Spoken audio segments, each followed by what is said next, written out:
Thank you for watching this video. Your support means a lot and motivates me to keep creating more content. If you enjoyed the video, please leave a like, share your thoughts in the comments, and subscribe so you won't miss upcoming videos. Part 9.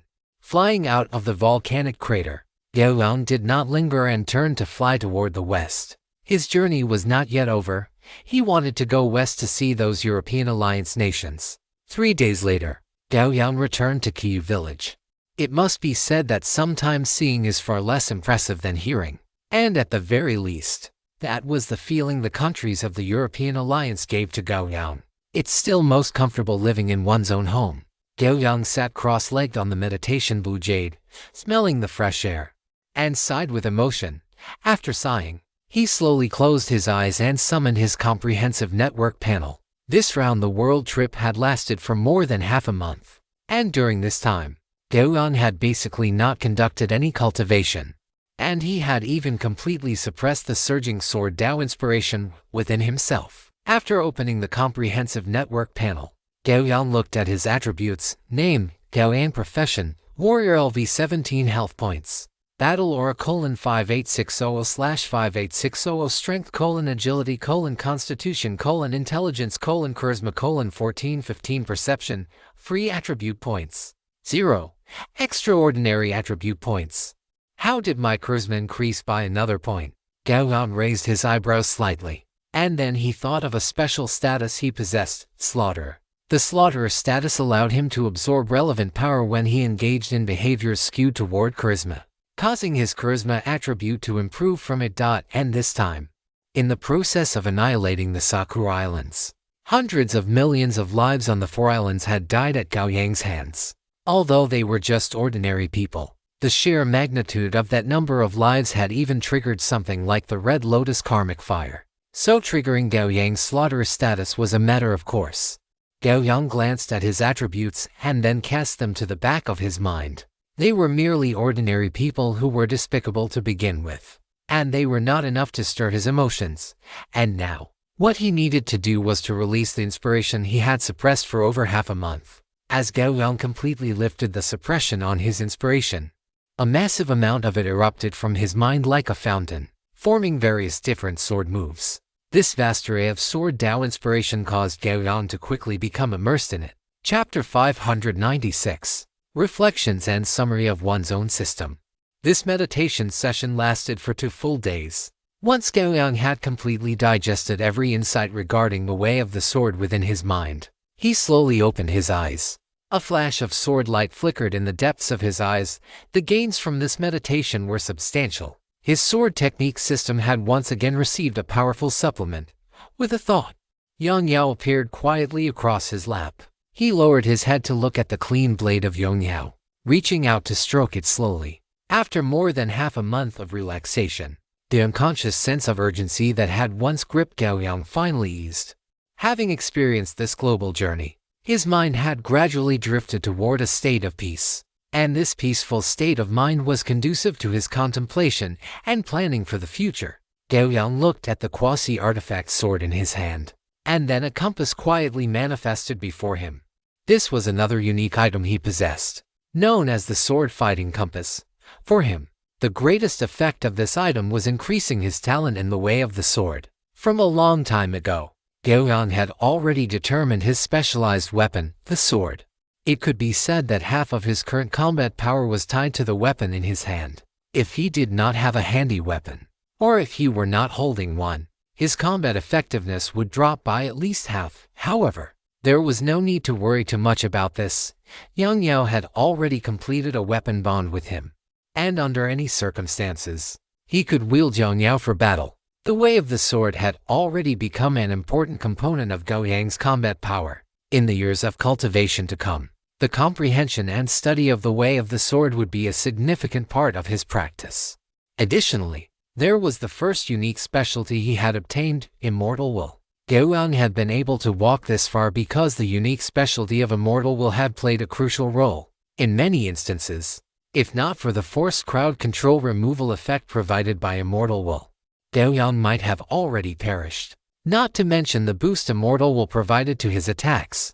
Tyrant Body Slash had always been a move Gao Yang relied on heavily, and as a derivative ability of a unique specialty, the priority of Tyrant Body Slash was extremely high. Ordinary Tyrant Body skills could not even be mentioned in the same breath. Immortal Will occupied at least half of his combat power system. There was no help for it. The abilities granted by this specialty were simply too useful. Meditation must be maintained. This is a process of accumulating small amounts to build a mountain. And as time passes, my will also gradually increase.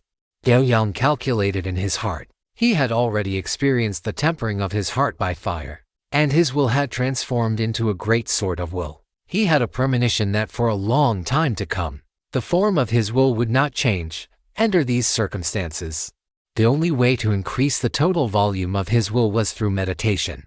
And the current Gao Yang was no longer the newcomer to the multiverse network he once was. The basic meditation method he had obtained at the beginning was no longer perfectly suited to his current state. In the days to come, I need to find a meditation method that is perfectly compatible with myself.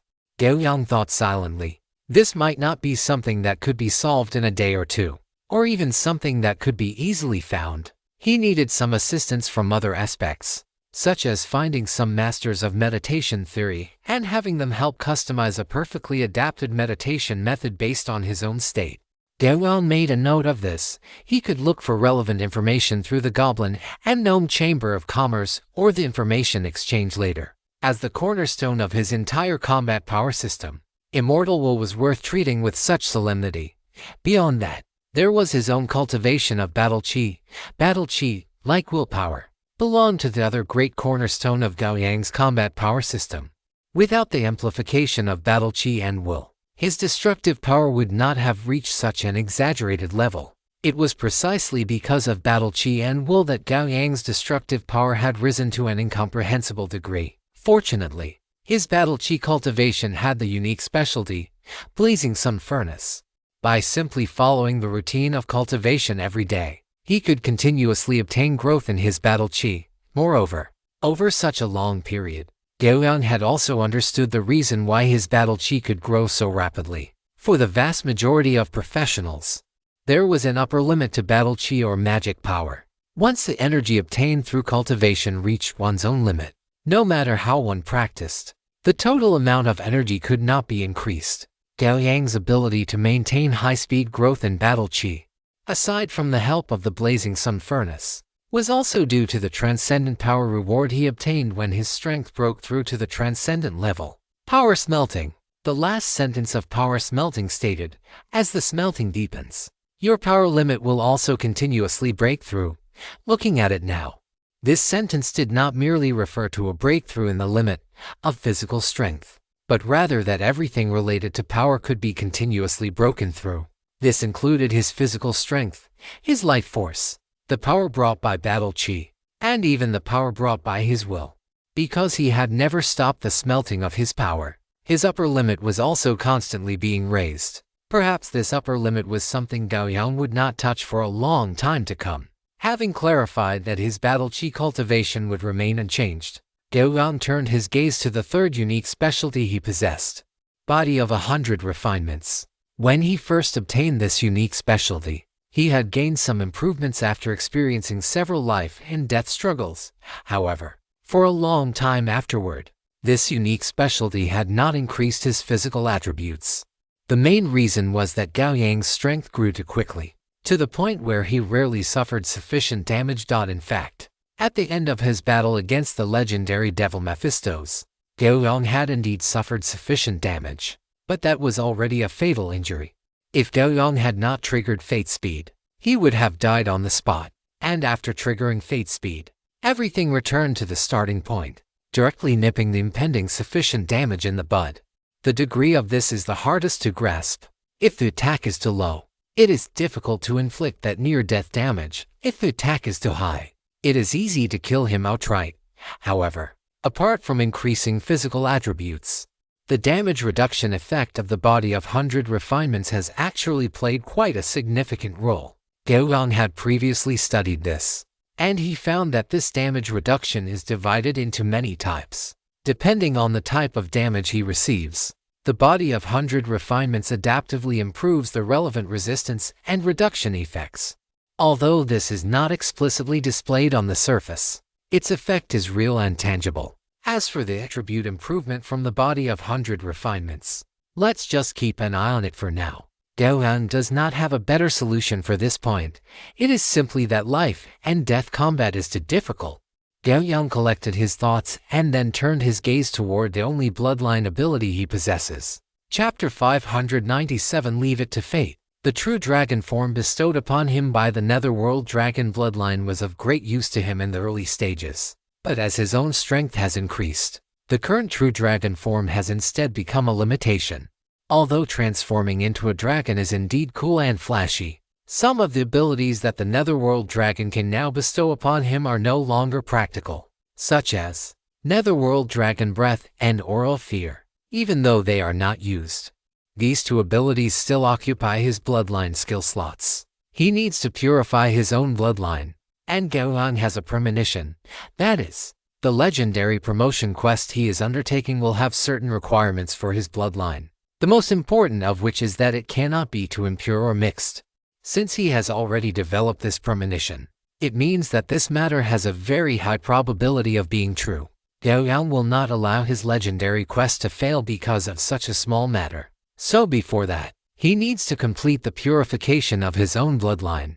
The best result would be to ensure the purity of his human bloodline while being able to retain the various abilities he gains after transforming into a dragon.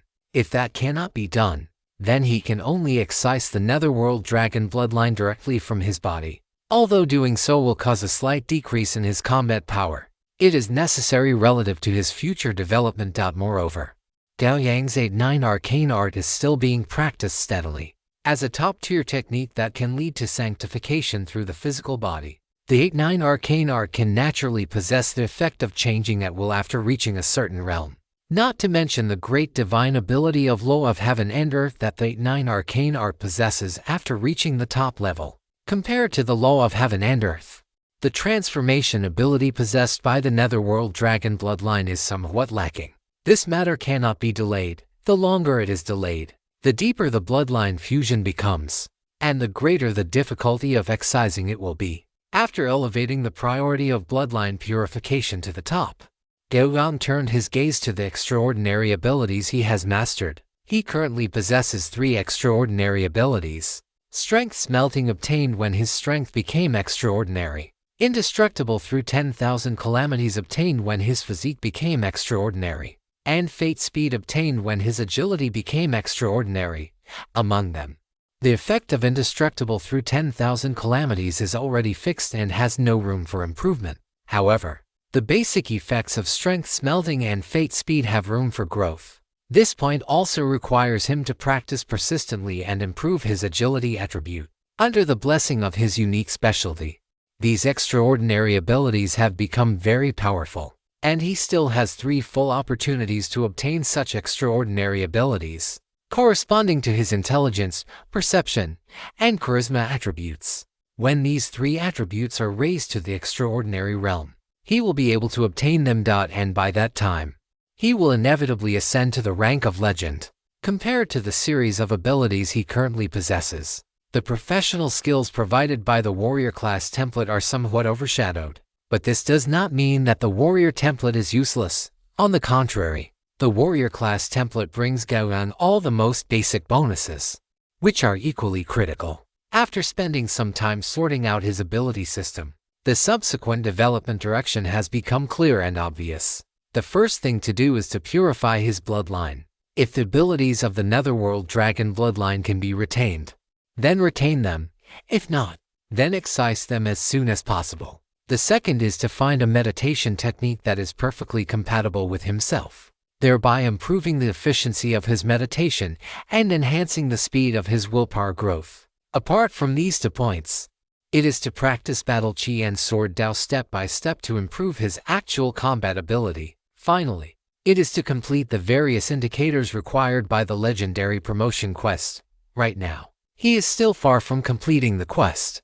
And the most critical point is the acquisition of the unique specialty and extraordinary attribute points. he already possesses 4 unique specialties and is only one short of meeting the requirements. Gao Yang is not worried about this because he still has the Abyss Trial as a safety net. However, in terms of extraordinary attributes, the gap is a bit large. The promotion quest requires his strength, physique, and agility attributes to all reach 25 points, while currently, his strength and physique are at 22 points each, and his agility has just reached the extraordinary 20 points. In other words, he still has a gap of 11 points in terms of extraordinary attributes. Obtaining extraordinary attributes is not simple, and it becomes even more so as one progresses. Apart from using extraordinary attribute fruits to obtain corresponding skill points, one can only slowly increase one's attributes through persistent exercise and practice. But the speed of growth through this kind of practice is too slow, especially since Gao Yang's current attribute base is too large, making it even more difficult to increase them. The only ability that can accelerate the acquisition of these attributes is difficult to grasp in terms of degree. One careless move and it is easy to die directly. Gao Yang sighed slightly. It seems that wanting to become the one and only God of War is definitely an extremely difficult journey. Fortunately, he still has enough time to complete all of this. If he cannot finish it in 1 or 2 years, he can surely finish it in 100 or 200 years. Of course, the prerequisite is that he does not die in the world of the Abyss Trial. After all, the difficulty of the Abyss Trial increases extremely rapidly. He did not know to what extent the difficulty of the Abyss Trials would increase after the next one, or the one after that. Gao Yang composed his thoughts and turned his gaze toward the Multiverse Network panel, beginning to browse through the available dungeons and campaigns. The best way to purify his bloodline would naturally be to seek the help of those alchemy masters or medical grandmasters within the multiverse. The first person who came to Gao Yang's mind was Taishan Liujin from the Eastern supernatural lineage. As for the renowned alchemy masters of the multiverse, there were simply too many people begging for their assistance. It was far from his turn. As someone who had not even reached the legendary rank. As for other methods, he could only search slowly, which would require both time and opportunity. After browsing for a while, he found no suitable campaigns or dungeons that met his requirements. Gao Yang paused for a moment, then activated his innate ability Fate's Choice, accompanied by a metallic, dark golden glow emerging in the depths of his eyes. An imperceptible golden light rippled out from his body. Gao Yang felt the surrounding world undergo changes he could not comprehend. But he did not need to understand them. He simply had to follow the choice of fate. He cast his gaze back onto the Multiverse Network panel before him, and under his will, the list of campaigns began to scroll rapidly. Suddenly, the rapidly spinning list of campaigns stopped, and the information within was revealed to Gao Yang. It was a large-scale campaign, and its name bore distinct characteristics of the Eastern lineage. Gao Yang clicked on it, and detailed information regarding the battlefield refreshed on his retina. Chapter 598. The Hegemony Struggle Between Humans and Demons. Human-Demon Hegemony Struggle Type, Flame War Factions. Human Race Kinyu and Cultivation World Plane Coordinates. An extraordinary civilization plane derived from the Eastern lineage. Demon Race Eastern Wasteland Demon Star Plane Coordinates. An extraordinary civilization plane derived from the Eastern lineage. Recommended battlefield level. Level 15 and above. Battlefield zones. Description. To the human race, the world where their ancestors lived is called the Kinyu and Cultivation World, while to the demon race, the world they inhabit is called the Eastern Wasteland Demon Star. On the vast, ancient land, beasts run rampant. As the masters of all things, the demon race holds the power of life and death over everything in this world. However, as time passed, the weak and humble human race gradually rose, beloved by heaven and earth. Humans are born with bodies that approach the great Tao. Relying on their astonishing wisdom, they have step by step climbed to the pinnacle of this world as mere mortals. The collision between the old and new hegemons has never ceased, and now, this conflict has reached its most critical moment. Will the demons of the Eastern Wasteland Demon Star continue to dominate the world, or will the cultivators of the Kinyu and Cultivation World slaughter the demons and claim the world? Everything unfolds upon this vast land.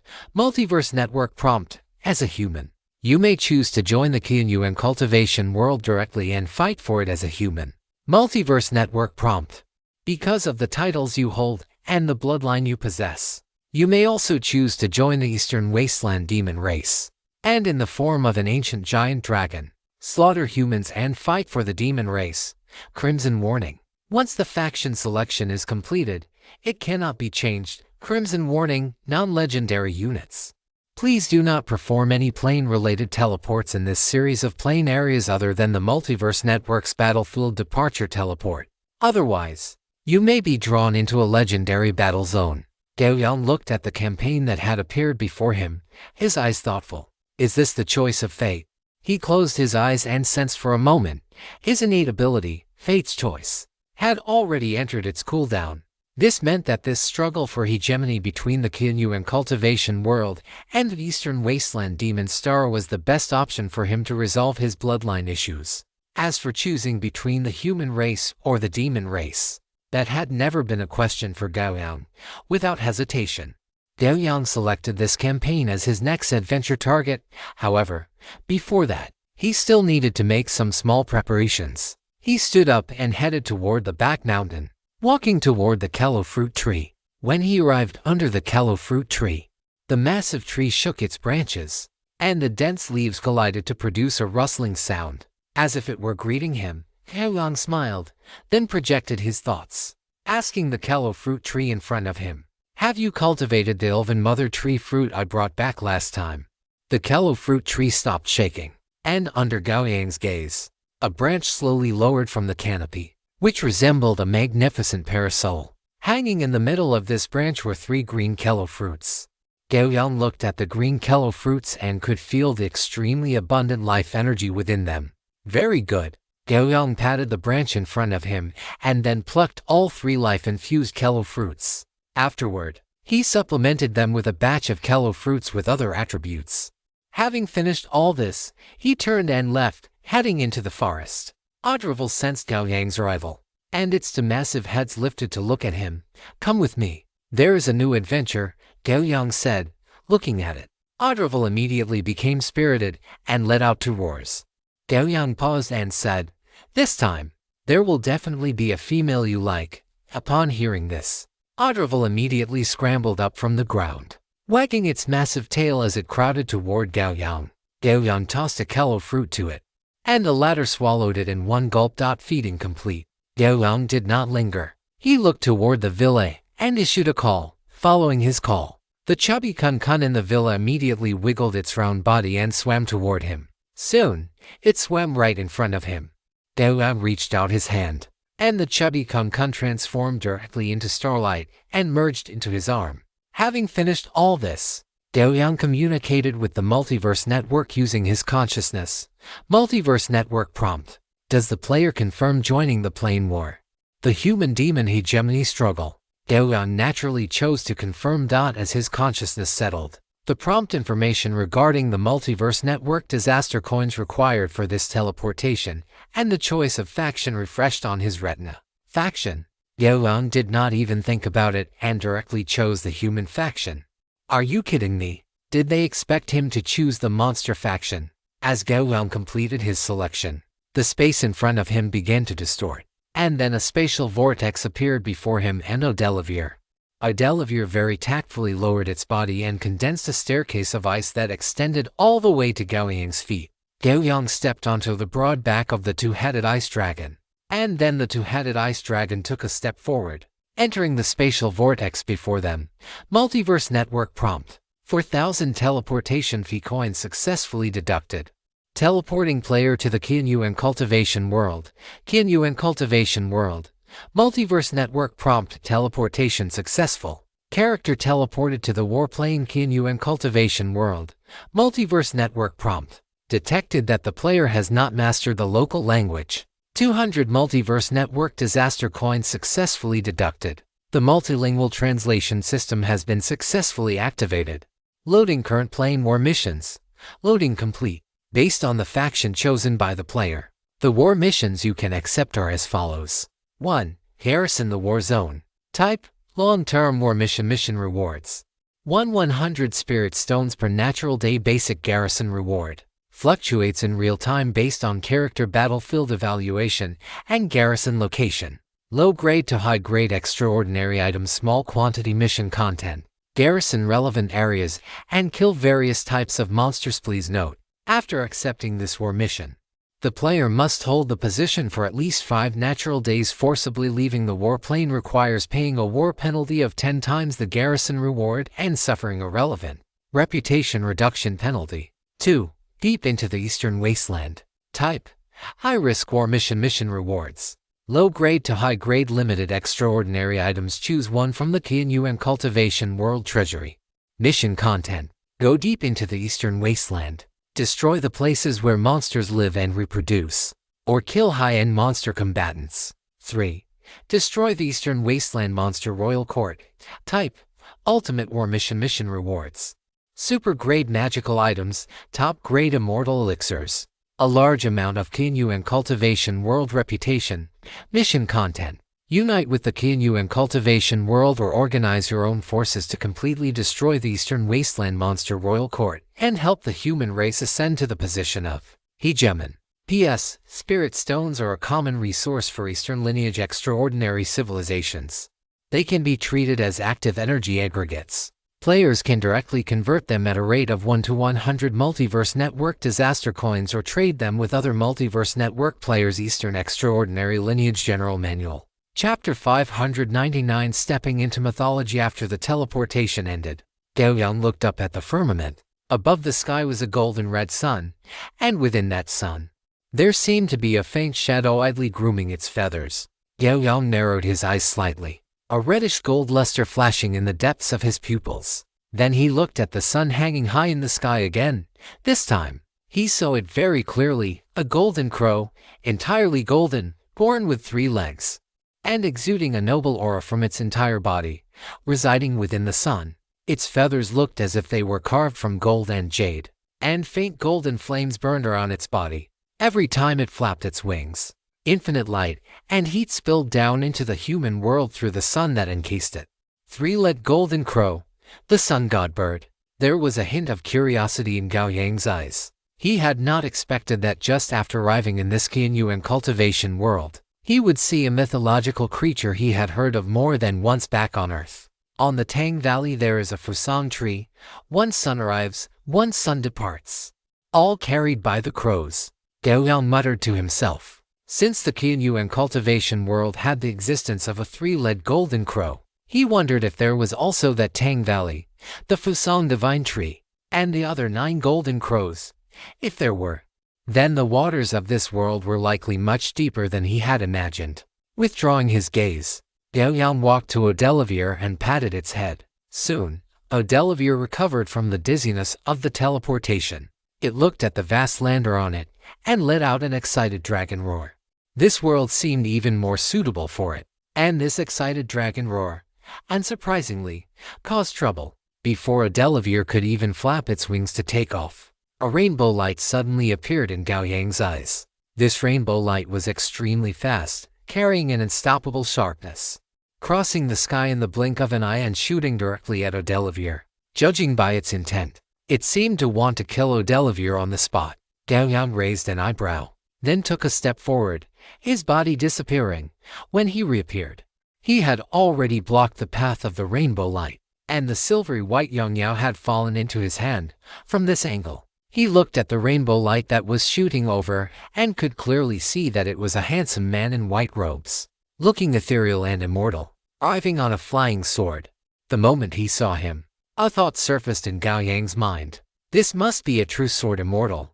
But at this moment, the handsome man in white robes had eyes filled with infinite killing intent. The massive murderous aura almost condensed into substance, directed straight at Odelivere behind Gao Yang. Even upon seeing Gao Yang blocking in front of Odelivere, the killing intent in his eyes did not diminish. Instead, it grew 3 times stronger. Evil beast! A roar resounded through the heavens and earth. Gao Yang saw the sword immortal point with one hand, and the flying sword beneath his feet instantly transformed into thousands of sword threads, piercing toward the area around Odelivere from all directions like a rainstorm of pear blossoms. What surprised Gao Yang was that not a single one of these thousands of sword threads was shot at him. He could not even sense any killing intent within these sword threads. From beginning to end, The opponent's target was only a Delaware. Gao Yang's figure flickered, and the Yao in his hand swung rapidly as well, unleashing waves of massive sword chi to block all of the opponent's attacks. To think you could block my sword with such talent. Yet you are enslaved by this evil beast. Die for me. Seeing that Gao Yang had blocked his killing move so easily, the white-robed sword immortal could not help but roar in anger. And then he attacked Delaware again. Gao Yang raised an eyebrow, about to open his mouth to explain, but he did not expect the opponent's sword to have already arrived before him. Gao Yang felt helpless and could only raise his sword to step forward. He had already figured out the general situation. It seemed that this sword immortal of the Qianyu and cultivation world believed he had been enslaved by the dragon-like great demon, Adrival, and was therefore furious, intending to kill him to save him. The key point was that this sword immortal was not weak, to the extent that Gao Yang had to focus his efforts to fend off his attacks. Whoosh! A biting cold wind scraped past Gao Yang's ear, immediately transforming into a sword chi blade that shimmered with cold light, stabbing toward his back. Clang! Facing the strike of the sword chi blade, Gao Yang's expression remained unchanged. A slash the size of a sugar cube suddenly flickered, and the incoming sword chi was shattered instantly. Having blocked this strike, Gao Yang looked up at the sky filled with sword chi that had enveloped them.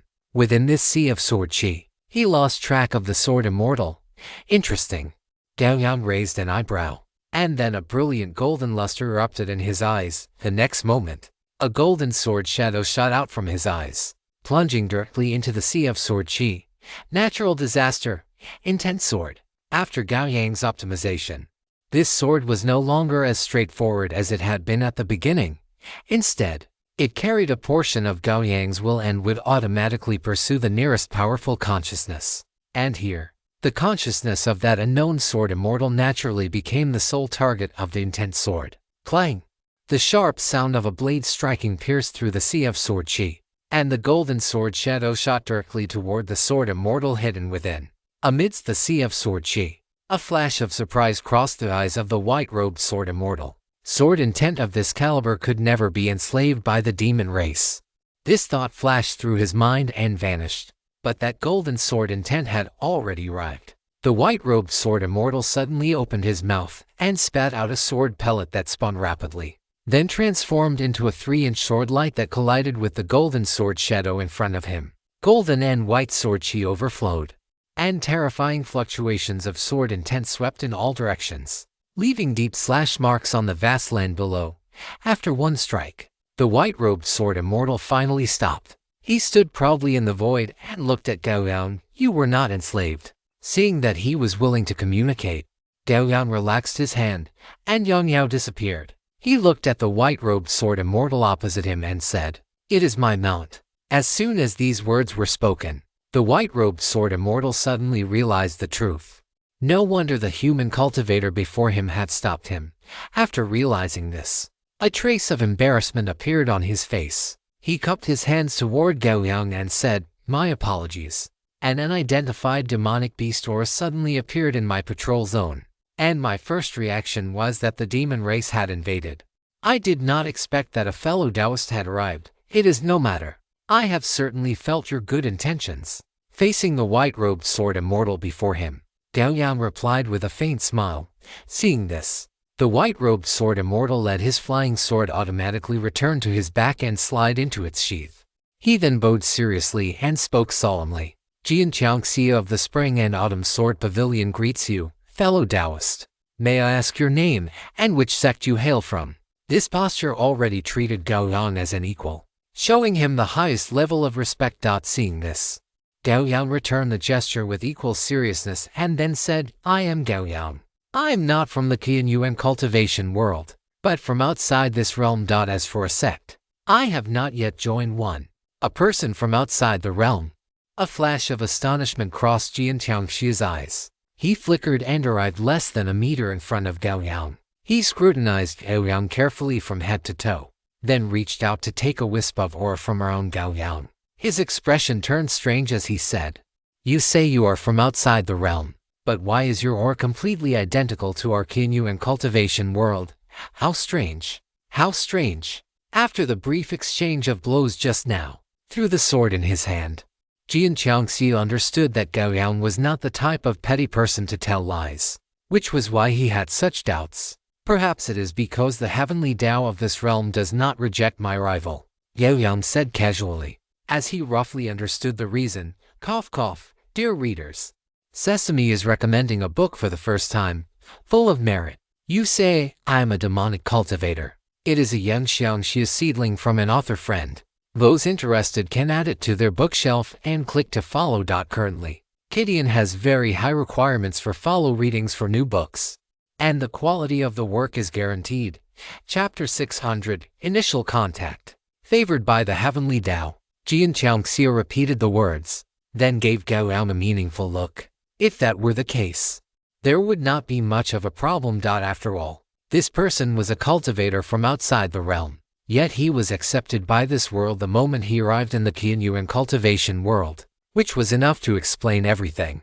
Gao Yang appeared calm on the surface, but in his mind, he was thinking about his plane interference level on Earth. Earth was considered an extraordinary world of the Eastern lineage, and his plane interference level was as high as 5%, which had already branded him with the aura of Earth's heavenly Tao. And this kind of aura, in an extraordinary world of the Eastern lineage, was similar to having a background or foundation. When he arrived in the Qianyuan cultivation world, the homologous aura naturally ensured that the heavenly Tao of the Qianyuan cultivation world would not reject him. Not to mention that he also possessed the epic title Plane Guardian, which provided the effect that his initial relationship with the plane consciousness would be friendly. However, Gao Yang would naturally not explain these things to Jian Qiangxia. Jian Qiangxia did not dwell on this question either, but looked at Gao Yang and asked seriously, May I ask, fellow Taoist Gao, what brings you to our Qianyuan cultivation world? Naturally, it is for the struggle between humans and demons in the Qianyuan cultivation world. As a human, since I am aware of the situation in this world, I naturally must contribute my share. When Gao Yang said this, seeing that Jian Qiangxia was not too surprised, he continued, Of course, I have also encountered some minor problems myself, and I hope to find a solution in your world. What kind of problem? Jian Qiangxia was a bit curious, but after asking this, he realized it might involve Gao Yang's privacy, so he added apologetically, My apologies. Fellow Taoist Gao, I did not mean to pry. Please pretend I never asked. Gao Yang waved his hand dismissively to him. The bloodline of the Yellow Springs Dragon currently provided only benefits and no drawbacks, so it could hardly be considered a secret. Moreover, Jian Qiangxia was currently defending a war zone all by himself. Anyone capable of such a feat naturally possessed formidable strength, or at the very least, could not be considered weak within the Qianyuan cultivation world. Such a powerhouse would certainly have a much deeper understanding of the Qianyuan cultivation world than he, a newcomer who had just arrived. Letting him know might just reveal whether the other party had any relevant solutions. Therefore, he spoke directly, Fellow Taoist Jian, please do not mind. It is just that the bloodline within my body is somewhat impure. Having come to your realm, I was hoping to see if there is any way to purify or excise this impurity from my blood. An impure bloodline. Jian Qiangxia looked Gao Yang up and down with curiosity, then asked in confusion, But I observed that fellow Taoist Gao's aura is condensed and fluid. It does not appear to be the mark of an impure bloodline. Upon hearing this, Gao Yang had no choice but to say, Fellow Taoist Jian, please wait a moment. Let me demonstrate. As he spoke, Gao Yang took a deep breath, and the next moment, his body expanded and grew larger with a booming sound. In just an instant, he revealed his true dragon form, playing the sharp, piercing sword hum rang out suddenly. The long sword behind Jian Qiangxia had already left its sheath, appearing before him in an instant and pointing directly at Gao Yang. Fellow Taoist Jian, there is no need for alarm. Gao Yang shook his head and said casually. Hearing Gao Yang's calm voice, Jian Qiangxia felt a bit embarrassed and sheathed his long sword. He circled around Gao Yang's true dragon form twice, then asked in bewilderment, Fellow Taoist Gao, this demon race bloodline of yours does not seem to have caused you any harm. On the contrary, it feels as though this bloodline has brought you significant improvements. Gao Yang dispelled his true dragon form and returned to his human shape. He nodded and explained, This demon race bloodline is of a very high grade. It provided me with a lot of help in the past. But as my strength grows, I can feel that it will become a hindrance. Therefore, even if it causes me no harm, it must be removed. Of course, if it were possible to refine the advantages of this demon bloodline into my own body, that would be for the best. I wonder if fellow Taoist Jian knows anyone who specializes in this field. I would appreciate an introduction. After pondering for a moment, Jian Qiangxia said, "Our Qianyuan cultivation world has countless cultivators, and even I cannot be familiar with every single one of them. Why don't you return with me to our human race's Ascension Holy Land? It is the core of our human power. I can introduce you to some seniors there. Perhaps they will have a way." Gao Yang thought it over carefully and finally nodded in gratitude. "Then I thank you, fellow Taoist Jian. Guests are to be welcomed, and besides, fellow Taoist Gao has come for the sake of our Qianyuan cultivation world, so please, do not mention it." Jian Qiangxia said with a hearty wave of his hand. With that, Jian Qiangxia mounted a rainbow light and flew off in the direction he had come from. Seeing this, Gao Yang stepped onto the back of Olivier and had it follow. After flying for nearly 10 minutes, Jian Qiangxia, who was leading the way, slowly reduced his speed. When Gao Yang caught up, he looked at Gao Yang and said, "Fellow Taoist Gao, Ahead is the main base of our Qianyuan human warfront. There is a grand formation guarding it that will indiscriminately attack anyone who attempts to approach. Please wait here for a moment. I will return shortly. I trouble you, fellow Taoist Jian," Gao Yang said with a cupped hand salute. After speaking, Jian Qiangxia rode his rainbow light quickly toward the distant base.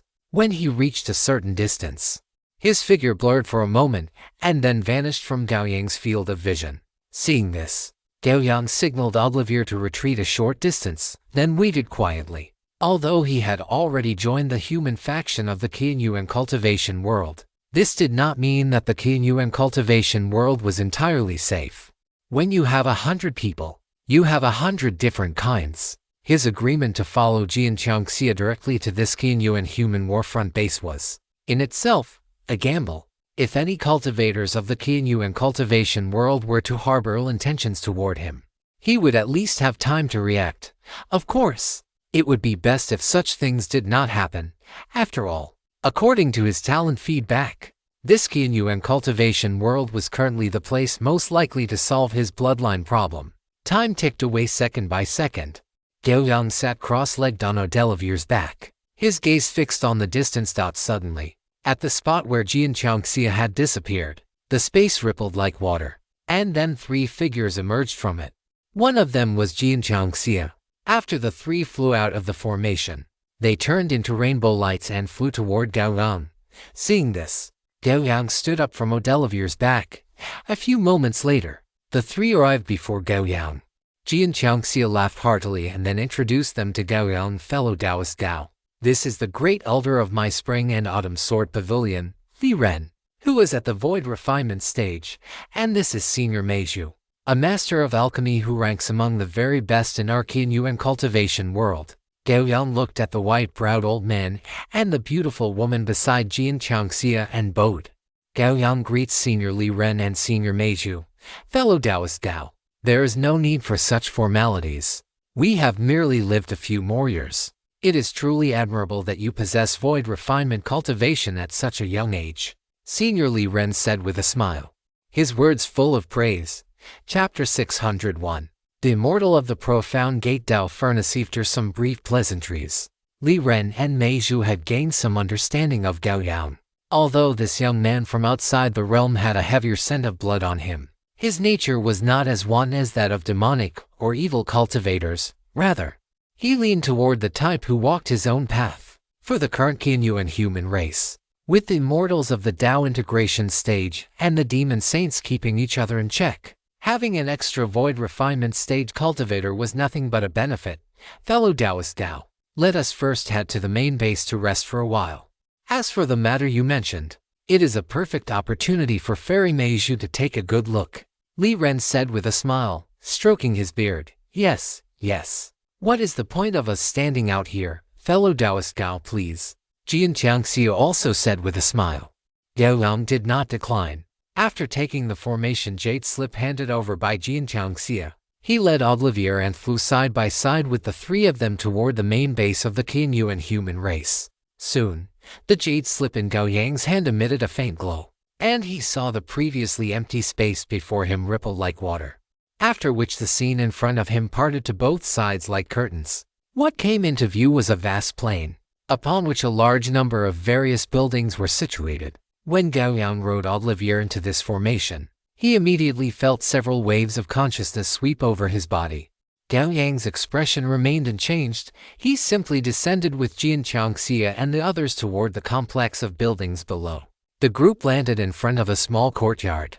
Because of his massive size, Olivier had to remain outside. Jian Qiangxia formed a seal with one hand to open the formation's restrictions on the courtyard, then looked at Gao Yang and said, "Fellow Taoist Gao, this is my temporary cave dwelling. If you don't mind, you are welcome to stay here for a while." Gao Yang was not a picky person, so since Jian Qiangxia had offered, he naturally nodded and expressed his gratitude. The four of them entered the courtyard and sat down at a stone table beneath an ancient tree. Once they were seated, Fairy Miju waved her slender hand, and a set of tea utensils appeared on the stone table, with white steam still faintly rising from the spout of the teapot. Fairy Miju poured a cup of tea for each of the three and then invited them. "Come, try the snow-scented spirit tea that I brewed myself."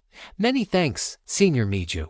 Gao Yang took the spirit tea and thanked her softly. After taking a sip, Gao Yang's eyes lit up, and he couldn't help but praise, "Excellent tea." Seeing his sincere expression, the smile on Fairy Miju's face deepened. "Fellow Taoist Gao, I heard from fellow Taoist Jian earlier that you came to our Qianyuan cultivation world to resolve issues with your bloodline. Could you show it to me?" Gao Yang nodded, then set down his teacup and stepped back a few paces, directly revealing his true form as a giant dragon. A bright light erupted in Fairy Miju's eyes. She flashed in front of Gao Yang, reached out to curiously touch the dragon scales on his leg, and then flew to the top of his head to tap on his dragon horns. "Fellow Taoist Gao, let me take a sample of your blood." Fairy Miju's tone was hurried. She had completely entered her professional state. Hearing this, Gao Yang raised his hand and sliced a wound into it, allowing blood as heavy as mercury to drip out. Fairy Miju caught the blood, and then cyan light bloomed in her eyes as she stared at the liquid before her. The three of them did not disturb her as she worked. A moment later, the cyan light in Fairy Miju's eyes faded.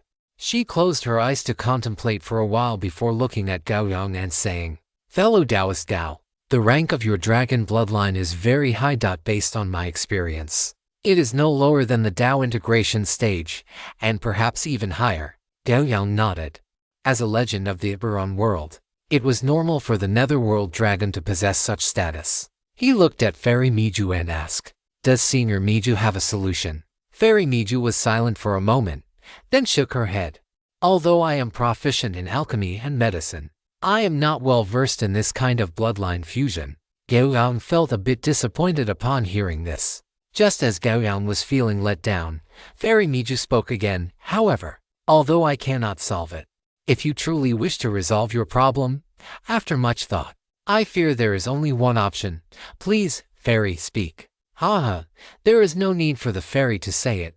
I suspect it must be the Zhuangmendao," Li Ren interjected. Fairy Miju nodded and explained to Gao Yang, "Within the Zhuangmendao, there is a branch called the Furnace Sect. This sect advocates that the heavens and earth are a furnace, and all things are firewood. Everything can be thrown into their furnace to be refined. The current master of the Furnace Sect is the person with the highest attainments in alchemy in our Qianyuan cultivation world today. If he were to take action, there is a high probability that your problem could be solved." "The master of the Furnace Sect." Gao Yang raised an eyebrow. "What is this master called? The Furnace Immortal?" When Fairy Miju spoke these 4 words, a hint of yearning appeared in her eyes. "Immortal? Is that the Tao integration stage?"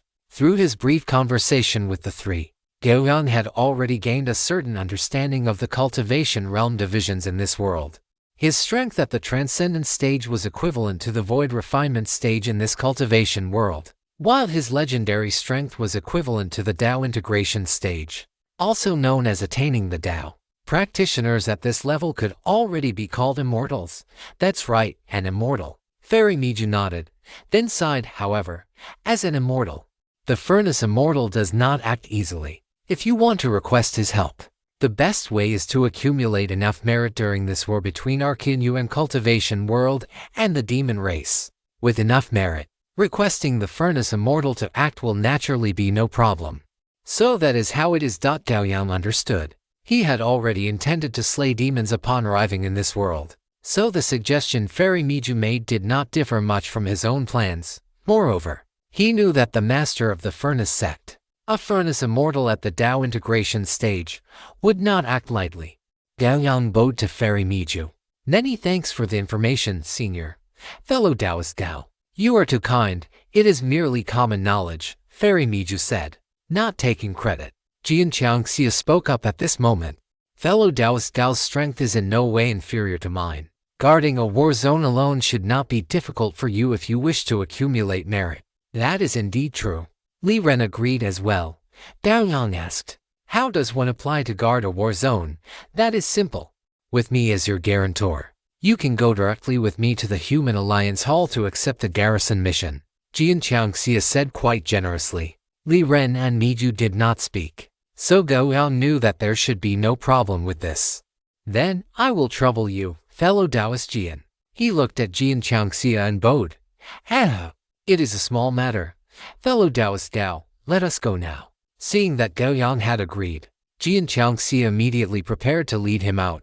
Senior Li Ren, Senior Miju. This junior takes his leave. Gao Yang first stood up and bowed to the two seniors before following Jian Qiangxia out of the courtyard. Chapter 602. The Sevenfold Mountain of Accumulated Thunder. Gao Yang and Jian Qiangxia left the small courtyard, then headed straight for the Human Alliance Hall under Jian Qiangxia's lead. The Human Alliance Hall was not far from Jian Qiangxia's courtyard, and less than 3 minutes, the two had already flown there. This is the Human Alliance Hall. After landing, Jian Qiangxia walked toward the main entrance of the hall, which stood a full 10 zhang high. Gao Yang walked alongside him, observing his surroundings at the same time. Greetings, Senior Fei Yun. Just as the two stepped into the main entrance of the hall, Gao Yang heard a soft, sweet voice ring out by his ear. He followed the sound and saw a charming young girl with her hair in double buns bowing slightly toward Jian Qiangxia. It has been half a month since we last met. Your cultivation has improved once again, little one. Upon hearing this, Jian Qiangxia laughed heartily. He did not forget to look at Gao Yang and explained, Fei Yun is my Taoist name, used specifically for the juniors to address me. Fellow Taoist Gao, you may simply call me by my name. Gao Yang could easily see what Jian Qiangxia meant, so he immediately smiled and said, the Taoist name Fei Yun truly suits your temperament. Fellow Taoist Jian, free-spirited and unconstrained, as elegant as drifting clouds. Fellow Taoist Gao, you flatter me too much. Jian Qiangxia laughed and cupped his hands, then stepped forward into the hall. This Human Alliance Hall had 5 levels in total and did not have conventional stairs or other facilities for moving between floors. It was likely because those capable of reaching this place would not be hindered by a mere 10 zhang of height. When we accept these garrison missions, the minimum requirement is the peak of the Void Return stage. Only then can we hold back those demon clans with their formidable physical bodies and frenzied battle intent. Jian Qiangxia said as they walked, fellow Taoist Gao, you have only just arrived in Arcanu realm.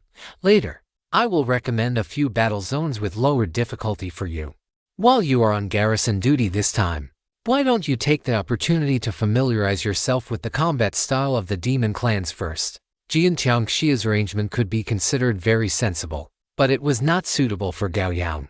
Gao Yang shook his head and then said, fellow Taoist Jian, there is no need to waste time like that. Just tell me which battle zone the demon beasts invade the most frequently, and leave it to me.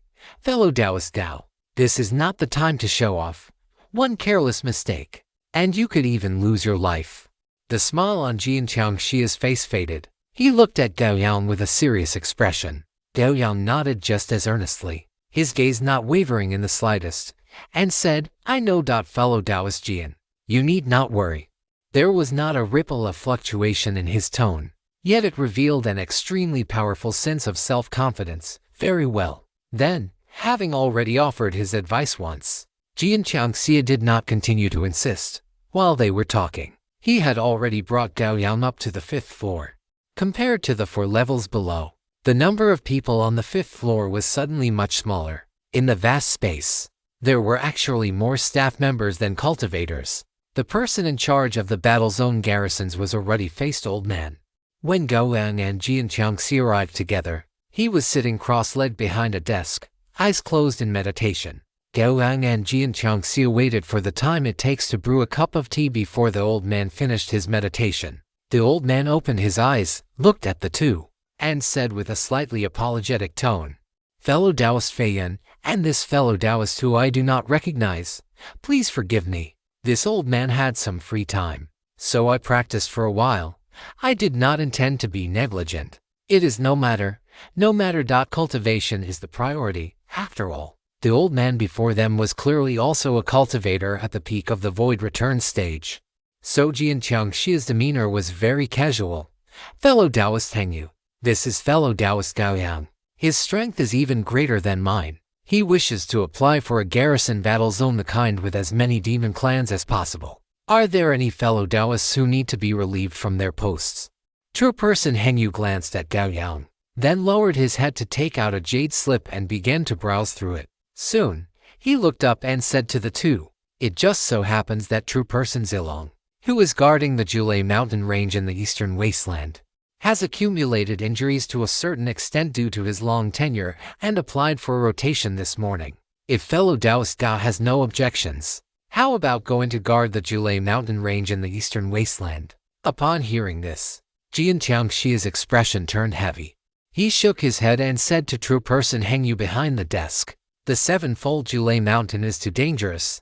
That doesn't seem appropriate." True person Hengyu looked at Jian Changxia and then said, "Didn't fellow Taoist Fei Yan just say he wanted a battle zone with as many demon clans as possible? The 7-fold Julei mountain has numerous demon clans, and their strength is not weak at all. It fits your request perfectly." Jian Changxia coughed twice before saying, "Fellow Taoist Hengyu, that may be true, but the 7-fold Julei mountain is indeed far too perilous. Even with true person Zilong's formidable strength, he could not guard the 7-fold Julei mountain for long. To send fellow Taoist Gao there, wouldn't that be akin to setting a trap?" Gao Yang, standing to the side, understood the situation. The 7-fold Julei mountain was too dangerous, which was why Jian Changxia did not want him to go. He stepped forward, stopped Jian Changxia, and said, "Let it be the 7-fold Julei mountain. I have no objections." Upon hearing this, Jian Changxia immediately said solemnly, "Fellow Taoist Gao, you have just arrived and do not understand the dangers of the 7-fold Julei mountain. The 7-fold Julei mountain is covered in thunderclouds all year round. Over the years, the 7 mountain ranges have transformed into magnetic thunderlight mountains. Not only does this place impose great restrictions on our immortal cultivation techniques and divine abilities, but the consumption of using magic artifacts and flying swords is also increased by half. True person Zilong is able to guard the 7-fold Julei mountain because he is proficient in thunder-type techniques. But if you go, I fear the chances of survival are slim. My advice is to choose another battle zone." After hearing Jian Changxia's description, Gao Yang was even more certain that the 7-fold Julei mountain was the most suitable battle zone for him to guard. He shook his head and persisted, "Fellow Taoist Jian, there is no need to say more. This 7-fold Julei mountain is not difficult for me." After speaking, as if afraid that Jian Changxia would overthink it, Gao Yang opened his left hand. A streak of deep purple 9-capital wild thunder danced in his palm, emitting an aura of violent destruction. In terms of the Tao of thunder, I have also dabbled in it. Jian Changxia looked at the 9-capital wild thunder in Gao Yang's hand, his expression changing slightly, while he muttered to himself in his heart, "If your lightning is this powerful and you call it dabbled in, then what do others call it? Not even initiated." However, after seeing the 9-capital wild thunder displayed by Gao Yang, Jian Changxia did not continue to persuade him to change sectors. After all, mastering lightning-type spells while guarding the 7-fold thunder accumulation mountains allowed one to take advantage of the favorable timing and geographical position. "Then let it be so, fellow Taoist Hengyu." Jian Changxia said. Looking at true person Hengyu. Good. Here are the teleportation token and the relief token. Keep them safe. If you find yourself unable to hold on and the relief cultivators have not yet arrived, activate the teleportation token immediately to ensure your survival. As true person Hengyu spoke, he pushed the 2 tokens toward Gao Yang. Gao Yang placed both tokens into his inventory and accepted them earnestly. Seeing Gao Yang put the tokens away, true person Hengyu added, "Fellow Taoist Fei Yun knows where the teleportation ray is, so I will not take you there myself." Fellow Taoist Gao. Many thanks. Fellow Taoist Hengyu. Gao Yang bowed in salute. Chapter 603 Magneto Thunderstorm. Demons filling the sky.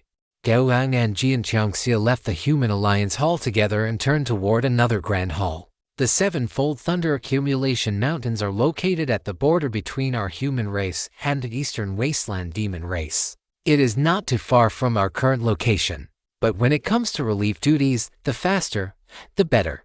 That is why we generally use teleportation arrays to save time. As Jian Qiangxia explained this to Gao Yang, he took the relief token from Gao Yang's hand to unlock a room, revealing the teleportation array already set up inside. Once both of them stood on the array, Jian Qiangxia asked, "Fellow Taoist Gao, are you ready?" Gao Yang nodded. The next moment, a white light flashed before his eyes, and space twisted rapidly. Thump!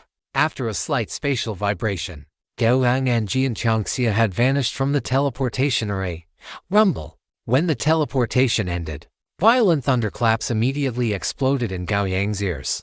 Is this the 7-fold Thunder Accumulation Mountains? Gao Yang looked ahead and spoke slowly. In his field of vision, dark clouds swirled and gathered in the sky, gloomy as if a black curtain were draped over the vast mountain range. Silver snakes of lightning coiled through the air, thunderbolts cracked incessantly, and from time to time, thunderstorms erupted with a dull roar like the cries of giant beasts, causing the swirling black clouds in the firmament to churn endlessly. Beneath the black clouds, the continuous mountain ranges lay like dormant giant dragons, all coming into view. There were no flowers, grass, or trees growing on the mountains.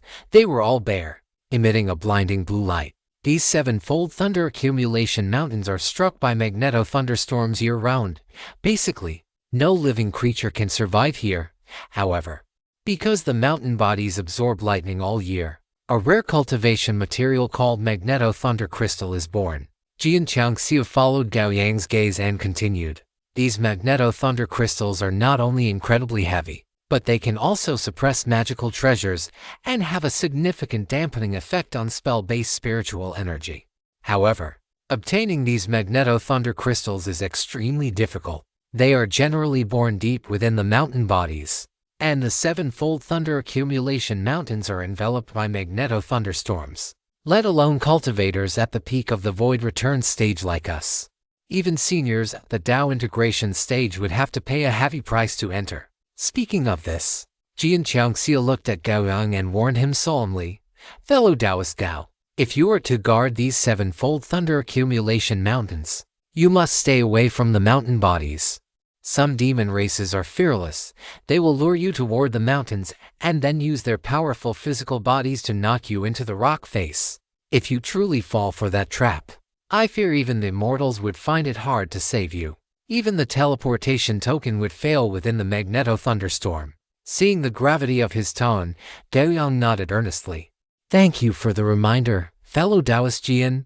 I will be careful." "All right, let us go find true person Zilong first." After Jian Qiangxia finished speaking, he flew on his sword close to the ground, with Gao Yang following closely behind. This magneto thunderstorm is easily triggered by the true energy within a cultivator's body. If you are not careful, a magneto divine thunder will strike down. Although it does not cause major harm, it is always a nuisance. After flying close to the ground for more than 10 minutes, the two arrived at a mountain pass.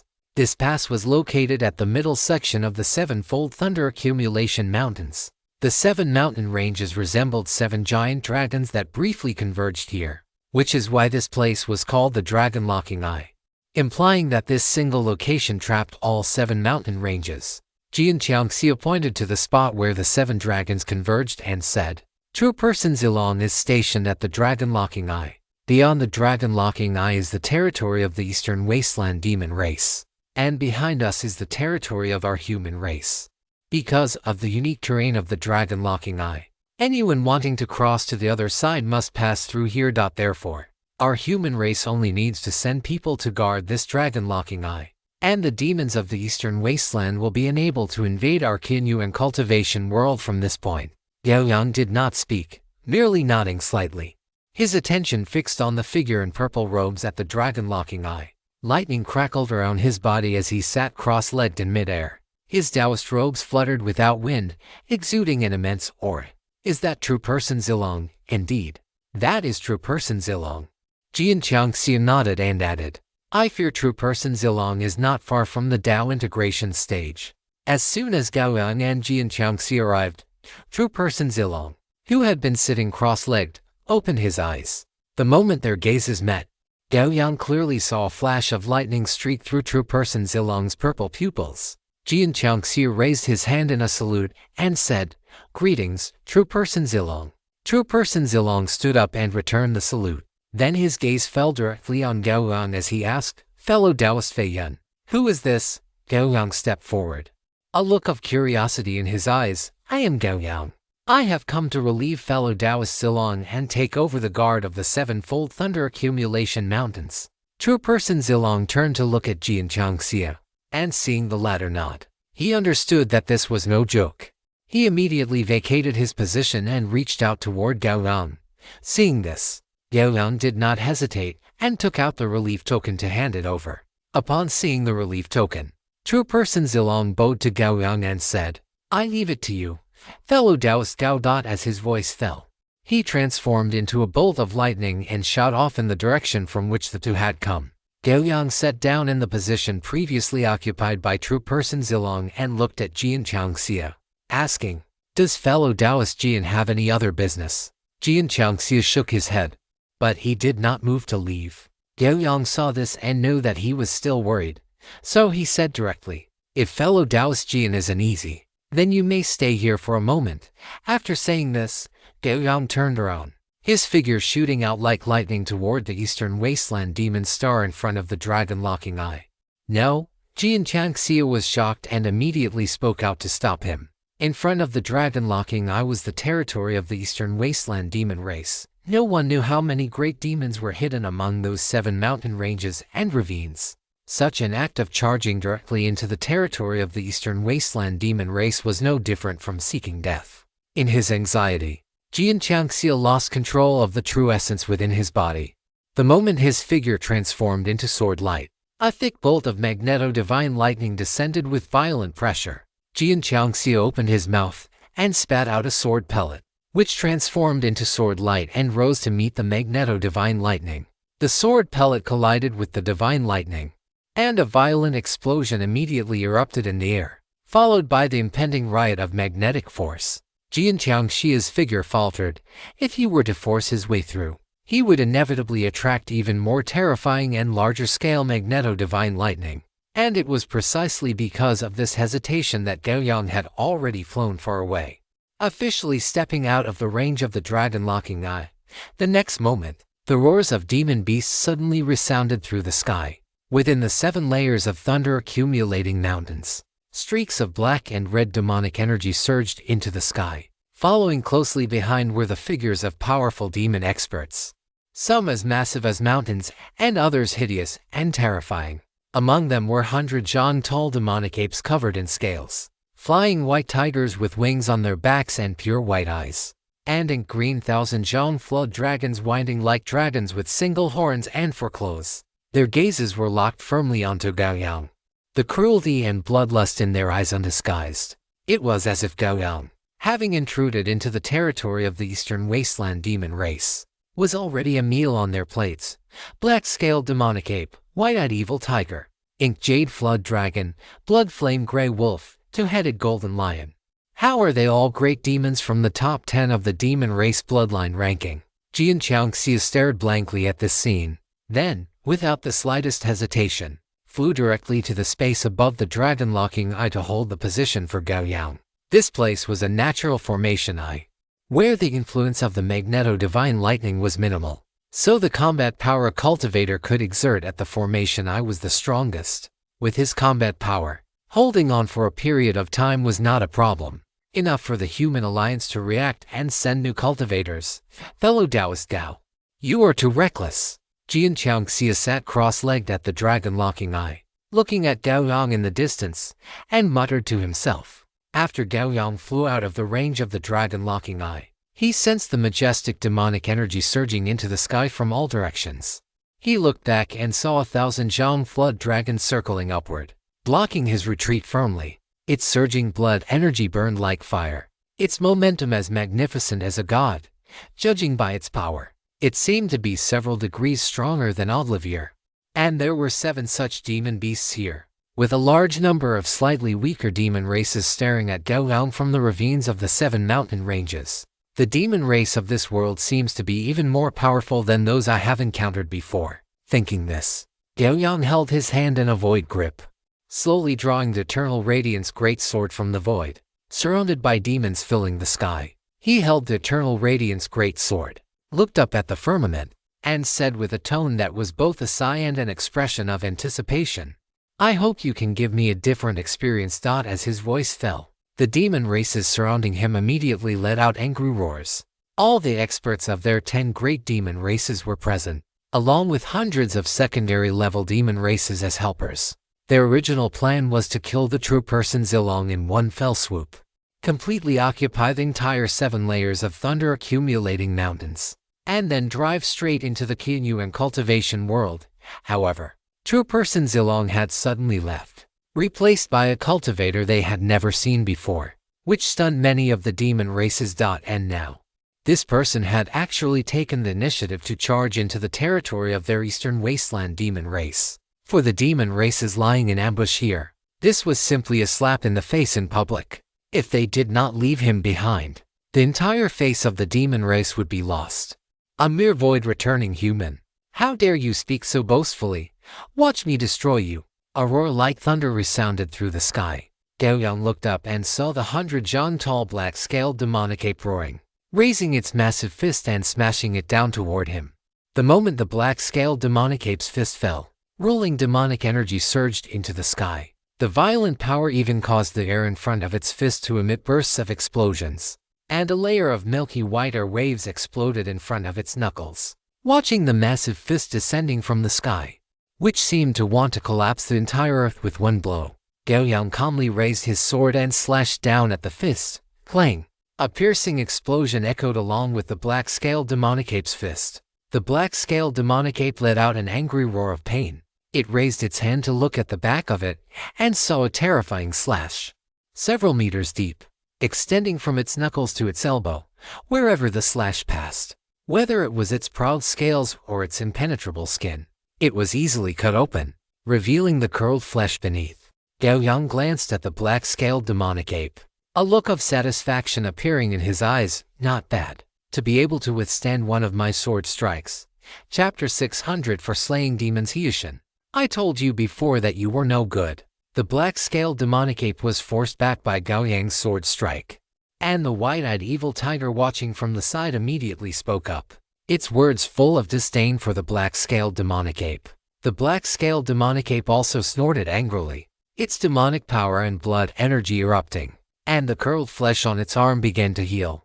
But soon, a look of surprise appeared in its eyes, because it discovered that with the recovery power of its demonic ape tyrant body, the effect was extremely poor when facing this sword wound. In the past, such injuries that did not damage the foundation could be recovered in the blink of an eye for it.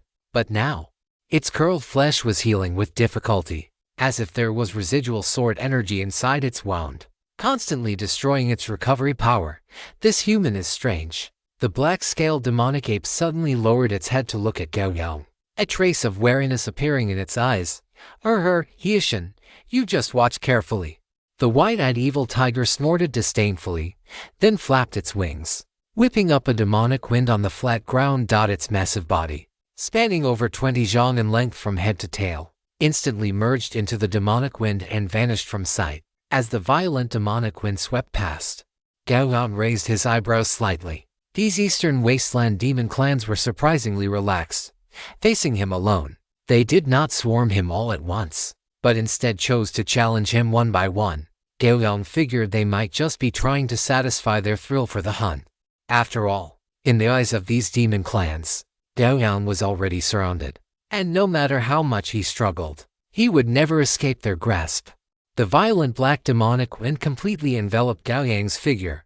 Within this wind, sharp claw strikes rained down upon him from all directions.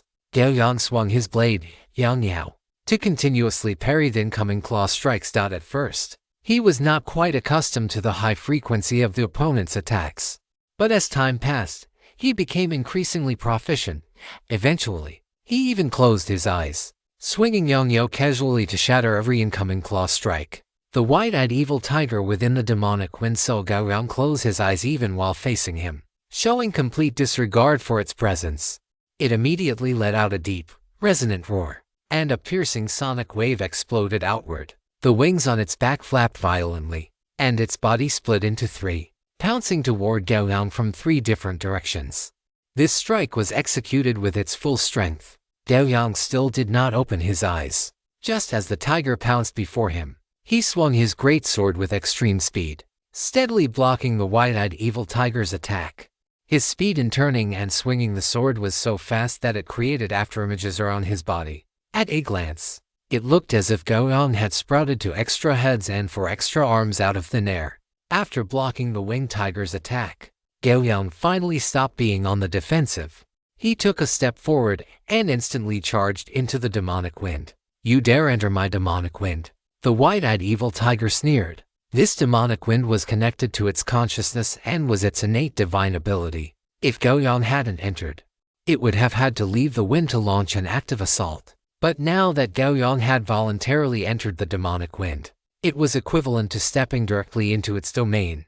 A hint of cruelty had just surfaced in its eyes when it suddenly felt a massive, scorching power filled with a destructive aura appear within the demonic wind it had constructed. It turned its head to look and saw a ball of dark purple lightning dancing recklessly within its demonic wind. The moment it saw the lightning ball, the wide-eyed evil tiger felt a chill run from its forehead down to its tailbone. This was the sevenfold mountain, and the one thing it had in abundance was primordial magnetic divine lightning. Although they were not at the very center, being too reckless would still attract the primordial magnetic divine lightning. Not to mention that this human was now directly using a lightning cultivation method, which would inevitably draw down the primordial magnetic divine lightning. The wide-eyed evil tiger let out a low growl, forcibly interrupting the demonic wind, and leaped backward. The very moment it retreated, it saw the human brandish his sword at it from a distance, and a streak of lightning tore through the sky. In the next instant, a lightning ball with a diameter of over 10 meters appeared around it, completely enveloping its upper body. Boom, boom, muffled thunder exploded. Lightning and sword sheath flew everywhere, and the wide-eyed evil tiger let out a painful shriek. But just as it gathered its demonic power to disperse the lightning ball, a roar several times deeper than the previous ones erupted. The next moment, a thick bolt of primordial magnetic divine lightning instantly pierced through its body. The violent power of the lightning swept across its entire body in an instant, scorching its fur black. Gao Yang's figure flashed, appearing directly in front of the wide-eyed evil tiger's forehead. The Yang Yao in his hand had somehow transformed into a 10-meter greatsword. Human calamity. Meteor. Gao Yang's expression was calm, but this strike was heavy to the extreme. As the greatsword Yang Yao descended, the space where the blade passed began to sprout a multitude of spiderweb-like cracks, as if shattered glass. When this strike landed above the wide-eyed evil tiger's head, it had only just recovered from the paralysis of the lightning. "Save me." Looking at the greatsword descending upon its head and the space crumbling around it, it let out a roar, gathering all its demonic power in front of itself as if its life depended on it, attempting to withstand Gao Yang's strike head-on. Then, the wide-eyed evil tiger used its life as the price to make the other great demons understand that not every attack could be withstood head-on. The greatsword Yang Yao fell, and the demonic power shield gathered by the wide-eyed evil tiger did not even block it for a split second before it shattered into nothingness. Following that, the sharp blade sliced through the fur, flesh, and bone of the wide-eyed evil tiger's forehead without any resistance, finally splitting it into from the middle. With this strike, no matter how powerful the wide-eyed evil tiger was, it was dead beyond any doubt. Not to mention that Gao Yang's will was attached to the blade of Yong Yao. This strike severed both the physical body and the soul. Simply put, the white-eyed evil tiger's soul, like its body, had been sliced into by Gao Yang's sword. However, because the soul is invisible, it could not be seen from the outside. Gao Yang had slain a peak transcendent level tiger demon with one strike, and the battle chi burning around his body grew even more intense. He scanned his surroundings, then pointed his sword forward and urged, "All of you, come at me together. Seeking death? How insolent! I'll eat you." Gao Yang's dismissive words instantly ignited the emotions of the surrounding demon clans watching the battle. In the next instant, vast demonic power erupted, and all the demon clans charged toward Gao Yang in unison. Kill! The black-scaled demon ape, Heishan, let out a heaven-shaking roar and once again clenched his fist, slamming it toward Gao Yang. "Welcome!" Gao Yang laughed loudly, refusing to dodge or evade, and swung his sword once more toward the black-scaled demon ape's iron fist. And this strike directly sliced the black-scaled demon ape's iron fist in half. Skin and bone alike, foul-smelling, scalding blood poured down like a torrential rain. Gao Yang bathed in the demon blood, appearing like an Asura god who had crawled out of hell.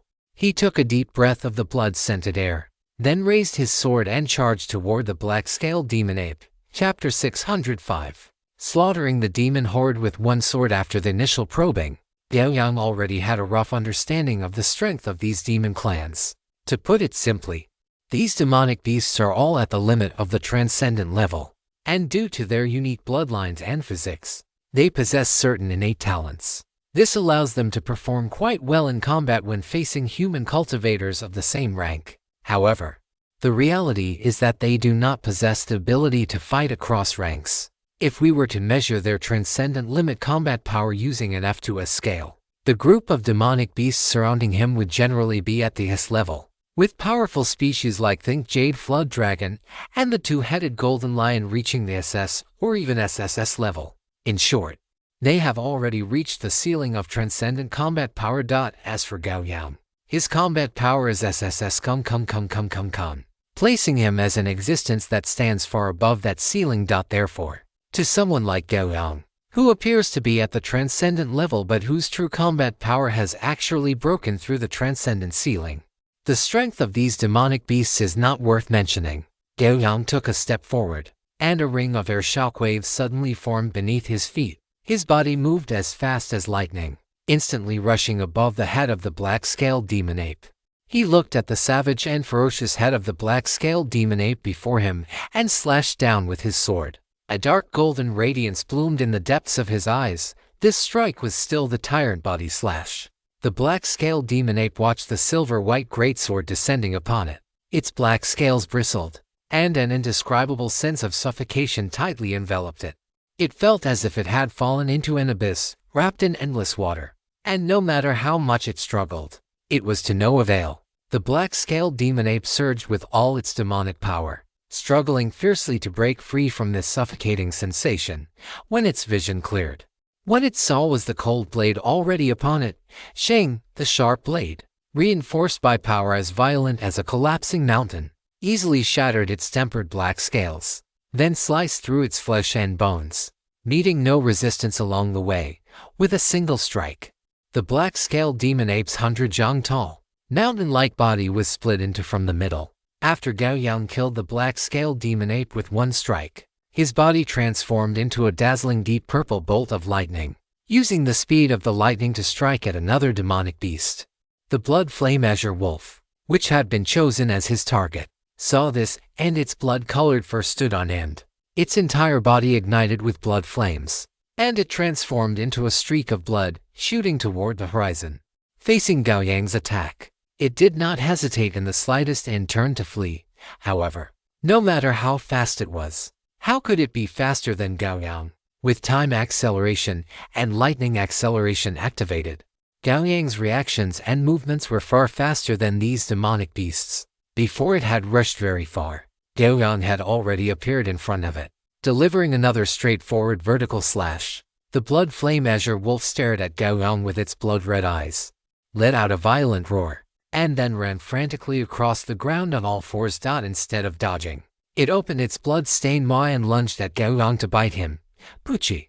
And fortunately, under the descending silver-white greatsword, its desperate final attack had no effect at all. Having killed the blood flame azure wolf with another strike, Gao Yang no longer had any concerns, as the remaining demonic beasts had already begun to lose their nerve upon seeing this scene. As Gao Yang's thoughts shifted, Yang Yao suddenly expanded to a length of 1,000 meters, and deep purple lightning danced wildly across the blade. Gao Yang looked at the jade flood dragon, locking onto it with intense killing intent, and then, under its terrified gaze, he slashed down. Human calamity, exterminate the 9 clans. As Yang Yao descended, the 1,000-meter-long blade emitted a series of explosions wherever it passed, instantly striking the jade flood dragon. Facing this strike from Gao Yang, the jade flood dragon let out a roar of unwillingness. Its 1,000-zhan-long body suddenly coiled into a ball, turning its hardest dorsal scales toward the sharp blade in an attempt to block Gao Yang's strike. Gao Yang shook his head. After fighting until now, he had realized that these demonic beasts seemed to have no habit of using weapons in combat, relying entirely on their own bodies. Attempting to block his quasi-divine artifact with a flesh and blood body was simply too naive. Accompanied by a crisp and clean sound, the jade flood dragon's coiled body was sliced directly in half by Gao Yang's sword. Dragon blood sprayed down, but before it could even drip, it was transformed into the purest energy by the surging 9 capitals wild thunder. Merging into the lightning, the next moment, the 9 capitals wild thunder, having devoured all the flesh and demonic power of the jade flood dragon, suddenly split into 9, like 9 linked lightning chains, instantly spreading to the 9 demonic beasts closest to the jade flood dragon. This place was the 7-fold mountain of accumulated thunder, and the world was filled with extremely violent thunder elements. Gao Yang's exterminate the 9 clans strike was like a tiger gaining wings, let alone those weaker, ordinary demonic beasts. Even those in the top 10 of the bloodline rankings, who were on the same level as the jade flood dragon, found it difficult to resist. Then, something that filled all the demonic beasts present with despair occurred. After Gao Yang killed the jade flood dragon with 1 strike, the 9 capitals wild thunder split into 9, and then split into 9 again. After only 3 divisions, all the demonic beasts present were wiped out by this single strike.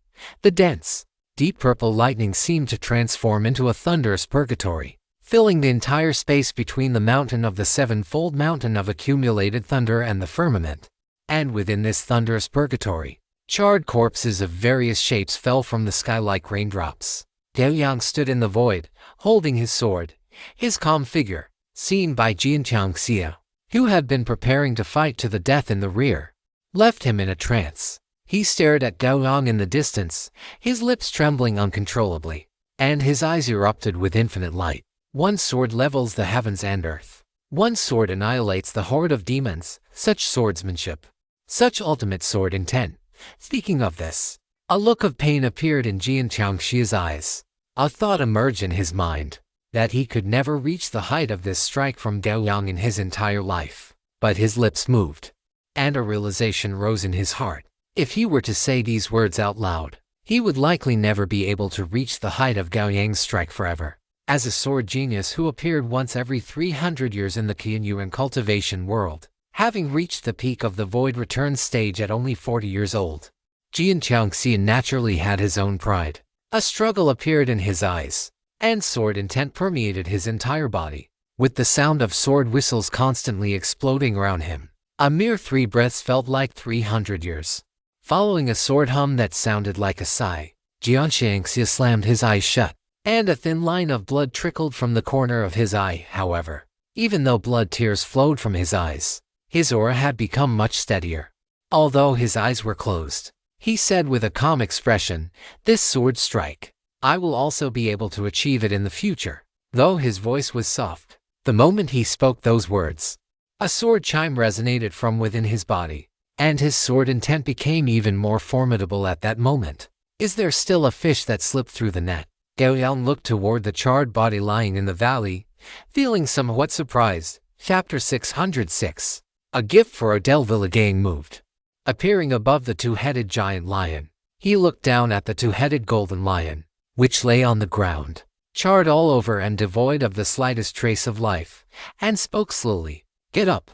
The calm voice echoed through the valley, but it received no response. 1 breath, 2 breaths, 3 breaths passed, and the body of the two-headed golden lion remained motionless, with no sign of life, as if it were truly a dead object. Gao Yang looked at the two-headed golden lion below, and Yang Yao descended with a harsh, piercing shriek. "Since you want to die, then die." With a single slash, the charred body of the two-headed golden lion was sent sliding dozens of feet away. Gao Yang maintained his sword-swinging posture, looking at the two-headed golden lion that had returned from the dead. The two-headed golden lion was charred all over, standing on the ground. It looked at Gao Yang, who was close at hand, its two pairs of eyes filled with deep despair.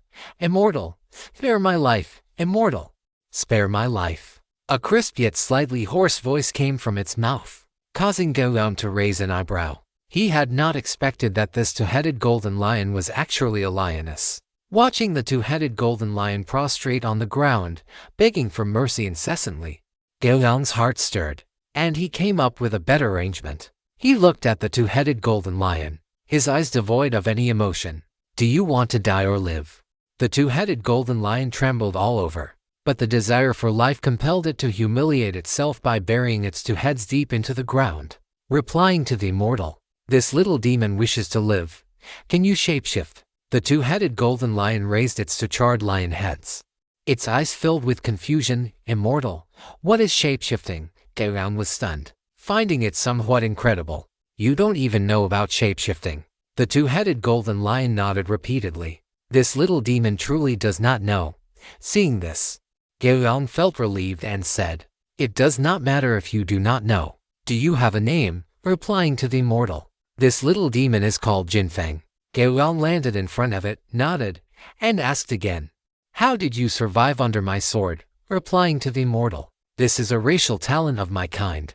One body with two life souls, which means I have two lives."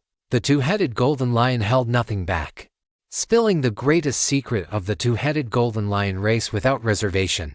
"So that is how it is." Gao Yang nodded, his heart no longer harboring any doubts.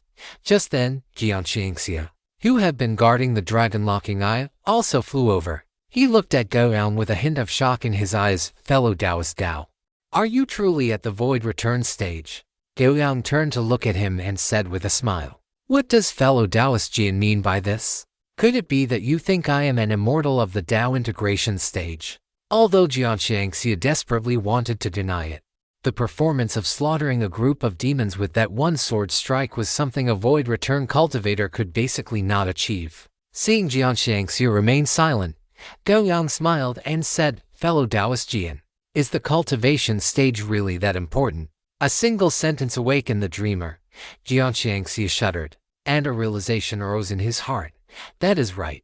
If fellow Taoist Gao were at the Tao integration stage, he would naturally admit it. If he were at the void return stage, he could not pretend to be at the Tao integration stage. Truth is truth, and falsehood is falsehood.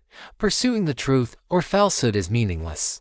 I did not expect fellow Taoist Gao's cultivation to be so high. Jianxiangxia bowed solemnly to Gao Yang, saying sincerely, "Jianxiangxia thanks fellow Taoist Gao for the guidance." Gao Yang glanced at Jianxiangxia, not quite understanding what he meant by guidance. Weren't they just having a normal conversation? How did it become guidance, however? If he thought it was guidance, then it was guidance. Gao Yang never liked to explain such things. He looked at Jianxiangxia and asked, "Fellow Taoist Jian, am I now qualified to guard this sevenfold thunder accumulation mountain?" If someone with fellow Taoist Gao's strength is not qualified to guard this place, then no one in our human race is qualified to guard it. Jianxiangxia said with a bitter smile. "That is good." Gao Yang nodded, then continued, "I will also have to trouble fellow Taoist Jianxiangxia to help me bear witness. The demons I have slain should count toward my merit, right?" Jianxiangxia nodded. The main sources of merit for guarding a region were the act of guarding itself and the slaying of these demons that invaded the territory. Please trouble fellow Taoist Jianxiangxia to help calculate the merit and report it to the Human Alliance. That is simple. The transmission token you carry has the function of recording merit, Jianxiangxia said with a smile. Gao Yang realized, and he no longer dwelled on this issue. He pointed to the two-headed golden lion below and said, "This demon has clung to life. Does the human race have any methods of restraint or enslavement? Keeping it alive is useful for the time being. That there is." As Jianxiangxia spoke, he took out a jade slip, closed his eyes to engrave it for a moment, and handed it to Gao Yang. This is the simplest and most brutal type of enslavement restriction. Once the restriction is planted, its life and death will be in your hands with a single thought. The two of them discussed enslaving the two-headed golden lion right above its head without any restraint, but it dared not make the slightest move, not even daring to twitch, because it knew that if it moved now, it would die immediately. If it were enslaved, it might live a little longer, and perhaps there would be a chance to defy fate. Gao Yang reached out and took the jade slip, probing it with his spirit, and quickly understood how to use the enslavement restriction. He withdrew his spirit and then controlled his will to engrave it in the air before him. In just 3 breaths of time, an incredibly complex, spherical restriction appeared before him, radiating a brilliant golden luster. Jianxiangxia wore a complex expression. Although this enslavement restriction was simple and crude, it was by no means something that could be learned easily. Yet now, Gao Yang had only taken a single glance before successfully constructing it with his divine sense. For Jianxiangxia, this was truly a blow to his confidence. Gao Yang looked at the two-headed golden lion below and commanded, "Raise your head and open your mental defenses." The two-headed golden lion trembled all over, then obediently raised its 2 heads while simultaneously dropping its mental defenses. With a thought from Gao Yang, the enslavement restriction instantly submerged into the two-headed golden lion's skull, planting itself deeply within its life core. Following this, a faint connection appeared in Gao Yang's mind. He felt a sudden realization. If he wished, he only needed to move a thought, and this transcendent limit-level two-headed golden lion would immediately have its soul scattered and die on the spot. With the enslavement restriction planted, the two-headed golden lion's hanging heart finally died completely. It immediately prostrated itself on the ground and said to Gao Yang, "This little demon pays respects to master." Gao Yang waved his hand, not caring much. He looked at Jianxiangxia to the side and said, "I must trouble fellow Taoist Jian to take it back to the Human Alliance base and hand it over to my mount." That two-headed ice dragon. Jianxiangxia nodded first, then asked with some confusion, "Fellow Taoist Gao, why hand it over to your mount?" Gao Yang coughed dryly and then said, "You also know that my mount belongs to the dragonkin, so it naturally cannot escape its bloodline instincts. This two-headed golden lion has decent strength and should be able to satisfy it." Jianxiangxia, he had never imagined that he, the dignified flying cloud sword immortal, would one day have to deliver a plaything to a demon beast. After a moment of silence, he still nodded and said, "Rest assured, fellow Taoist Gao, I will deliver it to your mount. Then I will trouble fellow Taoist Jian." Gao Yang cupped his hands toward Jianxiangxia and then said, "Also, when the time comes, please help my mount find a quiet place so as not to disturb the work and cultivation of the fellow Taoists in the Human Alliance. Rest assured, fellow Taoist Gao, I will handle it properly." Jianxiangxia agreed readily. Upon hearing this, a sense of despair welled up in the two-headed golden lion's heart. It only then realized that the terrifying human had spared its life just to make it a plaything for his mount to vent its beastly desires. However, since the enslavement restriction had already been planted, it could no longer resist even if it wanted to. Chapter 607. Better to shock everyone than just one. Watching Jianxiangxia return to the Human Alliance with the two-headed golden lion, Gao Yang returned to the space above the dragon-locking eye and sat down cross-legged. This battle did not leave much of an impression on him. Even though he had killed powerful demon beasts ranked in the top 10 of the demon bloodline rankings, the only thing he felt was a pity was that these demon beasts had all been charred by the 9 capital wild thunder. Their flesh and fur fused together, leaving them with no culinary value. Otherwise, facing these demon beasts with such potent bloodlines, Gao Yang had intended to taste them. After all, the bifang he encountered in the inheritance land had tasted quite good, and the benefits after eating it were not small. Now, he could only wait and see if any more demon beasts would come. However, Gao Yang estimated that since he had killed so many demon beasts at once, all of whom were of extremely high strength and status, it would surely incite the fury of the demon race. Perhaps they would send even stronger Dao Harmonization Realm demon beasts to take his life. As for now, let the news fly for a while. Thinking this, Gao Yang slowly closed his eyes and began to cultivate. He still had many things to do. Diu Qi, meditation, sword Dao, and the 9 profound art occupied more than half of his day. The cultivation time for Du Qi and meditation was basically fixed. As for comprehending the sword Dao, it was unpredictable. Sometimes he might comprehend it for days on end, while other times he might finish a session in an hour or two. As for the 9 profound art, thanks to the fact that Gao Yang had prepared sufficient resources long ago, he now only needed to spend a little time each day consuming various elixirs and treasures, followed by a fixed period of cultivation to continuously improve. Moreover, Gao Yang's current physique was a full 22 points. And such an overly powerful physique was even more conducive to the cultivation of the 9 profound art. Gao Yang estimated that this promoting and accelerating effect would only gradually lose its efficacy once he cultivated the 9 profound art to the 6th turn. Of course, if his physique could be improved before then, this promoting and accelerating effect could be extended for a longer period. While Gao Yang was guarding the 7-fold mountain of accumulated thunder, on the other side, Jian Changxia was carrying the 2-headed golden lion, turning into a sword rainbow that streaked across the sky as he hurried toward the human alliance. If not for the 2-headed golden lion, he could have returned directly via teleportation on his own, but with the 2-headed golden lion in tow, he could only travel by his own power. Fortunately, although the human alliance base was not on the front line, it was not too far from the great war between humans and demons. With Jian Changxia's speed, it took less than an hour to return to the human alliance base. During this hour, the 2-headed golden lion's powerful bloodline abilities were displayed once again. Its jarred fur continuously fell off, and its injured flesh began to recover. By the time they reached the human alliance, it had already returned to its initial, majestic appearance as a demon prodigy. Of course, this was in the eyes of others. I 2-headed golden lion, where did you catch that from? In Jian Changxia's courtyard, Li Ren's eyes revealed a hint of surprise as he looked at the 2-headed golden lion following obediently behind Jian Changxia.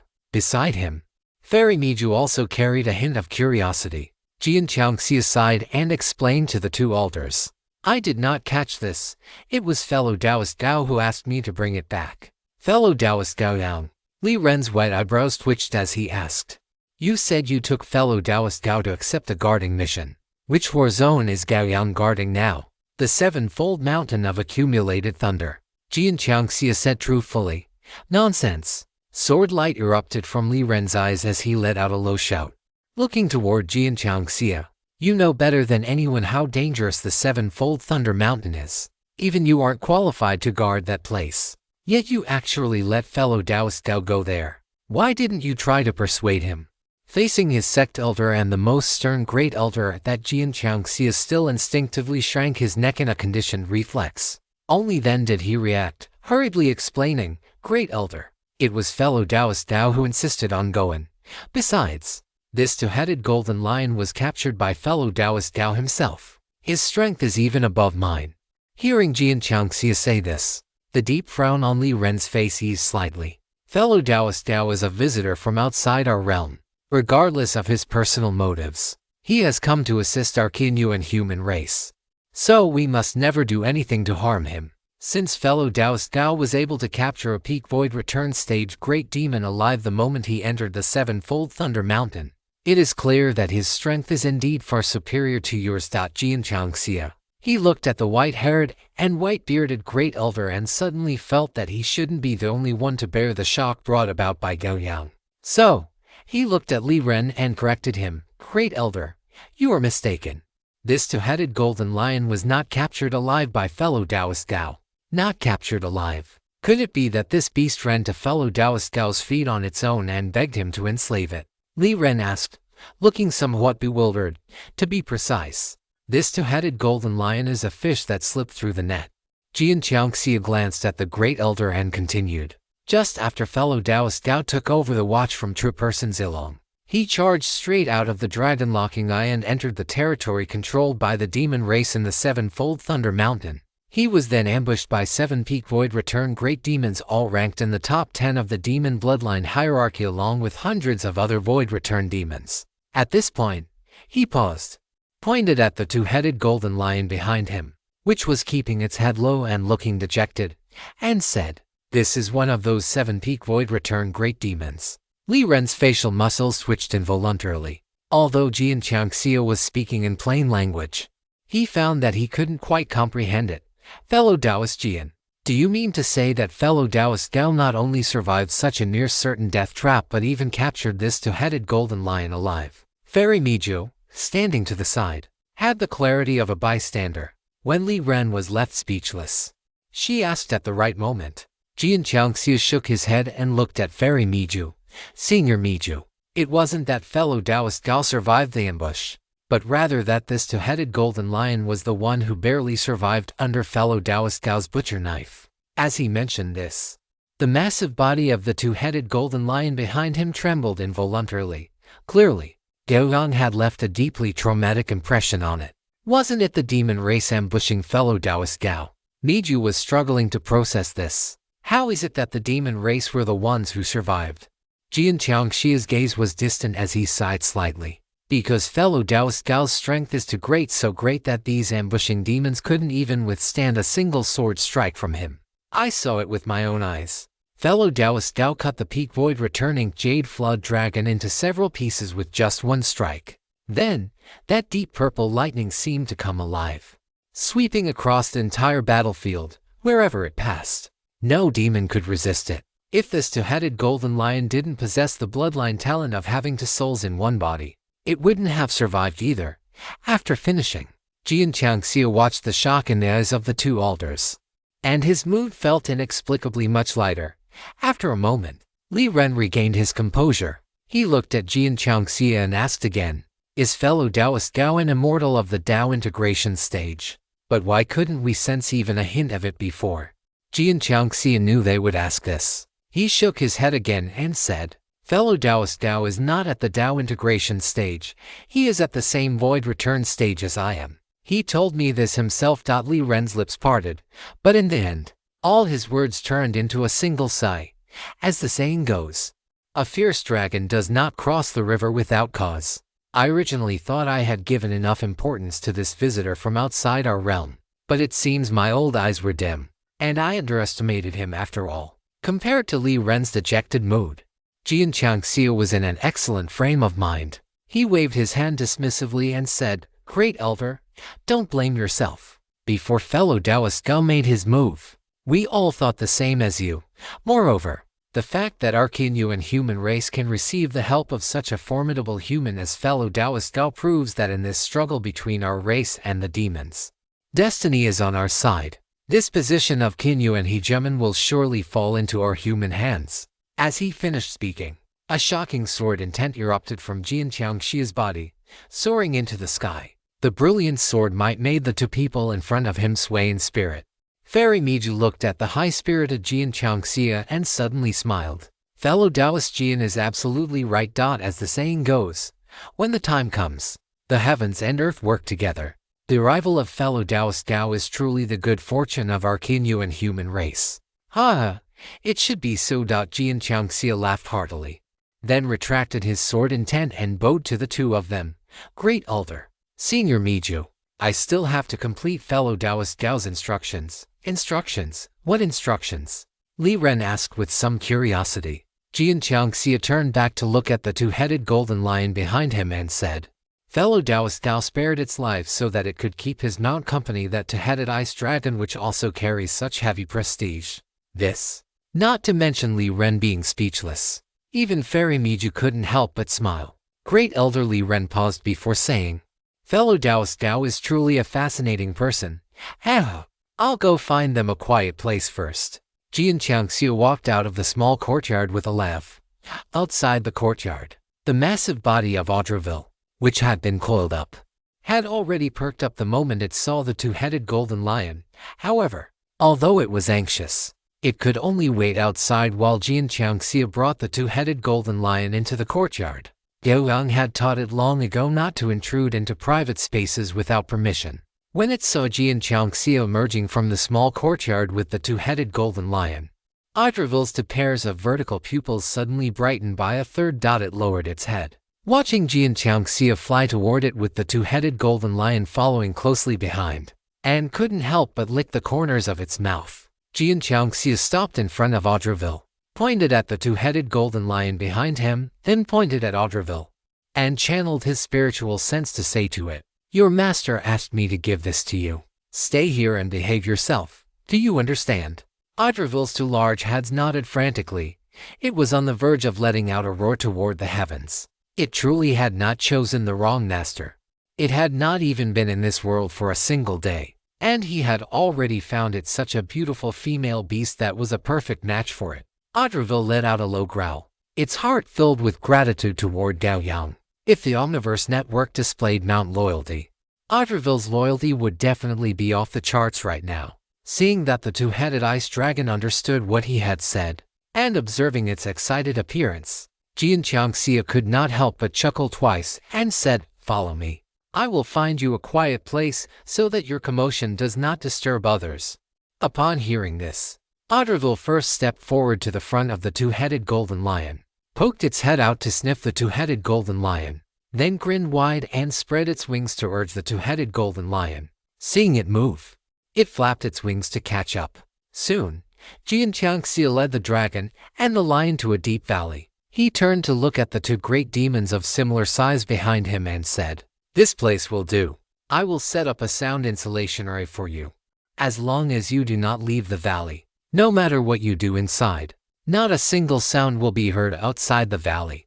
Audreville let out an excited low growl, nodded its massive head toward Jian Qiangxia, and then looked at the two-headed golden lion to the side, growling twice as if urging it. The two-headed golden lion seemed to have roots growing from its feet, as if it had not heard Audreville's urging. Seeing this, Jian Qiangxia sneered and said, "If you are unwilling, that is fine. You may simply shatter your own life core." The two-headed golden lion trembled all over. In the end, it succumbed to its desire to survive and stepped into the valley before it, one step at a time. Seeing this, Audreville flapped its 100-meter-long dragon wings in excitement, let out a low growl toward Jian Qiangxia, and then hurriedly followed. Watching the impatient behavior of Gao Yang's mount, Jian Qiangxia laughed heartily. After the two great demons entered the valley, he pressed his fingers together like a sword and swept them through the void in front of him. Strands of mana formed into threads, completely shrouding the valley below. When the final finger movement landed, he clapped his hands in satisfaction and turned to leave. He had completed Gao Yang's request, and now he had to return to the war zone he was guarding to continue his watch. Chapter 608 Rain Falls. The demon race arrives. In the sevenfold Thunder Mountains, 7 mountain ranges rose and fell like giant dragons. Amidst the black clouds covering the sky, the magneto-electric storms never ceased for a moment. Above the dragon-locking eye, Gao Yang sat quietly, facing the direction of the eastern wasteland demon race. Surrounding him was a dense mass of magneto-electric divine thunder. The lightning was so thick that it had formed an ocean of thunder. In the very center of his chest, a deep purple mark, only the size of an infant's fist, flickered like a heartbeat. This was the Heavenly Thunder Seal. As the Heavenly Thunder Seal flickered continuously, the surrounding magneto-electric divine thunder surged into the seal as if there were being inhaled into a belly, and dull rumblings echoed constantly in this world. Every inch of Gao Yang's skin was constantly cracking and healing under the baptism of this ocean of thunder. In this process, his resistance to lightning was also becoming higher and higher. After a long time, the Heavenly Thunder Seal slowly submerged into Gao Yang's chest. With the disappearance of the Heavenly Thunder Seal, the magneto-electric divine thunder in this space lost its anchor and began to slowly dissipate. Only after the magneto-electric divine thunder had completely vanished did Gao Yang, who had been meditating with his eyes closed, slowly open them. This magneto-electric divine thunder is even more powerful in quality than the lightning in the Strangeland Thunder Pool, and it has a better tempering effect on my Heavenly Thunder Seal. However, the magneto-electric divine thunder is too violent. Even with my physical recovery speed and battle ore recovery speed, I can only maintain short periods of lightning drawing cultivation. If it goes on for too long, the body's recovery speed cannot keep up with the rate of destruction, which will cause substantial damage to my body. Gao Yang opened his hand. The cracks in his palm caused by the magnetoelectric divine thunder were slowly healing. He lowered his hand and looked up toward the direction of the eastern wasteland demon race. He had been guarding this place for half a month. Over these past 15 days, apart from a subtle feeling of being watched every day, no demon had dared to come before him. Gao Yang did not think the eastern wasteland demon race was afraid. The eastern wasteland demon race was the hegemon of this world. If the death of a few hundred demons could make them afraid, they would not be worthy of being called hegemons. Gao Yang was more inclined to believe that they were observing him from the shadows and gathering more powerful demon forces to come and kill him on the spot. When the next group of demons appeared before him, it would mean that a great battle was about to begin. He just did not know if the He Dao immortals of the Jinyuan cultivation world and the demon race had reached a consensus. For instance, upholding the principle of king against king, general against general, and not easily dispatching He Dao realm great demons to kill him. However, Gao Yang actually wanted to have a battle with a He Dao realm demon. After all, the strength of these transcendent level demons was truly a bit weak for him now. Staring in the direction of the eastern wasteland demon race for a while, seeing that the feeling of being watched had vanished, Gao Yang withdrew his gaze. He then placed his sword, Yang Yao, horizontally across his lap and began to contemplate the Dao of the sword. Fellow Taoist Gao, it has been over half a month since we last met. How have you been lately? Gao Yang opened his eyes and saw Jian Qiangxia flying toward him on his sword, skimming close to the ground. In the blink of an eye, he was already near the dragon-locking eye. Gao Yang nodded. Fellow Taoist Jian, what brings you to the Thunder Mountains today? I was just worried about you, fellow Taoist. Jian Qiangxia arrived above the dragon-locking eye, first bowed slightly toward Gao Yang, and then said, fellow Taoist, Gao has been guarding the sevenfold Thunder Mountains for half a month. So, I wanted to come and see if there was anything you needed help with. If there is, please do not be polite. Just say so directly. Gao Yang shook his head. He did not need to consume extra resources to guard this place. Fellow Taoist Jian, how many merit points do I have now? And how many more are needed before I can invite the immortal of the melting furnace to take action? Facing Gao Yang's question, Jian Qiangxia was clearly well prepared. He took a jade slip from his storage bag and tossed it toward Gao Yang. Gao Yang reached out and caught it, hearing Jian Qiangxia say, fellow Taoist Gao Yang, this is the merit exchange list of the Human Alliance. You can take a look at it when you have some free time. However, if you wish to request the immortal Honglu to take action, it will require 1 million merit points.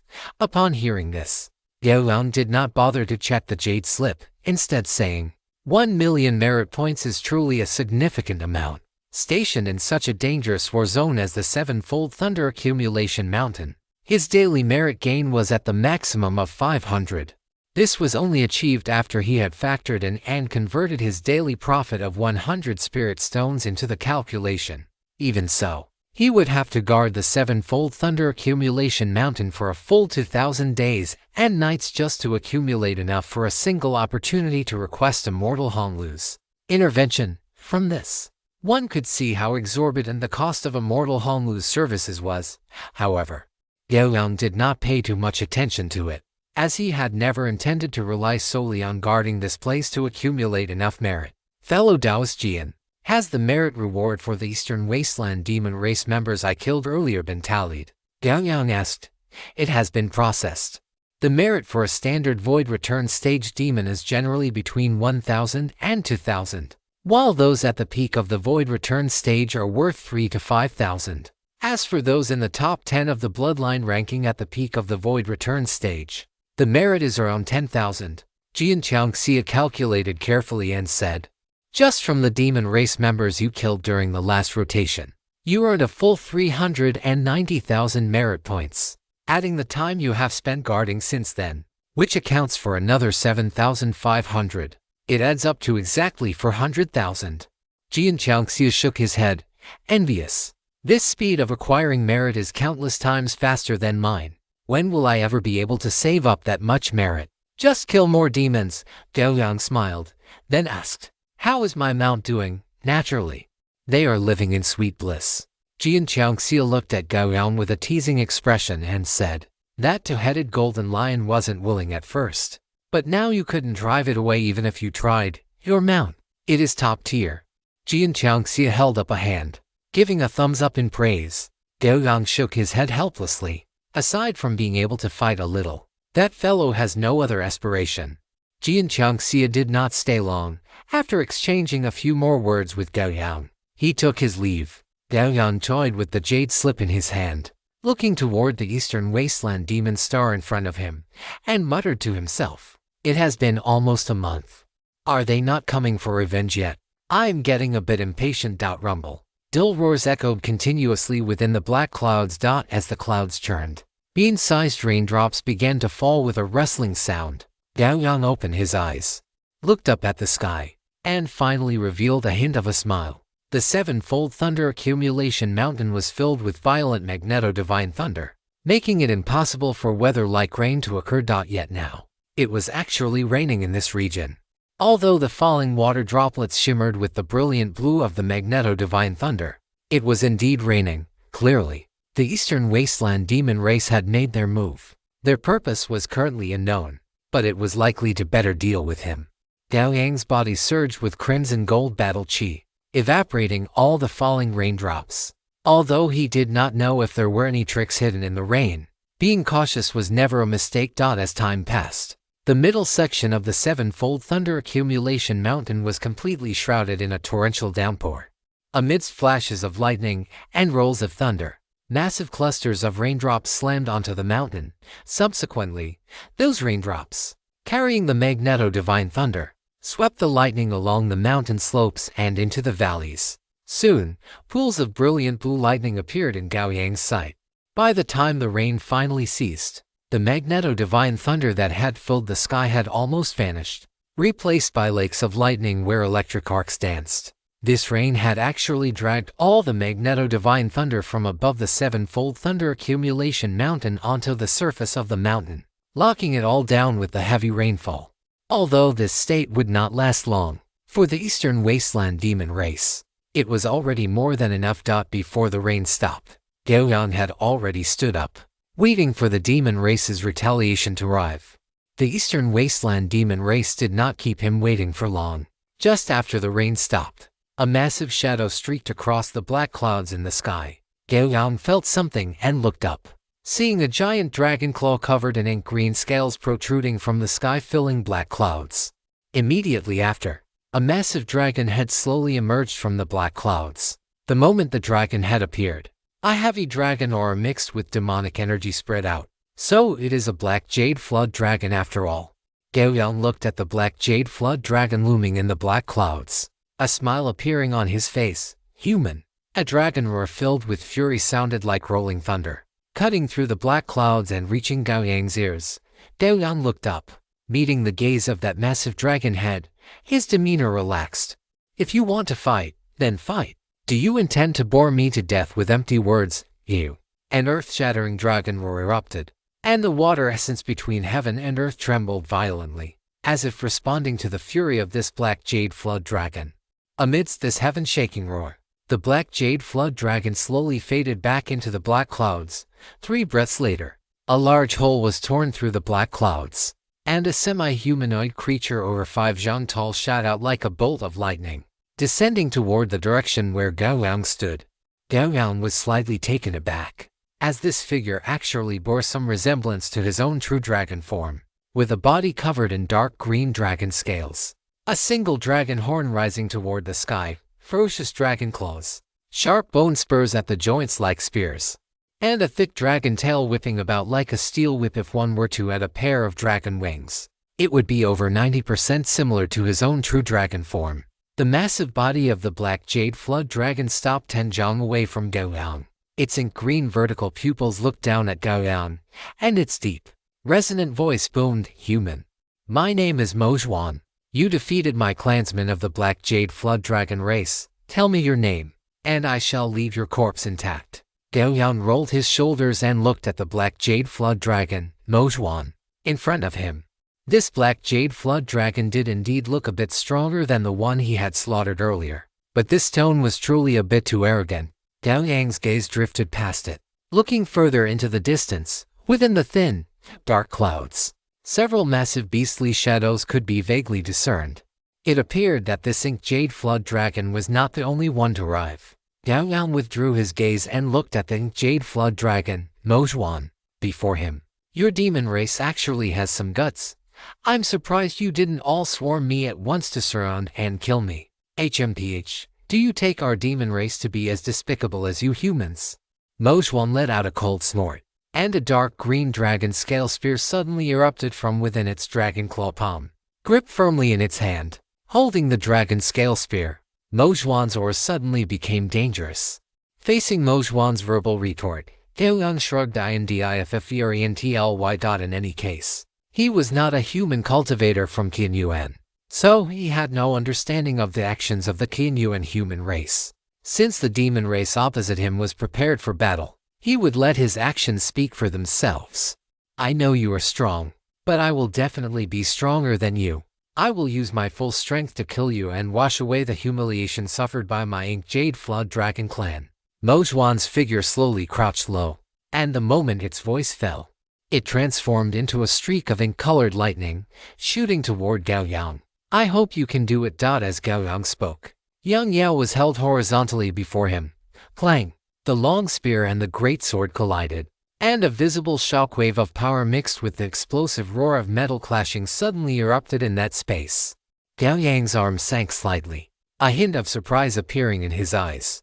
Although this ink jade flood dragon was still at the void return stage, its raw physical strength was exceptionally formidable. Smashing down with its spear, Mozhuan let out a low roar. Its body moved like a dragon, the long spear following its movements as it launched continuous attacks at Gao Yang. Every move and style possessed both the discipline of martial arts techniques and the savage, ferocious combat style unique to demonic beasts. After only a few exchanges, Gao Yang judged that this ink jade flood dragon named Mozhuan had already found its own Dao.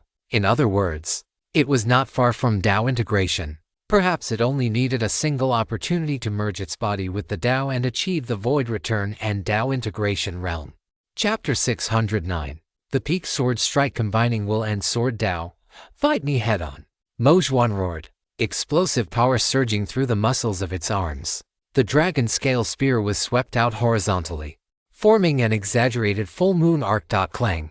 Amidst the violent metallic roar, Gao Yang's feet ground into the air, crushing to milky white air waves out of the atmosphere as he retreated nearly 100 meters before barely coming to a stop.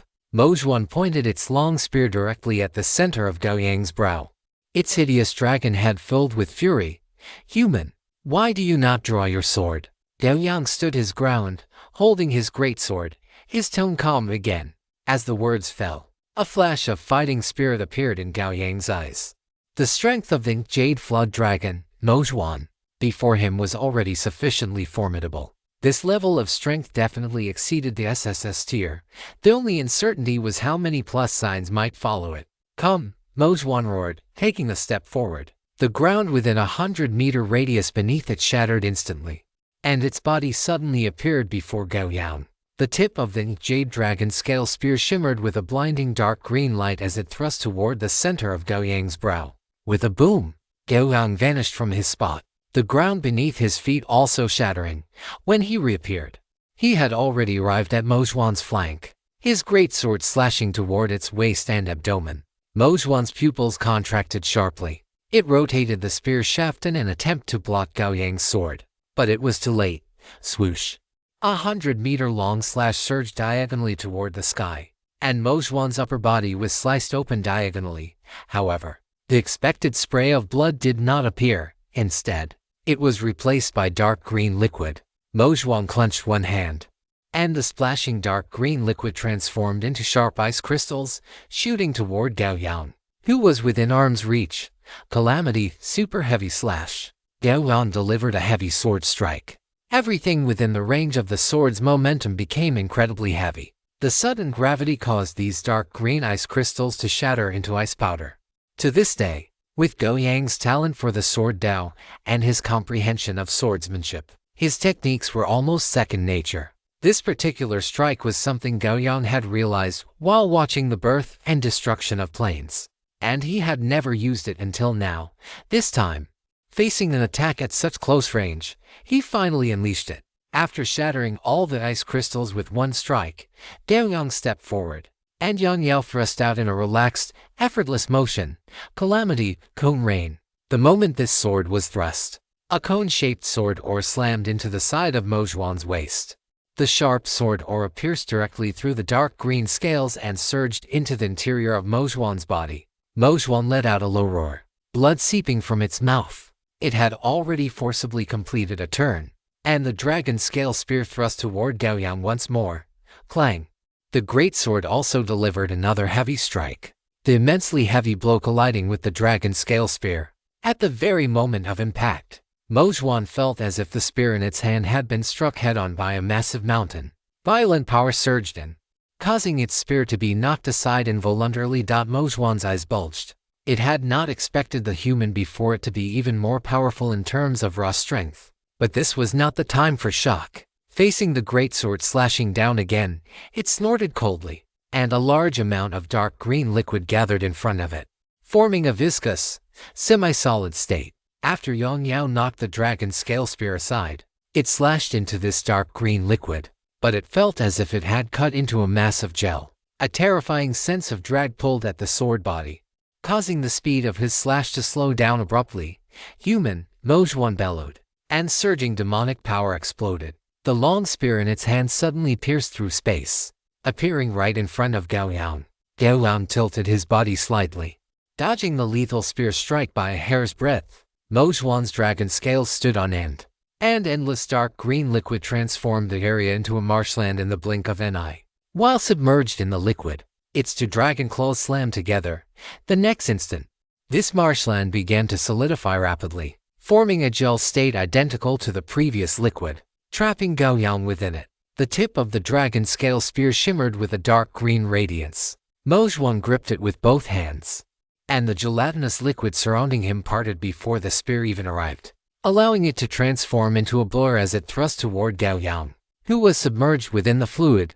Clang! Facing the incoming dragon scale spear, Gao Yang swung his greatsword down once more.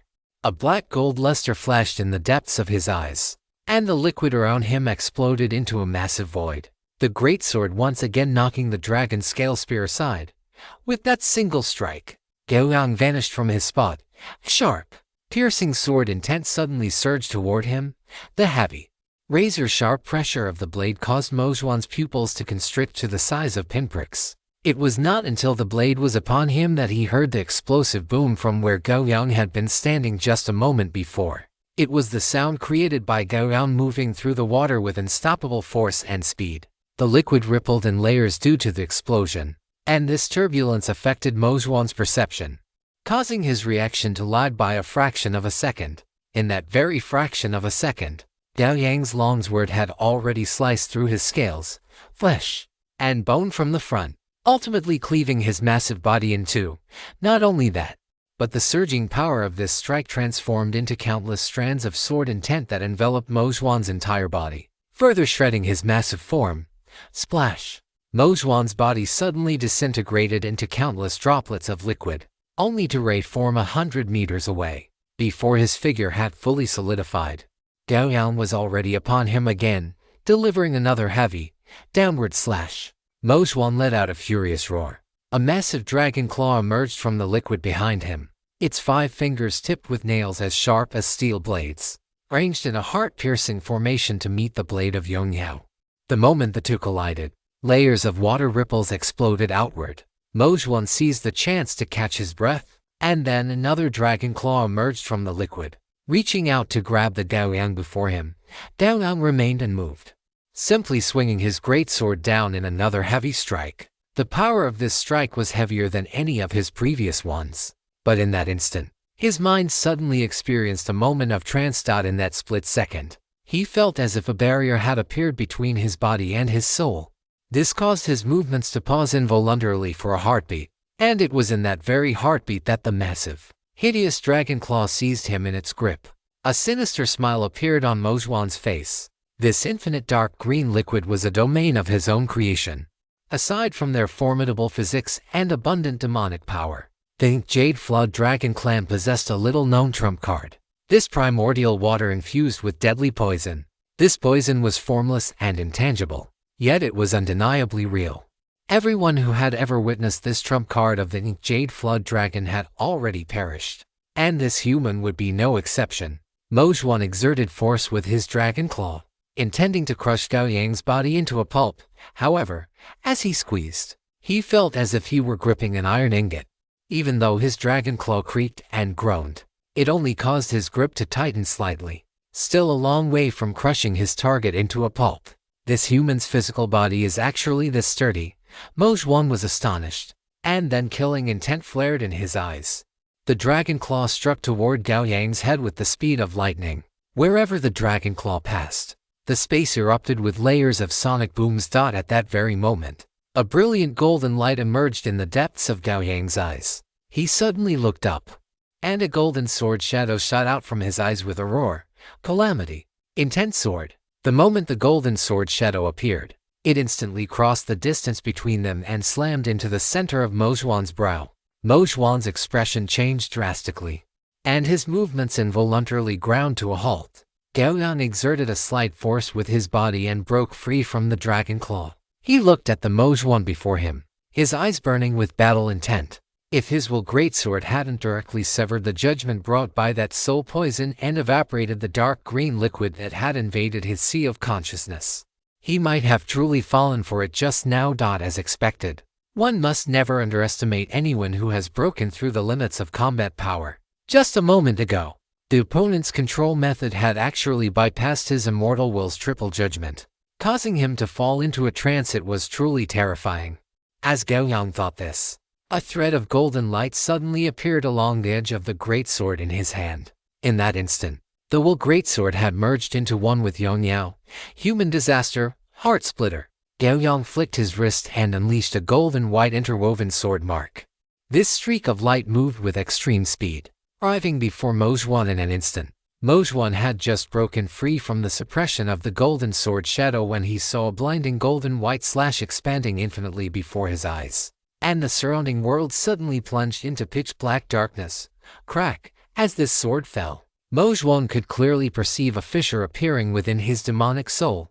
Excruciating, heart-rending pain flooded his entire body, causing him to lose all composure and roar wildly. Violent demonic power erupted, creating towering waves across this watery kingdom. Under this strike, both his physical body and his demonic soul suffered equal damage. Under Mojwan's control, the violent liquid surged toward Gao Yang. Facing an attack of this magnitude, Gao Yang let out a cold snort, and his red gold, fire-like battle aura exploded from his body. The intense heat instantly evaporated the surrounding liquid, and as time passed, the scale of the battle aura on Gao Yang's body grew increasingly exaggerated. Gao Yang took a step forward, and the surrounding liquid exploded. His body dragged a trail of afterimages as he charged before Mojwan, his greatsword held high, and struck down with ferocity. Mojwan's eyes were blood red. The stinging pain in his soul made it impossible for him to make any other reaction. He could only raise his dragon scale spear to meet Gao Yang's strike head-on. Clang! Blade collided with spear, and unstoppable, violent force traveled through the shaft into Mojwan's body, causing him to stagger backward as if he were drunk. As Mojwan retreated, Gao Yang advanced again, swinging his sword down once more. Strike after strike. None of Gao Yang's swings were fast, but every single one was a tyrant body strike. Yet, Gao Yang actively terminated the tyrant body effect, ensuring that none of his strikes were fully committed to the end. On the surface, such strikes might not seem to have high lethality, but they possessed extreme suppression. Every blow left Mojwan unable to defend, his body shaking violently and his soul trembling. As each strike landed, the tremors between his body and soul grew increasingly severe, reaching the point where his soul began to detach from his physical form. Clang! Gao Yang delivered another heavy strike, and the dragon scale spear held within Mojwan's claws finally could not withstand the force, snapping into from a single blow. Mojwan's soul wailed in madness, but the violent oscillation between its soul and body rendered it unable to make any move. It could only watch helplessly as Gao Yang slowly raised the greatsword in his hands high above his head. Gao Yang let out a low shout, and a majestic sword pressure and indomitable will erupted from the blade of eternal radiance. Although the strike had not yet fallen, a cold, deathly aura had already rippled outward. The lightning in the sky remained, but under the weight of this sword, it appeared dim and lusterless. Human calamity, annihilation. Gao Yang's expression remained blank, with a fluid, graceful motion. He brought the raised eternal radiance down toward the space in front of him. The blade was clearly a brilliant, shimmering silver, yet for some reason, it gave off a hollow, emotionless sensation. This strike would annihilate the enemy from their physical body down to their very soul, leaving not a shred of possibility for survival. This was annihilation. The edge of eternal radiance cleaved into the single horn on Mojwan's forehead, passing through without the slightest resistance, and exited from between its legs. After the strike, Mojwan's body remained dark green, but to the eyes of others, it was shrouded in a thick layer of gray-white, as if a heavy barrier had appeared between it and the surrounding world. The sky remained bright, and the magneto-electric fluid continued to crackle across the earth. But the place where Mojwan stood fell into absolute silence. Gao Yang straightened his posture and gave a light wave of his hand. A breeze swept past, and the surrounding dark green liquid instantly dissolved into energy and dissipated. Along with it, Mojwan's body vanished as well. Starting from the dragon horn that had been struck, the body began to weather away like dust, rapidly scattering into nothingness. In less than 2 seconds, Mojwan's massive form had completely turned into fly ash, dissipating between heaven and earth. This was one of the strongest sword techniques Gao Yang had comprehended since his will had undergone transformation, and he had begun to fuse his will with his swordsmanship. In terms of single-target lethality, aside from thunderous eternal night and heavenly disaster meteor, this strike stood at the pinnacle. Gao Yang leaned down to pick up the 2 halves of the dragon scale spear. After aligning the broken ends, he gripped the fracture with one hand, and crimson gold battle chi ignited in his palm. Within seconds, the originally hard dragon scales were scorched, turning into molten metal that sealed the break.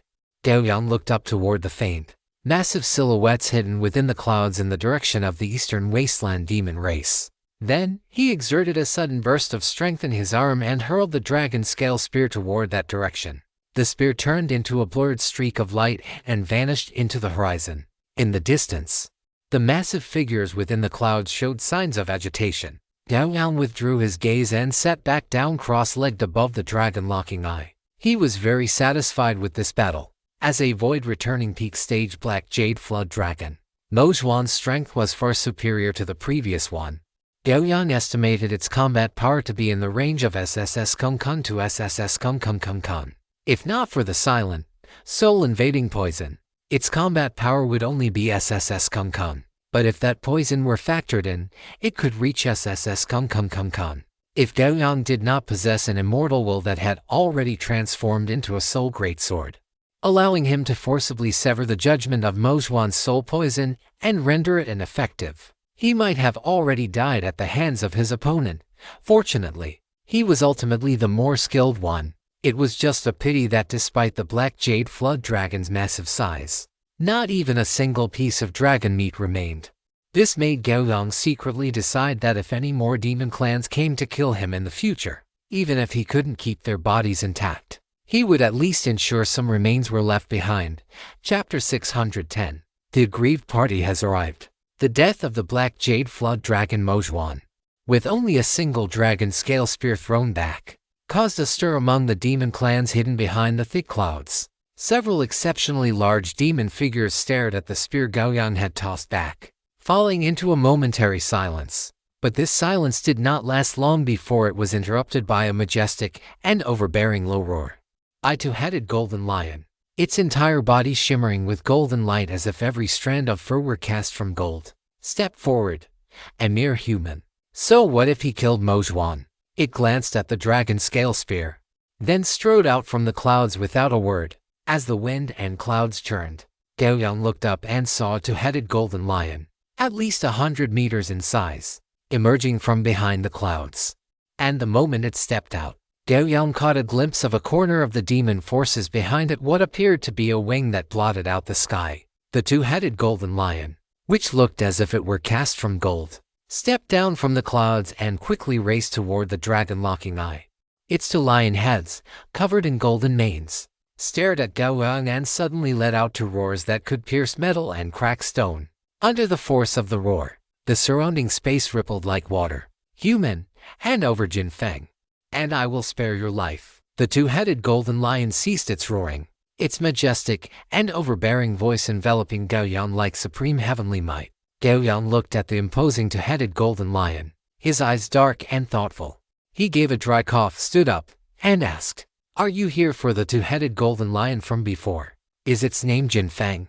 Gao Yang naturally knew that the two-headed golden lion he had enslaved earlier was named Jin Feng, but if he said it out loud now, wouldn't that prove he had already communicated with it? Before knowing the relationship between this two-headed golden lion and Jin Feng, he decided to remain cautious. After all, he had heard Sword Heaven say earlier that Olivier seemed to have completely conquered that two-headed golden lion, seeming to sense Gao Yang's weakness.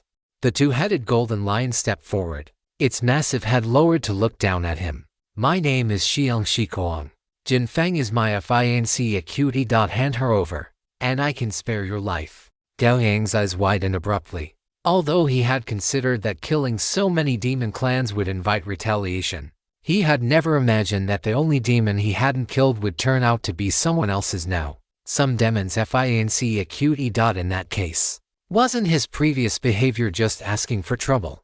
Facing the interrogation of the two-headed golden lion Xiang Shikuang, Gao Yang felt inexplicably short of breath, as if he were facing an aggrieved victim who had come knocking at his door. "Human, do not try to deceive me. I can sense that my fiancé is not dead." Xiang Shikuang roared immediately upon seeing Gao Yang remain silent, shaking his head. Gao Yang dispelled this feeling from his mind. He looked up at the two-headed golden lion Xiang Shikuang, opened his mouth several times, and then fell back into silence. It was not that he did not want to respond, but rather that he had organized his words several times and still did not know what to say. The two-headed golden lion opposite him seemed to have a very close relationship with his fiancée, and he was worried that if he said the wrong thing, the aggrieved victim before him would not be able to handle it. This was truly the first time he had encountered such a situation. After thinking for a long time and organizing his words several times, Gao Yang finally sighed, put on a stern face, and looked at the aggrieved victim now, the two-headed golden lion Xiang Shikuang, and said, "I do not know anything about any fiancée. I have already defeated her once and captured her alive, so her life is mine. If you want me to hand her over, you can try to capture me alive first, or kill me." Roar, X2. Xiang Shikuang's two pairs of majestic beast eyes stared at Gao Yang as it roared wildly. "Then, I will capture you alive first, and then use you to trade for my fiancée." As the words fell, terrifying golden demonic power erupted from its massive, 100-meter-long body. The golden demonic power formed an ocean, completely submerging the entire space. Watching this scene, Gao Yang could not help but feel a bit envious. These demon clans possessed massive bodies and robust physics, and their total amount of demonic power naturally far exceeded that of the human race. Xiang Shikuang's two heads looked up and let out a long howl, the sound forming tangible sound waves that surged toward Gao Yang. Gao Yang's body suddenly vanished from where he stood, and the moment after he disappeared, the sound waves formed by the lion's roar pierced through his previous position and slammed into the distant Jilei mountain range behind him, instantly triggering a series of rumbles. Gao Yang nodded. The strength of this two-headed golden lion was far superior to that of Jin Feng. After its roar, Xiang Shikuang's massive body suddenly moved. With just a single pounce, the ground beneath its feet cracked, and the space behind it emitted a series of explosions. Compared to it, Gao Yang's body was truly too small. In just 2 steps, the two-headed golden lion rushed in front of Gao Yang. It raised a giant golden claw, filled with dense golden demonic power, and without a second thought, swiped it directly down at Gao Yang. A fighting spirit surged in Gao Yang's eyes. He could barely control the urge to transform into his true dragon form and engage in a brutal, flesh-to-flesh brawl with this exceptionally domineering two-headed golden lion. However, he forcibly suppressed this impulse. Facing the descending giant claw, the Yongyao in his hand suddenly expanded to 10 meters in size, and then he slashed upward with his sword. As Yongyao slashed out, A flash of black-gold light appeared in the depths of Gao Yang's eyes. This strike was none other than the tyrant body slash. It must be said that after his will underwent a transformation, his immortal will had indeed been greatly enhanced. With Gao Yang's current will and luck, the 65% trigger chance of the tyrant body slash was almost no different from 100%. The massive golden lion claw collided with the silver-white greatsword, producing an explosion that sounded like metal clashing. Yang Yu's blade cut into the golden lion claw, slicing through more than half of it and causing the beast to let out a painful roar. As for Gao Yang, he was also shaken by the terrifying force contained within the golden lion claw. Even his bones were creaking, and fine beads of blood burst out from his body, staining his surroundings a deep red. Xiang Shikuang retracted its lion claw, and its golden demonic power bloomed once more, surging toward the wound on its palm. However, it was surprised after just a moment, because although it had mobilized its demonic power to repair the wound, the recovery speed was extremely slow. Xiang Shikuang roared, its entire body's golden demonic power erupting. In an instant, a lion phantom composed entirely of golden light rushed out from its body and charged toward Gao Yang. Gao Yang let out a cold snort, his crimson gold battle aura surging as he waved his hand to slash out 100-meter sword energy. The sword energy collided with the lion phantom, and the point of impact caused the mountains to crumble and the earth to split. Swish! The two-headed golden lion Xiang Shikuang moved its forepaws, instantly rushing through the center of the explosion and killing its way back to Gao Yang. One head opened wide, biting toward Gao Yang. Meanwhile, the other head had golden demonic power gathering in its mouth. If the first strike failed, a series of follow-up attacks awaited Gao Yang. Facing the two-headed golden lion's attack, Gao Yang did not even lift an eyelid, merely swinging his greatsword in silence. But this time, under his will, Yang Yao rapidly extended to a full 100 meters, and its weight increased to the limit of what he could control at that moment. Just as the two-headed golden lion Xiang Shikuang was about to bite down, a sense of extreme cold suddenly welled up in its heart. It did not hesitate in the slightest, decisively abandoning the attack. And the golden demonic power brewing in its other head instantly transformed into a lion's roar and exploded. The sound waves rippled, and the surrounding space seemed to slow down. Taking advantage of this moment, its body suddenly vanished from where it stood. Whoosh! The massive sword body swept across horizontally, the space shattering inch by inch wherever it passed, showing just how heavy this strike was. Gao Yang stood holding his sword, looking at the two-headed golden lion standing in the sky, and nodded in praise. Your reaction is quite good. Strictly speaking, this strike was not a display of Gao Yang's own strength, but purely the power of the quasi-divine weapon, Yang Yao. Whether it was the massive sword body or the exaggerated weight, it meant that if Gao Yang's strike had landed, the two-headed golden lion would basically have lost all its strength and means of resistance, because that meant the strike contained no supernatural power whatsoever, only the most pure, physical destructive force. And if such a terrifying strike were to land, even the earth itself would likely be unable to withstand it. Generally speaking, when facing an existence of the same rank, Gao Yang would not overly rely on the power of a quasi-divine weapon, because that would make the battle devoid of any fun, and he would be unable to extract any nourishment from such a fight. However, in his recent battle with the Jade Dragon Mozhuan, Gao Yang had managed to extract quite a bit of nourishment.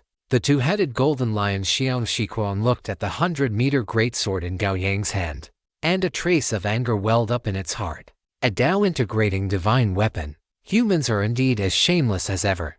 Gao Yang raised the greatsword in his hand and said, "Sorry, I am not familiar with the rules of combat between our human and demon races. How about this? For the rest of the fight, I will not use the power of the Tao-integrating divine weapon. HMPH, arrogant.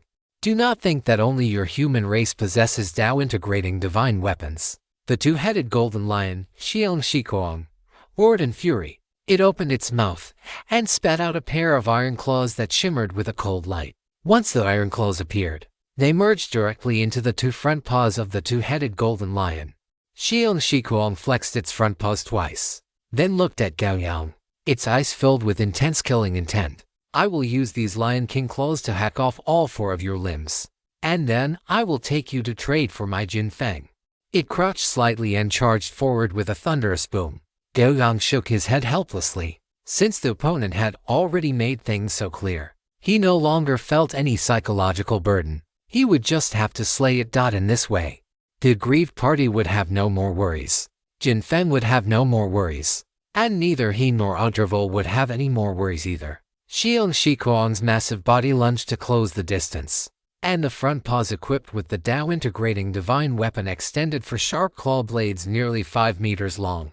With cold, murderous intent flickering in its eyes, it swiped a paw down toward Gao Yang. Facing an attack from an enemy of this size, Gao Yang did not leap or fly away. Instead, he stood his ground on the earth and swung his sword upward in a furious strike. Human calamity, meteor. The meteor strike was already incredibly heavy. At this moment, with Gao Yang fully channeling Yang Yao, this quasi-divine sword, the terrifying weight and cutting force caused the space to shatter layer by layer wherever it passed, revealing the pitch-black spatial voids behind it.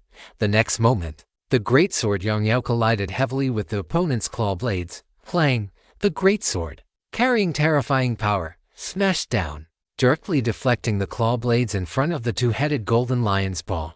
The blade cleaved into the left shoulder of the two-headed golden lion, snapping several hard bones before it finally came to a halt. Xiang Shikuang let out a heaven-shaking roar. Its muscles and bones locked the greatsword embedded in its body tightly, and then it spread its two front paws wide, instantly swiping down toward Gao Yang in a bear hug motion.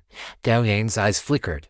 He had not expected that the seemingly domineering and violent two-headed golden lion had actually planned to disarm him from the very beginning. Facing the incoming cold claw blades, Gao Yang let go of his grip and suddenly flew backward, with the attack missing. Xiang Shikuang did not let up. It used its body to keep the weapon locked and attacked Gao Yang with one claw after another. The sharp claw light tore the very space apart. Gao Yang guessed that if he were caught by them, his fate would be no better than that of the shredded space. Facing such a physically formidable demon race with an even more ferocious fighting style, did even he have to avoid its edge? Of course not. Gao Yang took 2 more steps back, then gripped his hand, and a golden, radiant greatsword suddenly appeared out of thin air. Although Yang Yao was temporarily locked away, he was not the kind of fool who wouldn't know how to fight just because he lost his weapon. Likewise, he was not without a backup weapon.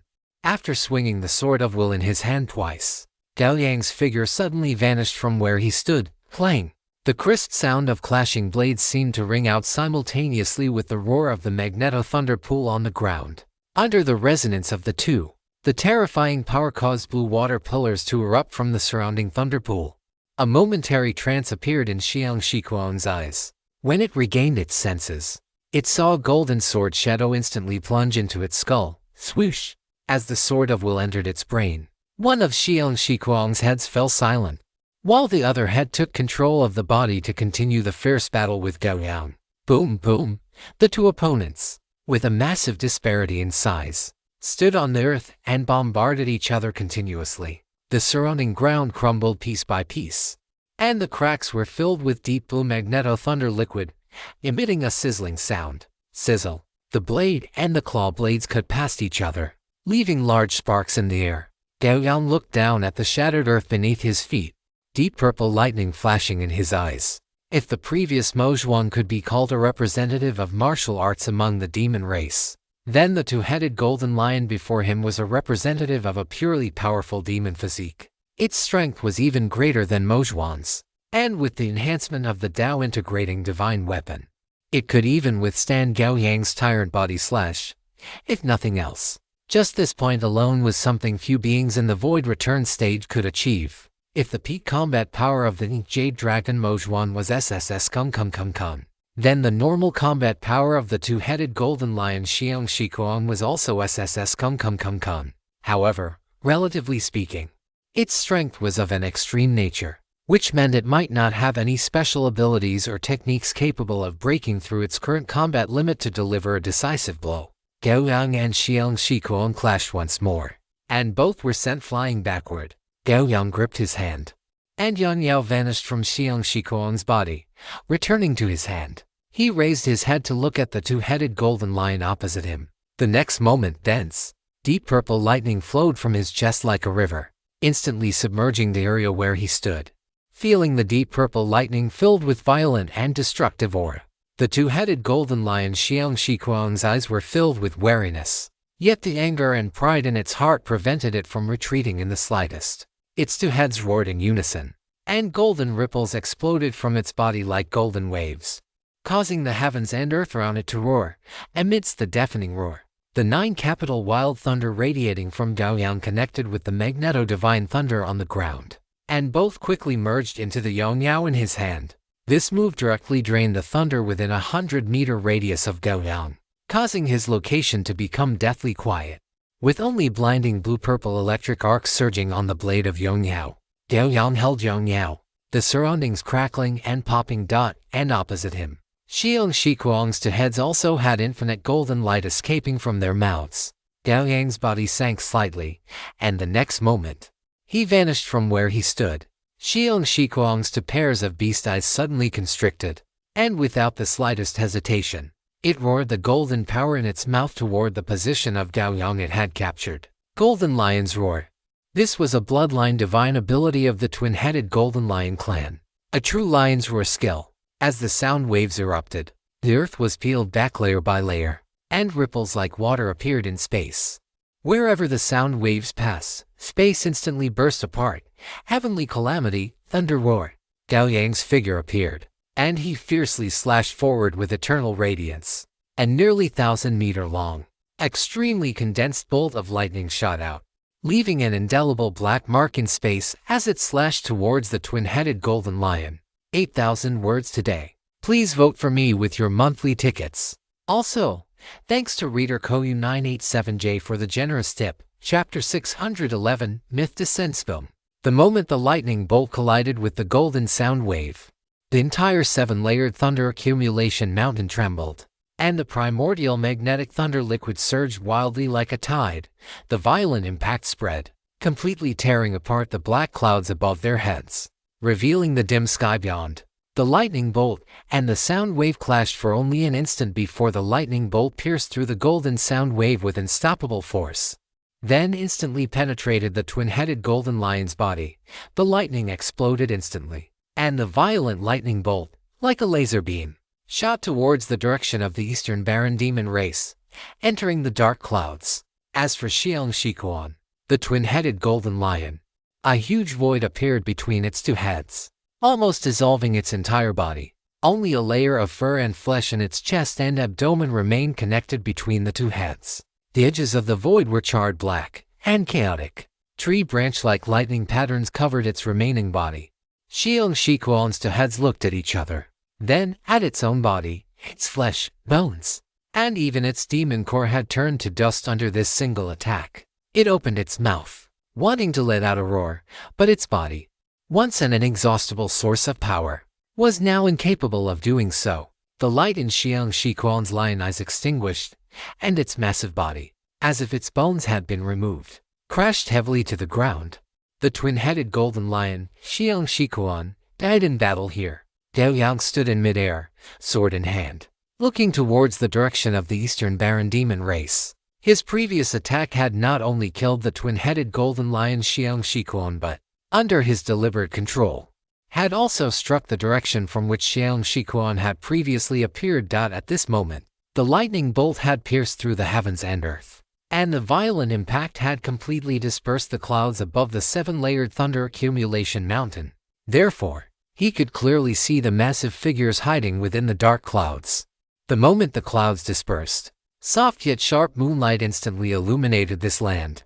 A hint of surprise appeared in Gao Yang's eyes, because a white jade disc suddenly appeared above the 7-layered thunder accumulation mountain. He looked at the full moon, his gaze filled with curiosity. But in just an instant, this curiosity turned into shock, because Gao Yang saw a snow-white toad with ice-blue eyes, shaped like a white jade carving, lying prostrate within that full moon.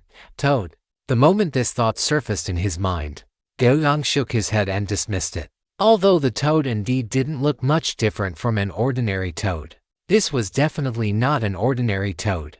Recalling the sun he had seen upon first arriving in this world, and the golden crow within it, a thought emerged in Gao Yang's mind. Is it a cold toad representing the power of the great yin? Gao Yang looked at the creature, muttering to himself. Beside this full moon, there was also an existence shrouded in shadow, enveloped by the cold moonlight, which Gao Yang could not see clearly. The full moon slowly ascended, and a hint of interest welled up in Gao Yang's eyes. I ate a bifang before and gained quite a bit. I wonder how this cold toad tastes. Seeing the full moon's movement, Gao Yang knew that another great battle awaited him, and his buffer time would not be long. Gao Yang came to the twin-headed golden lion's corpse, placed a hand on it, and with a thought, the massive remaining corpse was stored into his inventory. After he finished, he looked up and saw that the full moon had already risen directly above his head. At this distance, Gao Yang could even meet the gaze of the cold toad within the full moon. Sensing the other party's cold gaze and the rapidly dropping temperature around him, Gao Yang raised his long sword, pointing its tip at the full moon. The cold toad coiled within the full moon had a cold gaze. Seeing Gao Yang raise his sword at it, it had a thought, and a cylindrical silver-white moonlight beam descended from the full moon, falling straight towards Gao Yang on the ground. Although he didn't know the effect of this moonlight, his rich combat experience made Gao Yang tap his foot, intending to move his body sideways. As soon as Gao Yang moved his body, his brows furrowed. Silver-white threads appeared around him. Before he made any move, these threads had no presence whatsoever, but as he moved, these silver-white threads suddenly tightened, attempting to bind him in place. Gao Yang's body suddenly erupted with crimson gold battle chi. The scorching battle chi rapidly evaporated the silver-white threads on his body. Gao Yang moved sideways more than 10 meters, and after he dodged the moonlight falling from above, a circular large hole appeared precisely where he had been standing. First, use moonlight to bind me, then use this moonlight pillar for long-range attacks. Gao Yang stretched out his hand, and strands of silver-white moonlight threads tightly bound his palm as he moved. He clenched his hand, then suddenly exerted force, tearing all the moonlight threads in his hand. The torn moonlight immediately transformed into countless silver-white specks of light, fluttering down. Gao Yang released his hand. There were no marks on his palm from being cut by the threads. Is that all? Gao Yang looked up at the cold toad in the full moon, a hint of disappointment appearing in his eyes.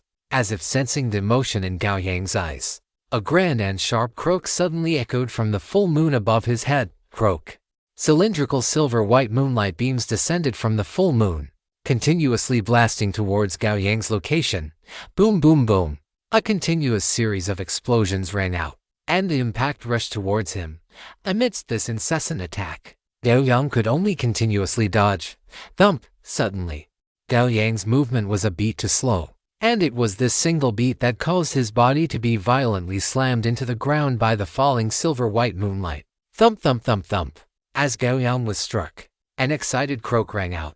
Pillars of moonlight crashed down in continuous succession, causing the earth where Gao Yang stood to shatter rapidly under the bombardment, sending splashes of magneto-thunder liquid flying in all directions, following the descent of a massive, silver-white pillar of moonlight.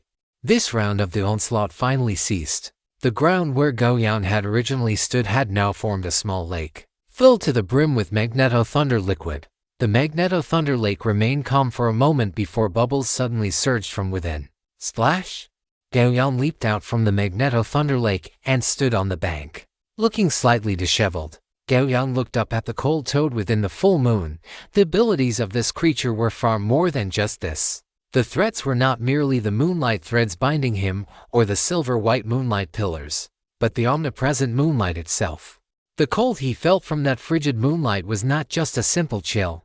It was an extreme, frigid light capable of freezing his movements and thoughts bit by bit without him even realizing it, as expected of a great demon from myths and legends. Even without its true form taking action, it possesses such formidable lethality. Gao Yang gazed at the cold toad perched high above the full moon and could not help but offer a word of praise. This kind of ability was that of a born powerhouse. However, even a born powerhouse requires sufficient combat experience to transform their innate talent into true, undeniable battle strength, does it not?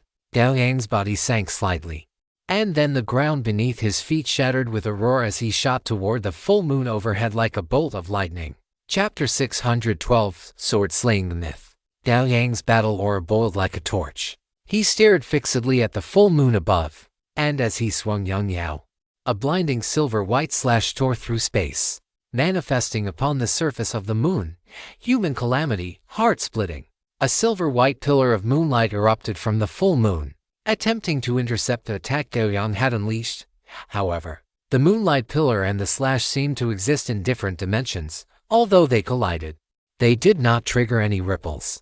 The silver-white slash struck the full moon, and the moon suddenly erupted with a violent halo of light. Gao Yang stepped on the air, his immense strength and battle aura surging, hardening the air beneath his feet until it felt as solid as a steel plate. He moved as if walking on flat ground, his body constantly accelerating until he quickly rushed before the full moon, looking at the crystalline full moon that occupied almost his entire field of vision.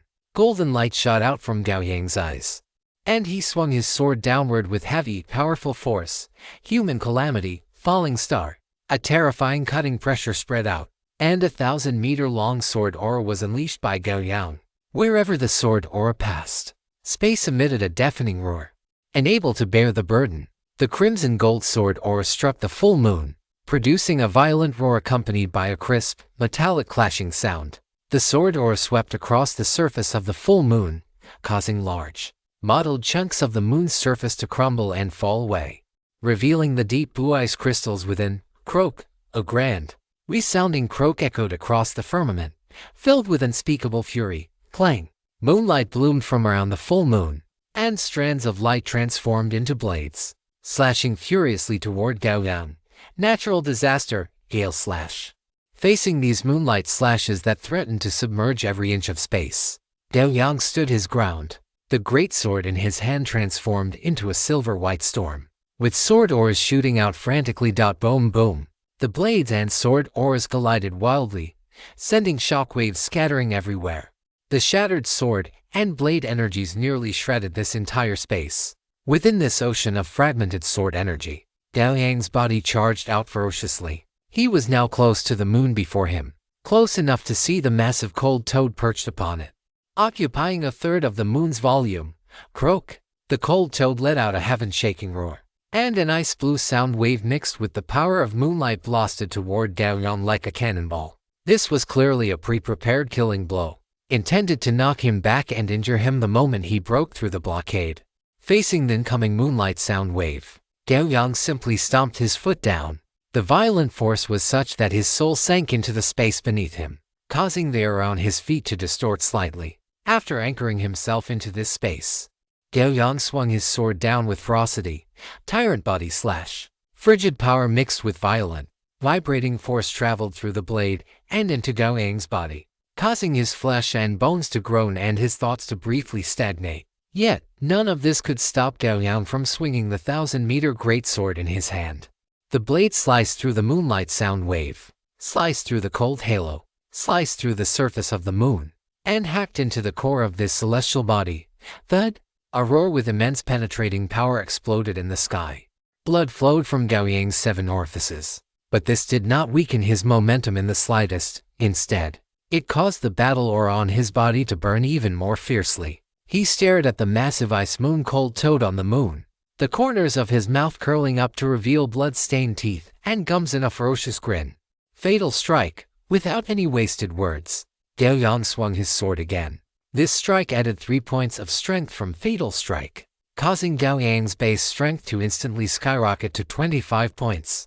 Combined with the various buffs from the natural disaster sword path, the power of this strike increased several times over. Most importantly, the exclusive passive of Gao Yang's natural disaster sword path, Limit Breaking Edge, was still continuously stacking. Limit Breaking Edge. Sword type weapon damage tier come 3. While in a combat state, every 10 seconds, the attack power of sword type weapons increases by 15% stackable. From the very beginning of the battle with the Ink Jade Flood Dragon, Limit Breaking Edge had been stacking.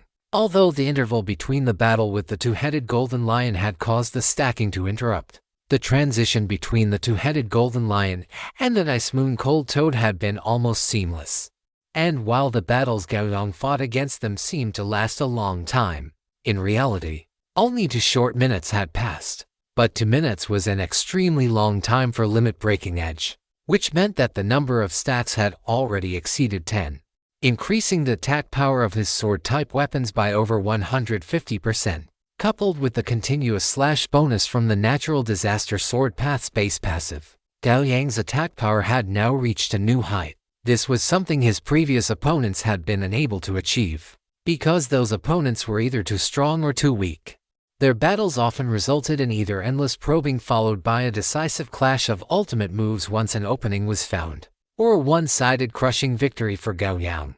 As the current hegemons of the era, the Eastern Wasteland demon race possessed an unfathomable foundation. Every one of the demons Gao Yang faced this time was a top-tier expert among those below the Dao integration stage. The immense strength Gao Yang had previously displayed had already caught the attention of these demons. They treated Gao Yang as their prey and as a whetstone, intending to engage him in a battle of Dao integration that would determine not only superiority but also life and death. To sharpen the blade is to sharpen the Dao. If any of them could slay such a powerful human cultivator as Gao Yang on the spot, the combat experience gained and the indomitable spirit forged would surely be enough to push their cultivation to the Dao integration stage. Croak. The ice moon cold toad's to copper bell-sized eyes bulged as it let out a heaven-shaking croak. It had clearly sensed the terrifying nature of Gao Yang's sword strike. It suddenly opened its mouth, and a crimson afterimage shot out from within. Gao Yang's gaze sharpened as he looked at the crimson afterimage. It was, shockingly, a long, scarlet tongue. At this moment, the ice moon cold toad's tongue did not intercept the greatsword Gao Yang was swinging down, but instead shot directly toward his head. It was clear that the creature held the mindset of if you cannot solve the problem, solve the person who created it. The instant the tongue was shot out, it traversed the space between them and reached right before Gao Yang. Facing an attack of this magnitude, Gao Yang shifted his intent, and a massive portion of his battle chi was instantly consumed. Sacrifice, time stasis. A ripple of stagnation spread out, and everything in the surroundings seemed to enter slow motion. In that split second, Gao Yang took a deep breath, and his body suddenly expanded several times in size. Swoosh. The ice moon cold toad's long tongue, like a javelin, pierced directly through Gao Yang's abdomen. Endless cold poison from the glands within the tongue began to be injected into Gao Yang's body. Had Gao Yang reacted even a beat slower, his head would surely have been pierced through by this sudden, long tongue. The crimson gold furnace battle chi burned fiercely on the surface of Gao Yang's body, continuously evaporating and dispelling the cold poison invading his system. At the same time, Gao Yang's strike had already landed upon the massive full moon and the ice moon cold toad perched atop it. The force of the slash spread out. The highly penetrative strike landed directly on the ice moon cold toad, nearly cleaving its massive body in two. Simultaneously, the violent sword chi passed through its body, splitting the moon beneath it right down the middle. Croak. An angry hiss erupted from the ice moon cold toad's throat. Its eyes were filled with crimson, and moonlight as thick as substance spilled from its body, spreading rapidly toward Gao Yang. Wherever the moonlight passed, the space crackled, already thoroughly frozen. Lightning, come, Gao Yang roared, the heavenly thunder seal on his chest flashing frantically. A massive, violent, and tangible surge of 9 capital wild thunder plasma flowed down from Gao Yang's body, submerging him. At the same time, the previously dormant metamagnetic divine thunder was also attracted, beginning to converge from the mountain body of the sevenfold thunder accumulation mountain, the sky, and even the air itself. In the blink of an eye, the 10,000-meter radius had transformed into an ocean of thunder, with violent lightning striking everything within its range indiscriminately. Gao Yang's body began to char rapidly. He held the eternal radiance greatsword high with both hands, and a powerful, brilliant will erupted from his body, dyeing his surroundings a golden yellow. As the terrifying willpower burst forth, the ocean of thunder within the 10,000-meter radius instantly converged onto the eternal radiance greatsword in Gao Yang's hands. The ear-piercing roar vanished in an instant, and the entire space fell from extreme motion into absolute silence, with only the dazzling blue-purple plasma, like brilliant gemstones, sizzling on the blade of the eternal radiance. Gao Yang held the sword high with both hands, and the blue-purple plasma erupted, transforming into a thunderous great sword standing between heaven and earth. The lightning surged from bottom to top into the firmament, And before the thunderous greatsword stood the massive full moon. Viewed from afar, it looked like a sword of divine punishment sweeping across the sky, intending to completely shatter the cold full moon hanging high in the firmament. Natural disaster, eternal night. Gao Yang exerted force with his arms, and the sword, accumulated to its limit, was swung down with a boom. The eternal radiance greatsword descended like divine punishment, with surging blue-purple arcs trailing behind the strike like tassels, outlining a blue-purple rainbow that spanned the sky. Wherever the thunderous greatsword passed, space turned into a pitch-black void. Everything in its path, whether it was the tongue that had crossed space, the moonlight that had frozen the air, or the massive full moon itself, silently dissolved into the lightning. The thunderous greatsword slashed through the moon, but it did not end there. It continued its strike, a scar of energy extending to the horizon and spreading continuously toward the sky in the direction of the eastern wasteland demon race. There, another demon was hiding within the dark clouds. Since he had already unleashed natural disaster, eternal night, Gao Yang naturally intended to reap the greatest possible harvest. With one sweep of the sword, the dark clouds in the sky were thoroughly purged by the thunder. In that cleared, dim sky, a golden sun suddenly leaped into Gao Yang's field of vision. Chapter 613. Three-legged golden crow. That sun was so brilliant, blooming from the dark clouds with a vibrant, youthful energy, and boundless golden light erupted from it. Wherever the golden light passed, the aftermath of the sword strike Gao Yang had unleashed dissolved completely. The scorching sunlight hit Gao Yang, allowing him to perceive the anger and excitement contained within it. It was the anger born from having one's majesty challenged, and the excitement born from encountering a peer-level opponent worthy of a fight. Within that golden sun, a golden crow was stretching its wings. Its feathers were as if cast from gold, flowing with ripples of divine radiance. Its neck was slender, and atop its head sat a crown formed of feathers. Its golden beak was incomparably sharp, opening and closing like a keen blade. Beneath it were three parallel, pitch-black bird claws. Three-legged golden crow. Gao Yang's eyes blazed with the spirit of battle. Crimson gold battle chi mixed with blood energy exploded outward, surging in waves like a blooming lotus. He stood proudly in the void, sword in hand, staring directly at the golden sun above, which rolled across the sky like a star. He laughed wildly and unrestrainedly. Today, I shall first slay the cold toad of the moon palace, then slaughter the golden crow of the great sun. His voice was like a thunderclap across the sky, and he was like a moth flying into a flame. Gao Yang swung the greatsword in his hand, his aura magnificent and wild, as he charged towards the golden sun in the sky. Kai! Responding to him was an extremely high-pitched cry from the golden crow. The next moment, the great sun surged, and endless golden flames fell like flowers from the shaking sun, instantly filling the space between the two. That was true solar fire, known as the most rigid and yang, capable of burning everything. The golden flames, so hot they scorched through space, incinerated all things. The space here seemed to be boiling, emitting gurgling bubble sounds. Into this boiling space, a crimson gold fireball rudely intruded. It was Gao Yang, completely enveloped in battle chi. At this moment, his condition was not good. While calamity, eternal night brought extreme damage, it also placed an immense burden on his body. His entire body was charred black, and his sword-wielding arms showed numerous flesh cracks. Looking through these cracks, one could see scorched black-red flesh, and equally charred white bones beneath the flesh. However, compared to the consequences of his first use of Eternal Night, this legendary sword move, the injuries this time were much smaller. At the very least, he still retained extremely strong combat power. It was evident that since his return from the Devil's Banquet in the Kahorisa demigod plane, Gao Yang's cultivation progress had been quite fruitful. But the physical injuries did not affect Gao Yang's fighting spirit in the slightest at this moment. Furnace battle chi erupted from his body as if it cost nothing, pouring out madly. Within his body, battle chi was also regenerating at a frantic pace. Protected by the battle chi, Gao Yang was like a steam train with its horsepower pushed to the limit. Each step he took left a violent roar in the void, rumbling as he crashed towards the great sun in the sky. As he charged, the scattered lightning power in the sky gathered towards the great sword in his hand, like swallows returning to their nest.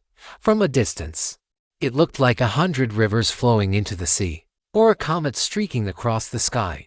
Blinding blue-purple plasma frantically gathered and compressed on the blade of the ever-bright sword. Gao Yang dragged the ever-bright, and the surrounding thunder and fire became increasingly terrifying and violent. He took a step, and the plasma around the sword was compressed further towards the blade. The space vibrated violently, as if unable to bear him in his current state. Thunderclap, first charge complete. Gao Yang took another step. It was as if an ancient divine mountain was pressing on his back. As this step was taken, dense spiderweb cracks appeared in the surrounding space, and the plasma on the ever-bright sword was almost compressed into a gel-like substance. Thunderclap, second charge complete. Gao Yang took his third step. The flesh cracks on his body burst open again, and heavy, mercury-like blood spilled out, merging into the greatsword in his hand. The boiling space around him now turned into stagnant water. Thunderclap, third charge complete. Gao Yang looked up at the golden sun not far away, a ferocious grin appearing on his face, which was covered in dark red cracks. He let out a beast-like roar, and his heavy, mountain-like footsteps moved continuously. Boom boom, with 2 consecutive roars. The space where he stood could no longer withstand the pressure and suddenly disintegrated into countless fragments. Gao Yang stood in this planar void. The lightning on his greatsword had already formed a thick shell of lightning plasma, constantly emitting destructive aura. And when Gao Yang rushed into the boiling space, the golden crow in the great sun had already begun to charge. Golden true solar fire continuously gathered in front of it, finally forming a golden fireball only half the size of the great sun behind it. This fireball was held between the wings of the 3-legged golden crow, and endless true solar fire poured into it. As the true fire infused, the volume of this fireball continuously shrank. When Gao Yang completed the 5th charge of Thunderclap, the large fireball in the 3-legged golden crow's hands had been compressed to a diameter of only about 5 meters. The originally golden true solar fire had now transformed into a scorching white. Gao Yang's pupils continuously contracted as he looked at the scorching white fireball between the 3-legged golden crow's wings. He was absolutely certain that the power of that scorching white fireball was no less than that of a real sun. If he were hit head-on by that fireball, everything he had would be incinerated into ashes by the surging true solar fire, with no possibility of miraculous survival. The long-unseen shadow of death completely enveloped Gao Yang. He cracked a smile, revealing a ferocious grin. His arm contracted, charging to its limit, and the next moment, he thrust out the lightning greatsword in his hand with a roar. At the same time, the 3-legged golden crow on the great sun slightly retracted its wings, then suddenly flapped them outwards. With its movement, the scorching white sun in front of it was thrown out. Rumble! Wherever the scorching white sun passed, the traversed areas all collapsed, and a pitch-black spatial rift appeared. Calamity, thunderclap. An indescribably blinding bolt of lightning shot out, and the extremely condensed, sharp sword sheath sliced through all the space it encountered along the way, instantly crossing the distance between them and appearing before the scorching white sun. The next moment, the bolt of lightning collided with the scorching white sun. Light exploded, and the sky suddenly turned scorching white. Vision lost its proper function at this moment. After the extreme scorching white came the extreme hollow darkness. At the point of their collision, space was annihilated layer by layer, and lightning and flames continuously collided, yet also continuously devoured each other. Suddenly, the bolt of lightning pierced into the scorching white sun. The instant it broke through the scorching white sun, the bolt of lightning directly penetrated it entirely, and its momentum undiminished. It shot towards the 3-legged golden crow behind the scorching white sun. The speed of the lightning bolt was extremely fast. Almost a second after it pierced the scorching white sun, it struck the golden sun and the body of the 3-legged golden crow. The lightning exploded with a roar, and the violent electricity poured entirely onto the golden sun. Terrifying destructive sword chi enveloped the golden sun, and dense slashes appeared almost simultaneously. Rumble! A violent roar exploded, and the space where the golden sun hung trembled incessantly, as if it could no longer hold on and would shatter at any moment. Thousands of meters of lightning radiated outward, spreading across the firmament where the golden sun resided, making it appear as though countless bolts of lightning had shackled the sun to the sky. Screech! A piercing cry rang out amidst the explosions, falling into Gao Yang's ears like the music of immortals. Drops of scorching blood trickled down Gao Yang's chin. His body was covered in charred flesh and deep fissures. Yet his condition was not declining, instead, it was rising. His crimson gold battle aura becoming increasingly violent. Gao Yang pressed his fingers against his chest, and deep purple thunder instantly coursed through his entire body. His slightly exhausted spirit, stimulated by round after round of lightning, was not only purged of fatigue but became even more exhilarated. Sacrifice, time acceleration. Gao Yang let out a low shout, and the world in his eyes began to slow down continuously. He was not using time acceleration to complete his next round of attacks. He was merely giving his body a moment to breathe and allowing his battle aura to regenerate and surge more frantically, because his current state could no longer support a prolonged battle, and he had no intention of fighting for much longer anyway. Besides, ordinary moves had extremely limited effect on that three-legged golden crow. One sword. To decide the outcome. To determine life and death. Rumble. A continuous series of explosions erupted once more. The sun that had hung high in the sky had vanished, replaced by a three-legged golden crow radiating endless light and heat. However, compared to the majesty and nobility it displayed when it first appeared, it now looked somewhat disheveled. Its feathers, which seemed cast from gold, were covered in the ravages of thunder and fire. Its once meticulous plumage was now messy, and most importantly, on the lower left side of its body, there was a terrifying sword wound that had nearly torn it in half, with golden blood dripping continuously from the gash. The three-legged golden crow flapped its wings, its golden eyes filled with endless killing intent and fury. As the most powerful and noble bloodline among the demon race of the eastern wilderness, it had been born immensely powerful. Facing any opponent, it could easily crush them without even using its full strength. Never before had it suffered such a severe injury. Yet today, it had unleashed its full power, not only failing to crush that human to death but nearly being slain by him with a single sword strike. The pain in its spirit was 1,000, 10,000 times worse than the pain in its body. It looked at the soaring fighting spirit in the eyes of the human below, feeling a sense of dread while simultaneously growing even more enraged. When it heard that human's incredibly arrogant voice, the fury in its heart was already enough to incinerate heaven and earth. I, Yu Yuan, will remember you forever. You are the first human to ever injure me. Yu Yuan emitted a wave of mental fluctuations, and then it spread its wings to their limit, letting out an earth-shattering cry. The next moment, it suddenly flapped its wings and soared toward the fire Mayamian T. As it ascended, endless true solar fire surged from its body, enveloping it completely and transforming it once again into a golden sun. Gao Yang stared at it and laughed aloud. Yu Yuan, is it? I will remember you, because you will be the first three-legged golden crow I slaughter. Chapter 614. Personally shattering the chance to ascend to legend. What on earth is happening at the sevenfold mountain of accumulated thunder? Such a question arose simultaneously in the minds of both the humans and the demons near the sevenfold mountain of accumulated thunder. Outside the sevenfold mountain of accumulated thunder, the Jinyuan humans and the eastern wilderness demons looked toward the central part of the mountain with scalp-tingling dread. There, space was constantly oscillating, and terrifying fluctuations of vital energy swept across the wilderness in waves like a raging sea. First, there was a giant two-headed golden lion, and then that lion was hacked to death by a sword light that seemed to split heaven and earth. Then came a full moon, which was subsequently sliced into by a great sword of thunder. And now, a sun had risen, only to be pierced through by a sword chi of lightning, which void-returning senior is currently guarding the sevenfold mountain of accumulated thunder. Several human cultivators stood together, their scalps tingling as they asked one another, but after asking around, no one knew. As for the demon side, it was in an uproar, because from what they could see, the demon race was clearly at a disadvantage, being continuously slaughtered by the master of that lightning sword. And now, a golden sun was shooting straight into the sky like a rocket, a resonant cry echoing through the heavens as boundless golden sunlight spilled down.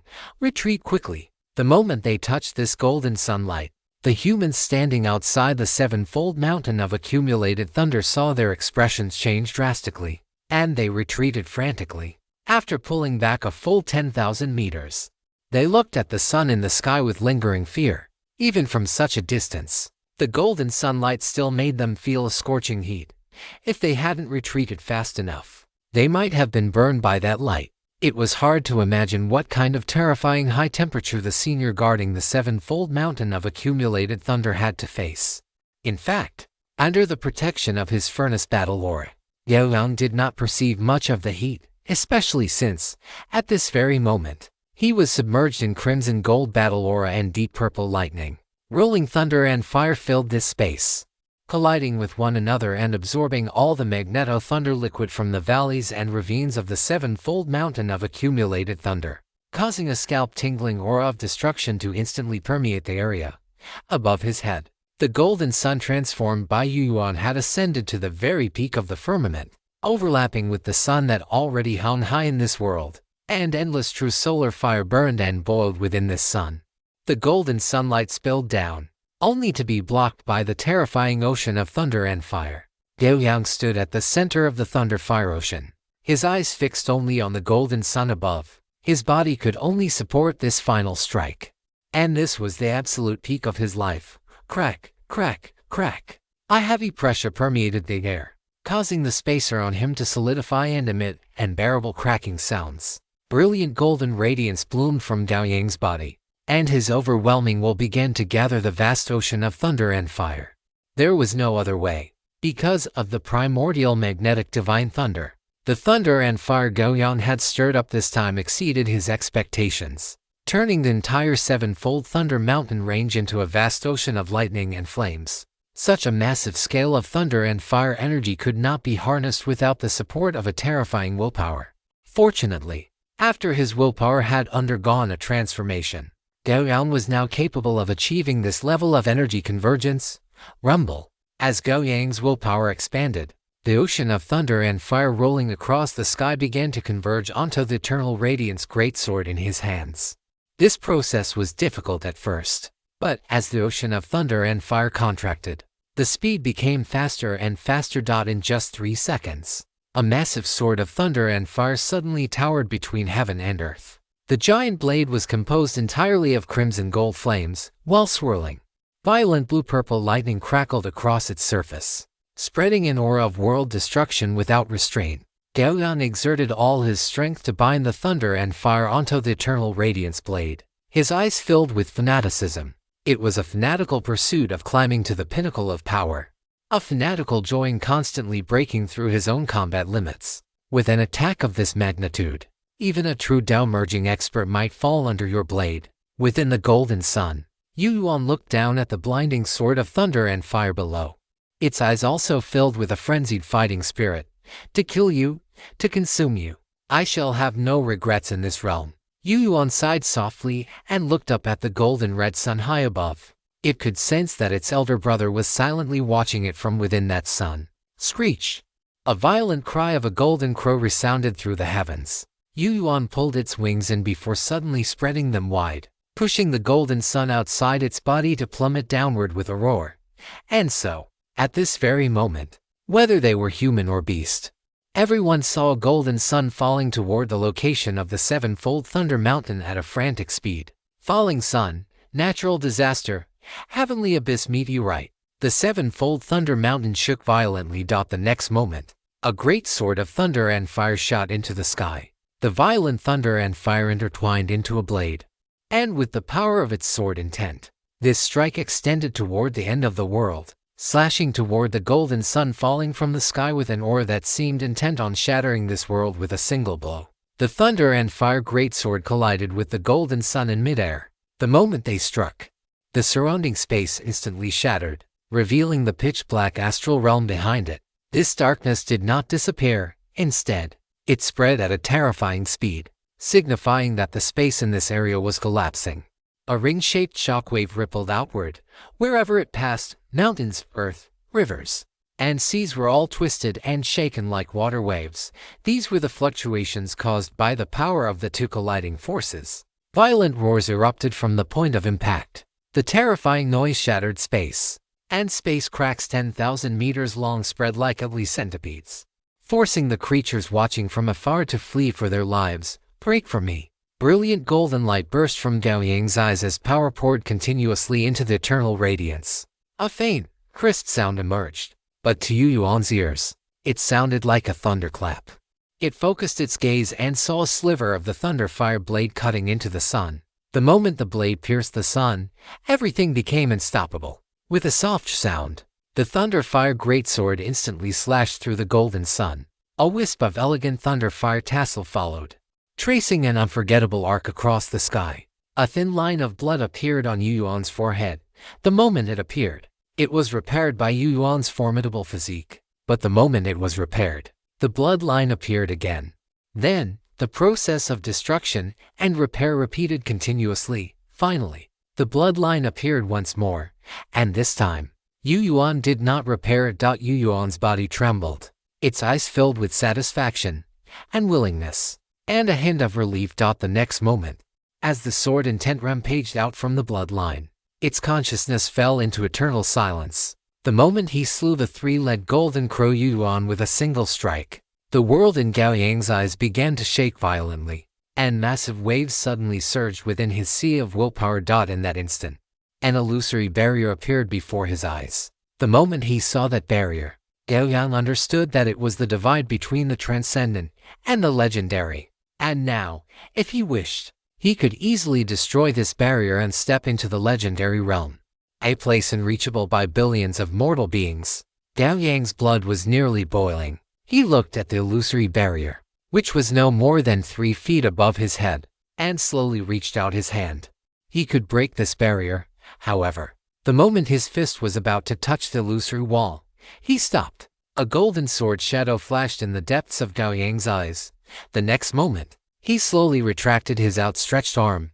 Admittedly, he possessed all the qualifications to ascend to the legendary realm at this moment, but such a hasty ascension was not what he wanted. Gao Yang withdrew his hand, looked at the illusory barrier above his head, and a smile curled at the corner of his mouth. I am now qualified to achieve the legendary realm. But this is not the kind of legend I pursue. As his voice fell, the golden sword shadow in Gao Yang's eyes slashed fiercely toward the space in front of him. As the sword shadow fell, Gao Yang's vision blurred, and he could no longer see the illusory barrier. In that instant, Gao Yang had forcibly shattered his opportunity to reach the legendary realm. Having personally shattered the path to the legendary realm, Gao Yang's aura did not weaken in the slightest. Instead, it became even more refined. In that moment, his willpower even grew by a small margin. Oh! Gao Yang exhaled a scorching breath tinged with the scent of blood, then reached his large hand toward the sky, a massive palm of battle chi grabbing Yu Yuan's corpse. The next moment, Yu Yuan's corpse vanished. Gao Yang looked down at the ice moon cold toad he had slain earlier and likewise stored it into his inventory. After doing all this, he looked up at the sun in the sky. He could feel that the golden crow within that sun seemed to have fallen into a frenzy. If he did not leave now, he feared he would not be able to leave at all. Without the slightest pause, Gao Yang took out the teleportation token and activated it directly. As spatial fluctuations spread, Gao Yang's broken body vanished from the 7-layered accumulation Thunder Mountain. The very next instant after he disappeared, the spot where he had been was pierced by a feathered arrow made entirely of golden light. If he had left even a fraction of a second slower, that feathered arrow would have undoubtedly pierced Gao Yang's head. Spatial fluctuations flowed, and the next moment, Gao Yang appeared in the main hall of the Human Race Alliance. With the appearance of the spatial fluctuations, more than a dozen figures suddenly appeared in the desolate hall. The bodies of these figures exuded dense magical power fluctuations and extremely strong pressure, with their cultivation levels mostly at the peak of the void refinement stage. The moment Li Ren sensed the spatial fluctuations, he arrived in the Human Race Hall and then saw Gao Yang, whose body was covered in cracks of flesh and blood, with many areas charred black. Fellow Taoist Gao, what happened to you?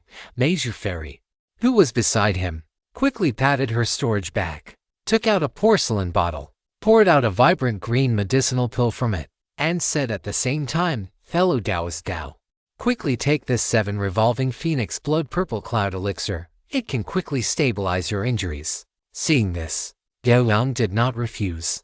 After taking the medicinal pill, he swallowed it in one gulp. As the medicinal pill entered his stomach, A massive amount of vitality erupted within his body, transforming into rich life force that spread towards his limbs and bones.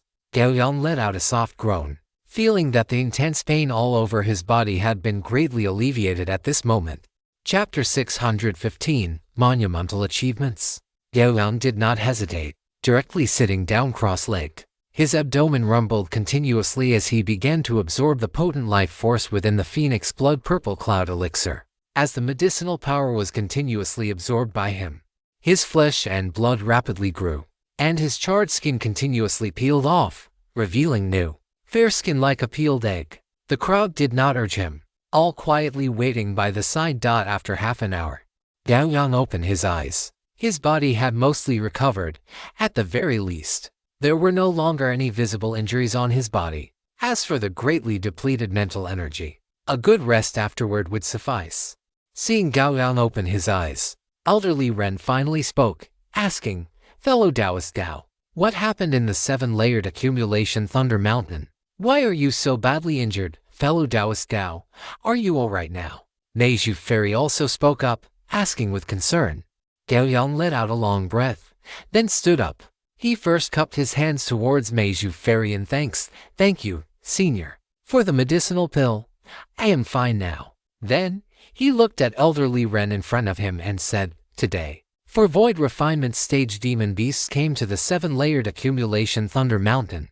I fought them, and after slaying them, because my injuries were too severe, I had no choice but to use the teleportation token to return. For Void Refinement Stage demon beasts." Elderly Ren found it somewhat hard to believe.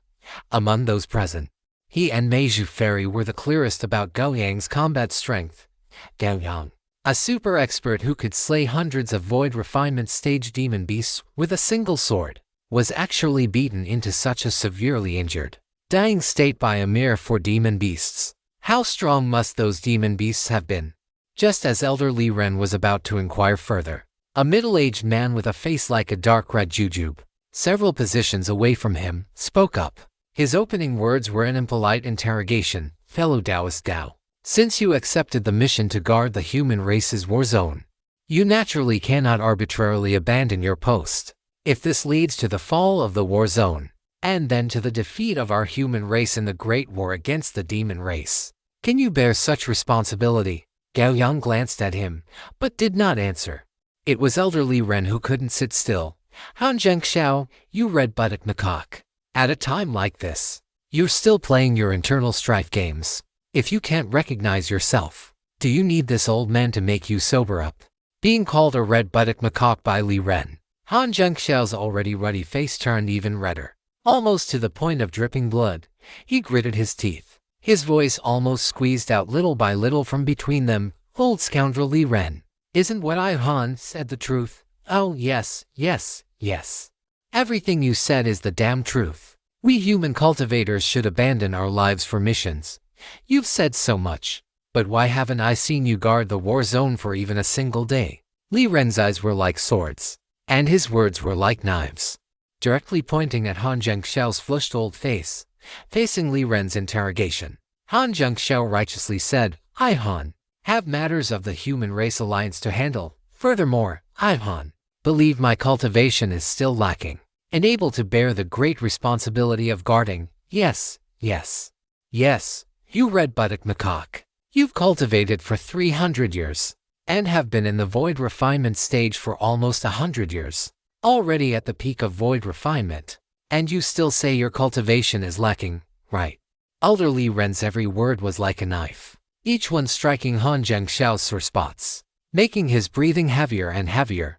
The other cultivators, seeing the two arguing more and more fiercely, quickly tried to appease them. For a time, the human race hall was filled with noise. Gao Yang looked at Han Zhengxiao, the red-buttock macaque arguing with elderly Ren, and sighed slightly in his heart. No matter when, no matter what crisis they faced, there would always be all sorts of monsters and demons within the human race. Or rather, if such monsters and demons didn't appear, humans wouldn't be humans. After everyone finally managed to calm the two down, a kind-faced old man wearing a dark-colored Taoist robe and holding a whisk looked at Gao Yang. He first nodded slightly towards Gao Yang before speaking. fellow Taoist Gao. To possess such cultivation at such a young age, and more importantly, to have the heart to support a piece of the sky for our human race. Naturally, one cannot be too harsh. If a war zone falls, we can reclaim it. Compared to a single war zone, cultivation geniuses like fellow Taoist Gao are naturally more important. Fellow Taoist Gao need not mind Deacon Han's words. After the old man finished speaking, the rest of the crowd nodded in agreement. Elder Li Ren also spoke at this time. Elder Zhuanyi is right. Fellow Taoist Gao need not mind the words of that red-buttock macaque. You, Han Zhengxiao, who was beside him, glared and was about to speak again, but was stopped by the other fellow Taoists next to him. Li Ren did not even look at him, continuing to look at Gao Yang and ask, fellow Taoist Gao, what are the names of the demon beasts that came this time, that they could injure you to such an extent? Gao Yang cupped his hands and said, a black jade flood dragon named Mozhuan, a two-headed golden lion named Xiang Shikong, an ice moon cold toad, and a three-legged golden crow named Yu Yuan. He spoke with such nonchalance, yet the people present were struck as if by lightning, each of them frozen in place, stunned. Li Ren swallowed with difficulty, having cultivated for hundreds of years.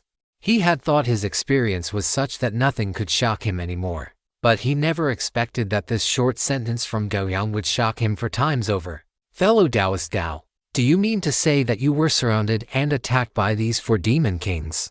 And not only did you not die, but you also managed to escape? Facing great elder Li Ren's astonished expression, Gao Yang slowly shook his head. Oh, so they didn't surround you, which is why you were able to escape? Great elder Li Ren said, as if it were a matter of course. Gao Yang nodded. They indeed did not surround me, they came at me one by one. Great elder Li Ren nodded and said, then it is truly no small feat that you were able to escape with your life. You must understand that the 4 demon clansmen you mentioned are almost the strongest void refinement stage great demons of this generation in the Eastern Wasteland. Even if they were to encounter an integration stage immortal of our human race, they would be qualified to fight to the death, or even retreat unscathed. Gao Yang looked at great elder Li Ren with a strange expression. He had already explained the battle situation when he returned just now, had he not heard him. Senior Li Ren, what I mean is that they came at me one by one, and then they were killed by me one by one. As for the problem that Deacon Han is worried about, it is not a major issue either.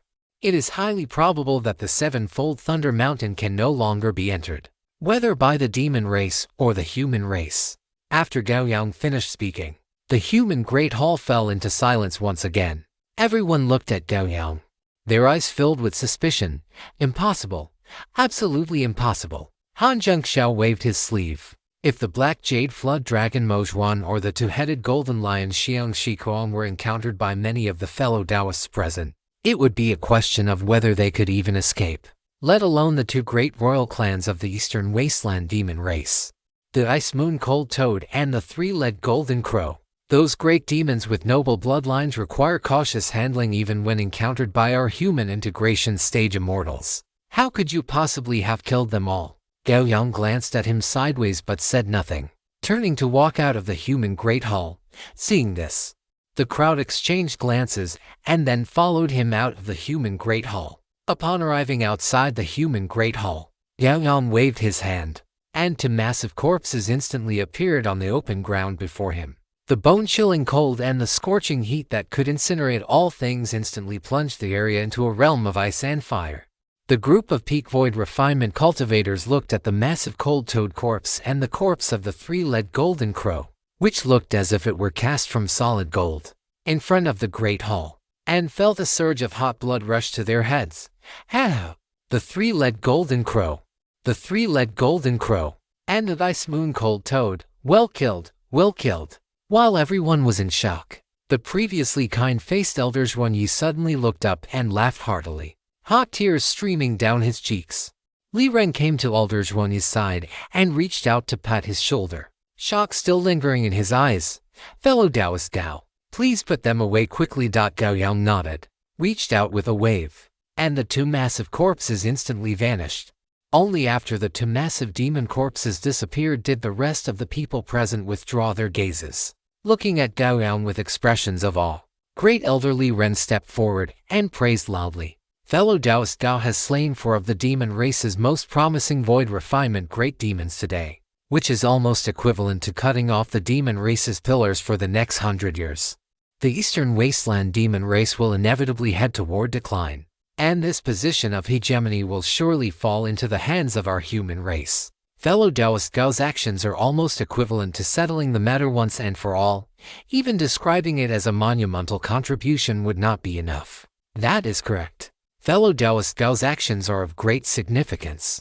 Allow this old man to report this to the human integration stage immortals.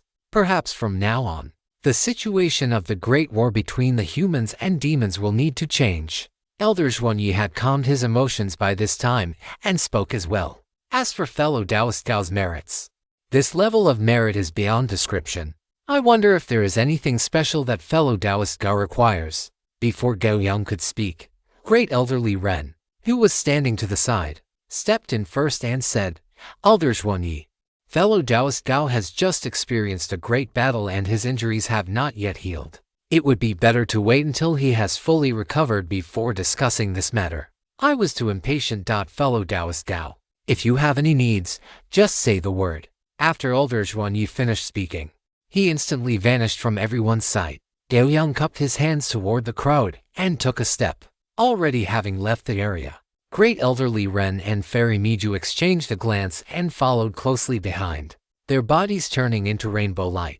As for the other cultivators, they slowly dispersed in 2s and 3s. By the time Gao Yang returned to the small courtyard of Sword Heaven, great elderly Ren and Fairy Miju had landed almost simultaneously. The 3 entered the courtyard, and great elderly Ren sighed with emotion.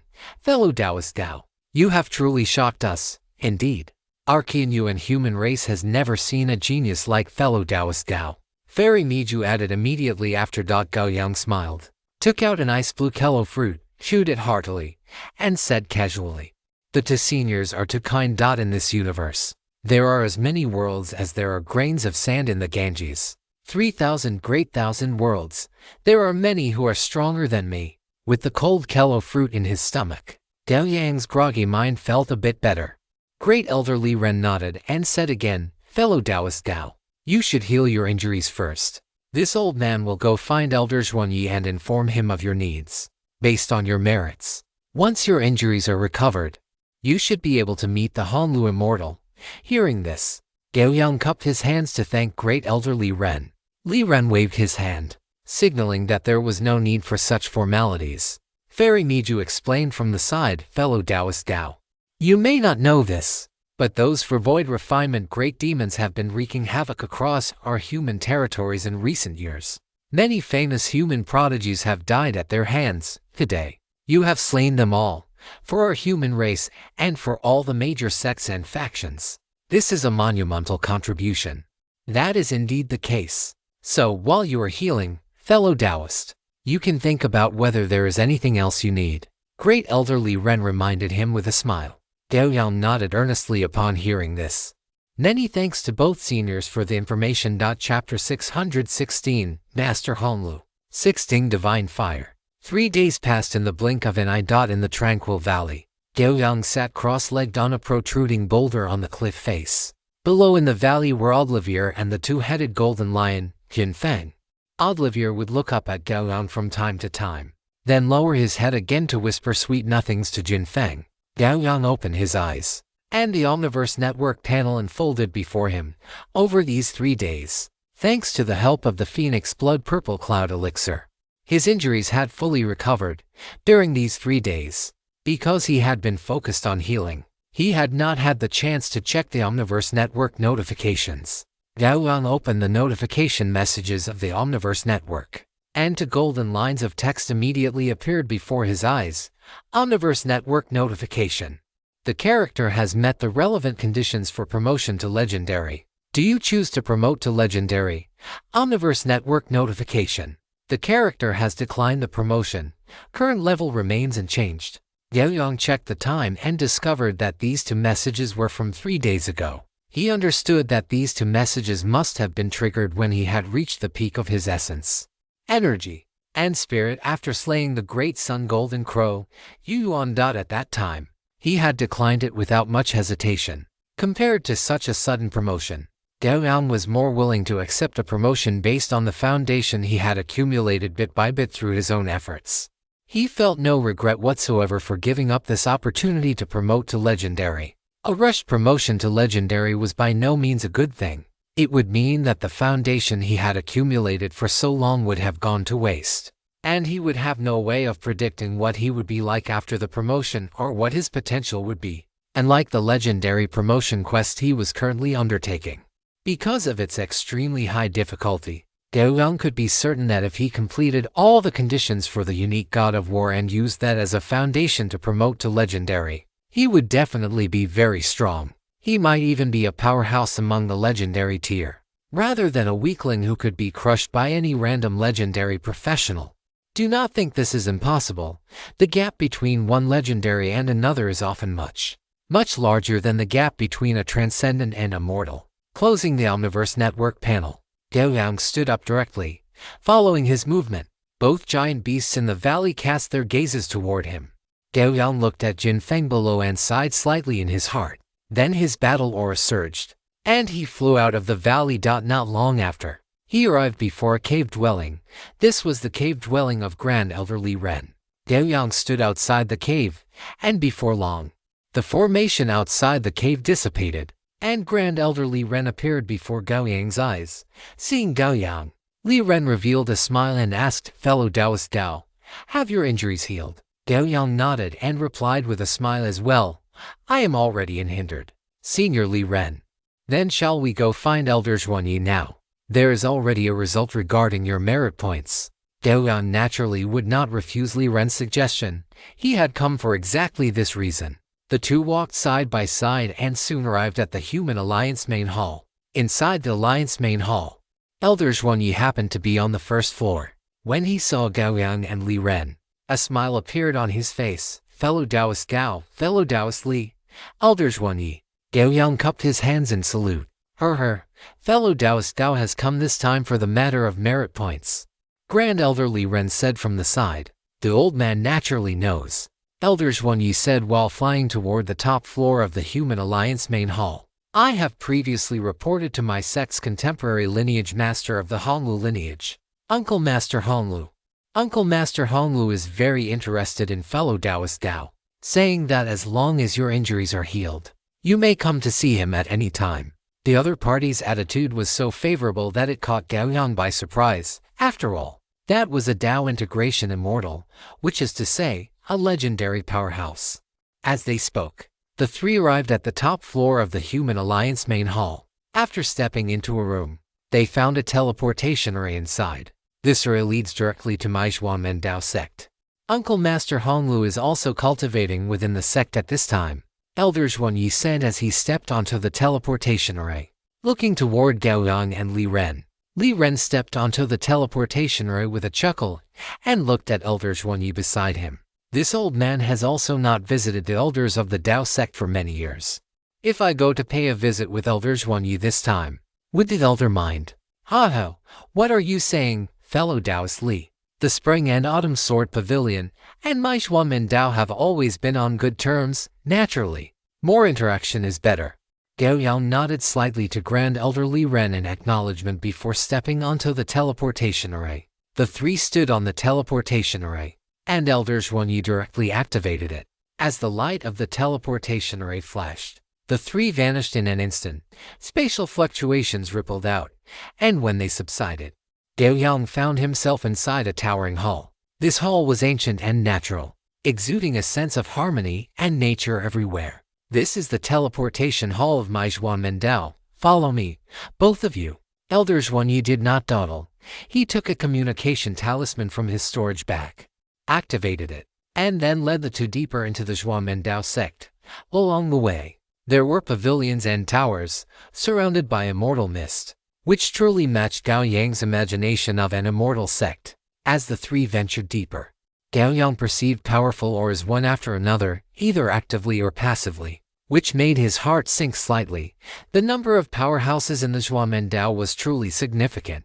Their final destination was a mountain peak that was not particularly high. The top of this peak was missing a section, as if it had been leveled by a single sword strike. On the flat mountain top stood a massive black stone hall, and like the other peaks, this mountain was a dark red, as if there were raging flames burning within the mountain body. This is the location of the lineage master's cave dwelling for the Hanlu lineage, and also the place where Uncle Master Hanlu cultivates.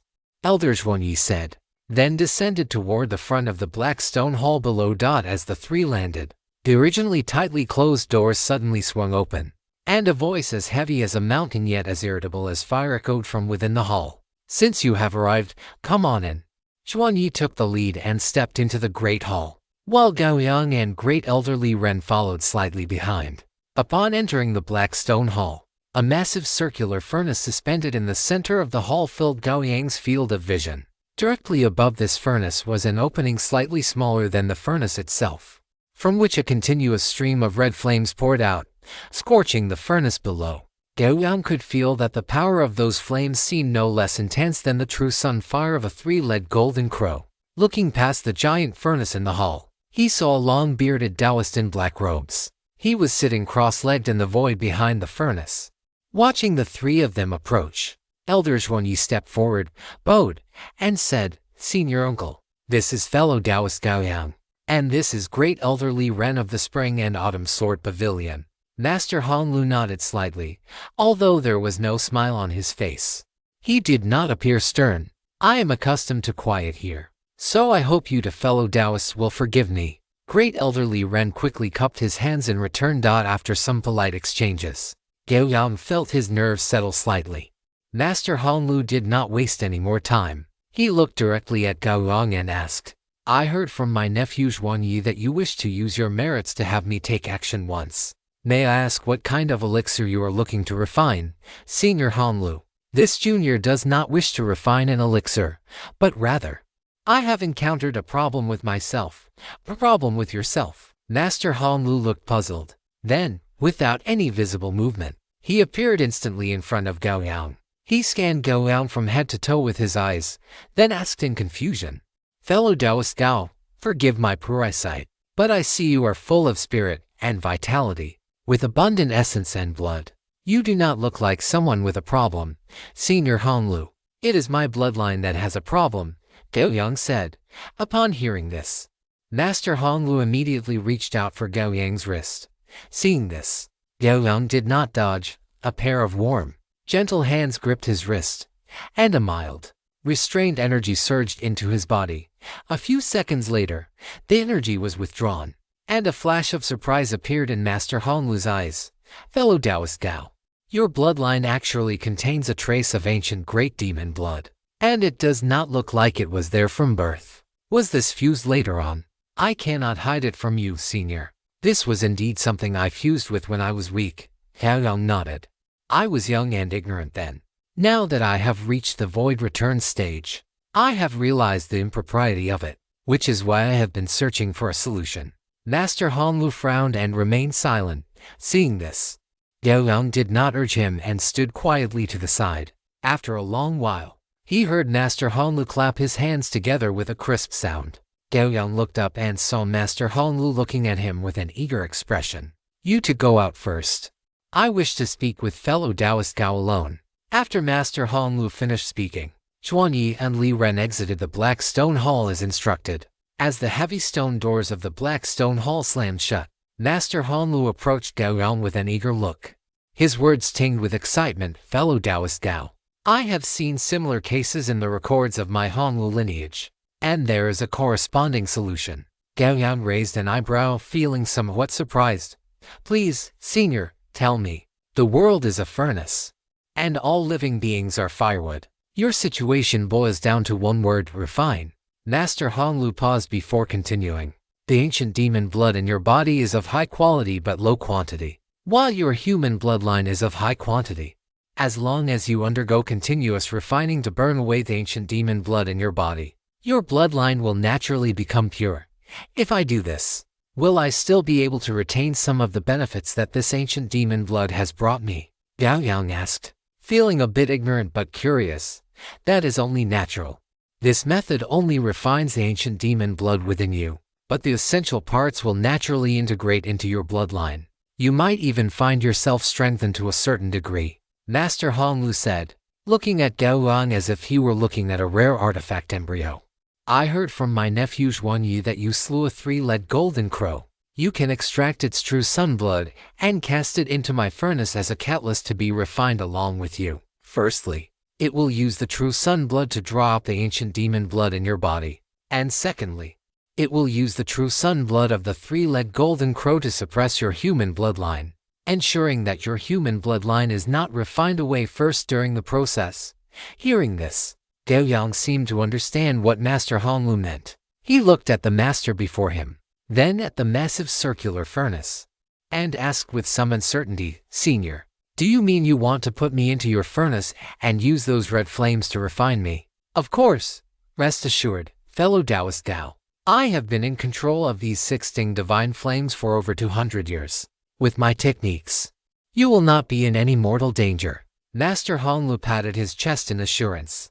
Listening to his explanation, Gao Yang suddenly felt like Sun Wukong facing Taishan Liujin. Chapter 617. The Zhuanmen Dao inherits from Zhuandu. Perhaps noticing Gao Yang's hesitation and suspicion, Master Honglu grabbed Gao Yang's arm and pointed to the giant furnace suspended in the center of the hall. This is the Universe Furnace, an innate spiritual treasure passed down through my Honglu lineage for nearly 10,000 years. Its power is infinite, and I do not know how many immortal elixirs and miraculous medicines it has refined. As a true immortal who has attained the Tao, I have wielded the 16 divine flames for over 200 years, and the number of elixirs and artifacts I have refined is countless. Since you have come to me, fellow Taoist Gao, I assume you have no better options. Since that is the case, why not take the gamble? Excitement flickered in Master Honglu's eyes, and he looked at Gao Yang with increasing intensity. I can guarantee that as long as you cooperate fully, there will be absolutely no danger to your life. But once you succeed, not only will your problem be solved, but you will also be able to break through and stand anew, gaining a massive improvement. Furthermore, if I had never encountered a situation like yours before, given my status and strength, to be honest, I could have completely refused you. Master Honglu's little combination of tactics appealing to emotion, reasoning with logic, and adding a dash of intimidation regarding the scarcity of the opportunity could be said to have perfectly manipulated human nature.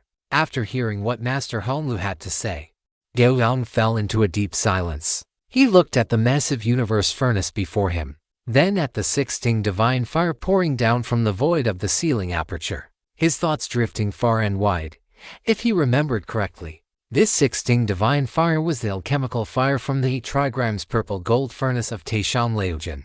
The 8 trigrams themselves were a mode of explaining all things in the universe, in a sense. The 8 trigrams purple gold furnace could also be called a universe furnace, which was entirely consistent with the fundamental philosophy of the Zhuanmen Dao's smelting lineage. After a long silence, Gao Yang looked at Master Honglu and asked, Senior Honglu, may I ask where the Zhuanmen Dao traces its lineage? Master Honglu stood with his hands behind his back, a hint of pride revealing itself in his demeanor. My Zhuanmen Dao has been passed down in the Qianyuan cultivation world for 10,000 years.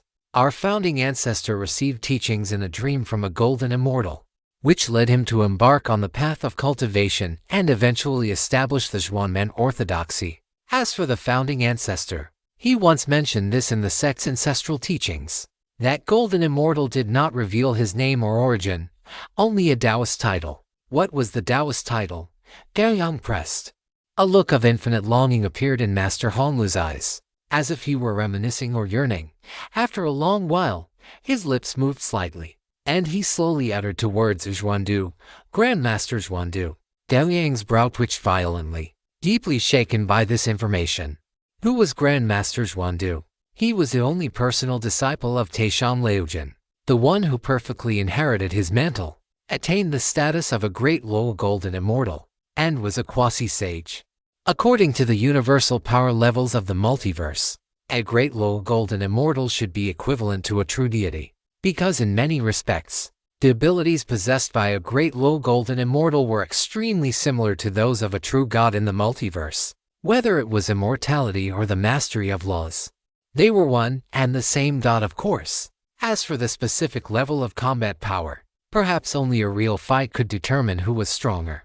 Given Gao Yang's current strength and status, he had barely had any contact with ordinary deities, let alone the level of true gods in the multiverse. He still had a long way to go. However, upon learning that the Zhuamendao's lineage came from Grandmaster Zhuandu, the concerns in Gao Yang's heart were finally completely dispelled.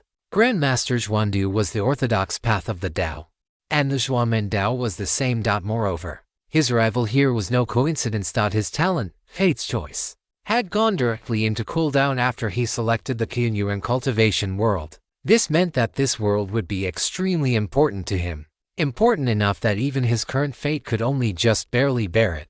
Gao Yang even suspected that if his strength had been any lower, the fate's choice he activated before coming here might not have been able to locate the Qianyuan cultivation world among the numerous battlefields. He let out a long breath, looked at Master Honglu with a solemn expression, bowed, and said, "Senior Honglu, I will have to trouble you with my problem." Master Honglu laughed heartily and gestured with his hand, causing Gao Yang to stand straight again. "Rest assured, young friend Gao, since I have promised you, I will certainly do my utmost. But this will also require your full cooperation. This junior understands. If there is anything you need me to do, senior, just tell me directly." Gao Yang nodded heavily. "Very well. Then let me first understand your physical condition." Master Honglu waved his hand, speaking in a swift and decisive manner. At the same time, the ears of great elder Li Ren and Zhuanyi, who were waiting outside the Black Stone Hall, caught Master Honglu's voice transmission. "From this moment on, the Black Stone Hall is sealed. No one is to disturb us." Li Ren and Zhuanyi looked at each other, both seeing the surprise in the other's eyes. Master Honglu is announcing his seclusion just like that, to start solving fellow Taoist Gao's problem? Li Ren asked, somewhat puzzled. Zhuanyi was silent for a few seconds before saying, "And certainly. Perhaps it is because this is the first time Master Uncle Honglu has encountered such a situation. So, he is itching to get started and cannot wait." Once Li Ren heard this, he could understand. After all, as the strongest alchemist and artifact refiner in the Qianyuan cultivation world, Master Honglu would naturally be impatient now that he had finally encountered such a special case. Thinking this, the two looked at each other and left together. Inside the Black Stone Hall, Gao Yang and Master Honglu were now sitting cross-legged, facing each other. After half an hour of questioning, Master Honglu had gained a general grasp of Gao Yang's situation. This included, but was not limited to, Gao Yang's cultivation level, his preferred attack methods, his maximum lifespan, his recovery ability, whether he had experienced sexual relations, and what kind of women he liked. Master Honglu closed his eyes slightly. After a moment, he opened them and looked at Gao Yang. "I have a general plan in mind. There are a few key points I need to inform you of, and you must remember them well." Gao Yang nodded solemnly. "Please speak, Senior Honglu." Master Honglu glanced at him and then began to speak. "The time for separating the great demon essence blood from your body is tentatively set for 36 days. Of course, if there are variables, it may increase to 49 days. During the process, you will need to be placed inside the universe furnace for the entire duration, and during the scorching of the 16 divine fire. This will be extremely difficult to endure. It will test your will and your physique. I have previously checked your physique. Your physical body is tough. Your recovery ability is strong, and your life essence is vigorous. So that should not be a problem. The most important thing now is whether your will can hold up. Of course, there is no use worrying now. Only when you truly enter the furnace will it become apparent." Gao Yang nodded. He had some confidence when it came to willpower. The other matter is the solar true blood of the three-legged golden crow.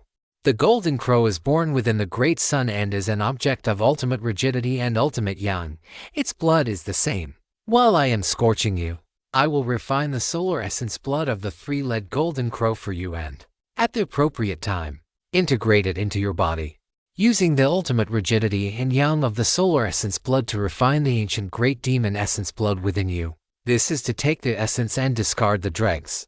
I observe that your mana is already scorching and domineering.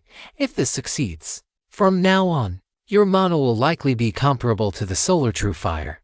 After Master Honglu finished speaking, a hint of amazement remained in his eyes. The young man before him was truly extraordinary. To possess such profound cultivation and foundation at such an age meant his future was bound to be limitless. Gao Yang felt a stir in his heart upon hearing this. His unique specialty, the sun furnace, shared properties somewhat similar to the true sun fire of the three-legged golden crow. When he had previously fought the three-legged golden crow Yuan, he had wished his battle chi were like the true sun fire. Now, Master Honglu had brought him such good news. Many thanks, Senior Honglu. Gao Yang stood up and bowed earnestly to Master Honglu. Master Honglu waved his hand dismissively and said, "Don't be happy too soon. Separating the essence blood of a great demon is a long and perilous process. Even with me watching over you, a single moment of carelessness could damage your Dao foundation, or worse, lead to your death and the dissipation of your soul. I must make this point clear to you." Gao Yang was somewhat surprised. That was not what he had said just moments ago, when he had practically patted his chest to guarantee there would be no danger to his life. Facing Gao Yang's surprised gaze, Master Honglu did not blush or skip a beat, his voice remaining calm. "I didn't understand your physical condition before. Now that I have a clear understanding, I realize this task is quite difficult. The possibility of success is still decent, but whether or not to proceed is up to you. If you are unwilling, then just pretend this old man never said anything." Gao Yang looked at Master Honglu, his expression equally calmed out at this point. The arrow was already on the string and had to be fired. He had come here specifically to resolve this matter. He had never been a person to hesitate or look back. Now that the hope of a solution was right before his eyes, how could he possibly shrink away? "Senior Honglu, there is no need for extra words. Just tell me, what are the odds of success?" Master Honglu held out his hand, hesitated for a long moment, and then gestured with a 50%. Gao Yang said earnestly, "Then that is fine. I will trouble you, Senior." A 50% success rate was already extremely high. This matter was inherently difficult, and it could not be delayed any longer. Furthermore, Gao Yang possessed absolute confidence in himself. If he did not have this kind of confidence, he would never have reached the level he was at today. Seeing Gao Yang so decisive, a sense of boldness surged on Master Honglu's face. "Good. Since young friend Gao trusts this old man so much, I naturally will not let you down." After speaking, he moved his body, appearing directly in front of the universe furnace, and sat cross-legged in mid-air. As he sat, the universe furnace suddenly began to rotate. Only when the universe furnace started to turn did Gao Yang realize that it was divided into two layers, an inner and an outer one. As it spun, the inner and outer layers moved in completely opposite directions, making it look like a chaotic sphere. Following the rotation of the universe furnace, the crimson looting divine fire in the ceiling aperture surged violently, wrapping the entire furnace within it in the blink of an eye. After burning for a full day and night, until the entire furnace body turned a golden red, Master Honglu suddenly opened his eyes. His eyes were like lightning as he looked at Gao Yang, pointing toward the wide-open mouth of the universe furnace, and shouted loudly, "Young friend Gao, if not now, then when?" Gao Yang felt a jolt. He waved his arms, causing the two massive demon corpses to drop, and then released Fatty Kunkin from his left arm, giving it a final instruction. "Stay in this hall and be good. Don't run around." After doing all this, he took a deep breath, and his figure flashed like lightning, instantly plunging into the universe furnace, playing. Seeing Gao Yang enter the furnace, Master Honglu waved his large hand, and the massive furnace body slammed shut. As he channeled his magic power, the looting divine fire suddenly quieted down, crawling all over the surface of the universe furnace and silently licking every inch of the furnace body. Chapter 618, Entering the Universe Furnace. Refining the true self with looting divine fire. As soon as Gao Yang entered the universe furnace, he felt a wave of heat rush toward him. He squinted his eyes, taking a while to adapt to the scene inside. From the outside, the universe furnace was huge, but it still had its limits. But now, standing inside the universe furnace, it felt to Gao Yang as if he were in a small world of its own. Above and below, everywhere he looked, there were leaping flames. Fortunately, although this world was scorching, the temperature was still within Gao Yang's tolerance at the very least. It had not reached the temperature he had experienced while soaking in magma. Young friend Gao, just sit cross-legged in the center of the furnace. For the next half-month, I will slowly increase the temperature. If you cannot bear it, just tell me directly. However, if we interrupt, then everything will be over. Master Hanlu's voice echoed in Gao Yang's ears, and Gao Yang nodded with a solemn expression. Then, following Master Hanlu's instructions, Gao Yang went to the center of the furnace, sat down cross-legged, and slowly closed his eyes. Whoosh, whoosh. Inside the vast universe furnace, there was only the sound of flames rising. As the temperature inside the universe furnace continued to rise, Gao Yang's breathing became increasingly scorching. Splash. He did not know how much time had passed. But Gao Yang opened his eyes. He watched with his own eyes as all the hair on his body was licked away by the sweeping flames. The originally dark red world had now turned completely crimson, and everywhere he looked was the red leading divine fire. Only now did he feel like he was truly placed inside a furnace. There was no air left in the universe furnace, but fortunately, with Gao Yang's current strength, he was fully capable of going without breathing for a long time. As time passed, a cluster of flames suddenly bloomed on Gao Yang's skin. Gao Yang frowned slightly. This cluster of flames was not large, but it contained a highly penetrating power. Even with his current tolerance for pain, he felt a stinging sensation following the first cluster of flames burning on his body.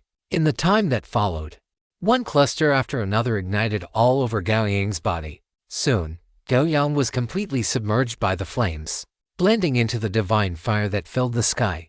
Young friend Gao, the test officially begins. Master Hanlu's slightly solemn voice echoed in Gao Yang's mind. Gao Yang did not move. He sat cross-legged with his eyes closed, like a stubborn stone. As the voice of Master Hanlu faded, the flames within the universal furnace suddenly slowed, pausing for a single breath. But after that breath, the flames within the universal furnace erupted with sudden, violent intensity. If the looting divine fire a moment ago had been a calm sea under the midday sun, then, at this very moment, it was a raging torrent beneath a tempestuous storm. The violent, scorching crimson flames licked mercilessly at every inch of Gao Yang's skin. Strangely, however, such ferocious fire did not burn through his flesh. Instead, only the violent heat surged into his body. As the temperature of the looting divine fire climbed higher, Gao Yang could feel his entire being becoming translucent amidst the intense heat. Indeed, his skin began to turn transparent, and his flesh and bones were being lit by the surrounding flames in a clear and visceral manner. The blood within him, heavy as mercury, had long since begun to boil. Scalding, scorching blood surged throughout his body, eventually returning to his heart, and his heart, at this moment, beat with increasing intensity, wrapped entirely in a golden red radiance. Every drop of blood pumped from his heart was even stained with a hint of that golden red hue. Whoosh, whoosh. This was the sound of the blood rushing through his body, like waves crashing one after another. Gradually, Gao Yang's brows furrowed, because as his blood surged madly within him, a sense of trepidation emerged. It was a feeling as if the blood in his body wanted to break through his skin and leave him. Yet it also felt as if it were being drawn by an unknown force, resisting the will of its master. So, even bloodline materials of that rank carry hidden dangers. Gao Yang did not open his eyes, merely thinking this in his mind. Thump thump, thump thump. As the looting divine fire deeply scorched everything within Gao Yang, the blood inside him began to rampage. Each impact caused a roar like a beating drum to echo within him, a testament to the ferocity of his blood at this moment. Gao Yang gritted his teeth. He felt that what flowed within him was no longer blood, but giant dragons, traveling recklessly through his vessels and chiseling away at every inch of his flesh. Dark yellow patterns slowly seeped out from the depths of his bones amidst these impacts, gradually covering every corner of Gao Yang's body. At a glance, it looked like a dark yellow, bloody web, locking Gao Yang firmly within it. Outside the universal furnace, the expression of Master Hanlu changed abruptly. His divine sense pierced through the furnace to look at Gao Yang inside. His eyes filled with shock. The aura emitted by those dark red, bloody patterns made even him, a true immortal who had attained the Tao, feel a trace of terror and a sense of being targeted by something malicious. How did little friend Gao provoke such an existence? And how did he manage to fuse with its bloodline and make it his own? Upon sensing this aura, only one thought remained in Master Honglu's mind: this is absurd. And once this aura emerged, Master Honglu knew he was already riding a tiger and could not get off. It was no longer a matter of him stopping if he wanted to. In this situation, either he and Gao Yang worked together to completely refine and purge the ancient great demon's essence blood from his body, or Gao Yang would perish. There was no third option. In fact, at this moment, let alone Master Honglu, even Gao Yang, who was inside the universal furnace, sensed that something was wrong. He opened his eyes to see the dark yellow patterns covering his body. And from these patterns, he caught the scent of a conspiracy. So, is all of this a conspiracy by the Yellow Springs Dragon from the bottom of the Eberron world? If I continue to rely on the Yellow Springs Dragon bloodline, what will I become in the future? A key to escape imprisonment, a catalyst for rebirth, or will I be possessed? At the thought of these various possibilities, a chill rose in Gao Yang's heart. It was as expected. All the gifts bestowed by fate had their prices marked in the dark. Thinking back carefully, there had been signs from the moment he felt something was wrong with his own bloodline. But at the time, Gao Yang had not realized it. However, it was not too late. Gao Yang looked at the dark red patterns covering his body and slowly closed his eyes. Since he had already entered this universal furnace, he would purge it no matter what. If he could not attain his true self, would all his hard work not end up being for someone else's benefit? Gao Yang would never accept such an ending. Even if he were to die, he would die standing. I do not know how much time passed, but with a roar, the universal furnace was opened once again. Gao Yang opened his eyes to see the golden corpse of a three-legged golden crow tossed inside. Little friend Gao, I am now beginning to extract the solar essence blood of the three-legged golden crow. Since we have reached this point, there is no room for retreat. It is either life or death. You must be prepared. Master Honglu's voice echoed within the universal furnace. Upon hearing this, Gao Yang nodded calmly. Senior Honglu, I have prepared myself for the possibility of dying here. As Master Honglu's voice fell, everything returned to silence. Inside the universal furnace, the looting divine fire burned even more fiercely. Drip, drip. As the looting divine fire roasted the body, drops of golden blood dripped from the three-legged golden crow, gathering into a mass in the air. Soon, a golden blood mass the size of a room gathered beneath the corpse. When the final drop of true solar blood was extracted, the massive body of the three-legged golden crow seemed to lose all protection, exploding like a soap bubble and turning into fly ash, disappearing without a trace. As the looting divine fire continued to roast it, the room-sized golden blood mass began to shrink gradually. The process was rapid, until it shrank to the size of a fist. The golden blood mass no longer resembled blood, but had formed a thick, gelatinous substance. Little friend Gao, open your mouth. Success or failure hinges on this one moment. Master Honglu's voice resounded throughout the interior of the universal furnace. Hearing this, Gao Yang opened his mouth with great difficulty. The month-long scorching had withered his body to the extreme. His flesh and skin were now like dry firewood burned to its limit. It seemed that the slightest vibration could shatter his body into a pile of powder. As he opened his mouth, the sun essence blood slid into it instantly. Once the essence blood entered his stomach, terrifying energy and boundless vitality exploded in an instant. Gao Yang's body began to regain its fullness at a speed visible to the naked eye. But at the same time, an extremely scorching energy erupted within him. It was a golden flame, a fire that seemed intent on burning him to ashes. Violent pain surged into his heart, making it impossible for Gao Yang to maintain his posture any longer. His body curled up like a shrimp. A golden flame erupted from every part of his body, even pushing back the surrounding six-sting divine fire. But in the next moment, a cold and dark aura emerged from within Gao Yang's body. The moment that cold aura appeared, it showed signs of suppressing the true sun fire. However, the latter was not to be trifled with and immediately erupted even more violently. At this moment, Gao Yang's body had become a battlefield for the two, beginning a constant tug of war. As for Gao Yang, he felt as if he were trapped between ice and fire, the intense pain nearly causing him to collapse, if not for the brilliant radiance blooming from the sword of will in his mind, which was doing its best to hold his body together. He would have surely collapsed completely by now. Outside the universal furnace, the expression of Master Honglu was incredibly grave, to the point that beads of sweat were rolling down his face. The final moment had arrived, amidst the clash of the two auras. He had to perform a clandestine operation, taking advantage of their struggle. He intended to use the 16 divine fire to burn and refine them bit by bit, expelling them from Gao Yang's body. This process was arduous and required extreme caution. Once they sensed his interference, the resulting counterattack would mean Gao Yang would have no chance left. Chapter 619. Eradication and Refining. Outside the Blackstone Palace, Li Ren and Zhuanyi stood side by side, looking at the black stone gate before them with faces full of confusion. Elder Zhuanyi, young friend Gao and senior Honglu have been in seclusion for a full 45 days. Why have they not emerged yet? Is it truly that difficult? Elder Li Ren's voice carried a hint of doubt. Zhuanyi pursed his lips, his brows whereupon so tightly they were almost tangled.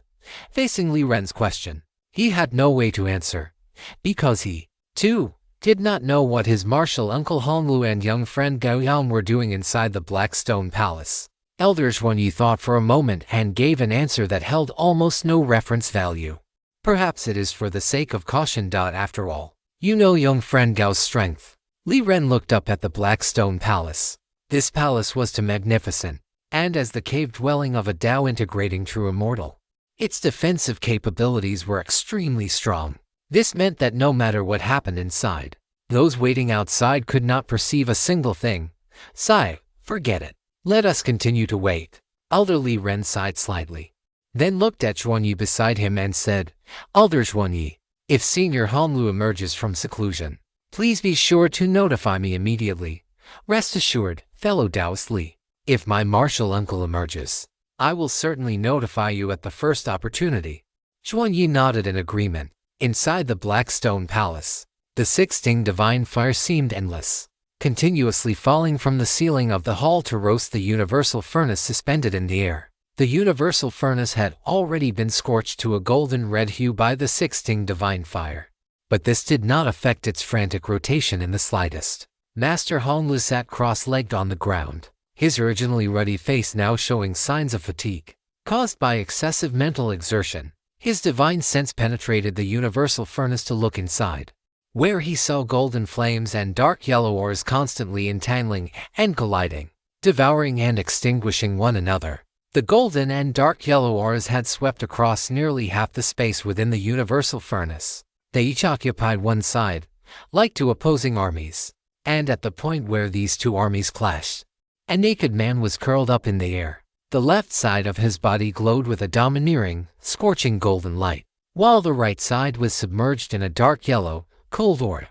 The two auras converged at the midline of his body. The two distinct energies used his body as a battlefield, constantly pulling and pushing against each other. One could see that the front line at his midline was now jagged, like the teeth of a saw. In this reckless and utterly insane struggle, Gao Yang's life force had weakened to the point of being almost imperceptible. If not for the faint golden light still blooming beneath his skin, he would truly be no different from a corpse at this moment. All of Gao Yang's consciousness had retreated into the Sword of Will, using it to firmly guard his last shred of clarity. But even with all his consciousness withdrawn into the Sword of Will, the heart-wrenching pain transmitted from his entire body still caused his will to fluctuate constantly. Boom, boom. Continuous roars echoed in his mind. These were the shock waves of the two auras battling within him. Hold on, you must hold on. Waves of willpower radiance bloomed from the Sword of Will, transforming into sword shadows that severed the surging dark yellow aura.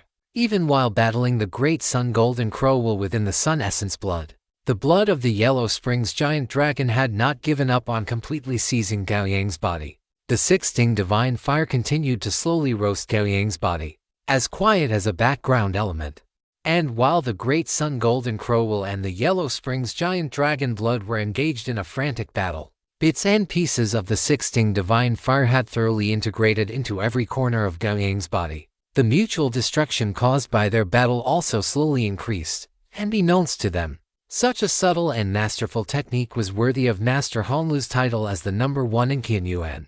As time passed, Master Honglu's complexion grew worse and worse. for he could feel that Gao Yang's state within the furnace was also deteriorating, especially the young man's flame of life, which was now like a bean-sized light on an oil lamp.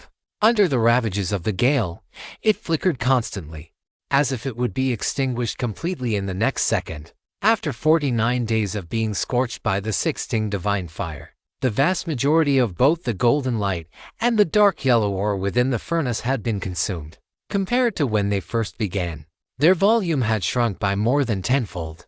If these were anything other than inanimate objects, if they possessed even the slightest shred of consciousness, Master Honglu's plan would never have succeeded. Master Honglu closed his eyes, and a wisp of his divine sense reached into Gao Yang's mind through the universe furnace. Little friend Gao, can you still hear me? After calling out several times, Gao Yang's body suddenly trembled. His soul, which had grown numb from the ceaseless, agonizing pain, began to stir at the sound of the voice. Several hours passed before a hoarse, exhausted voice returned to Master Honglu's ears. Senior, I can hear you. Master Honglu's brows twitched. He snapped his eyes open, a flash of sharp light gleaming in their depths. Little friend Gao, we have reached the final moment. I am about to use thunderous methods to refine the golden crow's will and the ancient great demon's will within your body and expel them. You must hold on. Silence, a long, drawn-out silence. After a good while, Gao Yang's weary, raspy voice sounded once more. Senior, please proceed as you see fit. If I cannot endure it, then it is merely a lack of strength on my part. You have already done your best. Good. You only need to keep your mind anchored to your spiritual platform and maintain control over your body at all times. After hearing Gao Yang's reply, Master Honglu did not feel the slightest bit of relief. Instead, his heart felt heavy, as if a massive mountain were pressing down upon it. This young man inside the furnace could be considered the foremost expert of the void return stage in the entire Qinyuan cultivation world, with a record of achievements that no one could surpass. For a young man of such talent to die here would be a truly great tragedy. Master Honglu cleared his thoughts, his expression becoming incomparably solemn and resolute. He took a rare, deep breath, and the dormant mana within his body surged forth like a raging torrent. Supported by Master Honglu's mana, the 16 divine fire, which had been acting as a mere backdrop within the furnace, instantly became incomparably violent. In that instant, the surging 16 divine fire rushed into Gao Yang's body with lightning speed, catching him completely off guard. In just a single breath, nearly half of the 16 divine fire within the universe furnace had poured into Gao Yang's body through his pores. In that moment, Gao Yang's body turned completely golden red. One could even see the texture of his flesh and blood, and even his bones. Through his golden red skin, "Get out, you bastards!" Master Honglu's face was twisted in a grimace as he let out a sudden, thunderous roar. His violent will merged with his voice, plunging entirely into Gao Yang's body. In that instant, all the 16 divine fire that had invaded Gao Yang's body acted like an exploding nuclear bomb, rushing madly into every limb and bone of his frame, wherever the flames passed. Both the cold, dark yellow aura and the domineering, intensely masculine aura of the great sun golden crow were forced to retreat. Caught completely unprepared, bit by bit, the golden light and dark yellow ore were steamed out from every part of Gao Yang's body. The moment they left his skin, they were refined into smoke by the waiting 16 divine fire and vanished. Seeing this, the golden light and dark yellow ore reacted instantly, immediately contracting at full speed back into the depths of Gao Yang's body. As long as they held onto Gao Yang's body, no matter how fierce the 16 divine fire was, it would have no way to wipe them out completely, mere inanimate objects. And you wish to contend with me? Master Honglu sneered, since he had already allowed the 16 divine fire to enter Gao Yang's body. If he still let these two auras succeed, he might as well smash his own reputation as the #1 alchemy master of Qinyuan. As Master Honglu's thoughts shifted, the 16 divine fire within Gao Yang's body surged, transforming into strings of talismans that linked together. In the blink of an eye, they constructed a crimson net inside Gao Yang's body. This net did not block the golden light and dark yellow aura from being steamed out of Gao Yang's body, but it prevented them from re-entering it. Soon, after discovering this situation, the two auras became even more desperate, transforming into wisps of smoke as thin as ox hair. attempting to drill back in through every one of Gao Yang's pores. Ugh! Hi! Gao Yang's body, which had been curled up for dozens of days, could no longer suppress its trembling. A hoarse, shrill roar escaped his throat. The pain of having what felt like countless tiny snakes drilling into every pore of his body was 1,000 times worse than having 10,000 ants gnawing at his heart. Even with Gao Yang's endurance, he was on the verge of collapse from the agony. Little friend Gao, hold on. You must persist. Hearing Gao Yang scream, Master Honglu's heart sank, and he quickly sent a telepathic message. As soon as Master Honglu's message ended, Gao Yang's screaming stopped abruptly, replaced by the hair-raising sound of his teeth grinding together. Senior, do not worry. I can endure it. Hearing the reply that seemed to be squeezed out from between Gao Yang's teeth, Master Honglu nodded. Having no time for sentiment, he continued to pour his efforts into the refinement. As time passed, wisps of golden and dark yellow smoke were forced out of Gao Yang's body. As these wisps were expelled, the pain Gao Yang endured grew smaller and smaller. When the final wisp of dark yellow smoke was completely forced out of Gao Yang's body, Master Honglu laughed aloud and shouted excitedly, "It is done!" He looked into the furnace and called out loudly to Gao Yang, "Little friend Gao! Little friend Gao! It is finished! The ancient demon blood in your veins has been completely purified."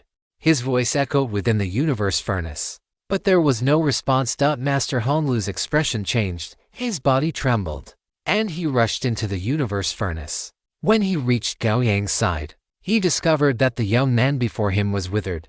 His flesh dried up, his skin cracked, and even his bones were covered in visible fissures. Master Honglu reached out, wanting to touch Gao Yang's body, but he feared that even the slightest pressure would cause this already fragile frame to crumble completely. Just then, a fruit resembling green jade appeared by Gao Yang's hand, emitting a rich aura of life. The moment Master Honglu saw this jade-green fruit, he immediately understood Gao Yang's intention. He waved his hand, summoning a cluster of 16 divine fire to engulf the green jade fruit. Within a few breaths, a globule of rich, green jade liquid was spat out from the flames. Master Honglu divided the green jade liquid into 2 portions.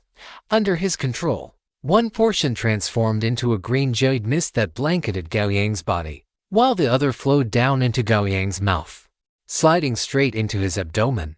As the green jade kello fruit liquid touched Gao Yang's body, it was as if a land parched for a century had encountered a life-giving rain. His body began to ravenously absorb the life essence within the liquid. Deep within Gao Yang's body, a majestic surge of vitality began to flow toward his limbs and bones. Chapter 620. Finding the true self today. Terrifying improvement. Nourished by the massive influx of vitality, his body began to regain its fullness at a speed visible to the naked eye. In just a few minutes, he transformed from the appearance of a withered corpse on the verge of death back into the physique of a slightly lean adult. Only then did Master Honglu hear the sound of Gao Yang's breathing. It was steady, powerful, and carried a sense of resolute strength. Gao Yang opened his eyes, looked at Master Honglu, and gave a slight nod of acknowledgement. He then took the remaining 2 green jade kello fruits directly from his inventory and sat down cross-legged. Seeing this, Master Honglu knew that this was a critical moment for Gao Yang. He immediately used the 16 divine fire to refine the green jade kello fruits, then followed the same procedure, pouring the refined liquid over Gao Yang's body. The green liquid was poured onto his lean frame and was rapidly absorbed until nothing remained. Once the green liquid had been fully absorbed, crimson gold battle chi surged out from every part of Gao Yang's body, burning fiercely like a torch. Master Honglu's eyes lit up, and he retreated a short distance. Watching the battle chi outside Gao Yang's body, he sensed a trace of the supreme rigidity, extreme yang, and peerless dominance that belonged to the Sun True Fire. It seemed his theory was correct. During the refining process, the Sun Essence blood of the 3-legged golden crow had been absorbed by Gao Yang's body. This absorption was not a fusion of bloodlines, but a true, forceful refining of the essence of the 3-legged golden crow's bloodline into Gao Yang's human bloodline, causing his mana to also possess certain solar characteristics. Master Honglu watched Gao Yang amidst the crimson gold mana, feeling a sense of anticipation. He wondered if the bloodline abilities of that ancient great demon had been inherited. Gao Yang sat on the ground, carefully sensing his current body. As the Yellow Springs dragon bloodline was refined and extracted from his body by Master Honlu, an unprecedented sense of lightness welled up in his heart. Without the comparison, he would never have realized how heavy his previous body had been.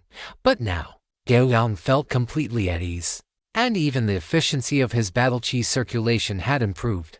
Thinking of this, the anger in Gao Yang's heart burned even more fiercely. Yellow Springs dragon, I will come for you.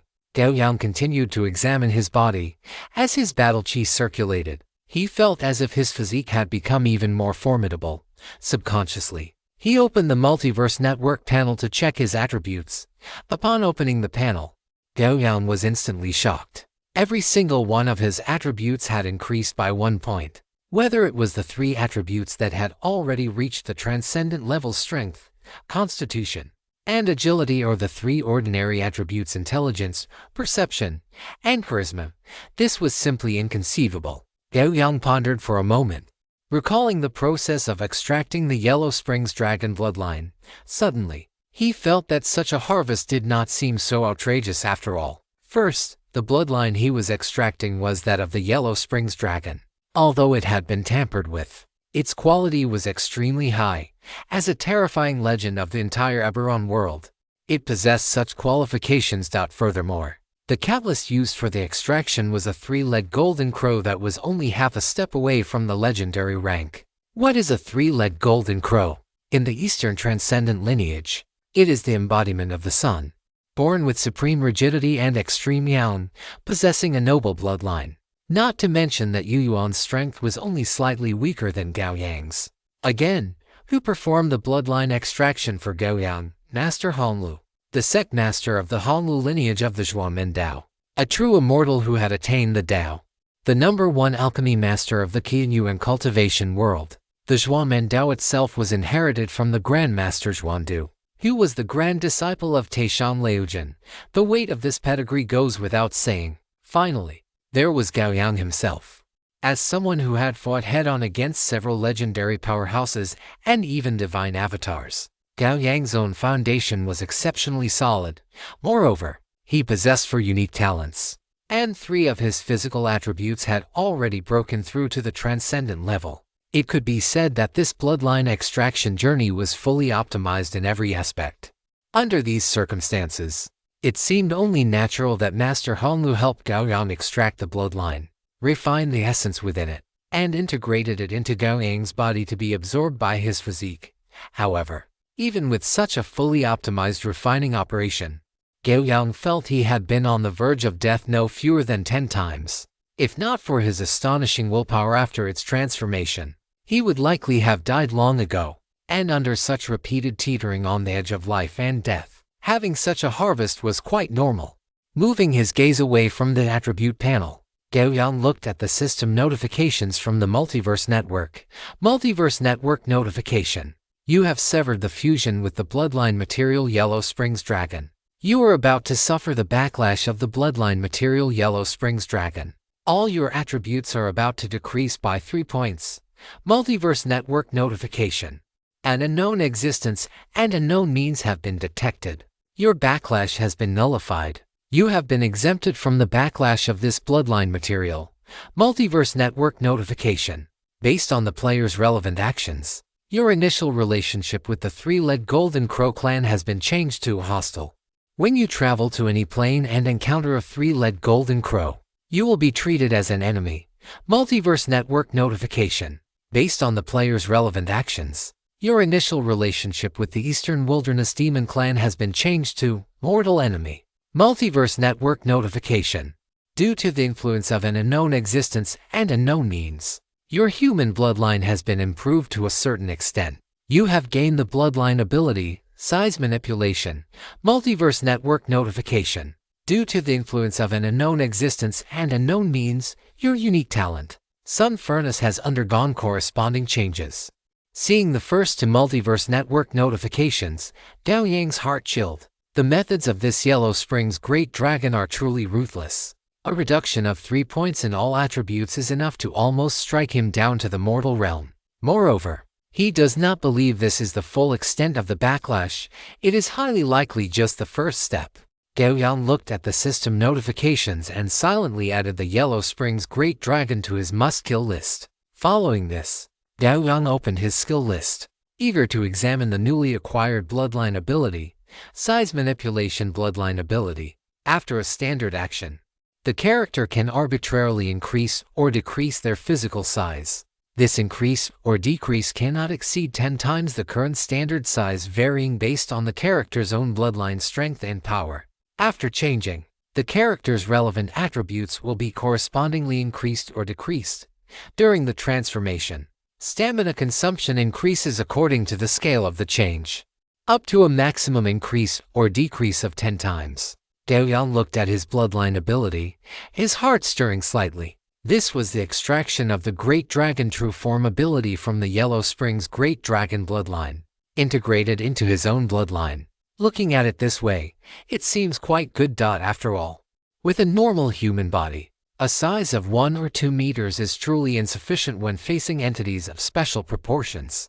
Not to mention anything else, the high rigidity inherent to a massive size alone, as well as the immense force brought about by the movement of a super heavy body, would be enough to crush many existences. His consciousness flickered as he looked at his unique specialty, Sun Furnace. Sun Furnace Unique Specialty. 1. Character Battle Chi Rank Kung 3 to Kung 5. 2. Character Battle Chi Growth Rate Kung 350% to Kung 500%. Battle Chi Cultivation Efficiency Kung 350% to Kung 500%. 3. When the character's total Battle Chi drops to 80%.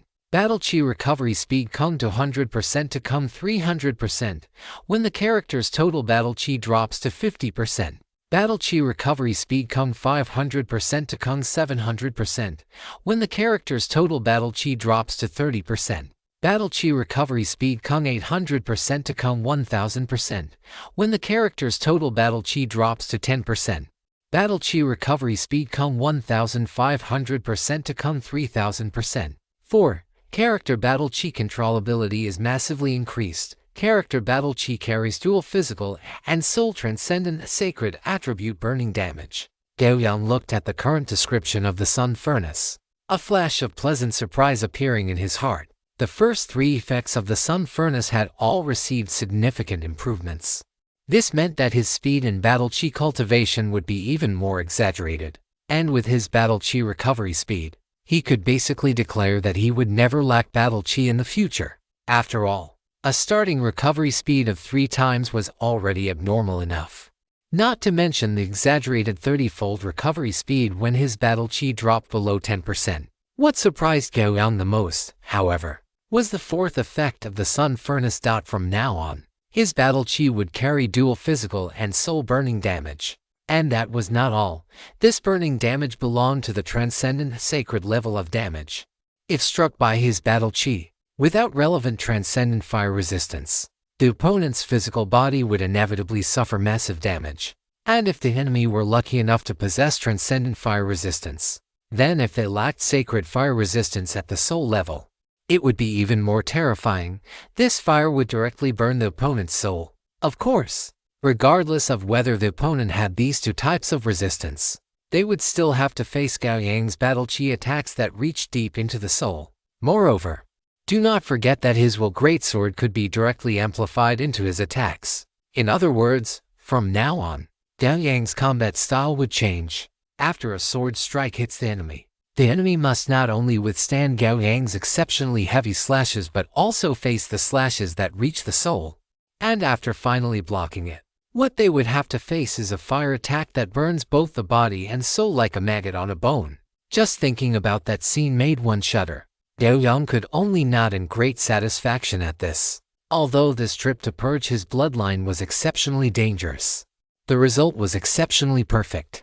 Not only did he perfectly solve the problem with his own bloodline and broaden his subsequent path of development, but he also discovered the hidden dangers of the Yellow Springs Great Dragon bloodline and eliminated them in advance. Finally, his attributes, skills, and attack capabilities were all greatly improved, and his potential was further enhanced. After checking his own status, Gao Yang finally opened his eyes. He stood up and bowed very solemnly to the Master Honglu in front of him. Junior Gao Yang, thank you, Senior Hanlu, for saving my life."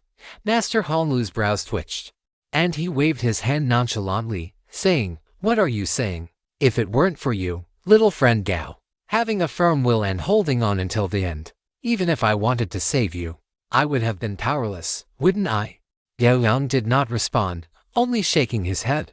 If not for Master Hanlu this time, the Yellow Spring's great dragon bloodline would certainly not have been purged, and he would have been in mortal danger.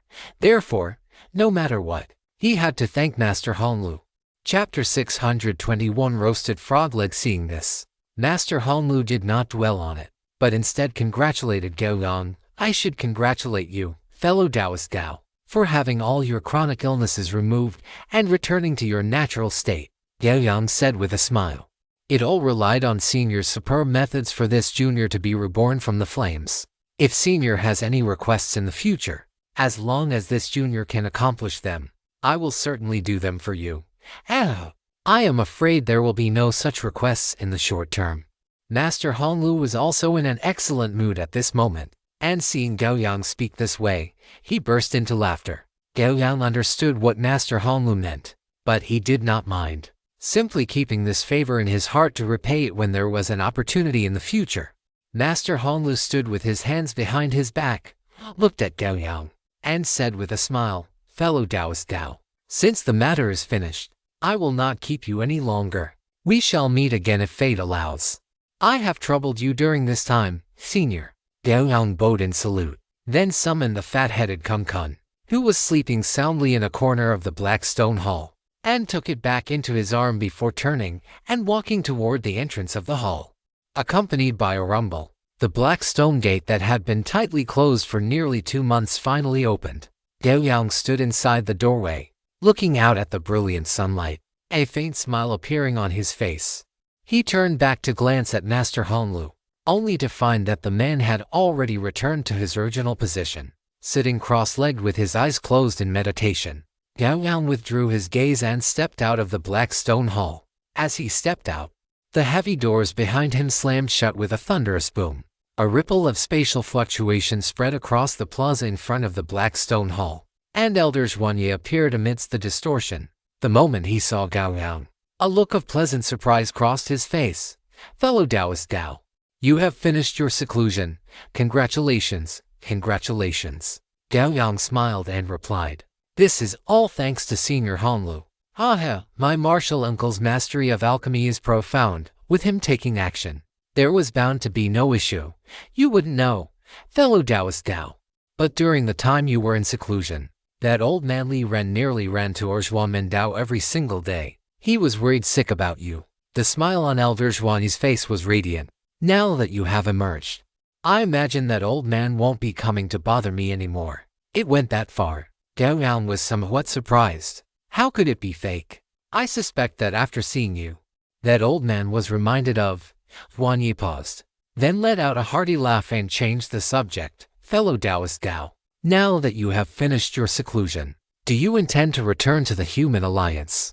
Although Gao Yang was curious about what exactly Elder Li Ren was reminded of when he saw him, since Zhuanyi chose not to speak of it, he would not pry into another's privacy.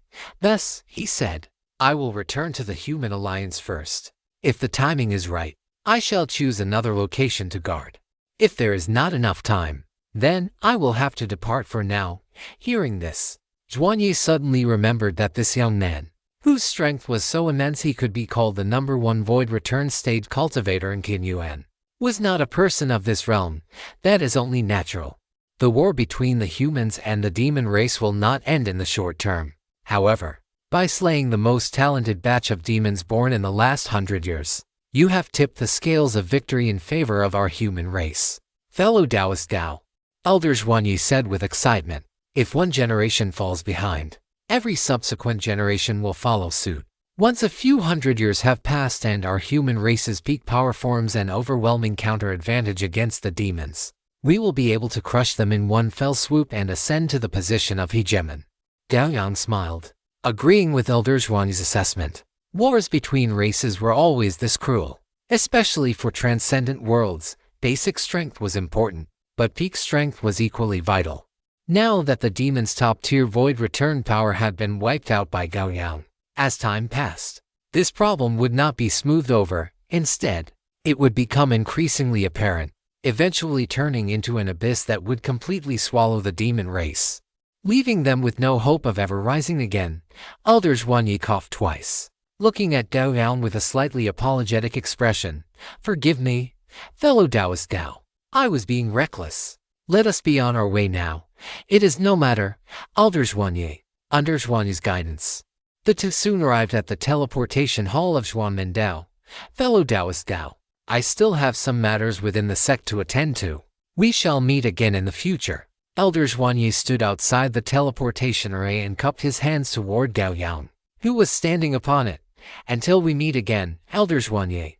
Gao Yang returned the gesture. Elder Zhuanyi waved his hand, and his mana activated the ray. The next moment, Gao Yang vanished from the platform. A faint ripple of teleportation energy dissipated. Gao Yang opened his eyes and realized he had returned to the main hall of the Human Alliance. He stepped off the ray, pushed open the doors, and walked out. Nearly 2 months had passed, but not much had changed here. Gao Yang soon arrived at the valley where Olivier resided. During this time, with Gao Yang away, Olivier had certainly spent a period of unbridled indulgence. However, at this moment, Olivier only felt a sense of weariness, facing the two-headed golden lion's coquettish posturing and endless provocations. It no longer had much interest. The above was the association that came to Gao Yang's mind as he stood at the top of the valley, watching the movements between the two behemoths below. Gao Yang shook his head, took a step, and his body descended toward the valley floor. Were seeing Gao Yang descend, Olivier immediately let out to joyful dragon roars, spread its wings, and flew toward him. Gao Yang raised a hand to stop its movement, landing instead on the giant rock where he had previously rested. He looked at it and smiled. "How is it? Are you satisfied with your life lately?" Olivier's two large heads nodded repeatedly, and a look of satisfaction appeared in its eyes. Gao Yang looked toward the two-headed golden lion, which did not dare to approach, and then back at Olivier, a ripple of consciousness spreading out. "Olivier, what are your plans for that two-headed golden lion? Are you taking it back with you, or leaving it here?" Olivier's body trembled slightly. It looked back at Jinfeng, a hint of hesitation in its eyes. Seeing this, Gao Yang transmitted his voice again. "If you take it back, you must restrain it, and not allow it to commit any harmful acts. If you cannot do that, then it is better to leave it here." Upon hearing this, Olivier's large heads nodded frantically, judging by its reaction. It seemed intent on finishing its business and leaving immediately. Gao Yang did not mind. It was merely a void return stage demon beast. "After all, since you have already decided, I will say no more. Enjoy the rest of your days. I have matters to attend to." Gao Yang ended the telepathic transmission and closed his eyes to begin his cultivation. His body had not yet fully recovered and remained somewhat weak. He needed energy-rich food or heavenly treasures to aid in his recuperation. Only after he had fully recovered would he leave this place to guard the human war zone. And once he appeared in the human war zone, it would inevitably trigger a frantic retaliation from the demon race. After all, having killed so many of their geniuses, he had some predictions about what kind of scene awaited him. In all likelihood, a true Dao integration stage great demon, a legendary demon, would come to kill him. As it happened, Gao Yang was also looking for an existence with matching strength to test how much his own power had improved. A crimson gold battle aura, tinged with a brilliant radiance, rose from his body. Under the nourishment of this aura, Gao Yang's body began to slowly recover. The battle aura he possessed now was completely different from the one he had manifested at the very beginning. Influenced by the solar furnace and the bloodline of the three-legged golden crow, his aura had become supreme in its rigidity and yang energy, while also carrying a trace of vibrant vitality. This type of battle aura was already capable of accelerating the body's recovery. However, this required a sufficient supply of energy. Although the world was filled with energy particles, the efficiency was somewhat low for the purpose of restoring Gao Yang's physical form. Therefore, after cultivating for about half an hour, Gao Yang opened his eyes. The battle aura on his body was nearly exhausted. If he continued to recover, it would begin to consume the energy within his own cells. He took an earthy yellow kello fruit from his inventory and chewed it heartily. As the first traces of energy entered his stomach, they were rapidly broken down and absorbed by his body. After consuming one kello fruit, Gao Yang did not feel much. On the contrary, every cell in his body was roaring with hunger, demanding more energy. Gao Yang thought for a moment, then stepped out and arrived in front of a small lake outside the valley. With a wave of his hand, he released the massive corpse of the ice moon cold toad. As soon as the ice moon cold toad was released, wisps of cold air immediately began to diffuse from its body, and the grass surrounding the carcass was instantly covered in a thin layer of frost. Gao Yang's gaze swept over the body of the ice moon cold toad. Then, the eternal radiance greatsword appeared in his hand. With a flash of sword light, a leg over 10 meters long was severed from the toad's corpse. Gao Yang carried the frog leg, rinsed it in the lake water, and then the sword light flickered repeatedly. Soon, the skin on the frog leg peeled away, revealing the enticing, ice-white muscle beneath. Gao Yang took out another kello fruit, finished it in a few bites, and replenished a wave of battle aura. Following his will, the battle aura transformed into a giant grilling rack, skewering both ends of the frog leg.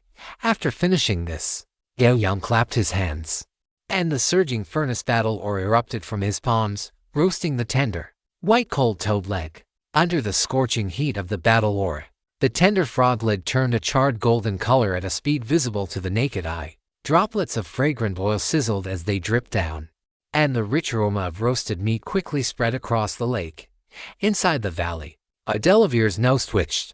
It soon followed the scent out of the valley, and when it saw the giant frog leg Gao Yang was roasting, its eyes lit up instantly. Behind it, the two-headed golden lion stood as if struck by lightning, staring blankly and in disbelief at the ice moon cold toad missing a leg not far from Gao Yang. It seemed unable to believe its eyes. It took 2 steps forward to get a clearer look, and once it saw the truth, its heart trembled. The ice moon cold toad was roasted. It looked at Gao Yang, who was busy grilling, then at Adelavir, who had run over excitedly, and felt a sense of absurdity wash over it. Chapter 622. Thunderfire Sword Immortal Gao Yang. But no matter how incredulous the two-headed golden lion felt, the frog leg roasting over the flames was indeed exuding a charred, savory fragrance. Soon, the frog leg was cooked. Gao Yang did not mind the heat. He tore off a meter-long strip of meat and stuffed it into his mouth as if he were chewing on a spicy snack. As soon as the frog meat entered his mouth, fragrant, snow lotus-like juice exploded on his palate. The meat was firm and springy, and the energy within was exceptionally abundant. Gao Yang's eyes brightened, and he immediately began to eat faster. As the frog meat entered his stomach, the gentle energy transformed into a warm current that flowed into every part of his body. Gao Yang let out a soft hum. He could feel the cells in his body cheering and leaping for joy, frantically absorbing the energy flooding into him. Watching Gao Yang feast, Adelavir hurriedly crowded over, its nostrils twitching continuously, its 2 pairs of eyes gazing longingly at Gao Yang. Seeing this, Gao Yang pushed its large, encroaching head away. With a flash of sword chi from his hand, nearly 10 meters of the roasted frog leg were severed and tossed to it. Adelavir let out an excited roar, caught the frog leg in its 2 mouths, and began to chew vigorously. Gao Yang's eating speed was extremely fast, and his appetite was astonishingly large. After an hour of continuous eating, he had managed to consume a 3-meter-long section of the frog leg. The massive energy surged within his body, transforming into life essence to replenish his physique. At the same time, Gao Yang could feel a cold energy permeating through his meridians and settling in the region of his brain. This made Gao Yang feel a sense of anticipation. Perhaps this ice moon cold toad could provide him with some extra surprises. As the cold energy continued to accumulate, Gao Yang discovered that his thinking was becoming increasingly clear, and his speed in processing and analyzing problems was growing faster. He understood this sensation. As the intelligence attribute increases, a character's speed of thought, logical reasoning ability, and so on would all receive corresponding improvements. Therefore, the effect of the ice moon cold toad meat was quite clear. Consuming it could increase intelligence. However, as Gao Yang stopped eating the frog meat, the cold sensation ceased to accumulate, and the remaining cold energy was absorbed by him. It seemed that the amount of frog meat he had eaten was not enough to reach the point where a quantitative change leads to a qualitative one. Gao Yang looked at the remaining ice moon cold toad and decided to consume a portion of it every day for the next period of time. After leaving the Kinyu and Immortal Cultivation world, he could contact Agnio again and have her teacher help process the remaining ice moon cold toad into a potion. Just like the dragon blood potion from before, the improvement gained that way would be much greater than simply eating the cold toad meat directly. Gao Yang took out his phone and began to edit. In the moon, there is a beast, known as the toad. It dwells within the moon and is the essence of the moon. Its form is entirely ice blue, moving within the moonlight. Consuming it benefits the intellect and makes one's thinking agile. The first few sentences describe the origin of the cold toad, while the latter two stated that eating the cold toad could increase wisdom and promote cognitive function. After finishing the edit, Gao Yang put away his phone and sat cross-legged on the ground, his battle aura burning fiercely like a flame. A Delaware had not yet finished its frog leg, but it already felt full of energy. Carrying the unfinished frog leg in its mouth, it charged toward the two-headed golden lion, which was still standing at the valley entrance in a daze. The two-headed golden lion looked at the frog leg pushed toward it by Olivier and retreated several steps in great fear. Olivier was puzzled and pushed the frog leg forward again. Seeing this, the two-headed golden lion did not retreat further, but it hesitated as it looked at the frog leg near its mouth. Olivier let out a low growl, seemingly urging it on. After being urged a few times, the two-headed golden lion no longer hesitated and took a bite of the frog leg. As the fresh, tender frog meat entered its belly, it paused for a moment before beginning to chew heartily. Once it had finished the remaining frog meat, Olivier impatiently pushed it toward the depths of the valley. Gao Yang slowly opened his eyes. His previously slightly gaunt body had now regained its fullness, as his ape-like arms and wasp-like waist moved. His streamlined muscles seemed to ripple with explosive power. As for his previously pale complexion, it had returned to a healthy, ruddy glow. Clearly, at this very moment, Gao Yang had fully recovered. One could say his physical state had reached a new peak. Gao Yang clenched his fist, and a faint popping sound erupted from his palm, the sound of air being crushed. I am stronger now. Gao Yang revealed a smile. The improvement brought by a +1 to all attributes was not as simple as a 50% increase. As the base value grows larger, this seemingly simple and minor improvement brings about an exaggerated boost. Gao Yang estimated that if he were to face great demons like the three-legged golden crow Yuan again, it would be even easier for him now. Gao Yang stored the remaining ice moon cold toad into his inventory, then took a step and headed toward the human race palace. Soon, Gao Yang found true person Hengyu and stated his intention to continue guarding the war zone. The old man Hengyu looked at the vibrant and energetic Gao Yang before him, a hint of awe in his eyes. The young man before him had disappeared for nearly 2 months, yet his exploits had spread throughout the entire Kinyu and cultivation world during this time, slaying the Jade Flood Dragon, exterminating the two-headed golden lion, destroying the moon toad, and slaughtering the great sun golden crow. Each of these deeds left the humans of the Kinyu and cultivation world in disbelief. When curious individuals traveled to the sevenfold thunder accumulation mountain to see the battlefield, they discovered that the mountain had changed completely. The sky above the sevenfold thunder accumulation mountain was filled with spatial rifts of all sizes, while golden light and thunderous fire still ravaged the entire area. Large sections of the mountains had shattered, and the earth had cracked into fragments. One mountain range had even been cleaved into by a single sword strike, turning the mountain into a canyon filled with metamagnetic thunder liquid, its depth unknown, let alone getting close. Even if one were to glance at it from afar, if they were unlucky, they might be targeted by the sword intent that still lingered and refused to dissipate. Such a scene, akin to a natural disaster, naturally filled the curious with dread. Fellow Taoist Gao, may I ask which war zone you wish to guard? True person Hengyu stood up and asked in a soft, gentle voice while looking at Gao Yang. Gao Yang glanced at true person Hengyu with surprise. The old man had not held this attitude when he last visited. However, he did not mind and said directly, whichever war zone is suitable for me, I shall go there.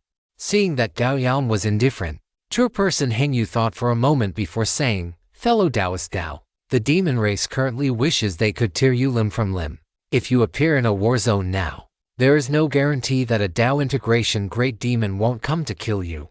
In my opinion, why not return to the human heartland to cultivate properly? Once you reach the void refining and Dao integration stage, you can then guard a war zone for the human race. How about that? Gao Yang raised an eyebrow, cupped his hands toward true person Hengyu, and said, "Many thanks, fellow Taoist Hengyu, but my mind is made up. The path of my cultivation is not one that can be achieved through bitter seclusion alone. Please, recommend a war zone." Seeing this, true person Hengyu did not try to persuade him further. Instead, he took out a jade slip and began to browse through it. Soon, he looked up, waved his hand, and a diagram formed of magic power appeared before Gao Yang. "Fellow Taoist Gao, please look. There are currently 3 war zones that meet your requirements: the Poison Sand Gobi, the Illusion Sea Cliff, and the Autumn Moon Forest. These are all war zones with a level of danger similar to the Sevenfold Thunder Accumulation Mountain." Gao Yang looked at the diagram before him and asked, "Fellow Taoist Hengyu, what is the specific intelligence on these 3 war zones? I would like to understand them." "That is simple." True person Hengyu shifted his thoughts, and the image before Gao Yang changed instantly. The Poison Sand Gobi is a desert filled with all kinds of poisonous insects, and the toxicity is severe. Before long, under true person Hengyu's explanation, Gao Yang had a general understanding of the 3 war zones. He lowered his head and pondered for a moment, then looked up at true person Hengyu and said, "Fellow Taoist Hengyu, I choose the Illusion Sea Cliff." True person Hengyu looked at Gao Yang carefully, then sighed slightly. He took out a teleportation token and handed it to Gao Yang, saying, "Fellow Taoist Gao, be careful in all things. The Illusion Sea Cliff is different from the Sevenfold Thunder Accumulation Mountain. If you guard that place, you must be wary of the illusions that can be found everywhere. Many thanks, fellow Taoist Hengyu. I will be careful." Gao Yang took the teleportation token and the garrison replacement token, storing them in his inventory. Fellow Taoist Gao likely does not know where the teleportation array is located. "I will take you there," true person Hengyu offered proactively.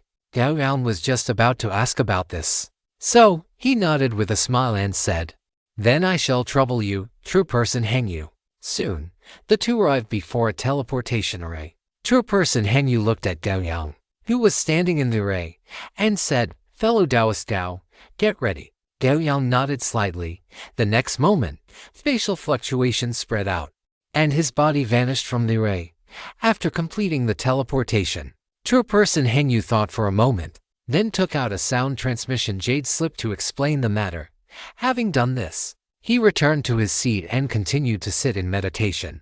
When the spatial fluctuations dissipated, a wisp of salty sea breeze blew across Gao Yang's face. He opened his eyes and looked ahead, seeing the boundless blue sea in the distance. He was currently on a cliff, and to his front left was an even higher cliff that was the place he was to guard. Gao Yang was in no hurry. He strolled leisurely along the mountain ridge toward that cliff, and soon, he saw a graceful figure sitting cross-legged at the edge of the precipice. The latter also sensed Gao Yang's arrival, and had already stood up to turn and look at him. Gao Yang glanced at her, cupped his hands, and said, "I am Gao Yang. Greetings, fellow Taoist Lengshen. From here on, I shall be the one guarding the Illusion Sea Cliff." Gao Yang. Fairy Lengshen's willow-leaf-shaped eyebrows arched slightly. She looked at Gao Yang with a hint of surprise before asking, "Are you the fellow Taoist Gao Yang, the Thunderfire Sword Immortal who annihilated the strongest of the younger generation of the demon race at the Sevenfold Thunder Mountain?" Thunderfire Sword Immortal. This was the first time Gao Yang had heard this nickname. Fellow Taoist Gao is unaware. Fairy Lengshen smiled. "This is an honorable title given to you by some busybodies based on the battle situation at the Sevenfold Thunder Mountain. However, it is normal for you not to know. After all, you haven't been seen in public since that day." Gao Yang coughed twice, momentarily at a loss for words. Chapter 623. The After Effects of Tempering the Heart with Blazing Fire. Gao Yang truly had never imagined that one day he would acquire such a title with a distinctly Eastern lineage. Thunderfire Sword Immortal Gao Yang. It really was a very strange feeling. After coughing twice, Gao Yang looked at Fairy Lengshen before him and said, "Fellow Taoist Lengshen, Please do not tease me. I have come here this time to relieve you of your duty guarding this illusion sea cliff. Fairy Lengshin nodded. As Gao Yang had already mentioned this, she looked him up and down, her eyes revealing clear interest. That is no problem. We can exchange the guard duty tokens shortly.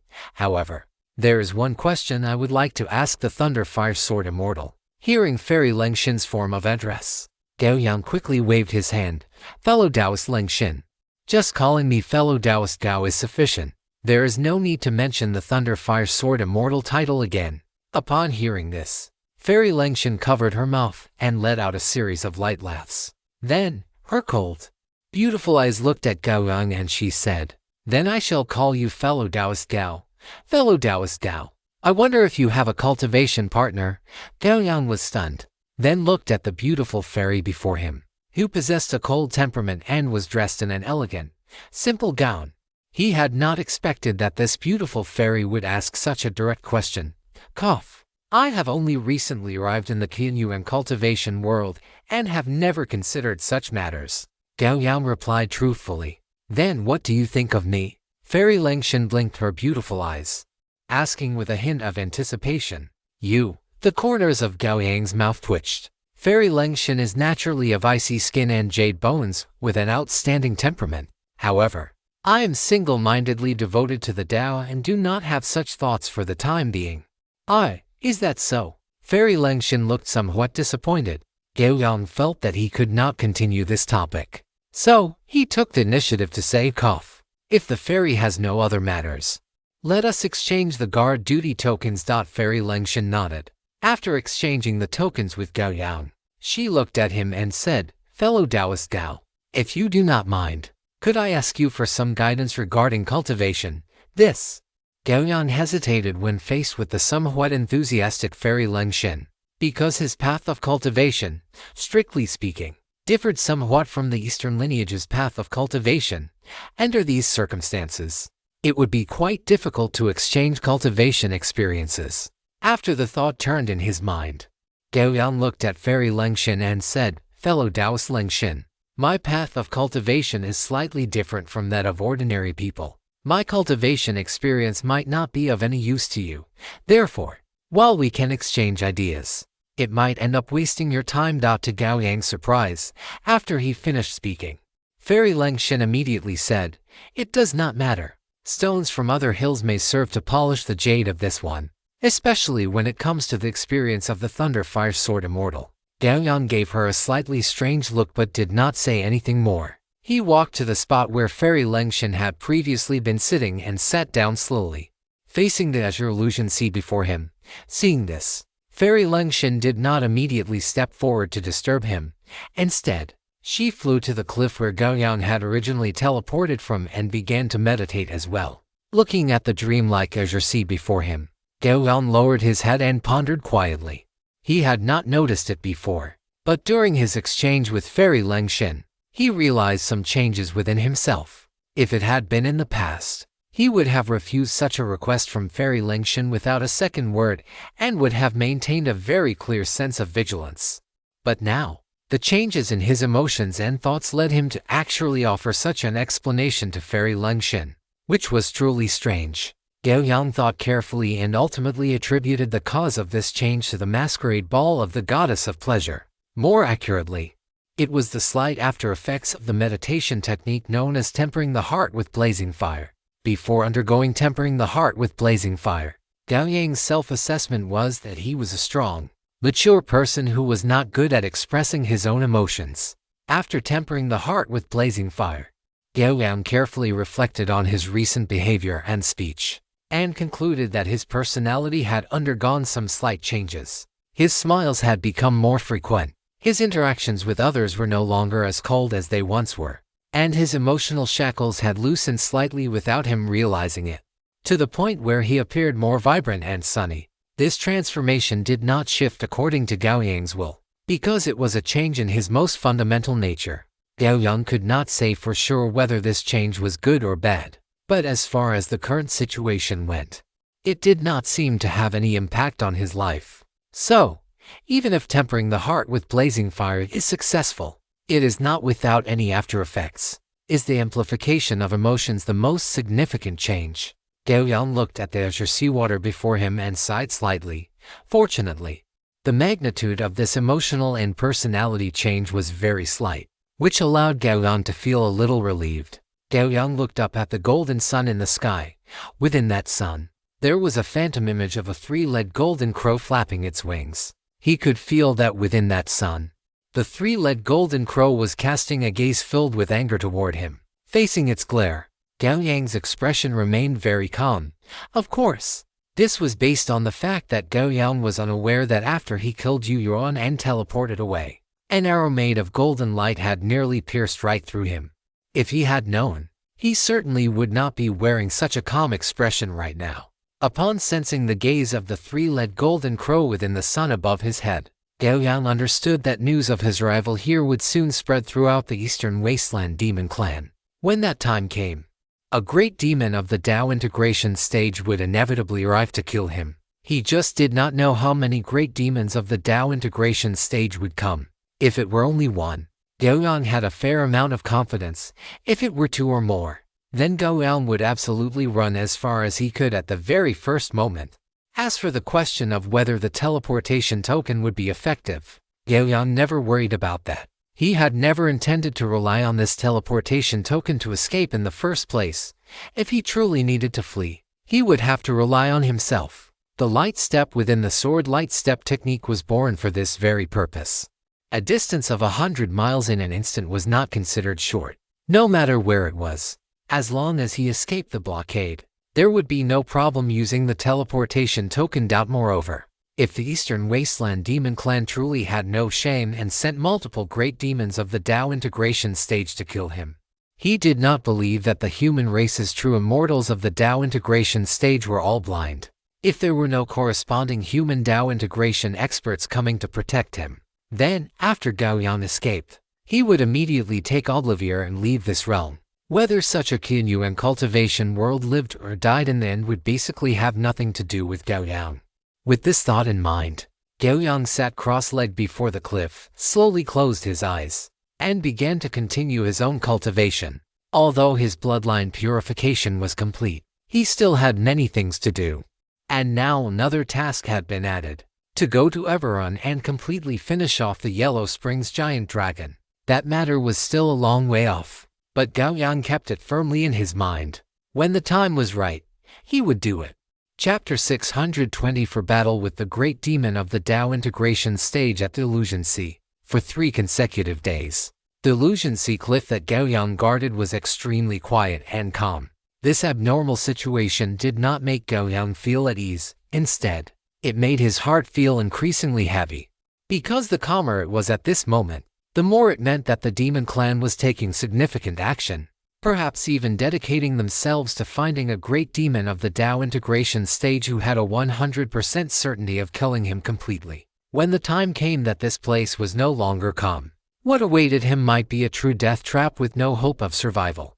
Fellow Taoist Gao, what are you looking at? The clear and beautiful voice of Fairy Lengxin came from behind. A look of helplessness appeared on Gao Yang's face. He truly had a headache regarding this extremely proactive yet cold-tempered fairy. Gao Yang did not turn his head and spoke slowly, looking at the sea. Oh, I have guarded this illusion sea for half a year and have already grown tired of looking at it.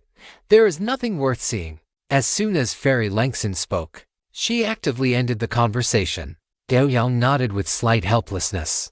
This fairy was beautiful and kind-hearted, but her ability to strike up a conversation was truly mediocre. She could end a topic before they had even chatted for 2 sentences. Gao Yang really wanted to say that with this attitude, she would never be able to hook a man, but thinking that the cultural style of the Qianyu and cultivation world was different from Earth, he decided against it. Just as the atmosphere fell into a bit of awkwardness again, the teleportation ray not far away lit up, and a figure very familiar to Gao Yang appeared on the ray. It was Jian Qiangxia.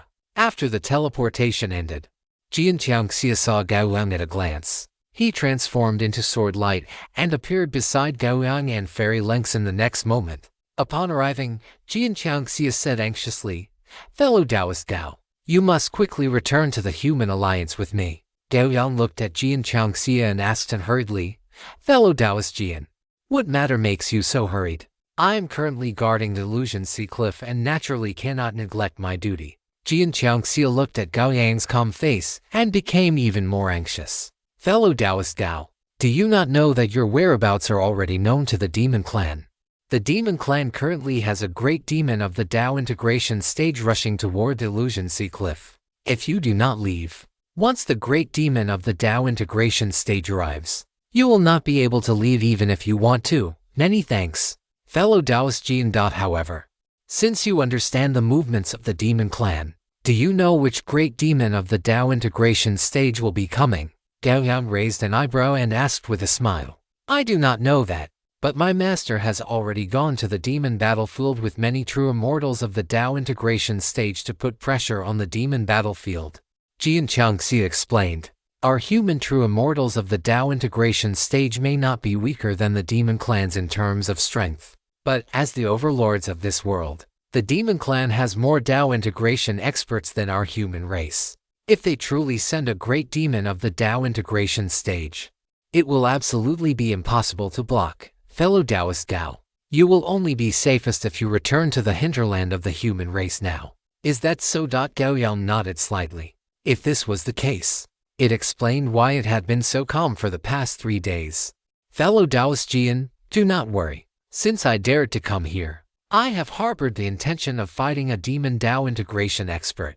As long as it is not multiple great demons of the Tao integration stage coming, I will not retreat. Jian Qiangxia was startled, then looked at Gao Yang with a somewhat complex expression.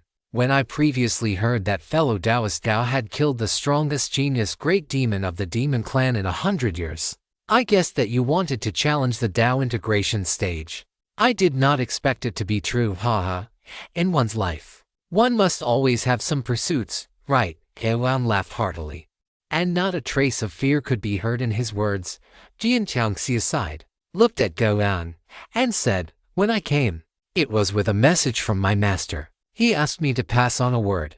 If you insist on guarding this war zone, the Qianyuan human race will guarantee that the demon clan will only have one great demon of the Tao integration stage attack you, and they will only have one chance. Even if it triggers an all-out war at the Tao integration stage, they will not allow a second great demon of the Tao integration stage to appear here. Upon hearing this, Gao Yang stood up and said with a smile, fellow Taoist Jian, please express my gratitude to your esteemed master. With this, I have no more concerns. Fairy Langson, who was standing to the side, heard this and understood Gao Yang's subsequent plans, and her eyes immediately shone with brilliance. She took a step forward and said with a hint of emotion, I did not expect fellow Taoist Gao to have such heroic ambitions, challenging a great demon of the Tao integration stage while at the void refinement stage. Looking back at our human history, it seems there have not been many such instances. Jian Qiangxia looked toward Fairy Langson and nodded slightly. Fairy Langson is absolutely right. That is why, upon hearing that fellow Taoist Gao was guarding the Illusion Sea Cliff, I realized this point. Just as the three were speaking, the Illusion Sea, which had been calm and tranquil, suddenly saw its winds and clouds shift. Thick, heavy black clouds appeared on the horizon, spreading toward the Illusion Sea Cliff at an incredible speed. The three fell silent simultaneously, watching the black clouds surging across the sky. From within those black clouds, a force so heavy it felt like a collapsing mountain peak slowly pressed down, causing the surrounding air to slightly solidify. A great demon of the Tao integration stage has arrived. Jian Qiangxia's expression turned grave. He flicked his wrist, and a small golden sword appeared in his hand. A ripple of energy emanated from the blade. He listened for 2 breaths before putting it away. He looked at Gao Yang and spoke with extreme urgency. Gao Yang, my master just sent me a message. The one arriving is the Golden Horn Ancient Crocodile, a great demon of the Tao integration stage. This demon was extremely brutal even before reaching the Tao integration stage, and it has only become more vicious since. Although it has only been at the Tao integration stage for a little over a decade, its immense vitality and defensive capabilities allow it to fight against the vast majority of true immortals of the Tao integration stage. While its lethality is slightly weaker, it remains an insurmountable force for any human at the void returning stage. My master's intention is that we should take the teleportation array back to the human heartland before it arrives. This demon cannot be fought head-on. Fellow Taoist Fei Yun is correct. Even if the Supreme Elder of my sect were to encounter this demon, they would need to treat it with caution. Fellow Taoist Gao, it would be better for you to return first.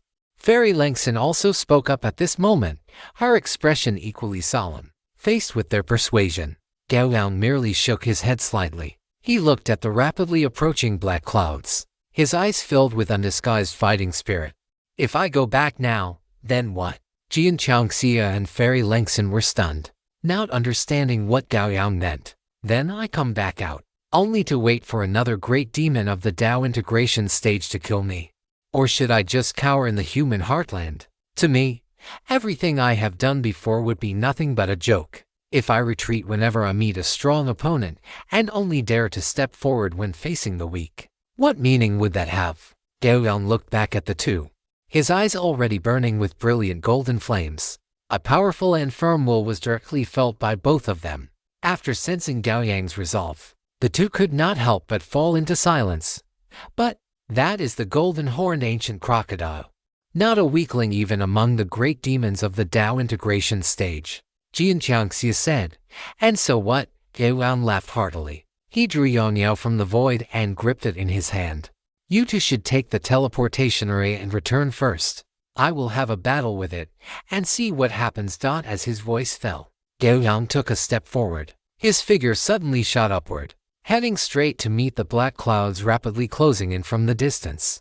Jian Changxia watched Gao Yang's back, his mouth opening, but in the end, he did not say a word. Instead, the sword intent in his eyes grew increasingly intense. He looked at Fairy Langson beside him and said, Fairy, you should return first. I will stay here and wait for fellow Taoist Gao's triumphant return. How could I miss such a scene? One that is rarely seen in 100 years. Fairy Langson smiled slightly, then sat cross-legged beside Jian Changxia. Gao Yang strode out of the Illusion Sea cliff, after covering some distance. He descended toward the Illusion Sea below, finally standing on the surface of the sea several dozen kilometers away from the cliff. Before him, the black clouds had already blotted out the sky and covered the earth. Through the black clouds, Gao Yang could even see a pair of blood-red, ruthless, and ferocious beast pupils hidden within. The next moment, the sky-filling black clouds transformed into a hurricane and descended toward the sea surface. Before long, the black clouds retracted completely, and a humanoid ancient crocodile about 5 zhang tall appeared before Gao Yang. Its entire body was covered in knotted muscles, and the surface of its skin was layered with iron-black scales. Its wide, long crocodile snout protruded, and a tongue dripping with saliva licked across teeth as sharp as blades. In the humanoid crocodile's hand, it held a massive golden spiked club. A violent and cruel aura radiated unreservedly from its body, causing the seawater beneath its feet to ripple in outward waves. Gao Yang looked at the humanoid ancient crocodile before him, a strange expression appearing in his eyes. Renekton. Although what stood before him was a transformed great demon of the Tao integration stage, in Gao Yang's eyes, it truly resembled a character from a competitive game on Earth. The combination of the two even gave Gao Yang a sense of unreality, as if a two-dimensional character had intruded into the three-dimensional world. However, the next instant, he cleared his mind of these thoughts. The golden-horned ancient crocodile looked Gao Yang up and down unreservedly, its tongue constantly scraping against its teeth, as if it were choosing which part of Gao Yang's body would be the most delicious.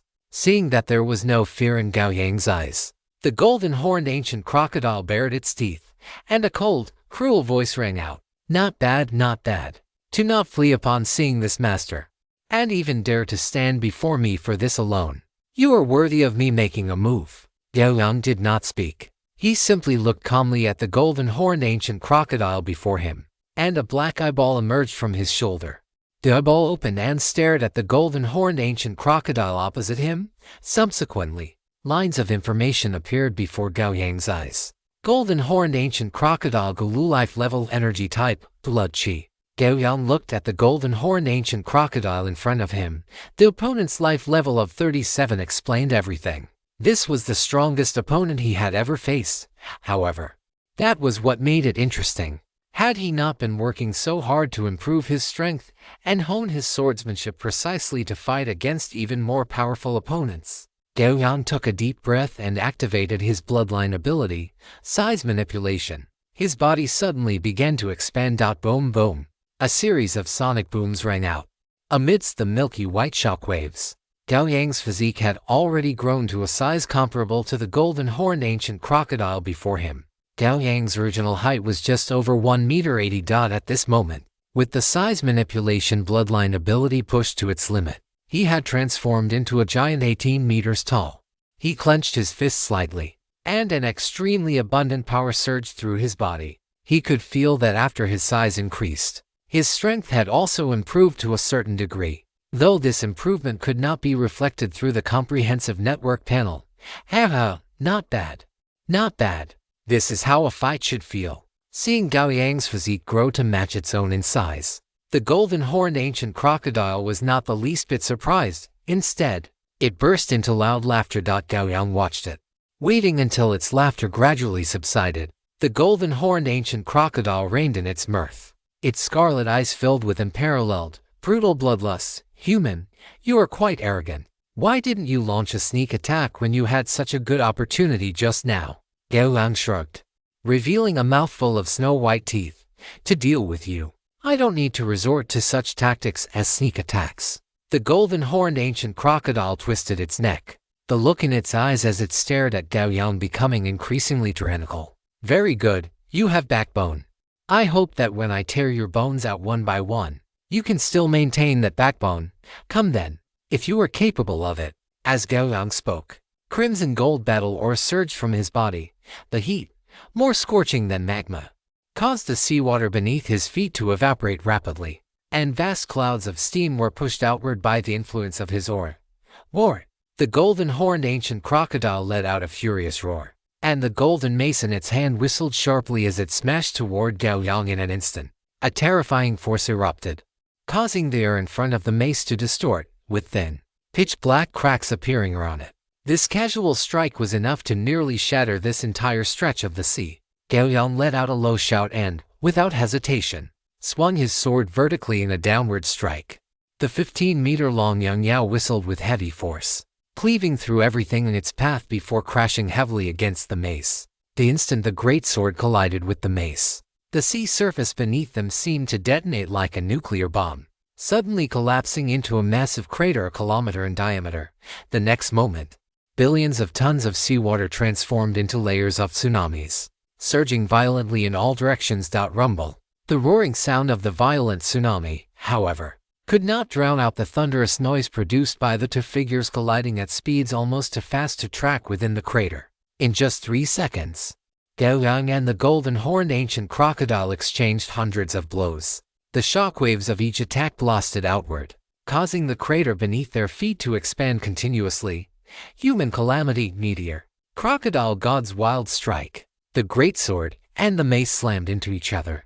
The surrounding space went silent for a moment before a massive explosion erupted. The space around them shattered like fragile glass, with shards of space flying in every direction. Gao Yang turned into a blur, crashing into the seawater behind him with a loud boom. He flew backward for over 1,000 meters before slowly coming to a halt. As for the golden-horned ancient crocodile opposite him, it was the same. The violent force of the meteor sword strike sent it crashing into the seawater behind it as well. Gao Yang released his battle aura, forming thick, energy-based arms equipped with grappling hooks that pierced into the surrounding seawater, bringing his wildly retreating body to a stop. The next instant, over 100 grappling arms exerted force, the accumulated power reaching its limit, and Gao Yang's body was launched forward like a missile. The seawater formed a massive void. Gao Yang's speed was so great that the water could not even fill the space in time. Clang! A second after being launched, Gao Yang appeared before the golden-horned ancient crocodile. Yang Yao ignited with raging flames as he slashed down toward the creature's neck. I went out for a business dinner tonight, so this is a bit late. Also, asking you all, do you need me to set up a group chat? If you need one, type 1. If not, we will keep things as they are. Chapter 625 Golden-Horned Ancient Crocodile. Who is the Dao integration stage? Surprise welled up in the golden-horned ancient crocodile's scarlet eyes. Before coming here, it had considered that Gao Yang, who had slain the ice moon cold-toed Chang Yu and the three-legged golden crow Yuan, would be strong. But it had never imagined he would be strong to this extent. With a body at the void return stage, he was actually able to fight it, a great demon of the Dao integration stage, to a standstill in terms of raw physical strength. Furthermore, the opponent's speed was even faster than its own. Although part of the reason was that the golden-horned ancient crocodile was not naturally adept at speed, it was enough to demonstrate how absurd Gao Yang's strength was. This sword strike came too quickly, so much so that the golden-horned ancient crocodile had only just managed to halt its retreat, and had not yet steadied its body when Gao Yang's attack arrived. The golden-horned ancient crocodile struggled to twist its body, turning its back toward Gao Yang. On that black crocodile hide, a metallic matte luster was now radiating. It intended to use its skin and flesh, which were comparable to a Dao integration stage divine weapon, to withstand Gao Yang's strike head-on. Squelch! Yang Yu's blade slashed into the back of the golden-horned ancient crocodile's neck. The collision between the blade and the iron-black skin produced a piercing, metallic screech. Then, Yang Yu's sharp edge struggled to cleave through the skin and flesh, stopping only when it hit the bone. Roar! The golden-horned ancient crocodile let out a roar of pain, its long, wide jaws snapping toward Gao Yang, who was within arm's reach, with lightning speed. From the moment its jaws opened to the moment they snapped shut, it took only an instant. Gao Yang had not even had time to react before the blood-red maw was about to bite his arm off. Just then, the golden-horned ancient crocodile's body shuddered, and its movements paused for a split second. Taking advantage of this moment, Gao Yang shifted his arm, dodging the creature's bite. The jaws closed, the upper and lower teeth colliding with a crisp, explosive sound. Gao Yang's pupils constricted, for he saw that the moment the golden-horned ancient crocodile's jaws closed, a piece of space had been forcibly torn away and swallowed into its belly. If that had bitten his arm, the outcome would have been far worse than what happened to that patch of space. Gao Yang retreated a distance, holding Yang Yao, the crimson gold battle aura flames burning slowly along the blade. The golden-horned ancient crocodile clenched its claws into fists and smashed them against its own flat head 3 times without holding back. The shock waves of the force rippled out, causing the surrounding seawater to explode repeatedly. After the 3 blows, the golden-horned ancient crocodile regained its clarity. Its eyes grew even more scarlet, and the cruel killing intent within them almost solidified. "I'm going to tear you apart alive." That was quite a rush. "You piece of trash." Gao Yang also curled his lips, revealing a crazed smile. The golden-horned ancient crocodile's previous bite attack had been too swift. Given the creature's speed, he definitely should not have been able to dodge it. However, the golden-horned ancient crocodile's body suddenly paused for a split second, giving him a chance to react. Why would the golden-horned ancient crocodile let Gao Yang off? Was it out of kindness? Naturally, it was not. It did so entirely because the damage inflicted by the strike Gao Yang had landed on its neck was far too terrifying. As Gao Yang swung his sword down, his blazing sun battle chi and his sword of will acted upon its body and soul simultaneously. In that brief moment, although the strike did not appear to have caused significant physical damage to the golden-horned ancient crocodile, the soul-burning effect of the blazing sun battle chi and the mental assault from the sword of will left the crocodile, which had been caught off guard, nearly unable to parry. After the brief pause, Gao Yang and the golden-horned ancient crocodile vanished from their spots once again with a thunderous boom. Within the azure seawater, shimmering with dreamlike starlight, one could only see the massive shadows moving at high speeds, leaving behind a series of vacuum explosions as the water was forced aside. In this exchange, both sides held back slightly. The golden-horned ancient crocodile was wary of the soul damage in Gao Yang's strikes, while Gao Yang was equally wary of the crocodile's impossibly fast snapping bite. Boom, boom, boom, boom. A series of muffled roars erupted from beneath the sea surface. The once calm ocean was now filled with raging waves, as if a frenzied, colossal sea beast were deep in the abyss, venting its fury without restraint. A water column 100 meters thick shot into the sky, and 2 massive shadows suddenly burst out from the seabed. Heavenly disaster. Startling insects. Crocodile god's roar. A dark purple sword or tore through space, instantly appearing before the golden horned ancient crocodile's chest. A dark purple lightning orb, 10 meters in diameter, formed in an instant. Dense bolts of lightning collided and exploded within the orb, and streaks of sword ore carrying an aura of destruction slashed directly onto the golden horned ancient crocodile's body. At the same time, the phantom of an ancient terror crocodile with a golden horn on its head emerged behind the golden horned ancient crocodile.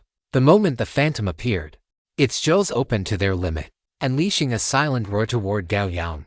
The attacks struck each other instantly, but in the next moment, both sides broke free. The two massive shadows trampled upon the sea, sending pillars of water shooting up from beneath their feet. Violent force propelled them toward each other once more.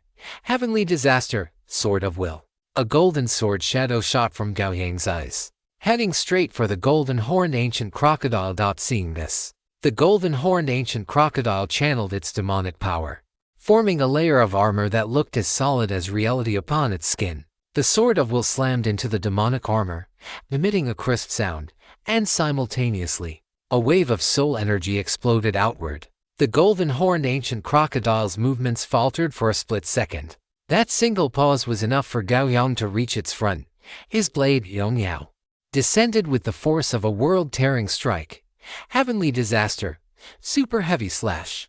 Gao Yang's muscles coiled like steel cables, and a significant portion of his crimson gold battle chi was consumed instantly. Dark purple lightning propelled his arm, bringing the greatsword Yong Yao down with overwhelming force. The golden horned ancient crocodile let out a roar, finally breaking free from the mental shock caused by the explosion of the sword of will. Seeing the silver-white greatsword descending with unstoppable force, the golden mace in its hand moved like a teleportation, instantly turning into a blur as it swung upward to meet the blow. Crocodile God's wild strike. The weapons collided. The golden horned ancient crocodile was just about to unleash the full, violent power of its strike, but in the next instant, a formidable force surged from the mace. That power was too resolute, even though it could feel that the force it had exerted was no weaker than its opponent's. It simply could not resist this power, which felt almost conceptual in nature. It let out a furious roar, the scarlet in its eyes nearly dripping with blood. The muscles in its arms surged like ocean waves, and violent power poured continuously into the mace. But no matter how hard it tried, it still could not block the descending silver-white greatsword. A sound like tearing silk erupted from the golden horned ancient crocodile's body. Its dreadful demonic physique was now splitting open with bloody gashes, and through the wounds, one could even see severed blood vessels and tendons within the flesh. The golden horned ancient crocodile, locked in a struggle with Gao Yang, vanished from its spot instantly. Beneath it was a straight, downward plunging void. A massive amount of air bubbles emerged around the cavity, and the seawater churned violently. This single strike had driven the golden horned ancient crocodile straight to the seabed. Gao Yang stood on the surface of the sea, looking down at the hole blasted out by the golden horned ancient crocodile, which was being rapidly filled by the ocean. Watching the water gradually return to calm with an expressionless face, Gao Yang felt an indescribable sensation in his heart. This so-called Tao integration great demon did not seem all that strong, or perhaps it was strong. But he was no longer the weakling he once was. Deep in the soft silt of the seabed, the golden horned ancient crocodile was filled with disbelief. It looked at the bloody gashes on its right arm and the right side of its body, then at its mace, which had several of its spikes shattered. A thought suddenly surfaced in its mind. Was it the one at the Tao integration stage? Or was that human the one at the Tao integration stage? If it was at the Tao integration stage, why was it being beaten down by a human at the void return stage? And if it wasn't at the Tao integration stage, why would the Demon King's court send it to kill the human on the other side? The golden horned ancient crocodile looked down at its body. The bloody gashes on its flesh were healing at an incredibly exaggerated speed. In just a few seconds, its body had already returned to its original state. Feeling its own formidable physique, the golden horned ancient crocodile regained parts of its confidence. Since it couldn't win in a direct confrontation, it would simply rely on its robust physique and stamina as a demonic beast to wear the opponent down. And on this point, the golden horned ancient crocodile prided itself on being quite skilled. The golden horned ancient crocodile stood on the sandy seabed, looking upward through the deep, dark water. The next moment, it bent its legs slightly, its thick crocodile tail lashing wildly behind it, and it shot toward the surface with incredible speed. The sea surface broke, and amidst the splashing water, a massive shadow surged out, charging toward Gao Yang once again with a ferocious aura. The spikes of the mace were tangled with thick black light, and it slammed toward Gao Yang with a piercing, wind-tearing shriek. This strike was not fast, but it carried a heavy, unavoidable pressure, as if an ancient terror crocodile had opened its massive jaws to snap its prey in two. Gao Yang stared into the eyes of the golden-horned ancient crocodile, a faint trace of mockery in his gaze, as if he had already seen through its thoughts. Under Gao Yang's scrutiny, a surge of shame and fury suddenly welled up from the depths of the creature's heart. It let out a wild roar, its power erupting explosively, and the mace it swung became several times heavier. Gao Yang tapped his chest with one hand, and a streak of dark purple lightning instantly coursed through his entire body. At the same time, his lips moved, and a whisper that only he could hear echoed, "Sacrifice, time, acceleration." The slowing of his perception of time and the acceleration of his own neural reflexes overlapped simultaneously. At this very moment, the world seemed to have come to a standstill in Gao Yang's eyes. He could easily see through every movement of the golden-horned ancient crocodile, including its attacks and exactly where they would land, if he wished. He could effortlessly dodge the creature's assault, but Gao Yang did not do so. Facing the heavy attack that seemed capable of crushing space itself, his response remained the same as always. Clang! Yang Yao emitted a heaven-piercing sword cry. A brilliant golden radiance flashed in the depths of Gao Yang's eyes, and in the next instant, Yang Yao slashed down vertically without a hint of flare. The weapons collided once more, and a deafening roar erupted. An irresistible, tyrannical force surged through the mace, forcing the golden-horned ancient crocodile's body to retreat involuntarily. It opened its blood-stained maw, looking past their clashing weapons at Gao Yang, who was mere inches away, and let out a roar of unwillingness. The next moment, its feet plowed through the surface of the sea, its body uncontrollably shooting backward as two walls of water transformed into waves that surged violently toward either side. Chapter 626. Slashing the Tao Integration Great Demon. It's this feeling of my body slipping out of my control again. The golden-horned ancient crocodile roared in its heart as it flew backward, plowing through the sea. Once its attack was broken by the human before it, its body inevitably fell into a state of paralysis that it could not control. Although this paralysis lasted for less than half a second, for beings at their level, it was already the boundary between life and death. If not for its exceptionally formidable vitality and defensive capabilities, it would likely have been completely slaughtered by now, or rather, if its opponent had been a true Tao integration immortal, it would have already perished and its soul would have dissipated. In a mere 0.3 seconds, the golden-horned ancient crocodile had already been sent flying back 1,000 meters, and the moment its body was freed from the paralysis, Gao Yang's 18-meter-tall figure had already charged before it. Cold, ruthless eyes gleamed with blinding golden light. The brilliance of that shining will made the golden-horned ancient crocodile involuntarily glance to the side. But in the next instant, that exceptionally heavy silver-white greatsword slashed down with full force once more. The golden-horned ancient crocodile surged with all its demonic power and physical strength, blocking the golden mace in front of itself. It was still an unstoppable, terrifying force.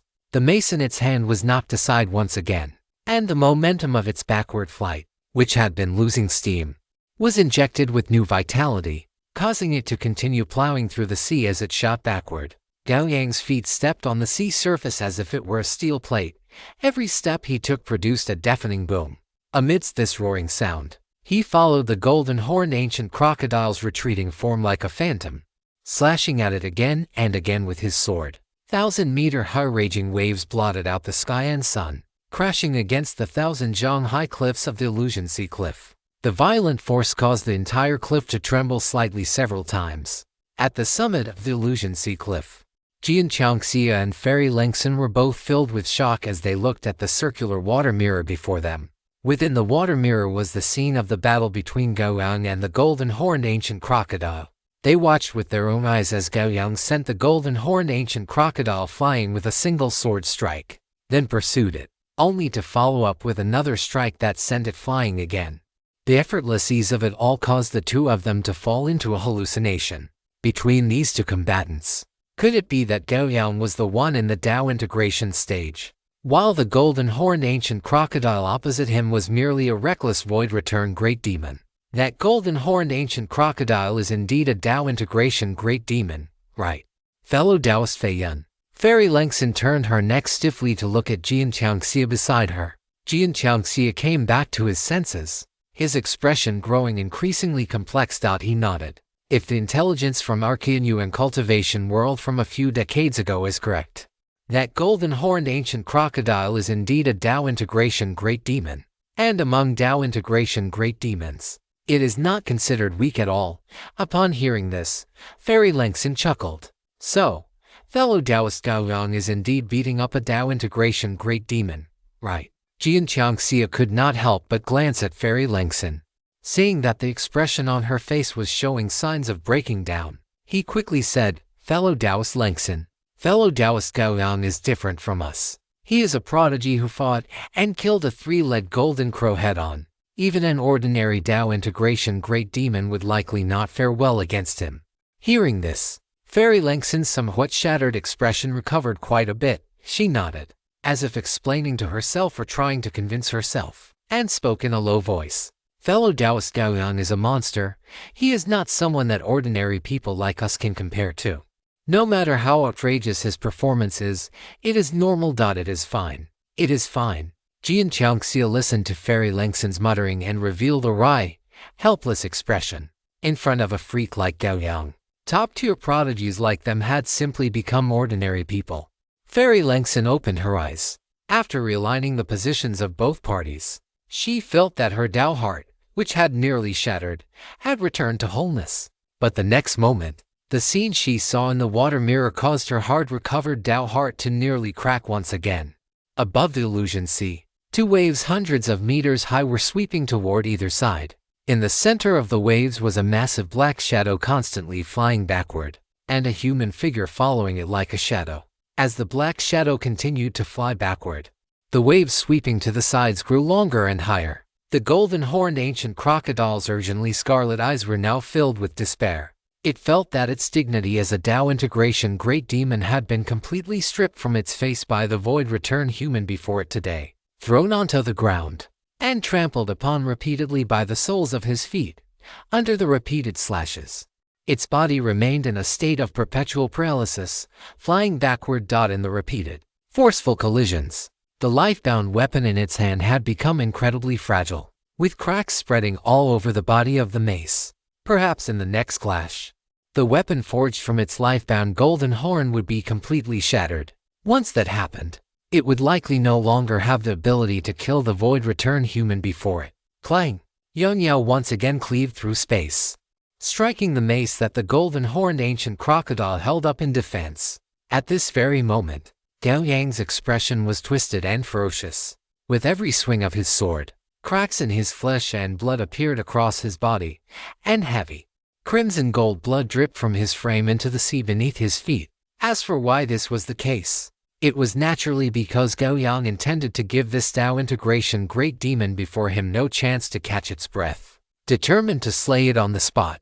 As for how to kill the Dao integration great demon, Gao Yang had already formed a rough plan after their previous exchanges. The golden-horned ancient crocodile's attack power was not particularly strong among all its moves. Only its crocodile jaw bite required him to be slightly cautious. In contrast, it possessed monstrous regenerative abilities and physical resilience against strikes. What Gao Yang was doing now was using continuous tyrant body slashes to deny the opponent even a sliver of breathing room, exhausting its strength as much as possible. His unique specialty, the fourth passive of the Calamity Sword Dao, was perfectly suited for this. Passive 4. All attacks that cause the enemy to break their guard, shatter their weapon, or fail a block will cause the enemy to fall into a paralyzed state, lasting from 0.5 to 2.8 seconds, determined by strength, constitution, and sword strike force. By continuously breaking its guard, he kept the golden-horned ancient crocodile in a state of constant physical paralysis. Meanwhile, Gao Yang used this time to steadily accumulate his own attack power, For this, he utilized the effect of his unique specialty, the Calamity Sword Dao. Blade of Limit Breaking. Blade of Limit Breaking. Sword-type weapon damage tier Kung 2. While in a combat state, every 10 seconds, the sword-type weapon's attack power increases by 10% stackable. The final point was to utilize the eternal effect of Yongyao, a quasi-divine artifact, to constantly strike and damage the weapon held by the golden-horned ancient crocodile. Eternal Divine. This sword cannot be damaged, destroyed, imprisoned, or banished by any means. All weapons and equipment with an attack power lower than this weapon's minimum threshold must undergo a hardness check when struck by this sword. If the check fails, they are destroyed instantly. As the battle progressed to this point, Gao Yang could no longer remember how many times he had struck the golden-horned ancient crocodile. He only knew that the pressure he was bearing was nearing his personal limit. The Blade of Limit Breaking could stack attack power without an upper limit. But Gao Yang, as the user, had his own limits. If his body exceeded its theoretical limit, he would very likely die instantly as a result. When Gao Yang brought this sword down, the surging, overwhelming power transformed into boundless slaughter, crashing into the mace in the golden-horned ancient crocodile's hand. The next moment, with a crisp snap, the mace in the golden-horned ancient crocodile's hand instantly shattered into countless fragments of varying sizes, scattering and exploding outward in all directions before the creature's desperate eyes. The golden light in Gao Yang's eyes flared suddenly, and brilliant golden pillars of light erupted from his gaze, pouring entirely into the silver-white greatsword in his hand. In this instant, all things in the world lost their color in the eyes of the golden-horned ancient crocodile, turning into a gray that symbolized withering and deathly silence. Gao Yang stomped heavily onto the surface of the sea, and violent power and will erupted within his body. He stared directly at the golden-horned ancient crocodile, which was still flying backward. His heart beat like a giant war drum, and his blood surged through his veins like an army of thousands trampling the earth. In this moment, his strength, will, and even his constitution were all fused into this single strike. A majestic sword pressure bloomed from the blade of Yongyao. Although it had not yet fallen, the cold, dead, and terrifying aura had already instantly suppressed everything within a radius of 10,000 meters. Gao Yang looked at the golden-horned ancient crocodile, which was still paralyzed, and revealed a smile that made it shudder with fear. The next moment, Gao Yang's body suddenly vanished, leaving only a blur. The sea surface beneath his feet was detonated by his immense power, exploding outward in a fan shape in the opposite direction. Gao Yang's massive frame, wrapped in viscous air, appeared with a boom before the golden-horned ancient crocodile. Only after his body had arrived before the golden-horned ancient crocodile did the thunderous sonic boom arrive continuously from afar. Human calamity, annihilation. Gao Yang let out a low shout. As he moved with his sword, a bright streak of sword light appeared in the golden-horned ancient crocodile's field of vision, carving the most brilliant stroke of its life into its gray, dead world. However, the ink for this stroke was its own life. Gao Yang appeared 100 meters behind the golden-horned ancient crocodile, half kneeling on the sea surface. Blood dripped from the edges of his armor. Behind him, the massive body of the golden-horned ancient crocodile was shrouded in a thick gray mist, as if a heavy barrier had appeared between it and the surrounding world, accompanied by an extremely faint, crisp sound. A line of blood appeared down the center of the golden-horned ancient crocodile's body. Splash. Sea waves spread out, crashing against the feet of the golden-horned ancient crocodile. The next instant, the golden-horned ancient crocodile's body trembled slightly, and then its body, its soul, and everything it was began to turn into fly ash. Starting from that line of blood, in the blink of an eye, its body, which stood 5 zhang tall, completely dissolved into fly ash and vanished above the sea. Gao Yang stood up, and a drop of scarlet blood dripped from the tip of Yongyao, merging into the illusionary sea beneath his feet. The Tao Integration Great Demon, the golden-horned ancient crocodile, fought the void return human in the boundless illusionary sea. After less than 300 rounds, it was slain. Chapter 627 Legendary XP End. This scene was witnessed not only by Jian Changxia and Fairy Lengxin on the illusionary sea cliff, but also by the Tao integration stage existences of the demon and human races who were watching the battle from above the clouds through various means. Within the Demon King Court of the Eastern Wasteland, massive demon beasts stood tall inside the Grand Hall. Majestic blood, energy, and demonic power surged toward the ceiling. In the center of all these great demons floated a transparent orb glowing with a cold, greenish light. The scene displayed within the orb was none other than the battle between Gao Yang and the golden-horned ancient crocodile on the Illusion Sea. At this very moment, as these demon beasts witnessed the scene of the golden-horned ancient crocodile being slain by Gao Yang with a single sword strike, they all felt a sense of disbelief. A flood dragon, only 10 jong in length and with a body that looked as if it were carved from black jade, was wreathed in thick, murderous intent. It stared at the orb in the hall and let out a roar like thunder. The golden-horned ancient crocodile was actually killed by this human. How is this possible? After the roar, it whipped its dragon tail and was about to charge out of the hall, only to be blocked by another black jade flood dragon beside it. Dragon King, rushing over now won't change the outcome. Save your energy. There is no need. A fiery red fox with 5 tails in the hall looked toward the black jade flood dragon and advised, "Then is my son to have died in vain." The black jade flood dragon king turned its head abruptly to look at the 5-tailed demon fox. If one's skills are inferior to others, what can be done about it? The 5-tailed demon fox shook its head, its voice sounding exceptionally aged yet filled with a sense of cunning. "Don't forget, the compromise we reached with the human race being able to send one Dao integration stage expert to kill this person was already the limit of what we could do for now. If you truly go to kill him, you must be prepared to be surrounded and slaughtered by all the Dao integration true immortals of the human race. Currently, our demon race does not wish to initiate a final decisive battle with the humans. If you go like this, you will most likely fall on the spot." After the 5-tailed demon fox finished speaking, the black jade flood dragon king calmed down. It panted heavily, dark green energy continuously puffing and contracting with its breaths. Its cold eyes fixed firmly on the figure within the crystal orb. A moment later, the black jade flood dragon king turned its head to look at the figure glowing with golden light, seated on the throne at the head of the Demon King Court, and said in a low voice, "I have a premonition that if we do not kill him, our demon race will surely be defeated and destroyed by the hands of this human in the end." As its voice fell, the other Dao integration demon sovereigns all cast their gazes toward the figure glowing with golden light, facing the words of the black jade flood dragon king. The figure within the golden light did not show even the slightest change in its radiance, remaining seated there just as quietly as before. To its lower left, a demon sovereign that was humanoid in shape but possessed 2 eyes so abnormally large that they bulged from their sockets extended a scarlet tongue to lick its own eyeballs. A chill bloomed as it spoke, "A mere firefly, yet it wishes to shake the brilliance of the sun and moon. Go cultivate for another 800 years. The black jade flood dragon king looked coldly at the cold-toed demon sovereign, snorted, and turned to walk out of the hall. The discord within the Demon King Court did not affect Gao Yang, who was 10,000 miles away, and the slightest dot at this moment. He stood quietly on the surface of the sea, feeling the inspiration surging incessantly in his mind. Splash, splash. Waves shimmering with starlight washed over his ankles, turning into crystalline bubbles that clung to the surface of his combat boots before quickly popping and vanishing.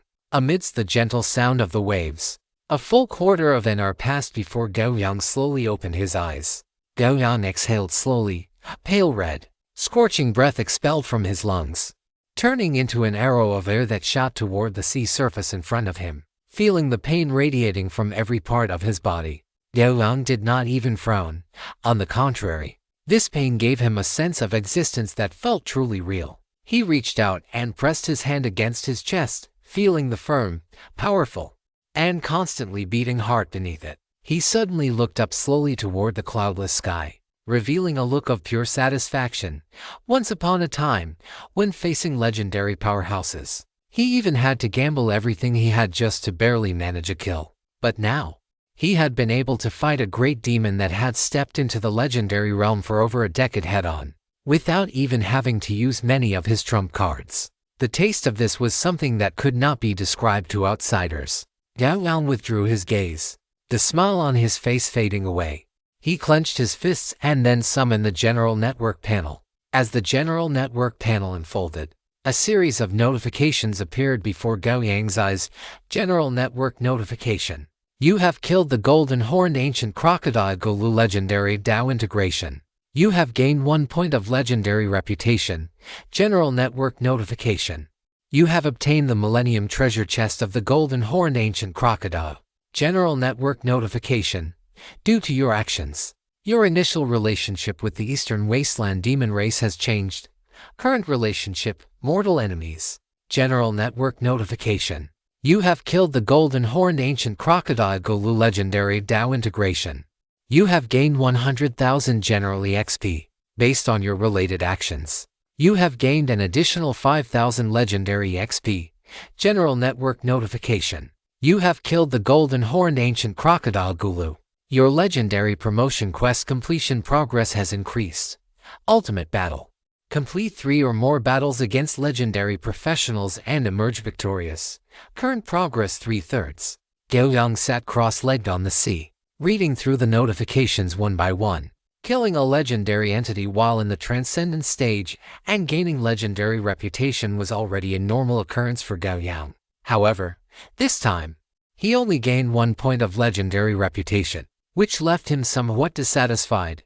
After all, the Golden Horned Ancient Crocodile's strength was slightly greater than any legendary opponent he had fought before. Yet the reputation granted was not high. Gao Yang moved his mind and pulled up his reputation tab. Legendary reputation. Looking at the 16 points of legendary reputation, Gao Yang lowered his head and pondered for a moment, then pursed his lips in dissatisfaction. Throughout his journey, he had gained 11 points of legendary reputation just from direct actions. While over such a long period, the legendary reputation gained from the spread of his deeds was only 5 points. It seemed that those guys in the multiverse were not doing a very good job of spreading the word. Gao Yang closed the reputation tab and looked in front of him. Before him lay an old treasure chest flickering with a faint light. To this day, only opponents of sufficient weight could drop treasure chests in the battles Gao Yang experienced. Even the great demons like the 3-legged golden crow, who were close to his strength, had failed to drop a treasure chest. Perhaps this was also related to the overly violent methods Gao Yang used when killing them. Treasure chest drops are a type of benefit belonging to Multiverse Network players. The essence of a treasure chest drop is that it is condensed by consuming certain traits contained within the body of the slain. In other words, if the traits within the body of the slain are destroyed or insufficient, a treasure chest cannot be condensed. The power Gao Yang used to annihilate everything when he slew them had completely wiped out all the traits within their bodies. Or rather, their life levels were not high enough to retain sufficient traits under such a degree of violent attack. Gao Yang reached out, and that ancient, shimmering treasure chest flew naturally into his hand. Looking at the Millennium Treasure Chest of the Golden Horned Ancient Crocodile in his hand, Gao Yang shook his head slightly and opened it casually. He did not have high expectations for what could be dropped from a treasure chest condensed by an ordinary Dao integration great demon. As the treasure chest opened, a faint light escaped from the gaps. The next moment, the treasure chest vanished from Gao Yang's hand. And at the same time, a crystalline, azure water droplet appeared in his palm. Multiverse Network notification. You have obtained the Millennium Treasure of the Golden Horned Ancient Crocodile Clan. Gao Yang raised an eyebrow. He lifted his arm, holding the azure water droplet between his fingers, and aimed it toward the sun in the sky.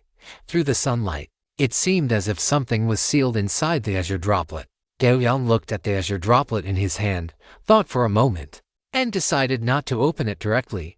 Instead, following his inner intuition, he cautiously stored it in his inventory, possessing the fate choice. The decision he made would inevitably be beneficial to him at this moment.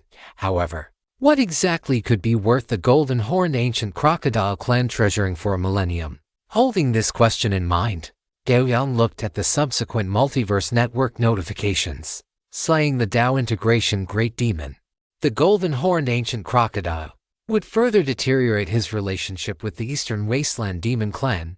This did not exceed his expectations. But what surprised Gao Yang slightly was that after slaying the Golden Horned Ancient Crocodile, not only did he gain some generally XP, but he actually received 5,000 points of legendary XP. Legendary XP generally corresponds to the stage after a Multiverse Network player ascends to the legendary rank. Once one reaches the legendary rank, Generally, XP is no longer effective for legendary professionals. They must use legendary XP to continue increasing their level. This made Gao Yang somewhat surprised. Does this mean that his current strength is already firmly standing within the realm of the legendary?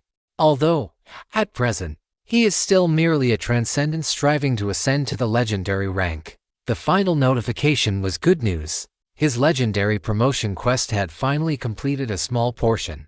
This meant that his path to the legendary rank had taken a firm and steady step forward. Gao Yang opened his legendary promotion quest and looked at the progress bars being filled one by one. A sense of anticipation welling up in his heart. Looking at it this way, it seemed that the day he would complete all his legendary promotion quests was not far off. As Gao Yang thought this, the sound of wind being torn suddenly reached his ears. He collected his thoughts and looked in the direction from which the sound came. In midair, the shock on the faces of Jian Changxia and Fairy Lengson had not yet fully dissipated.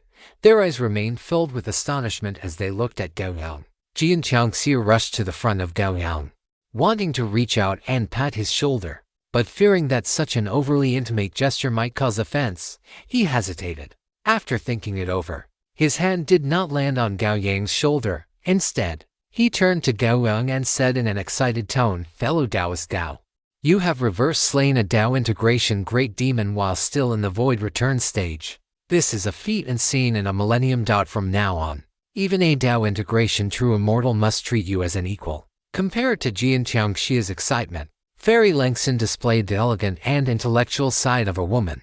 She looked at Gao Yang, nodded slightly, and said with a smile, "Congratulations, fellow Taoist Gao, for reverse slaying a Tao integration demon venerable and achieving the title of the number 1 in the void return stage." Gao Yang looked at the two of them, smiled, and shook his head, saying, "This Tao integration great demon was careless, otherwise it would not have died so easily at my hands. If it had ever witnessed my combat style, it would never have chosen to clash head-on with me so easily." Jian Changxia and Fairy Lengson exchanged a glance, and both nodded helplessly. There was no help for it. The Tao integration great demon was slain by him. So whatever he said was the truth. In any case, the slain Tao integration great demon would not jump out to refute him. Chapter 628 Why Don't You Become My Disciple? After Jian Changxia and Fairy Lengson exchanged a glance and were about to speak, they suddenly saw Gao Yang's expression turn abruptly serious as he looked up at the distant sky. The two of them turned their heads sharply to look, and they saw that in the distant sky, a dragon head, existing somewhere between illusion and reality, was rapidly taking shape. The sky-piercing dragon horns, the dark green vertical pupils brimming with malice, the two dragon whiskers swaying slowly in the wind, and the heavy pressure that descended like a blanket caused the hearts of the three people present to sink. Ink Jade Flood Dragon King, Manhwa. Jian Changxia looked vigilantly at the massive dragon head phantom that occupied nearly half the sky and exclaimed in a low voice. Fairy Lengson also revealed a look of vigilance, her mana involuntarily spreading out around her. Ink Jade Flood Dragon King. Gao Yang stared at the massive dragon head phantom on the horizon. Even just a phantom brought him immense pressure and a sense of threat. If he were to face it head-on, he feared he would not have many chances to resist. Gao Yang lowered his eyelids, his understanding of the Qianyuan and cultivation world deepening once more. The top-tier combat power of this Qianyuan and cultivation world was likely not weak even among the legendary powerhouses of the multiverse. If he were to continue his training in the Qianyuan and cultivation world now, it was very likely he would face assassination attempts from these top-tier powerhouses. At that time, it would likely be very difficult for him to survive. Just as the phantom of the Ink Jade Flood Dragon King appeared on the horizon, a middle-aged man wearing white robes with sword-like eyebrows and star-like eyes appeared abruptly before the three of them. His body was no different from an ordinary person's, but the moment he appeared, it was as if a sword hum, sharp to the extreme, rang out across the entire illusionary sea. Master. Jian Changxia looked at the white-robed figure before him, his eyes lighting up as he said in pleasant surprise.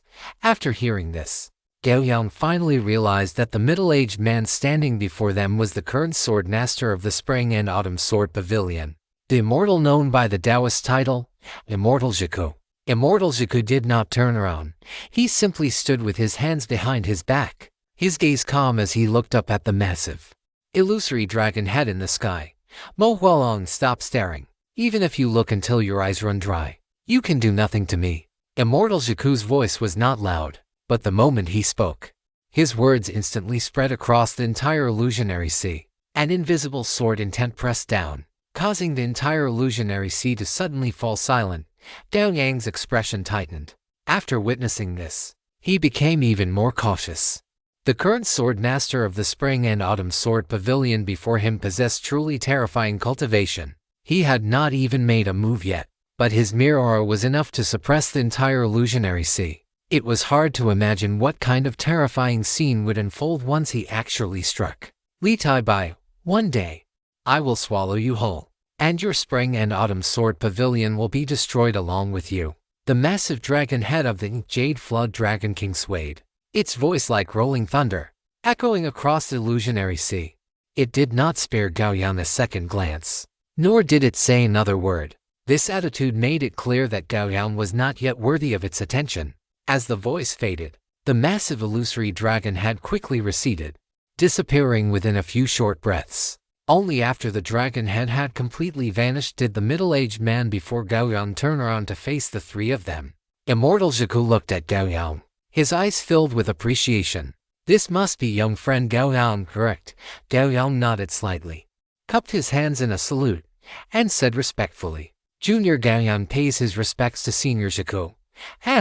No need for such formalities, no need at all. Immortal Zhiku shook his head slightly, smiling as he said, if you don't mind, you can address me as master, just like Jian Qiangxia does. Jian Qiangxia's eyes widened, staring at his master in disbelief. Gao Yang looked at the dashing, elegant middle-aged man before him, feeling speechless.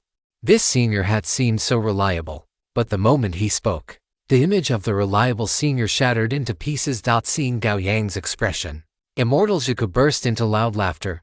Truly a young man, so thin-skinned.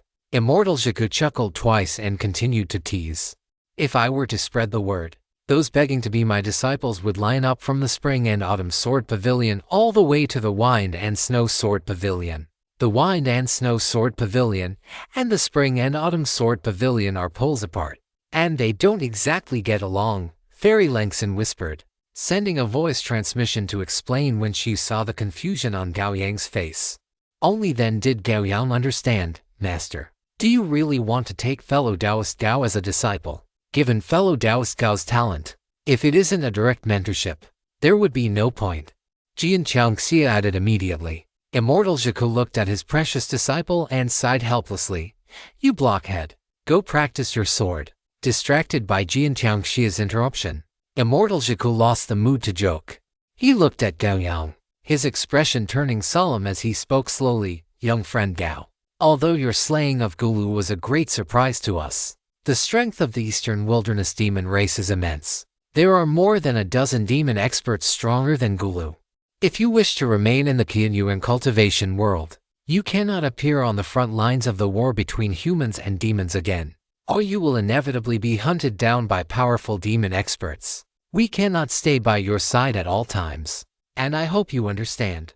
Upon hearing this, Gao Yang nodded solemnly as well. He looked at Immortal Zhiku and cupped his hands, saying, Thank you for the warning, Senior. This junior understands. This training journey must come to an end for now.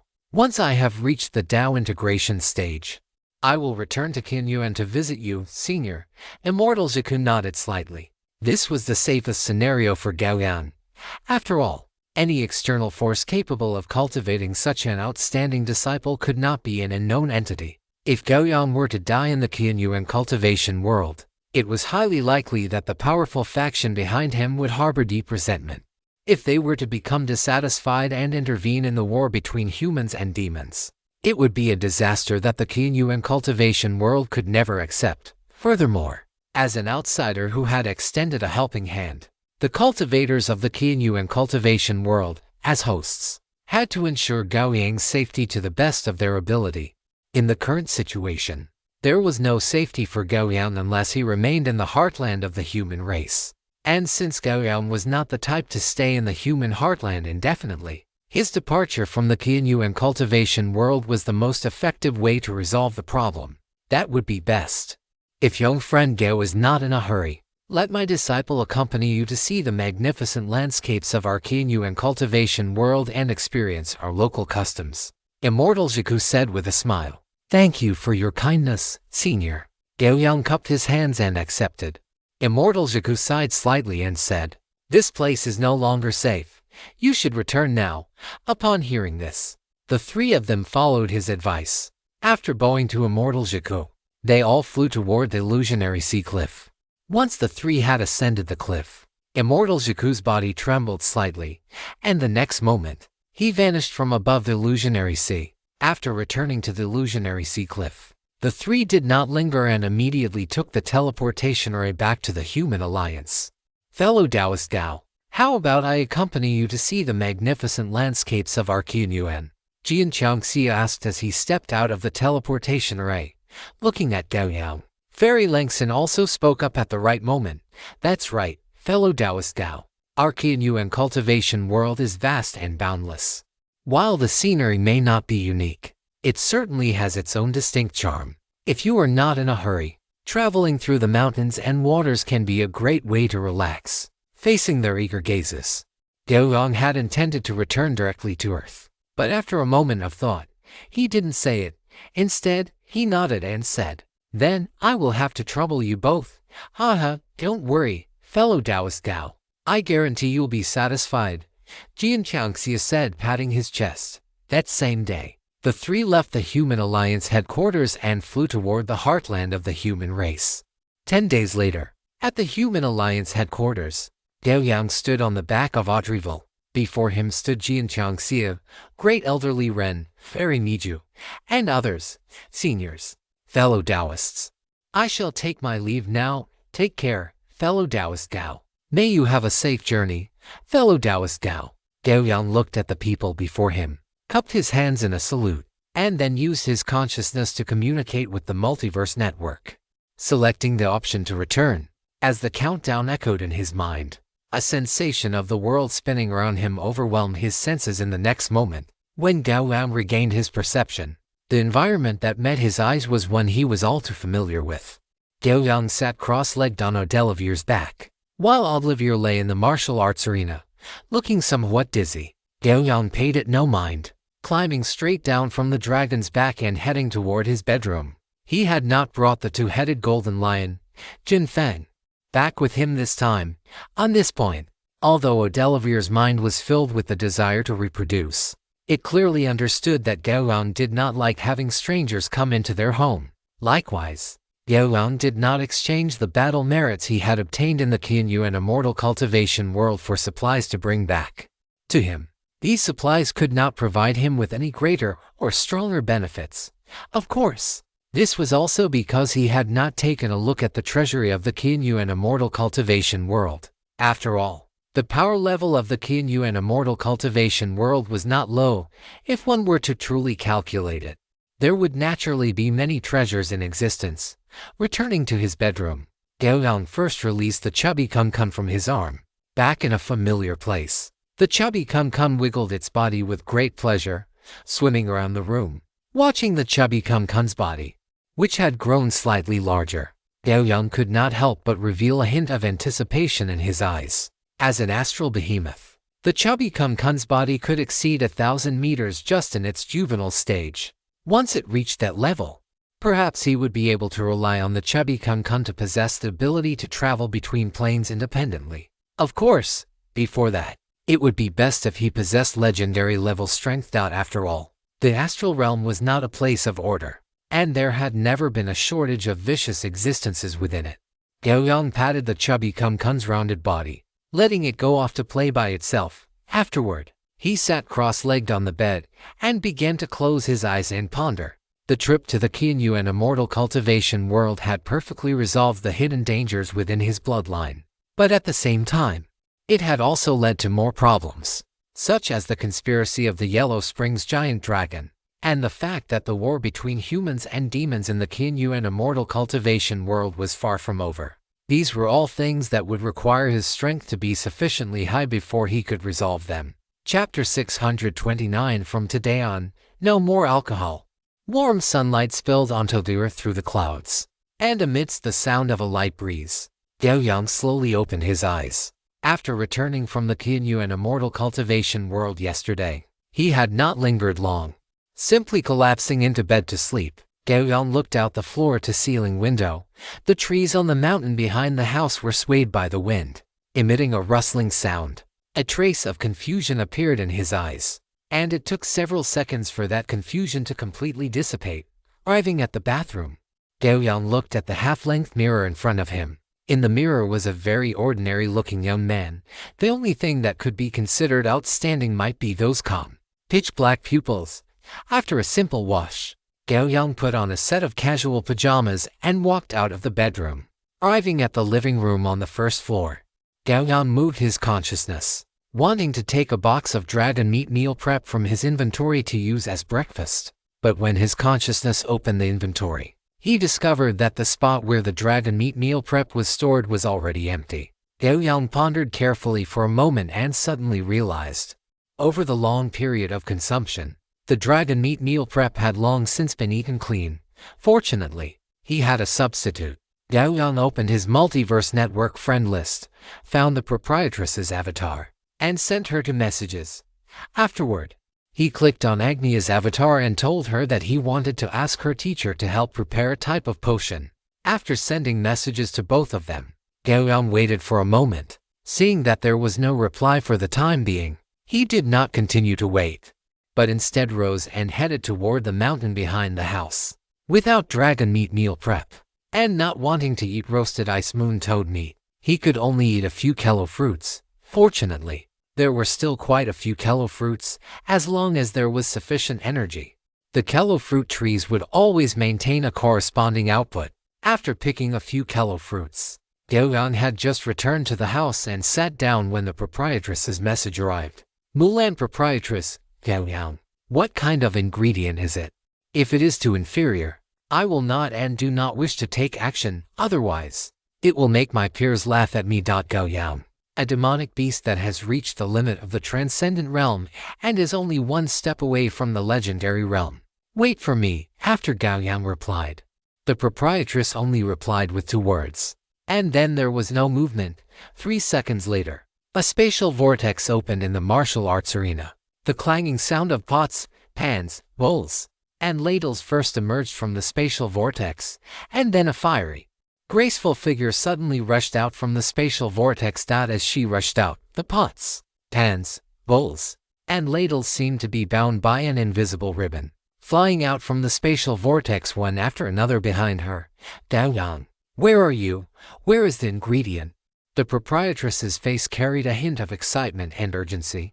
She had barely rushed out of the spatial vortex before she was impatiently calling out for Gao Yang everywhere. Then, her body suddenly stiffened, because in the woods on the mountain behind the house, a hideous and massive ice blue dragon had slowly poked out from the treetops, and those ice blue vertical pupils carried a chill that seemed capable of freezing her soul.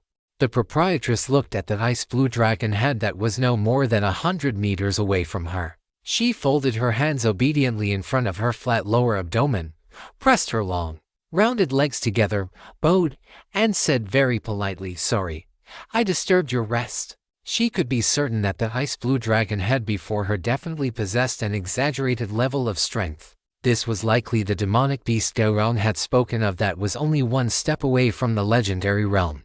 However, why was this giant dragon alive? Could it be that Gao Yang took my cooking theory of fresh ingredients to heart and intends to kill it only when it is time to eat? But if one were to fight a demonic beast of this strength, the commotion would not be small, would it?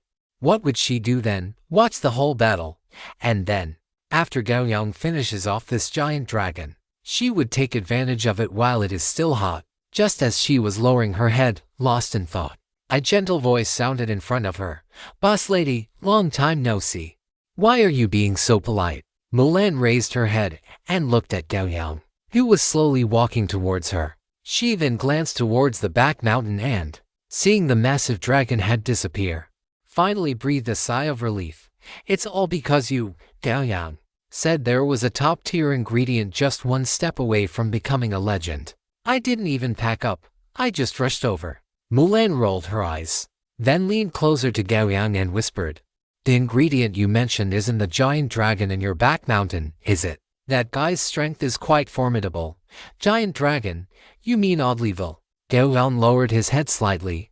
From this angle, the boss lady was indeed quite well endowed. "That giant dragon is my mount, not an ingredient." "Oh, I see. Then I'm relieved." Mulan sighed in relief, even patting her full and rounded chest.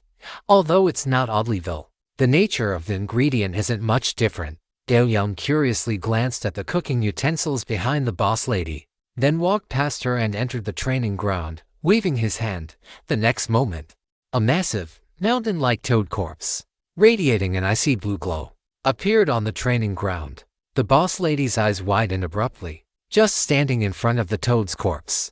She felt a shiver as if her soul was about to freeze. It was hard to imagine how strong this toad must have been when it was alive. The boss lady struggled to turn her head to look at Gao Yang, her voice trembling slightly as she asked, "Gao Yang, did you hunt this guy?" Gao Yang nodded.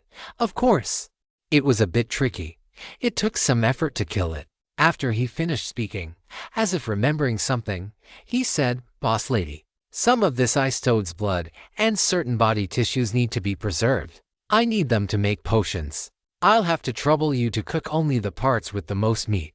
Or, you could wait until I've extracted the parts I need for the potions, and then I'll hand the rest over to you for cooking.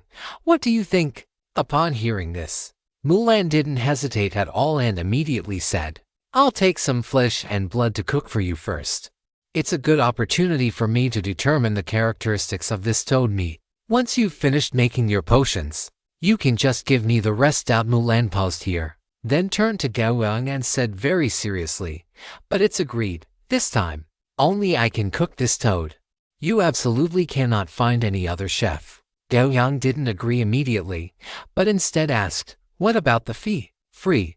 Mulan waved her hand grandly, quite generous. Gao Yang shook his head and said, "I mean you should pay me, not the other way around." Upon hearing this, Mulan's face showed a hint of embarrassment. She looked at Gao Yang, then at the enormous toad corpse, and then said with a fawning smile, "Gao Yang, we're old friends. You know my cooking skills, I guarantee you'll be satisfied. Let's just waive the fee. This is a rare demonic beast that could reach the legendary stage at any moment. If it were to advance to legendary, it would be even more precious." Gao Yang said with a smile. The boss lady's pretty face showed some struggle. After a long while, she finally said, Then I'll settle it with you using comprehensive net disaster coins." Gao Yang smiled slightly and said, "Let's talk about it next time. I'm a bit hungry." Upon hearing this, the boss lady immediately puffed out her chest, a movement that caused her ample and rounded bosom to tremble vigorously a few times. "Boss, don't worry. The food will be ready right away." With that, she ignored Gao Yang beside her and quickly strode with her long legs to the side of the ice moon-cold toad. Beginning to busy herself, Gao Yang smiled, just about to turn around, when a message in his friends list sounded again. He opened it and, sure enough, it was a message from Agnia. "Hello, Gao Yang, long time no see. How strong are you now? When can we have a match?" Gao Yang looked at Agnia's reply and couldn't help but smile. This guy was as boisterous as ever. He replied, "If you want a match, you're welcome anytime. But now, making potions is more important." "Agnia, that's absolutely no problem. How strong is the demonic beast? Can it reach the level of the previous white dragon?" Gao Yang raised an eyebrow, then said, "Far beyond. This is a transcendent limit. A toad half a step away from being legendary." Agnia sent a string of exclamation marks. After a moment, she replied, "You're not going to tell me you hunted this yourself, are you?" "Of course. If I hadn't hunted it, why would I ask for your help in making potions?" Gao Yang replied as if it were obvious. "Then you must already be legendary. In a certain corner of the multiverse, in a certain midge tower, a mature woman with a waterfall of fiery long hair was holding her head and rolling back and forth on the bed, completely disregarding her image. As the saying goes, one fears a brother's hardship, but also fears a brother driving a Land Rover. For Agnia, Her initial acquaintance with Gao Yang was during an event hosted by the Goddess of Fortune. At that time, although there was a slight difference in their combat power, the gap wasn't significant. It was the kind where with a little effort, one could keep up with the other. However, now that Agnia heard Gao Yang could personally hunt a peak transcendent demonic beast that was only half a step away from being legendary, she understood that the gap between her and Gao Yang had widened. Although she had also reached the transcendent limit, her strength was not enough to support her in fighting a peak transcendent demonic beast. Yet Gao Yang had effortlessly accomplished what she could not. I've been working so hard. I've even reduced my drinking to 3 times a day. Agnia rolled around for a long time before finally stopping. She lay on her back on the bed like a salted fish. Suddenly, she scrambled off the bed and went to the dressing table, looking into the mirror on it. In the mirror was a fair-skinned, beautiful, and fiery woman. Agnia looked at herself in the mirror, reached out to touch her cheek, and said in disbelief, "I have been so ravaged by fine wine that I have become this haggard." Speaking of this, a look of determination flashed in Agnia's eyes. She slammed her hand heavily onto the table, gritted her teeth, and declared with immense willpower, "From this day forth, I am giving up alcohol." Chapter 630. The breeding saintess comes knocking. Gao Yang looked at the message Agnia had sent and smiled faintly, then replied, "Not yet. There is still a long way to go before reaching the legendary rank." Agnia stared at Gao Yang's reply, her teeth nearly shattering from how hard she was clenching them. "Gao Yang, you just wait. I will catch up to you soon." Gritting her teeth, she began typing a reply to Gao Yang. "Fine, fine, fine. This lady is in Barnard right now. You can come over whenever you want. I really want to weigh you up and see how exactly you managed to kill that peak transcendent level magical beast." Gao Yang raised an eyebrow slightly. Agnia was as foul-mouthed as ever in the Multiverse Network chat. He just wondered if she would still be able to talk so tough once he teleported over. Thinking this, he turned his head to look at the proprietress beside him. The latter had already cut off a large piece of frog meat and, having laid out her various kitchen utensils, had begun to process it. "Wait a moment, I'll be back shortly."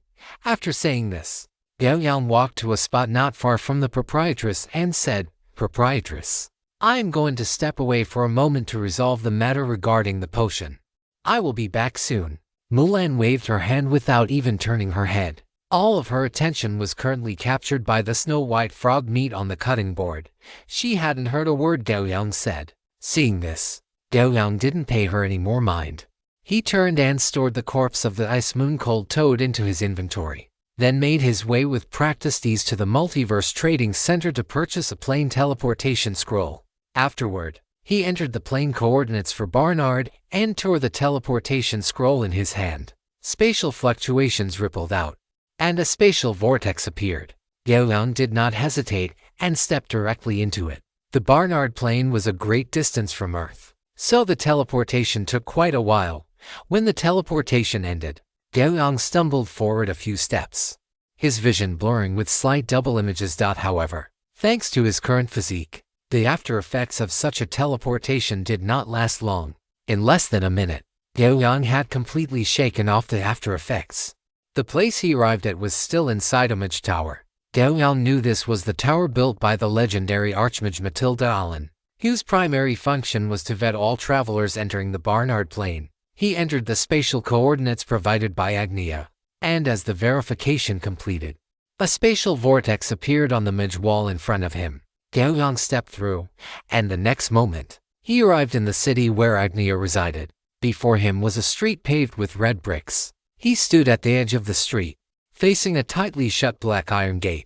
Gao Yang stepped forward and knocked on the black iron gate. "May I ask who is there?" A gentle, slightly husky, and magnetic voice rang out from behind the iron gate. Upon hearing this voice, an image of a noble lady standing gracefully with her hands folded over her lower abdomen inevitably surfaced in Gao Yang's mind.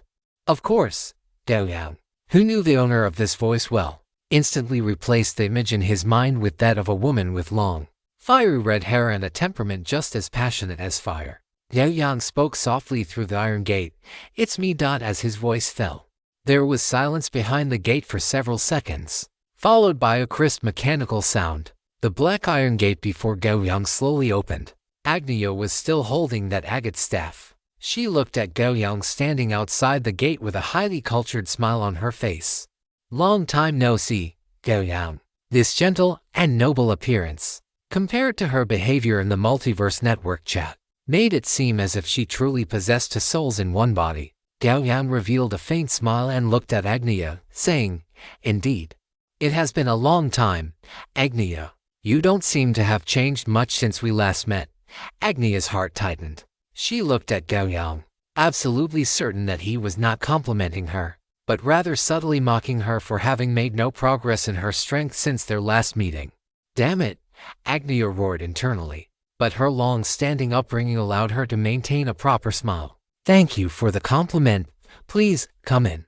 Agnia stepped aside to clear a path. Gao Yang nodded slightly in acknowledgement and then stepped inside. Soon, the two arrived in the small courtyard. Gao Yang looked at the surrounding environment and took the initiative to say, "The space here is a bit cramped. I cannot bring out that monster to have you evaluate it." "That is no problem." Agnia gently waved her staff, and everything around them flew toward the distance, making the space appear to be constantly expanding. Soon, the place where they stood became a vast, open area. Gao Yang raised an eyebrow. This method involved spatial manipulation and was quite impressive. However, Gao Yang did not dwell on it, as he knew that the power systems of mages and warriors were two completely unrelated paths with very little overlap. He waved his hand, and the massive body of the ice moon cold toad appeared before them. Agnia tucked a strand of fiery red hair that had fallen by her ear, a trace of shock in her eyes. She looked at the ice moon cold toad before her, then at the calm and composed Gao Yang, her beautiful brows knitting together slightly. "The strength of this magical beast is even greater than you described, Gao Yang. I must notify my teacher." Gao Yang nodded to indicate she could do as she pleased. Seeing this, Agnia closed her eyes. A few minutes later, a spatial fluctuation appeared abruptly beside Agnia. Gao Yang did not move, as he knew Agnia's teacher had arrived. After Agnia's teacher arrived, she nodded slightly toward Gao Yang and then looked at the ice moon cold toad with impatience. "Such a miraculous magical beast. I have never seen one like it before." Agnia spoke up. "Teacher, if we are to use it to craft a potion, which parts do we need?" "Blood, a portion of the bone marrow, about 1/10 of the flesh." Agnia's teacher pondered for a moment, then reached out and pointed toward the ice moon cold toad. A speck of ice blue energy flew out from it and landed on his fingertip. He closed his eyes to analyze it for a moment, then opened them and continued, "And it's complete brain. No problem. Then, I will have to trouble you, Mr. Shoggoth. Gao Yang nodded slightly. "You are too kind, Mr. Gao Yang." Shoggoth's attitude was very amiable. Gao Yang did not stay in the barnard plane for too long. After Shoggoth had obtained the raw materials for crafting the potion, he put the remaining body of the ice moon cold toad back into his inventory, then looked at the two of them and said, "Mr. Shoggoth, Agnia, I still have some matters to attend to and cannot stay here any longer." Shoggoth nodded quickly. Since the person in front of him was the client who had commissioned the potion, he was naturally very friendly. "Since you have matters to attend to, Mr. Gao Yang, please go ahead. When the potion is finished, I will have Agnia inform you. In reality, if it were not for the sake of maintaining the face of his client, Gao Yang, Shoggoth would have already used a short-distance teleportation to return to his laboratory to begin crafting the potion the moment he finished collecting the raw materials. At this moment, Gao Yang taking the initiative to say goodbye was exactly what Shoggoth had hoped for. Gao Yang nodded toward Agnia, then directly activated the return option of the multiverse system. As a spatial vortex appeared, Gao Yang stepped into it and vanished before their eyes. "Cough, cough, Agnia. I am going to conduct experiments. Don't disturb me if there is nothing important, and handle your own affairs if there are any." After Shoggoth finished speaking, he did not care about Agnia's reaction. He took a step and had already disappeared. Agnia looked at the empty courtyard, her teeth grinding together with a creaking sound. Finally, she let out a huff and walked toward her bedroom in a fit of rage. The spatial teleportation ended. Gao Yang shook his head. 2 consecutive long-distance teleports had caused the after effects of teleportation to multiply. By the time the double vision before his eyes had completely vanished, Gao Yang suddenly paused. He looked at Odelivier, who had appeared in the martial arts arena, and the landlady hiding behind it, then looked at the existence opposite them. The person was wearing a heavy, brightly colored clerical robe and possessed a holy face that looked compassionate toward all living things. Yet her figure was a devilish one that could intuitively stir the deepest desires of any male. A holy and solemn face, a devilish, explosive figure, a temperament of corruption mixed with holiness. As if she were a deep pool, attracting everyone's attention. It was none other than the breeding saintess of the Light and Shadow Church, the chosen of the goddess of pleasure, the Shadow Legend, and the Red Jade Archbishop Alosha. The moment Alosha saw Gao Yang, a holy smile appeared on her compassionate and holy, stunning face. She crouched slightly, looking at Gao Yang in a half-squatting posture that was enough to satisfy any man's vanity, and said, "Master, Alosha has finally found you." Gao Yang looked at the breeding saintess half-squatting before him. This posture outlined her figure into an extremely eye-catching curve. He looked at Alosha and spoke slowly, "Alosha, how did you find me here?" "It was all thanks to the goddess's guidance, Master." Alosha looked up and met Gao Yang's gaze, speaking truthfully, "The goddess of pleasure." Gao Yang lowered his eyelids, and a cold glint flashed in his eyes. "It was not the goddess who guided me personally. I was able to find you, Master, because of your scent." Alosha stood up and walked toward Gao Yang. Her slender high heels clicked against the ground, emitting one crisp sound after another that seemed to strike directly at the heart. Alosha pressed her overbearing yet soft body against Gao Yang, tilted her head, and whispered into his ear, "Master, have you forgotten how you once irrigated Alosha?" Gao Yang lowered his head slightly, staring directly into Alosha's light pink eyes. "Oh, so you found your way here by relying on my scent? Then what is your purpose? Join me in worshipping the goddess." Alosha looked directly into Gao Yang's pitch-black eyes, her voice firm. Gao Yang chuckled, stepped past her body, and walked toward Odelivier and the landlady. "You should be glad that you did not make any inappropriate moves here, otherwise, you would already be dead." Alosha followed behind Gao Yang, her voice devoid of any fear. "Master, you seem to have become stronger again, but you shouldn't be able to bear treating your slave like that." Chapter 631 Plain Protection and the Breakthrough of the 9 Arcane Arts. Not far away, the landlady Mulan was holding a spatula, hiding behind Odelivier's leg, poking her head out to look curiously at Gao Yang and Alosha, her eyes shining with intensity. Through the provocative words like master and slave mentioned in their conversation, she could smell a shocking piece of gossip, which made her soul of curiosity burn fiercely. However, it was a pity that just as she was listening with great interest, Gao Yang took the initiative to end the conversation and walked toward her. Gao Yang waved at Odelivier, and the latter did not hesitate at all, directly flapping its wings and flying into the sky, leaving the martial arts arena. Without Odelivier as a natural obstacle, the landlady's actions appeared somewhat ungraceful. She straightened her body, pretending that nothing had happened, looked at Gao Yang, and said, "Gao Yang, the food is ready. Do you want to try it?" "Of course." Gao Yang came before the landlady and spoke affirmatively. Upon hearing this, the landlady took out a table and chairs from her inventory with extremely nimble movements, set them up right there in the martial arts arena, and then began to serve the dishes one by one. Gao Yang did not stand on ceremony and sat down at the table directly. Tap, tap.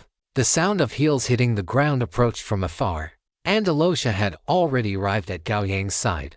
Gao Yang did not look back, just quietly waiting for the landlady to serve the food. Soon, dishes meticulously cooked by the landlady were placed on the table, and an alluring aroma instantly filled Gao Yang's nasal cavity. Gao Yang raised an eyebrow. The output of a professional chef was indeed different from the barbecue he made himself. Although the ingredients themselves were very rare and whatever was made would not taste bad, compared to the dishes on the table that were appealing in color, aroma, and taste. His previous simple and crude grilled frog legs were simply trash. Alosha took the initiative to step forward, picked up the chopsticks from the side of the table, plucked a piece of snow-white frog meat, and brought it to Gao Yang's lips. Gao Yang gave her a look that was neither a smile nor a frown, then proceeded to enjoy her service with peace of mind. Off to the side, The proprietress watched Alosha, who appeared dignified and holy yet possessed a lethal allure, meticulously feeding Gao Yang. Her expression one of utter bewilderment. Much like an elderly person struggling to understand a smartphone. She truly had not expected that in the short time since they last met, Gao Yang's life had already developed to such a luxurious degree. Moreover, this great beauty who claimed to be a slave was incredibly powerful, at the very least. She posed a significant threat to Gao Yang's mount. However, the proprietress was not entirely clear on the extent of her strength. After all, she was merely a chef. She had no concept of such violent life and death matters. The meal concluded under the service of Alosha, the saintess of procreation, with Gao Yang consuming almost every dish on the table. After finishing the meal, Alosha leaned in, extending her pink, delicate tongue, releasing an alluring scent reminiscent of musk and incense. Then, Alosha's tongue licked across the corner of Gao Yang's mouth, drawing out a crystalline thread under the sunlight. The proprietress, Mulan, looked at this scene with an expression of extreme disgust and grimaced, letting out an involuntary sound. "I hope you enjoyed your meal, master." Alosha licked the corner of her mouth, staring into Gao Yang's eyes and speaking with utmost seriousness. Gao Yang shrugged, then stood up and looked at the proprietress, saying, "Proprietress, the matter regarding the potion has been handled. You may take back the remaining portions." Mulan's eyes widened, and joy appeared on her face. "No problem, leave it to me." Gao Yang waved his hand, releasing the remaining carcass of the ice moon-cold toad. Proprietress Mulan quickly stored it into her inventory, then swiftly packed up her various kitchen utensils. "Well then, goodbye for now, Gao Yang.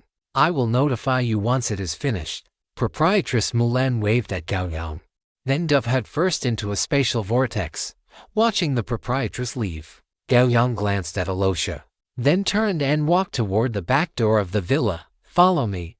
Alosha's full, alluring lips curled slightly as she followed behind Gao Yang. The two returned to the living room, where Gao Yang sat on the sofa and gestured for Alosha to sit opposite him. Once she was seated, Gao Yang looked at Alosha and spoke slowly. "As a saintess of procreation for the Church of Light and Shadow, you should not be here."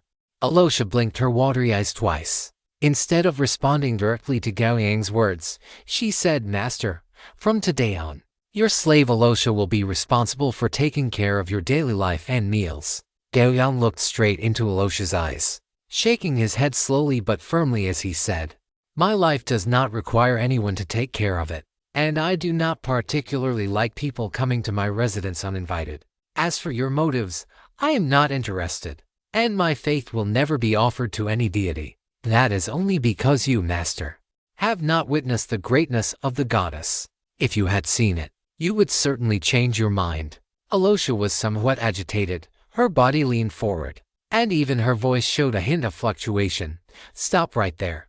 I have already tasted the flavor of a goddess. Do you think it is appropriate to ask me to believe in such an existence again?"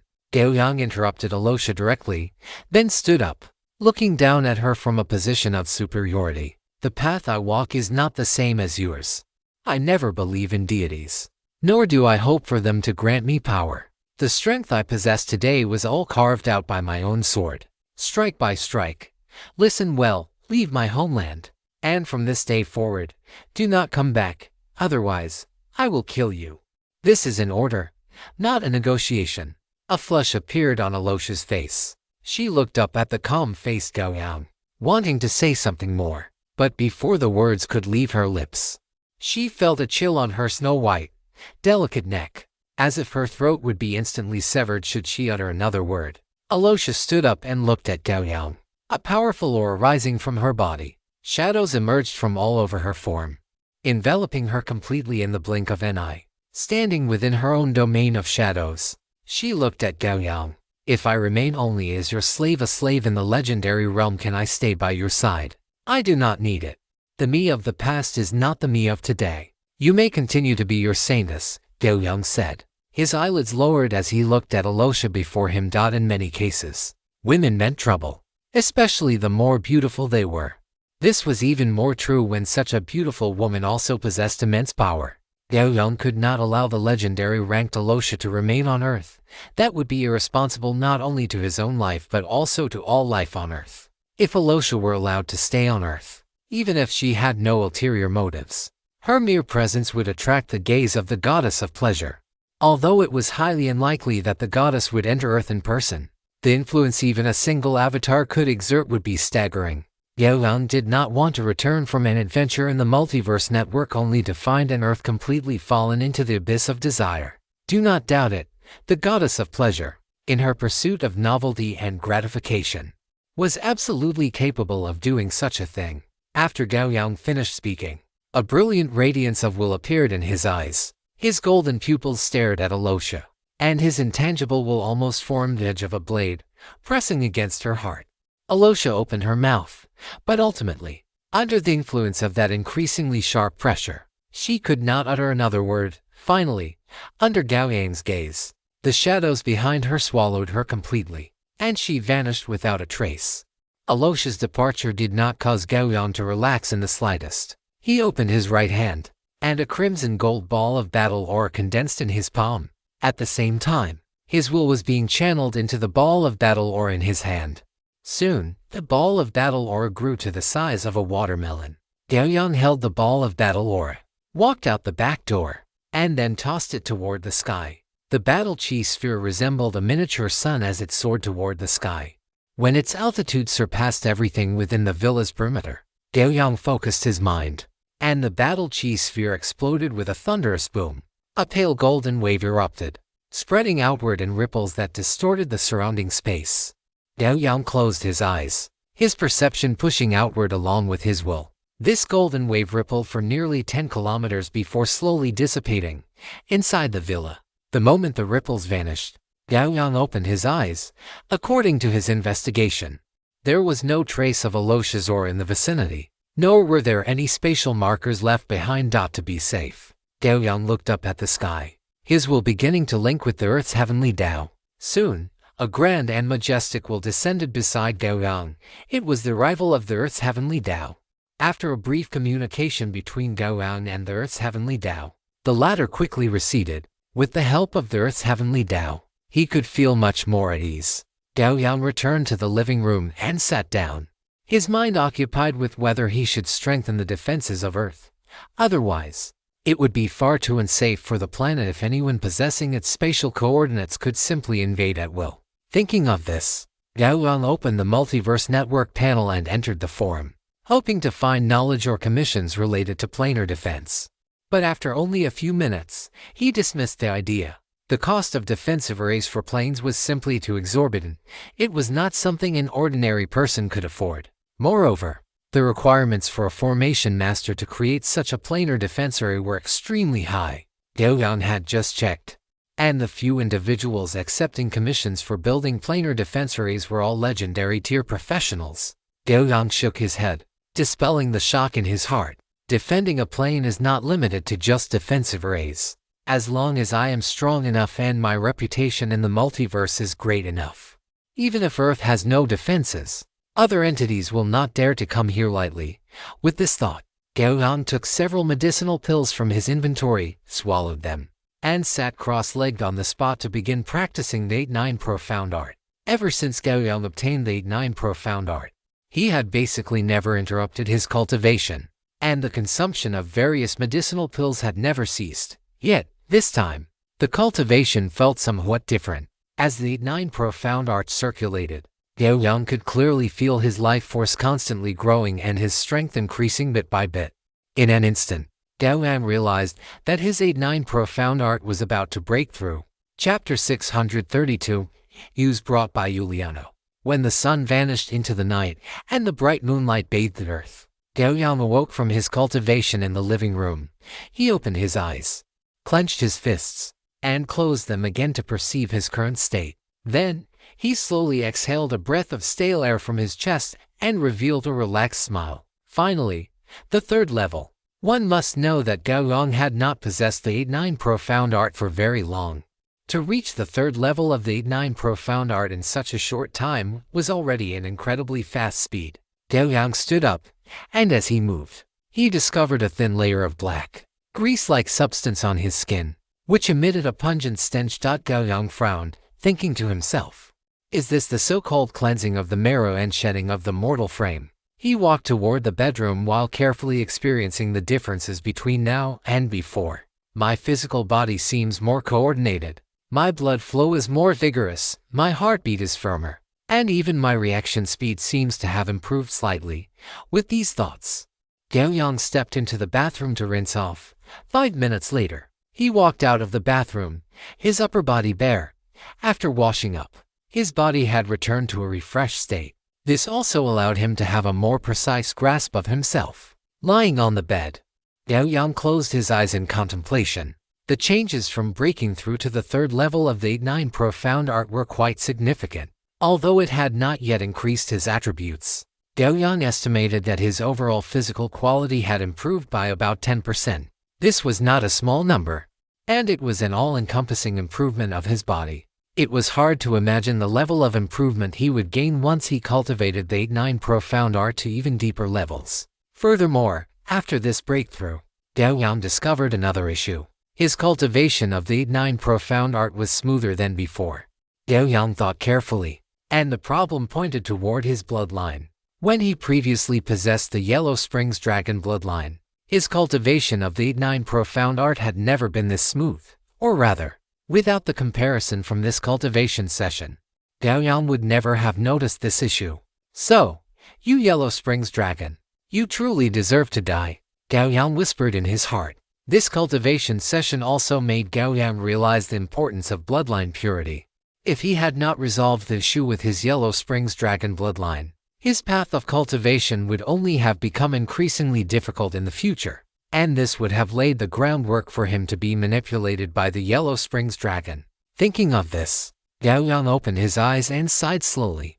The Zhuamen Taoist Master Honglu, of the lineage of the great Master Zhuandu, I owe a massive favor. If it weren't for Master Honglu's intervention, perhaps his future would have been cut short the moment he chose to fuse with the Yellow Springs Dragon bloodline.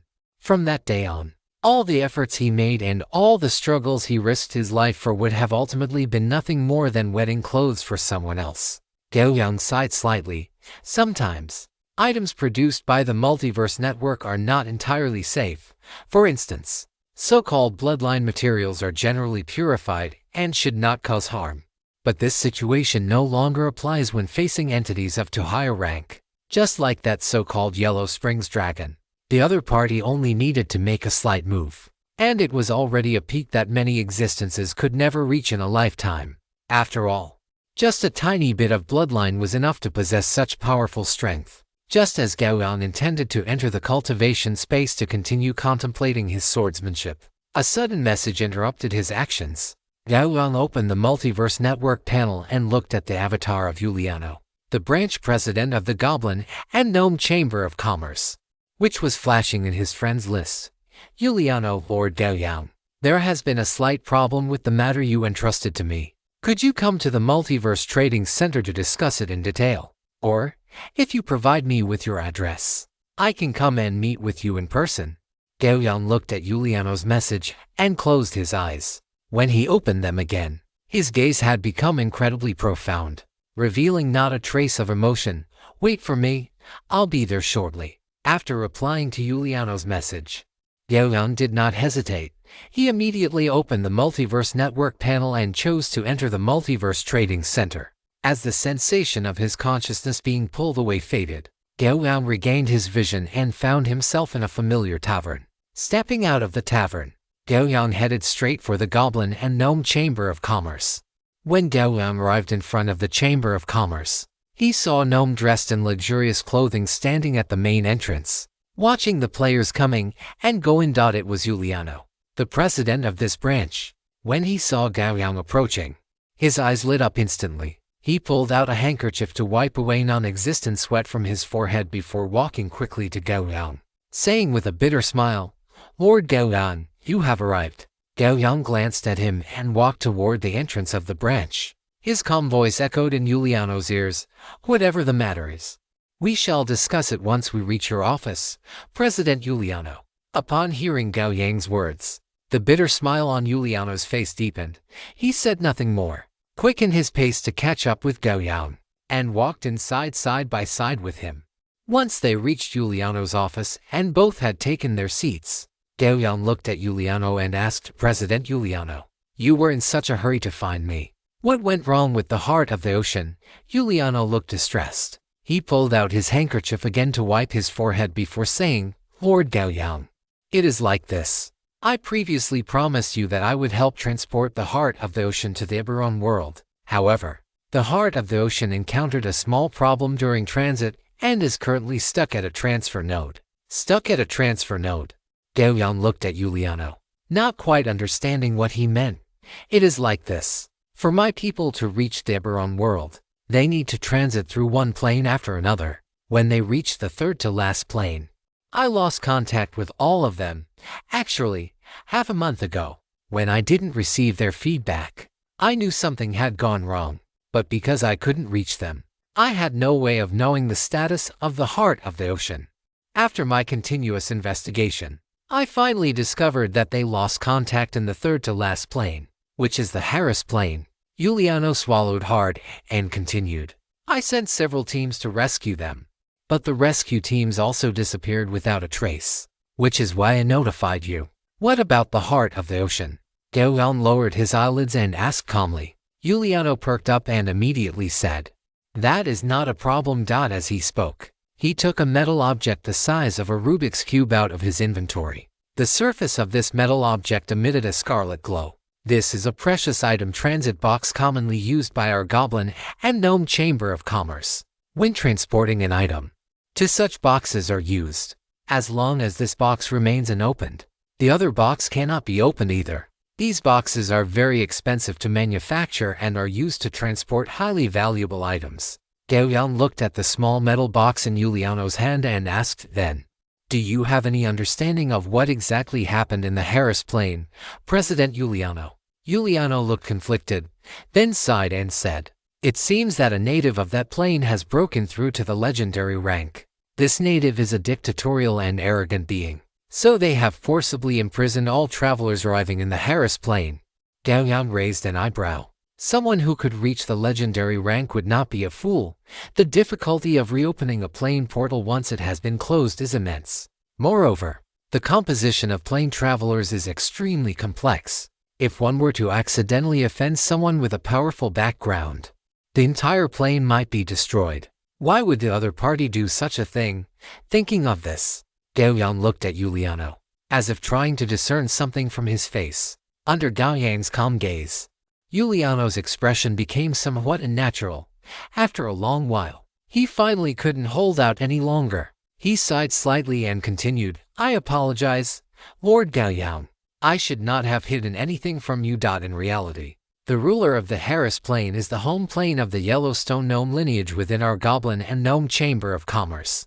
They have always been at odds with our lineage. So when they learned that I had items to transport to the Eberron world, they wanted to interfere. I am sorry, Mr. Gao Yang. I should not have told you about our internal conflicts.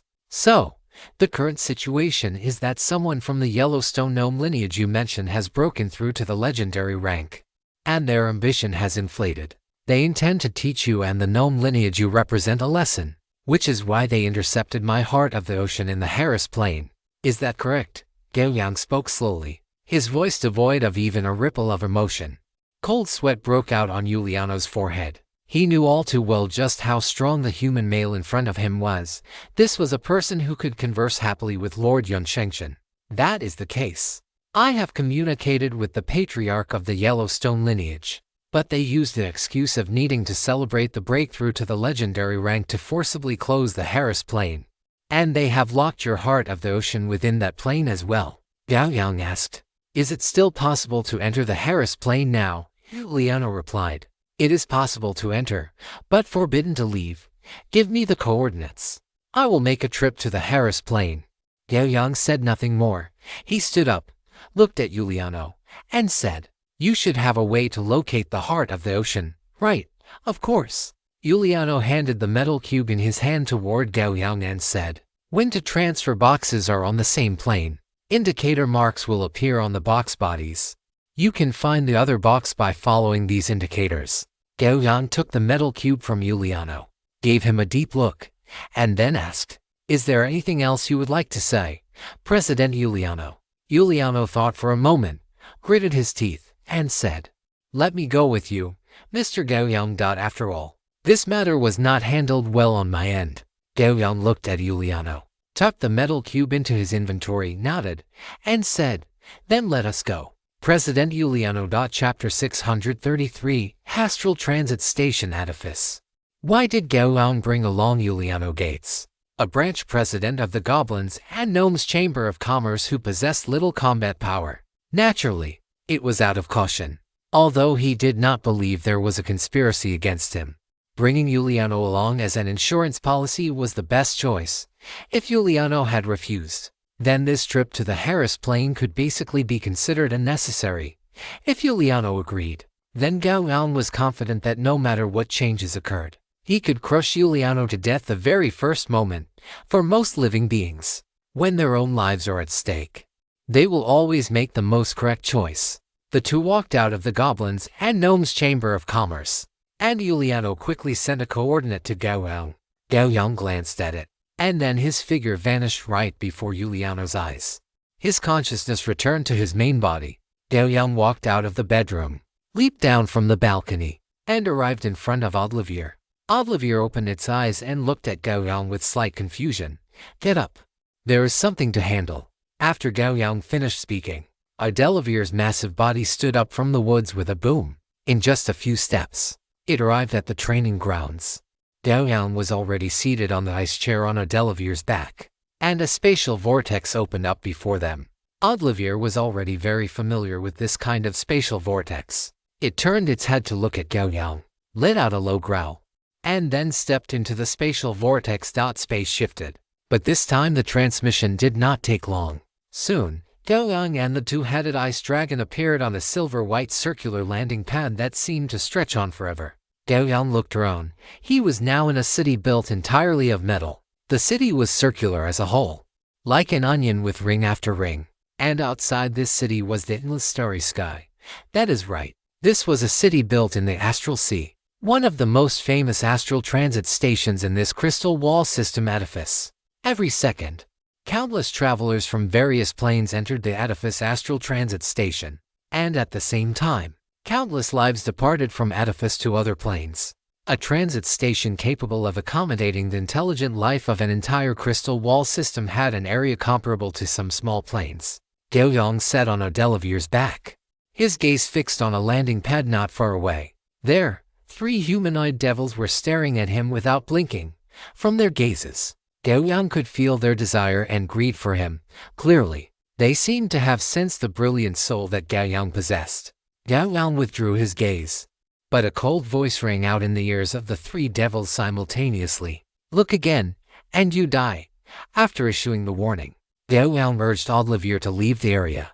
If it were not for the fact that he had just arrived at edifice and was unfamiliar with its rules, those 3 devils, who were merely transcendent level, would have already been beheaded by him. Only after Audelevier's massive body was no longer visible did the 3 stunned devils tremble, looking at each other and seeing the terror in their companions' eyes. Gao Yang had not been at edifice for more than a few minutes when Giuliano's message arrived. Gao Yang sent his current location, then sat back comfortably on the ice chair, watching this city that was comparable in size to a plane. 5 minutes later, a short figure appeared at the feet of Audlevier. Giuliano stood beside the 2-headed ice dragon, looked up at Gao Yang on the dragon's back, and said, "Sorry to have kept you waiting, Lord Gao Yang." Hearing this, Gao Yang looked down at Giuliano and said, "Let us go." Giuliano nodded fiercely upon hearing this and led Gao Yang away from the area at a fast pace. Traveling to the Harris Plain required a transfer through edifice, which was the reason why Giuliano had not given Gao Yang the plane coordinates directly. A quarter of an hour later, Gao Yang and Giuliano stood on a teleportation array. After Giuliano took a deep breath, the teleportation array lit up with a roar. With a blinding flash of spatial fluctuations, Gao Yang and Giuliano vanished in an instant. The teleportation ended, and Gao Yang shook his head, attempting to dispel the discomfort in his mind. The teleportation at Adaptation was far too rough. It was worlds apart from the teleportation of the comprehensive network. But before Gao Yang could dispel the dizziness in his head, a burst of noisy, arrogant, and excited roars suddenly appeared in his ears. "We have work again. Ha ha! Another fat sheep has arrived. Get ready to work." However, in just an instant, these excited and noisy roars turned into unspeakable terror. It is a dragon. "Run! Report to the clan leader quickly." Gao Yang let out a cold snort. The sound was not loud, but it reached Odelivier's ears with absolute clarity. The next instant, Odelvier, who had not yet recovered from the discomfort of the teleportation, raised its two ferocious dragon heads and let out an earth-shattering roar. Spreading out along with the sound waves of this roar was a circle of ice-blue ripples that seemed capable of freezing the soul itself. Wherever the ice-blue ripples passed, a layer of frost spread rapidly. In an instant, the place had turned into an ice cave. Gao Yang opened his eyes and saw dozens of gnome ice sculptures frozen in the posture of running away all around him. He gave Odelvier an approving look, then walked over to a strong gnome whose surface frost was constantly melting. Behind Gao Yang, Giuliano followed closely, his heart filled not only with terror but also with a surge of secret delight. After today, the Yellowstone gnome lineage would likely fall into an abyss from which there was no return. Gao Yang gripped the gnome's head with one hand, and in the depths of the creature's eyes, he saw a flicker of panic. But the next instant, this panic was replaced by endless pain and despair, because a brilliant golden light erupted from Gao Yang's eyes, piercing directly into the gnome's eye sockets.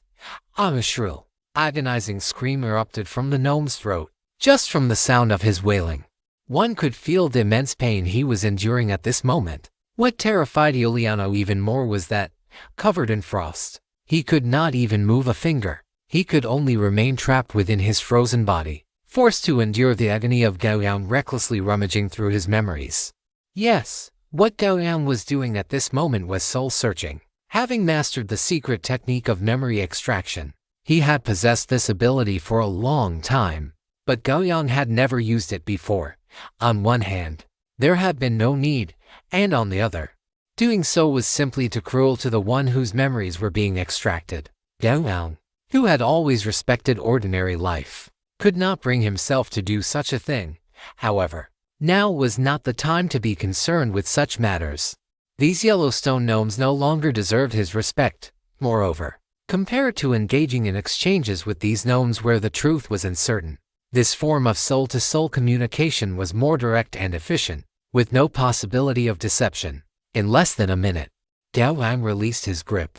The gnome beneath his palm had already lost all signs of life. He looked back at Giuliano, signaling him to follow. Afterward, Gao Yang stood upon the back of Odelvier with a violent roar. Odelvier carried Gao Yang as they smashed out of the massive building, flying into the high sky amidst a sky full of splashing debris. Giuliano stood on a flight platform, turning into a streak of light as he trailed behind Odelvier. From the gnome's memories, Gao Yang learned the specific location of the Yellowstone gnome lineage on the Harris Plain, and he also learned the name of the gnome who had ascended to the legendary rank. St. Lance Stevens, however. Now, he needed to find this gnome's direct superior to fill in the remaining information from his mind. Odelvier had not been flying for long when they saw several black dots rising from a bustling city below, charging toward them. Gao Yang glanced at them casually and saw that they were massive griffins, each carrying several fully armed gnomes on their backs. He tapped his finger on the armrest of his ice throne. The next moment, Odelvier let out a roar, and ice-blue arrows condensed out of thin air, shooting toward the griffins and gnomes like a torrential rain. In just a single encounter, the gnome griffin knights were completely wiped out. Odelvier snorted, spreading its thick wings to their maximum extent, casting a vast, ink-black shadow as it descended toward the very center of the bustling city below. Its thick legs, covered in hard dragon scales, stepped onto the exquisite rooftops, and the sharp dragon claws instantly tore the buildings beneath its feet to shreds. Odelvier scanned its surroundings and let out a high-pitched dragon roar. Gao Yang stepped down from its back and stood upon the ruins, looking at the trembling and bewildered gnomes around him. He reached out and pointed at a male gnome dressed in luxurious, extraordinary attire. The gnome was stunned when pointed at, then subconsciously took a step back, for gnomes with impressive ores immediately shielded him behind them. Click, click, click. The moment they moved, ice crystals spread from beneath their feet, firmly freezing them in place. Then, the ice crystals surged, pushing the gnome Gao Yang had pointed at toward him. Pushed before Gao Yang by the ice crystals, the distinguished-looking gnome suppressed the fear in his heart, looked up at Gao Yang, and questioned, "Who are you? Are you not afraid of the wrath of our gnome and goblin chamber of commerce?" Gao Yang glanced at him indifferently, then reached out and placed his hand on the gnome's head. The next moment, a scream even more piercing and chilling than the previous one rang out in the very center of the city. However, this time the wailing only lasted for a dozen seconds before rapidly fading away. Gao Yang released his hand, and the gnome before him collapsed to the ground. He took the metal Rubik's Cube out of his inventory. A green arrow appeared on the surface of the cube, pointing to his right. According to the memories he had just browsed, that direction was where the main members of the Yellowstone gnome lineage resided, which was also the center of the Harris Plain. Gao Yang walked slowly onto Adelavir's back and sat down. Adelavir flapped its wings violently, the resulting gale blowing all the nearby gnomes over. The next moment, it carried Gao Yang and soared into the sky. Behind the two of them was Giuliano, standing on his flight platform with a complex expression on his face. Chapter 630 for the despairing St. Lance Stevens 3K. The strong wind whistled in his ears. Having flown continuously for an hour, Giuliano was almost unable to hold on. Accustomed to a life of luxury, he had never experienced such a shabby and crude way of traveling. However, looking at the giant dragon flying ahead, he could only grit his teeth and keep up. Fortunately, after an hour of flight, their destination appeared before their eyes. A magnificent city suddenly leaped out from below the horizon. As the distance closed, one could see that the city was decorated with lanterns and streamers, as if celebrating something. And as Gao Yang and Giuliano drew closer, they could see that in the very center of the city stood a massive statue, 100 meters tall and not yet fully completed. The face of this white statue bore distinct gnome features. The sculptor's skill was remarkable, highlighting the high spirits of this prime-age gnome. The massive gnome statue, combined with the festive atmosphere of the city, made Gao Yang realize that this statue was the culprit behind everything. The newly ascended legendary of the Yellowstone gnome lineage, St. Lance Stevens. Gao Yang did not conceal his tracks, so he was discovered before he even reached this city of sanctuary. Gnomes flew up from various parts of the city, their bodies surging with immense magic or battle aura, staring at Gao Yang and the massive, ferocious two-headed ice dragon beneath him. At the very front of these gnomes was a sturdy, middle-aged gnome clad in golden battle armor, his body wreathed in flames of golden battle aura. His appearance was 70% similar to that 100-meter statue, and his expression carried a hint of smug arrogance. The moment Gao Yang saw him, he was certain that this was St. Lance Stevens, the newly ascended legend of the Yellowstone gnome lineage, and their only legend. Adlavir stopped outside this city of sanctuary, its massive body surrounded by a surging sea like pale blue frost, its two pairs of cold, ruthless vertical pupils fixed on everything before it. Giuliano had also arrived at Gao Yang's side by this time, facing the Yellowstone gnome lineage together with him. Upon seeing Giuliano, St. Lance Stevens was visibly stunned for a moment, then revealed a cold sneer. He looked at Giuliano and asked knowingly, "I was wondering who it was. So it is President Giuliano. What is it, President Giuliano? Are you not guarding your branch at the Multiverse Trading Center? How do you have the time to come and visit the territory of my Yellowstone lineage?" As for Gao Yang and Adlavir on the side, St. Lance Stevens did not even spare them a glance. In his view, whether it was the imposing two-headed ice dragon Adlavir or Gao Yang sitting on the ice chair, they were merely transcendent level beings. To him, as long as one had not stepped into the realm of legend, they were no different from ants. Giuliano glanced at Gao Yang beside him, and seeing that he showed no reaction, he turned to look at St. Lance Stevens, his voice carrying a trace of undisguised anger. "Lan, my people and my cargo have been detained here by you. This is Mr. Gao Yang, my client. He has even come to the Harris Plain in person because of this matter. Lan, hand over the cargo. That way, our Goblin and Gnome Chamber of Commerce might still retain some of its reputation." "Cargo? What cargo?" Saint Lance Stevens looked at Giuliano with a face full of confusion. I forgot to tell you, President Giuliano. I have already stepped into the legendary realm. Recently, our city of Sanctuary has been preparing for my legendary celebration, and we have not seen the cargo you speak of. Faced with Saint Lance Stevens' denial, Giuliano took a deep breath, suppressed the anger in his heart, steered his flight board to fly in front of him, and spoke in a deep voice. Lan, this is no longer a matter of our internal differences. This now involves the reputation of our entire Chamber of Commerce. Do you understand, President Giuliano? I will say it again. I have not seen the cargo you speak of, nor the 130 escort personnel. Saint Lance Stevens wore a disgusting smile on his face, looking unscrupulously at the rising anger of Giuliano before him. Giuliano was about to speak again, but was interrupted by Gao Yang at his side. President Giuliano, I have understood the situation. Leave the rest to me to handle. Giuliano's body trembled. He then cast a look of pity at Saint Lance Stevens before steering his flight board backward, leaving the space to Gao Yang. Only then did Saint Lance Stevens cast his gaze upon Gao Yang. He looked Gao Yang and the two-headed ice dragon up and down, then revealed a smile and said, This Gao Yang. Giuliano is not very reliable. If you have any cargo that needs transporting in the future, you can absolutely come to our Yellowstone lineage. Gao Yang stood up, and a metal cube appeared in his hand. On the metal cube was a green arrow pointing toward the city of Sanctuary behind Saint Lance Stevens. Gao Yang lowered his head slightly to look at the gnome opposite him and said, Hand over the items. You have wasted my time, but I can choose not to pursue it. Saint Lance Stevens frowned, a trace of displeasure flashing in the depths of his eyes. His body rose slightly until he was a fraction taller than Gao Yang. And then he spoke with a cold face. Let us set aside the matter of the items for now. Is this how your elders taught you to speak to a legend? Gao Yang looked up at this gnome who was only about 1.30 meters tall, and seeing the anger on his face, he suddenly laughed. He flipped his palm, and the metal cube vanished, replaced by a brilliant silver greatsword. Seeing this, Saint Lance Stevens also revealed a smile. He looked at Gao Yang as a ferocious golden warhammer appeared in his hand. Very well. Let me properly educate you and let you know what a legend is. As his voice fell, Saint Lance Stevens flew toward the empty plains outside the city of Sanctuary. Gao Yang took a step forward and likewise flew toward that empty plain. Soon, the two stood firm on the ground.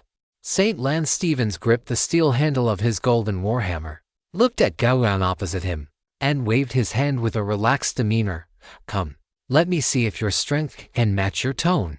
Gao Yang shook his head slightly without speaking. He took a step forward, and violent power erupted suddenly. The next instant, he had already appeared in front of Saint Lan, and Yang Yao slashed down towards Saint Lan's head with a shrill whistle. A trace of surprise flashed in Saint Lan's eyes, surprised by Gao Yang's speed and the momentum of his strike. But he did not worry much. After all, the gap between a transcendent and a legend was simply too vast. He moved his arm slightly, and that ferocious warhammer appeared abruptly in front of him, the spikes on the hammerhead blocking the path of Yang Yao. Clang! The greatsword and the warhammer collided, and a piercing metallic screech exploded instantly. The ground around them shattered violently, sent flying into the sky by the force of the violent strike. Amidst the billowing dust and smoke, a black shadow was suddenly sent flying backward out of the haze. The dwarves of the Yellowstone lineage watching from afar were shaken to their cores. The figure sent flying backward was not the reckless human male they had assumed, but the legend of their own lineage, Saint Lance Stevens. Saint Lan's face was etched with horror. He had not expected Gao Yang's strike to be so terrifying. That violent force had directly torn through the right arm he used to wield his warhammer, leaving deep, bloody lacerations across his limb. Not only that, but Saint Lan's entire body was now paralyzed. Whether it was his battle aura or his physical strength, he could not muster a single shred of power. He could not comprehend how, as a mere transcendent, the opponent's attack could be so exaggerated that even a legend like himself could not block it. Could it be that I, a legend, am a fake? Saint Lan roared in his heart, straining every fiber of his being to gather his scattered strength and battle aura. But before he could finish regathering his power, a figure appeared before him, completely occupying his field of vision. Gao Yang looked at Saint Lan with an indifferent expression, swinging his sword down once more without any flashy techniques. "Block it, damn you!" Saint Lan let out a roar, and golden battle aura surged abruptly from his body, just as the blade of the eternal radiance was about to strike his head. His golden warhammer appeared before his skull as if TLEPO or TING. With another violent boom, Saint Lan's body was sent flying backward once again. Saint Lan did not get the respite he had imagined.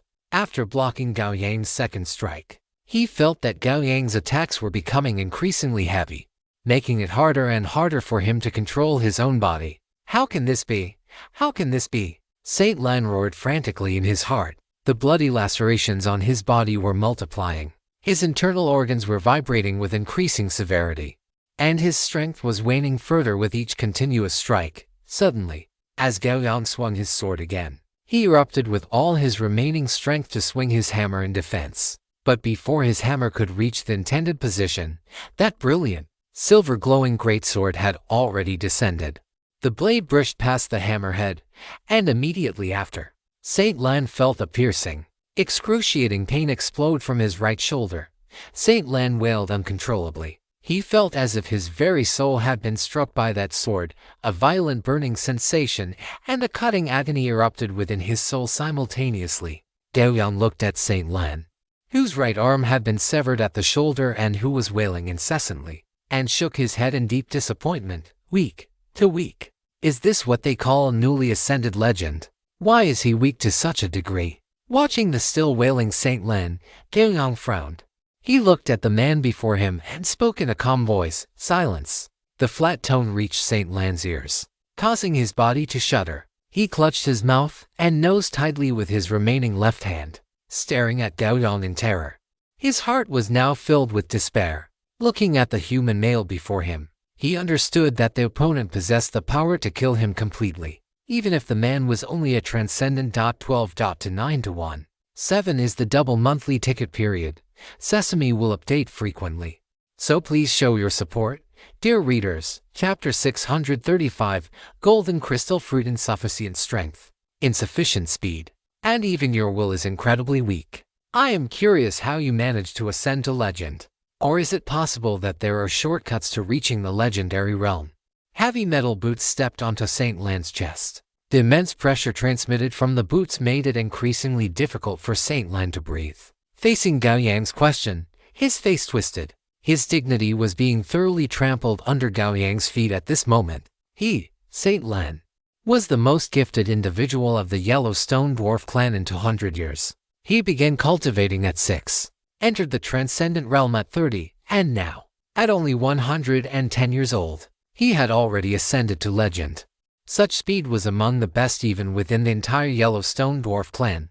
Moreover, before he ascended to legend, he was already the strongest of the Yellowstone lineage within the transcendent realm. Yet, he, a genius of the dwarf race, was being questioned by this human male for being too weak. The most critical part was that he could not find a single reason to refute Gao Yang's questioning.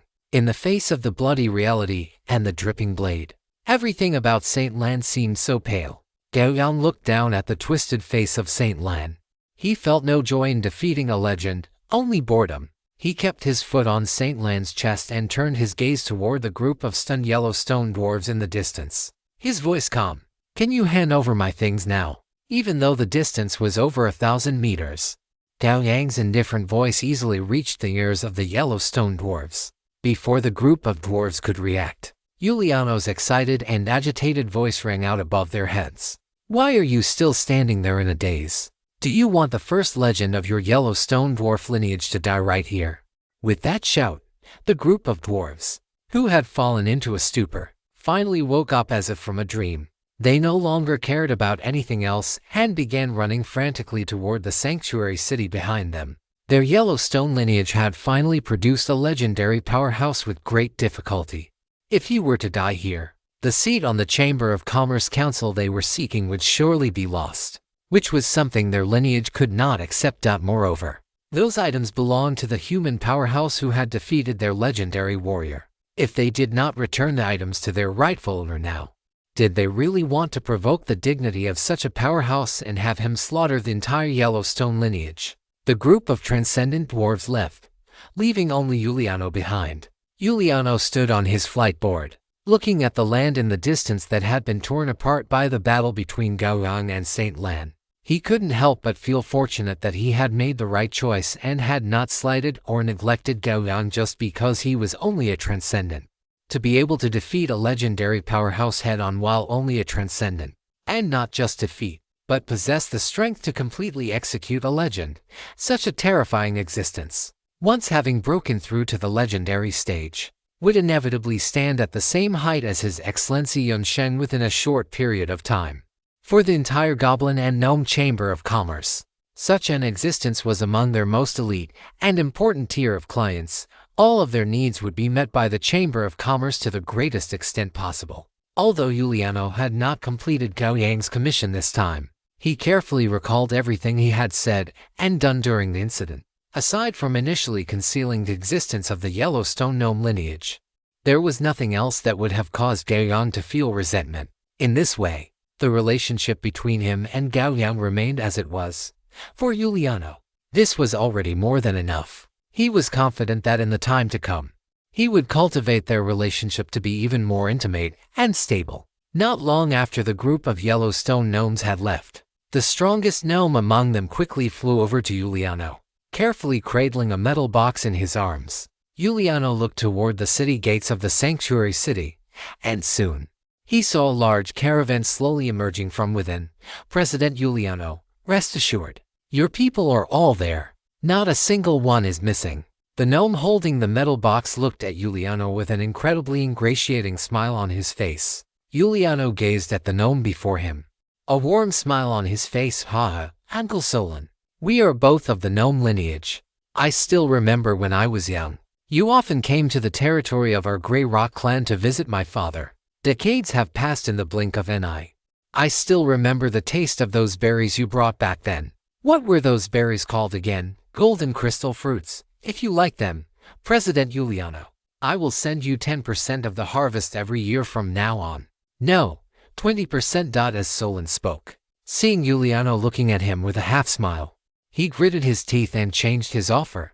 Only then did Giuliano nod in satisfaction. This golden crystal fruit was an extremely mild transcendent fruit. After consumption, it could slowly improve the user's physical constitution. It was very rare and precious. Currently, the only place of origin Giuliano knew of was the Yellowstone gnome lineage, and even they could only cultivate and produce a small amount. The Yellowstone gnome lineage was originally just an unremarkable member of the Chamber of Commerce.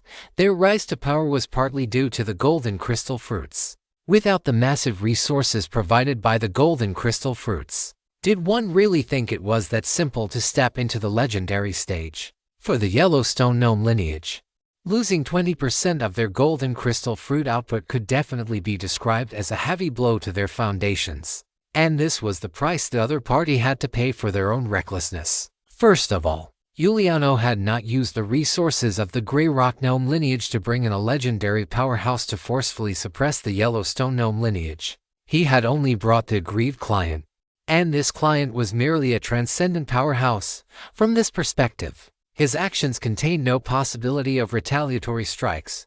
Furthermore, this 20% of the golden crystal fruit output would not be swallowed by Giuliano, but would be handed over to Gao Yang in its entirety. Giuliano had already decided this when he first spoke to Solon. Of course, Gao Yang would not always have a need for these golden crystal fruits.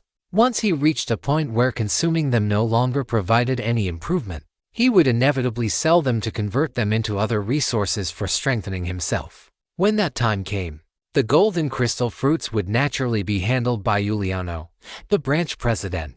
To assist him, the most critical point was that as long as Gao Yang remained alive, the Yellowstone gnome lineage would not dare to cut off the supply to him. In fact, as Gao Yang stepped into the legendary stage, not only would they not cut off the supply, but they would desperately increase the supply of treasures in hopes of establishing a connection with Gao Yang. After all, the Yellowstone gnome lineage had started out in business. They still possessed the commercial acumen and foresight for such things. Then I shall thank Uncle Solon on behalf of Gao Yang, Giuliano said with a smile.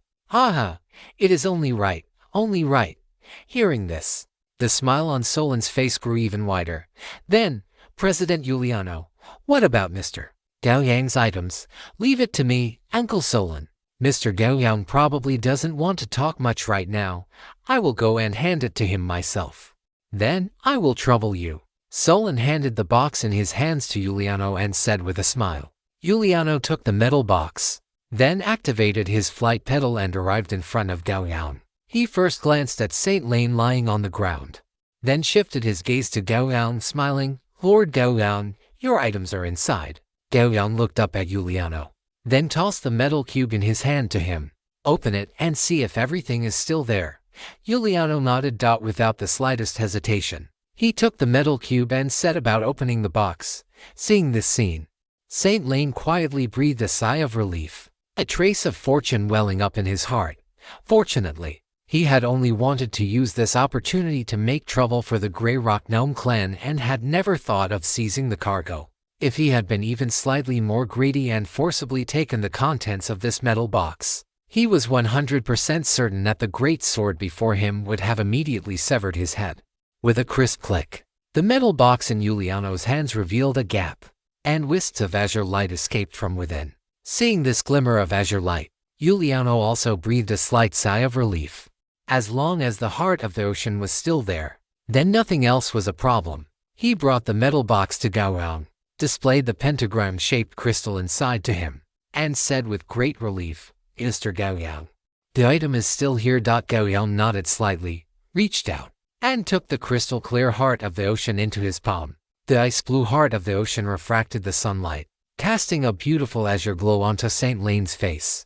Gao Yang picked up the heart of the ocean, took a look at it, and then stored it into his inventory. After finishing all of this, he lowered his head to glance at Saint Lane beneath his feet, then stepped away. He offered no parting words as a victor, nor did he make any unnecessary movements, as if Saint Lane were nothing more than an insignificant passerby. This dismissive attitude made Saint Lane's expression grow even uglier. He would have even preferred for Gao Yang to mock him, as that would have been better than this posture of complete disregard. Giuliano looked down at Saint Lane, his hands clasped behind his back, a warm smile on his face. Lord Saint Lane, I hope you will think things through more carefully in the future, if not for your own sake, then at least for the sake of the family that has always treated you well and supported you. You were lucky today that you encountered Lord Gao Yang, but that does not mean your luck will always be this good. I have said all that needs to be said. Take care of yourself. Lord Saint Lane. After speaking, Giuliano ignored the other man's gaze, which was so hateful it seemed as if he wanted to devour him alive. He turned, activated his flight board, followed in Gao Yang's footsteps, and slowly disappeared from Saint Lane's field of vision. Chapter 636. Breaking through 100% progress. After Giuliano caught up to Gao Yang, he turned his head toward him and said, Mr. Gao Yang, there is something I need to discuss with you. Gao Yang turned to look at Giuliano, and seeing this, the latter said, it concerns the compensation from the Yellowstone Gnome clan. From now on, they will offer 20% of their annual golden crystal fruit harvest to you as compensation. Golden crystal fruit. Gao Yang raised an eyebrow. He had never heard of this fruit. Giuliano clearly knew this, so he began to explain. After consuming the golden crystal fruit, it can improve one's physical fitness in all aspects. If consumed in large quantities, it can increase all attributes by approximately 1 point. Of course, this is limited to ordinary attributes. The improvement to transcendent attributes is negligible. All attributes come 1. Gao Yang was truly surprised. Anything that could increase all attributes was an extremely rare resource across the entire multiverse. He knew that the first time he had obtained an all-attribute increase of 1 was when he was refined by the 16 divine fire for 49 full days in the universal furnace within the Qianyuan cultivation world. Only after the bloodline of the Yellow Springs giant dragon had been completely refined and purged. Of course, the all-attribute increase he had obtained back then also included transcendent attributes, so its value was not something the so-called golden crystal fruit could compare to. But even so, for those below the legendary rank, this golden crystal fruit was still a precious treasure, even if it had certain drawbacks, such as needing to be consumed in large quantities to see results. How many golden crystal fruits must one consume to increase all attributes by 1 point? Gao Yang looked at Giuliano and asked. Giuliano answered immediately, that is not certain, depending on the user's own condition. The number of golden crystal fruits consumed varies from person to person, but at the very least, it would not be fewer than 1,000 golden crystal fruits. Gao Yang raised an eyebrow and then asked, about how much is 20% of the golden crystal fruit harvest? About 2,000 fruits or so. It will fluctuate based on the output of the Yellowstone gnome lineage, but the margin of error will not exceed 5%. Gao Yang nodded and looked at Giuliano. Then let it be so. Giuliano smiled. As long as Gao Yang did not refuse, it was fine. He looked back at the caravan that had just walked out of the city gate, then looked at Gao Yang and asked Mr. Gao Yang, where do you plan to go next? We are not far from the Eberron world now. Gao Yang glanced at Giuliano. He understood what the latter meant. He summoned his comprehensive network panel and opened the Abyss trial. The Abyss trial. 508 days 16 hours 28 minutes 43 seconds. Looking at the countdown for the Abyss trial, Gao Yang thought for a moment and decided to go to the Eberron world in person. It had been a while since he had seen Lisa, and besides, there was one thing he needed to confirm by going to the Eberron world this time.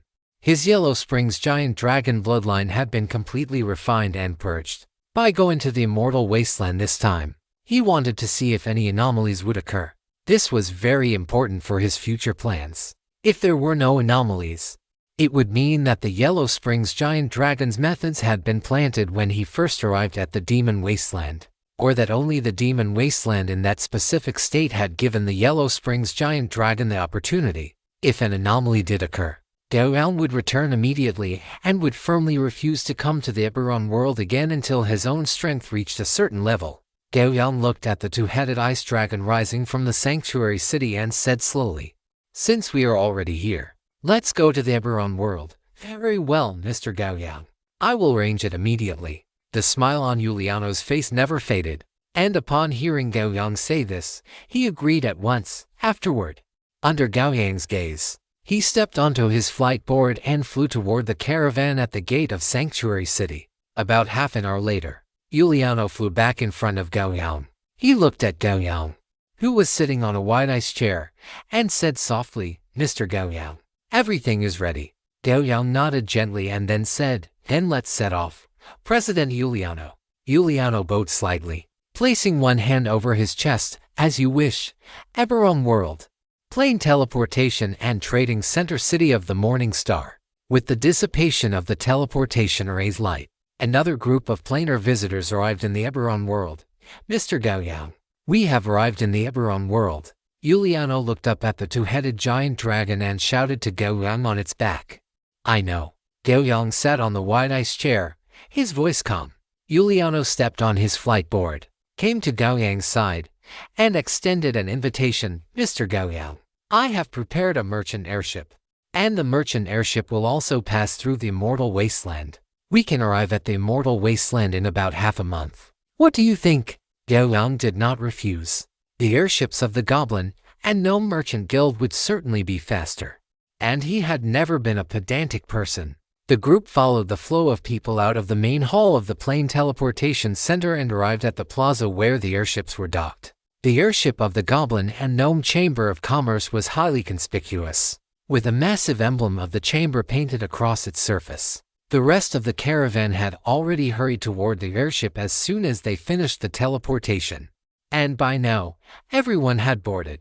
Once Gao Yang and Giuliano stepped onto the airship, its enormous hatch began to close slowly. Ardelavir flapped his dragon wings and eventually landed on the roof of the chamber's airship. Compared to the behemoth size of the airship, Ardelavir's figure did not appear quite as prominent. After a slight vibration, the chamber's airship slowly ascended, moving away from the massive city of Kiming Star, slowly but firmly. On the top deck of the airship, Giuliano, as the branch president, naturally held the qualifications to reside there. And Gao Yang, as the honored guest whom Giuliano had repeatedly cautioned his staff to treat with the utmost care, was naturally accommodated in the VIP suite on the top floor. Inside the suite, Gao Yang declined the service of the human maid, sat cross-legged on the bed, and opened the Multiverse Network notifications. He had received the notifications after defeating St. Lance Stevens earlier, but he had not checked them at the time. Multiverse Network notification. You have thoroughly defeated St. Lance Stevens Legendary. You have gained 1 point of legendary reputation.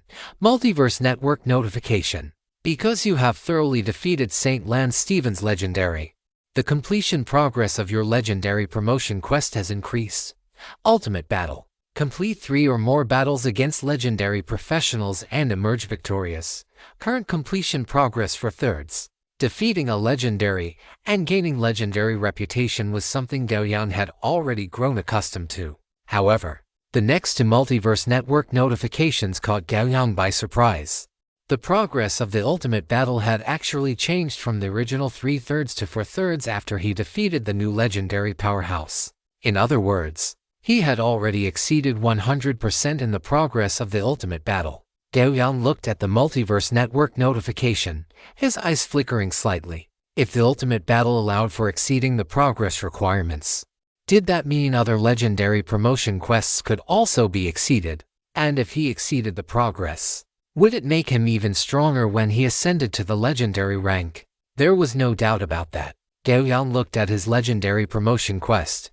If this were the case, he would need to plan carefully. Currently, in his legendary promotion quest, apart from the clear limit on accumulated generally XP, the other requirements only provided the minimum standards. This meant that if he reached 100% of the quest requirements, he could choose to continue accumulating.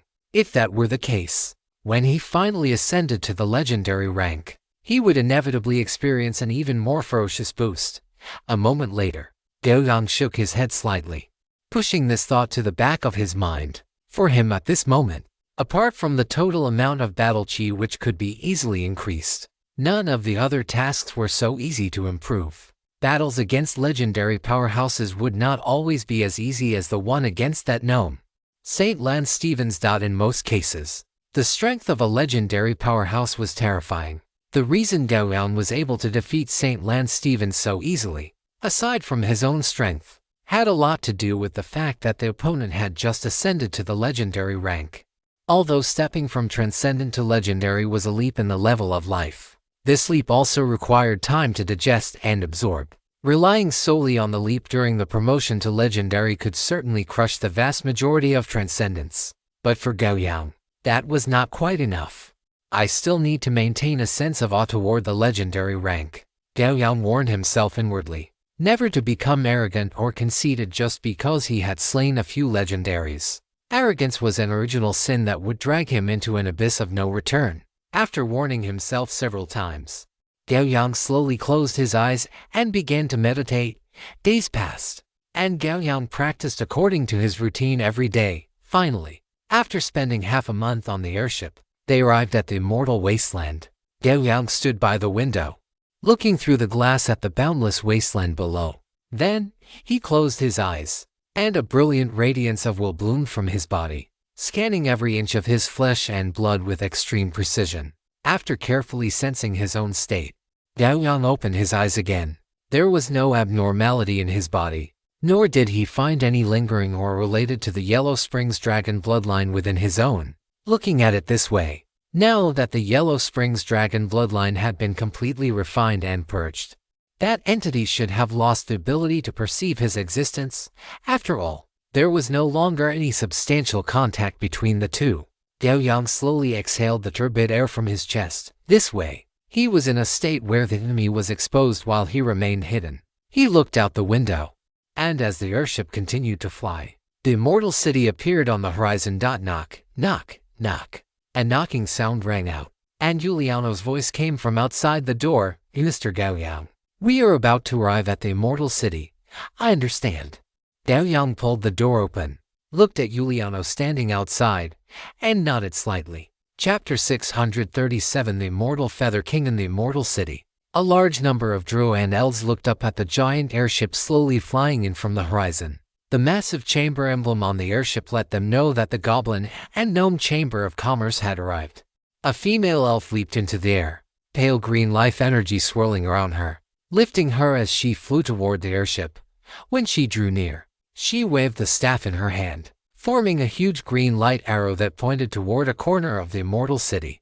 Clearly, this elf was a guide, responsible for directing the airship to land at the airship plaza specifically cleared for landings in the city. The giant airship slowly descended in altitude, soon reaching the same level as the elf. Just then, the female elf's movements suddenly paused. Her pale green eyes looked toward the top of the airship, and then her eyes widened to their limit. There, a massive, ice blue, two-headed dragon was lying down, looking bored. A two-headed ice dragon. Lord Feather King has returned. The female elf felt her heart pounding. Her gaze remained locked firmly onto Odelville, and then, as if snapping out of a trance, she raised the staff in her hand high. Magic gathered into a sphere, shot violently into the sky, and suddenly exploded. In an instant, a pale green radiance bathed every corner of the immortal city. As the light burst forth, powerful auras surged from all over the city. Drow and elven powerhouses appeared in mid-air or atop buildings, and everyone's gaze fell upon the female elf in front of the airship. Then, following her line of sight, they too saw that massive two-headed ice dragon. After a brief moment of stunned silence, the powerhouses within the immortal city suddenly erupted into a frenzy. They looked toward the giant airship with burning eyes, as if trying to pierce through its hard shell to see the most powerful and mysterious existence in their immortal wasteland, who was also the true and crowned king of this land. Seeming to sense those scorching gazes, the two-headed ice dragon, which had been somewhat lazy, now lifted its thick, powerful necks. Its two ferocious dragon heads looked toward the weak mortals who were paying their respects with a hint of curiosity. The next moment, its back sank slightly. Odelville did not turn around, but he knew his master had already stepped onto his back. It shook its head's end, with practiced ease, condensed a wide ice chair behind its master. Then, its sky-blocking dragon wings suddenly spread wide, and its massive, ferocious body expanded even further. Under the illumination of the star overhead, it cast a large, heavy shadow over the immortal city below. A deep, domineering dragon roar instantly resounded through the heavens and earth. Pale blue ripples radiated in circles from the two-headed ice dragon's massive body, instantly tearing the drifting clouds in the sky to shreds. Gao Yang sat on the ice chair, his gaze cast down toward the immortal city below. The Drow and elves in mid-air and on the rooftops showcased the increasingly formidable strength of this city where the two races coexisted. The moment Gao Yang appeared, two figures, one gray and one red, suddenly shot out from the direction of the immortal temple. They moved in tandem, appearing at the very top of the immortal city with extreme speed. As the light faded, it revealed a burly figure clad in heavy armor with a great knight's sword on his back, and a slender figure wearing crimson spider-patterned female battle armor. They were none other than the Drow Guard Captain Huikui and the Demon Spider Knight Commander Sophia. Gao Yang's calm gaze collided with their fanatical, excited eyes in mid-air. The next moment, a look of astonishment appeared on Gao Yang's face. Huikui and Sophia simultaneously clenched their right fists and slammed them heavily against the left side of their breastplates. Amidst the crisp sound of metal clashing, they knelt on one knee, lowering their heads toward Gao Yang as if offering their purest and most fervent loyalty to the supreme monarch in their hearts. The next moment, Huikui's deep voice and Sophia's nightingale-like tone intertwined, though their timbres differed. The same wave of fanatical sound spread throughout the entire immortal city. Hero guards, welcome the Feather King. Demon Spider Knights, welcome the Feather King. The entire immortal city went slightly still under this wave of fanaticism, and then a mountain shaking, tsunami-like roar of fervor suddenly erupted into the sky. Countless voices intertwined and overlapped, finally merging into one deafening sound. Welcome the immortal Feather King. Gao Yang looked down at the immortal city, which was radiating an aura of fanaticism, and shook his head helplessly. He did not know what had happened in the immortal wasteland after he left, but as it stood, his fame in the immortal wasteland had grown even greater. Perhaps the influence of the first Aberon Extraordinary Deathmatch tournament played a part, or perhaps it was the promotion by the Immortal Church. But none of this mattered to Gao Yang. If he wanted to rule and dominate, there was no difference between doing it here or on Earth. He tapped the armrest of the ice chair, and Odelville immediately flapped his dragon wings, rising from the top of the merchant airship and finally hovering in front of Huikui and Sophia. I believe I told you all never to kneel to anyone. The calm voice reached the ears of Horkui and Sophia, causing their bodies to tremble slightly. Before they could even raise their heads, they heard Gao Yang's voice continue to fall. Stand up, from this day forward. I hope you will never kneel to any existence other than the goddess. Horkui, clad in heavy armor, looked up, his gaze toward Gao Yang filled with a touch of fanaticism. But my lord, you are different. Gao Yang looked at the burly, tall male drow before him, recalling the thin and weak appearance the man had when they first met. Gao Yang shook his head slightly, looked directly into Horkui's eyes, and said, there is nothing different. If you do not strive and struggle for yourselves, you would still be unable to reach the heights you have today, even if you wish to offer me your loyalty. There is no need to express it in this manner. Do you understand? As Gao Yang's words fell, the fanaticism in Horkui's eyes did not fade. Instead, it grew even more intense. His burly body stood up with a boom. His right hand slammed heavily against his left chest, and he replied loudly, I will strictly follow your teachings, Lord Feather King. Sophia, standing to the side, also stood up. She looked at Gao Yang with equally scorching eyes, and nodded heavily. Gao Yang looked around, his gaze falling toward the immortal temple, and asked, where is Lisa? Sophia and Horkui exchanged a glance, and then Sophia replied, Lord Feather King, the bishop departed half a month ago for Cheyenne, the city of towers located in Britland. Seeing Gao Yang raise an eyebrow, Sophia continued, after you left, the city of towers, Cheyenne, established trade relations with our immortal wasteland. In 1 week, it will be the Azure Festival of the city of towers, Cheyenne. The bishop was invited to travel to Cheyenne to participate in this festival. If Lisa went to participate in the festival, why did you both remain in the immortal city? Gao Yang frowned as he looked at the two. Logically speaking, as the temple bishop of the immortal church, Lisa should have had sufficient personnel accompanying her whenever she traveled. This was not only for her personal safety but also a matter of dignity for a faction. Currently, neither the captain of the Imperial Guard nor the commander of the Demon Spider Knights is accompanying Lisa. If others were to see this, they would inevitably develop feelings of contempt toward the forces of the immortal wasteland. My lord, the bishop ordered Commander Sophia and me to guard the immortal city, while she took Deputy Commander Zoina of the Demon Spider Knights and a group of others to Shard. Standing to the side, Horkui took over from Gao Yang's question and quickly explained, Deputy Commander Zoina's strength is only slightly inferior to ours, and the Demon Spider Knights protecting Lisa are all elites nearing the limits of the Transcendent Realm. You need not worry about the bishop's safety. Upon hearing Horkui's reply, the furrow in Gao Yang's brow finally smoothed out. He nodded, glanced at the drow and elves above the immortal city, then looked at the airship hovering overhead, and said, let us go down first and discuss this. As the airship and the giant dragon descended toward the city, the previously bustling immortal city began to slowly cool down, and the residents of the city returned to their immediate tasks. In the council chamber behind the sanctuary, Gao Yang sat on the bishop's throne, which belonged to the bishop of the sanctuary.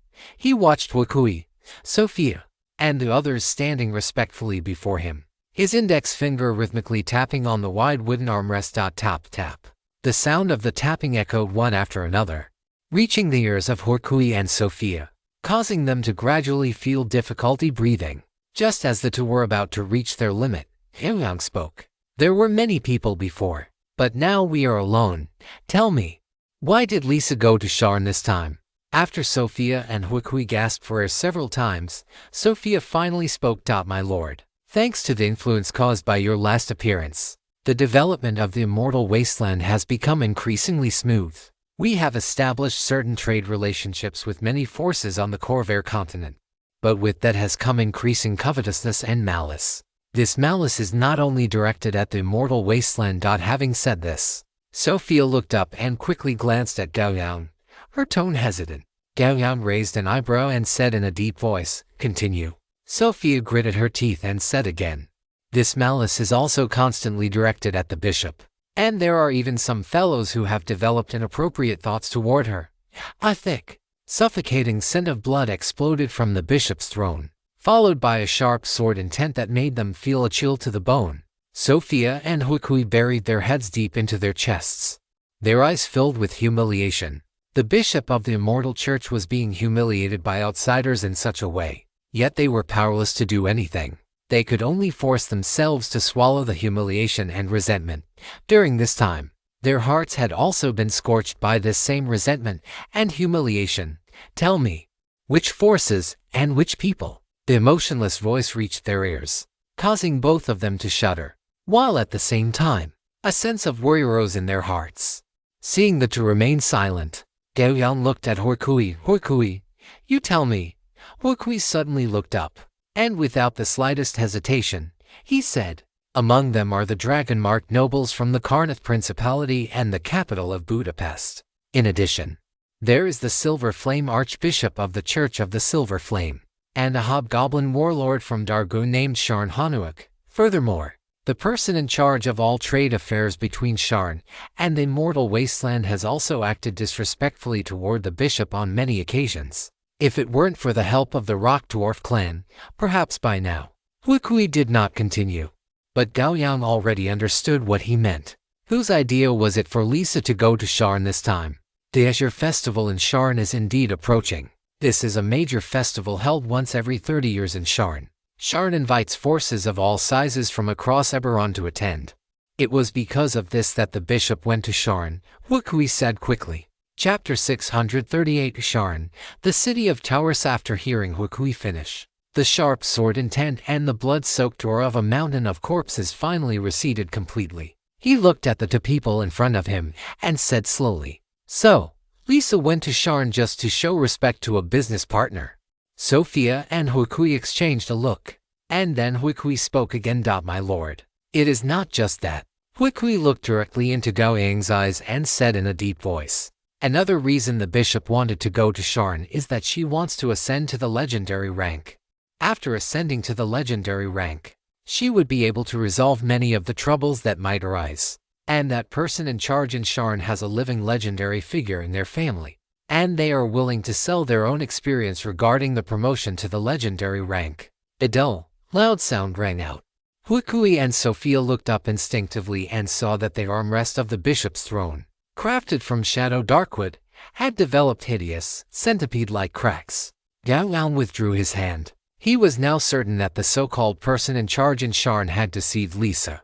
The path to the birth of every legendary powerhouse is essentially non-replicable. Experience regarding the promotion to the legendary rank cannot be used as universal reference material. If the experience of ascending to the legendary rank were truly that useful, why is the status of legends still so high across the entire multiverse? Similarly, why could the inheritance grounds in the Crystal Wall system where Garuda and the others are located attract so many transcendent beings? Is it not because those inheritance grounds can truly increase the probability of ascending to the legendary rank? The second point that angered Gao Yang was the Yellowstone Gnome clan of the Haris Plain. If it weren't for that group of gnomes interfering, his Heart of the Ocean should have been delivered to Lisa long ago. With the Heart of the Ocean, Lisa would not have been so anxious to break through to the legendary rank, and thus would not have fallen into someone else's trap. Yellowstone gnomes, you had better pray that nothing has happened to Lisa. Gao Yang's eyes were cold. He looked at the two and asked, "How long does it take to travel from the Immortal Wasteland to Sharn?" Sophia said quickly, "According to the flight speed of the airship the bishop took, she should have arrived in Sharn 2 days ago. However, the airship the bishop took is a sightseeing airship, and its speed is not fast under normal circumstances. If we go by the speed of the demon spiders, it would only take 5 days to reach Sharn." Gao Yang stood up from the bishop's throne, his gaze passing over the two of them to look at the heavy, tightly shut doors.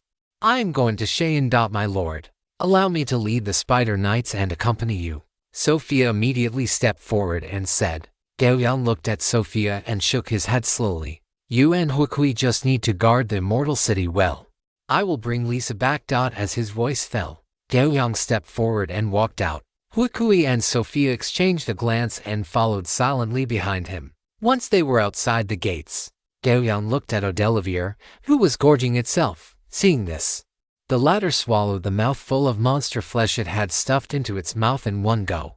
Horikui and Sophia could clearly see an oval-shaped bulge appear in Odelivere's thick, powerful neck, which slid down its throat into its body and vanished. Quickly, We are leaving once you are finished. Gao Yang glanced at it, his voice calm. Adelavir was startled, then buried both of its heads into the massive mountain of meat before it and began to eat rapidly. It had been with Gao Yang for some time now and had come to understand him quite well. This state of seeming calm, which was actually cold indifference, meant that its master was currently in a bad mood. For the sake of its own life and its future happiness, it had to appear as reliable as possible. Just as Gao Yang was waiting for Adelavir to finish eating, a drow guard trotted over, bowed to Gao Yang, and said loudly, "Your Excellency, King of Feathers, there is a goblin outside the sanctuary who wishes to see you. He says his name is Yuliano." Gao Yang turned his head to look at Huikui, signaling him to bring Yuliano over. Huikui cupped his hands, then turned and left with the drow guard. Soon, Huikui brought Yuliano before Gao Yang. Yuliano looked at Gao Yang with a smile and began to speak. "Gao, Your Excellency, King of Feathers, I have come to bid you farewell.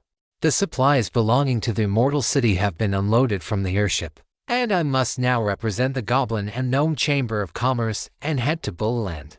Are you going to attend the Azure celebration in Cheyenne?" Gao Yang's voice was calm. Yuliano nodded. "The Azure celebration in Cheyenne is approaching. As the branch president of the Goblin and Gnome Chamber of Commerce, since I am already here, it would be best to attend if I can. Your Excellency, King of Feathers, are you also preparing to set off for Cheyenne?" Gao Yang looked at him and nodded slightly. Upon hearing this, Yuliano immediately smiled and extended an invitation to Gao Yang. "That is wonderful, Your Excellency, King of Feathers. Why don't you travel with me on the Chamber's private airship? It is very fast." "No need. I am in a hurry." As Gao Yang finished speaking, Adelavir let out a satisfied hiss. It flapped its wings twice, signaling that it had finished eating. Gao Yang took a step forward, and the next moment he was on Adelavir's back. Adelavir let out two long dragon roars. Its thick and powerful hind legs kicked off the ground, and its heavy dragon wings flapped frantically, whipping up a gale across the land. The next moment, Adelavir's massive body soared into the sky. After climbing to a certain altitude, its flight posture shifted from vertical to horizontal. Following this, icy blue energy erupted around Adelavir, and a ring of milky white shockwaves exploded behind it, turning it into a blur that vanished from the sight of Huikui and the others below. It was only after Adelavir had disappeared that the roaring sound finally reached the ears of those below. Yuliano reached up to smooth his hair, which had been blown upright by the gale, and then looked with confusion in the direction where Gao Yang had vanished.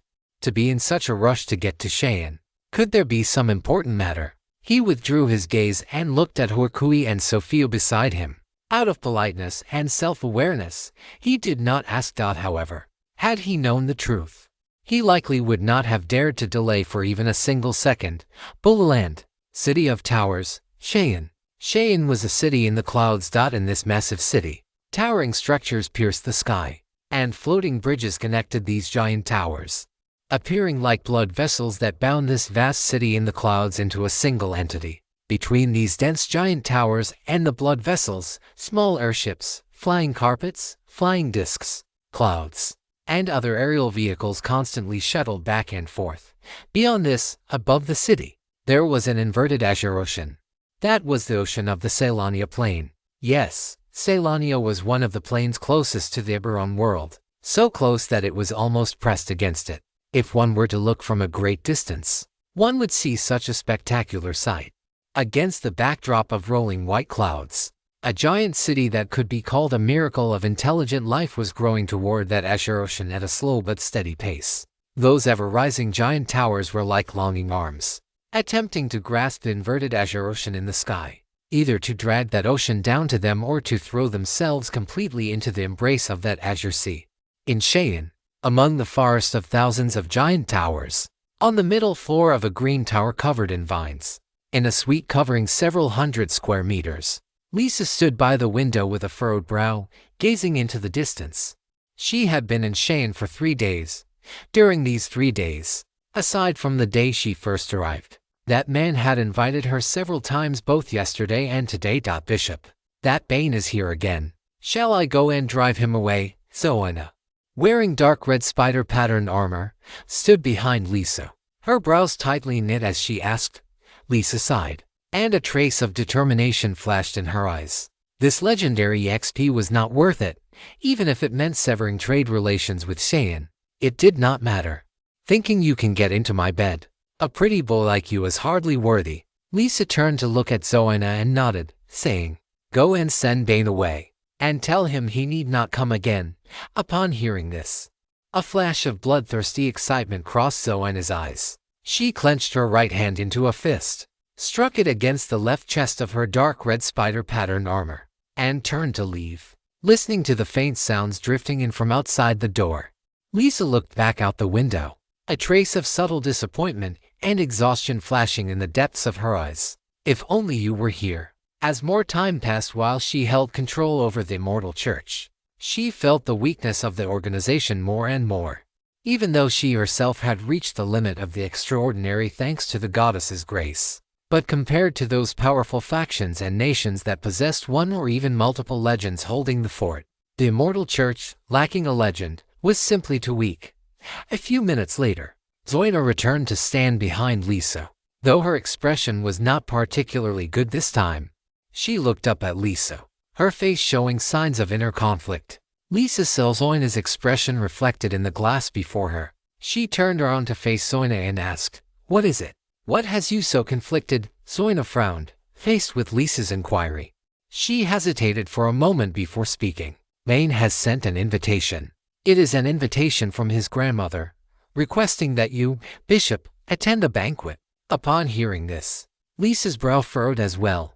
Bane's grandmother, Herona Taff, was a legendary powerhouse. It was precisely because Bane had promised that his grandmother would share her experience on advancing to the legendary rank that Lisa had finally decided to come to Cheyenne. But now, if she were to attend this banquet, it likely wouldn't be a good thing. After a moment of hesitation, Lisa shook her head and said, "No need. I will write a letter later. You can deliver it to the Taff family, Zoina." "Will this not make Lady Herona angry?" Zoina asked, feeling somewhat worried. "Relax, Zoina. We represent the Immortal Church of the Immortal Wasteland, and the two goddesses are watching over us from behind," Lisa said, stepping forward to pat Zoina's arm in reassurance. Chapter 639 Attending the Banquet. The threat of a legendary powerhouse. The city of Spires, Cheyenne. The sixth day before the Azure Festival, this city of miracles was filled with dazzling lights and screens created by magic. Airships of all sizes shuttled incessantly between the massive towers. Outside every giant building, a multitude of intelligent races were busy decorating the homes they relied upon for survival. And the atmosphere of the festival was everywhere. This was also Lisa's fourth day in Cheyenne. At this moment, she sat on the sofa, frowning as she looked at the emerald green invitation on the table. Just a moment ago, the Taff family had come again, though the visitor was not Bane, but the Taff family's butler, an elf who had already entered his twilight years. The individual had formally handed the invitation to the demon spider knight guarding the door before turning and leaving. "Bishop, let me go to the banquet tonight," Zoina said, stepping forward and kneeling on one knee to look at Lisa.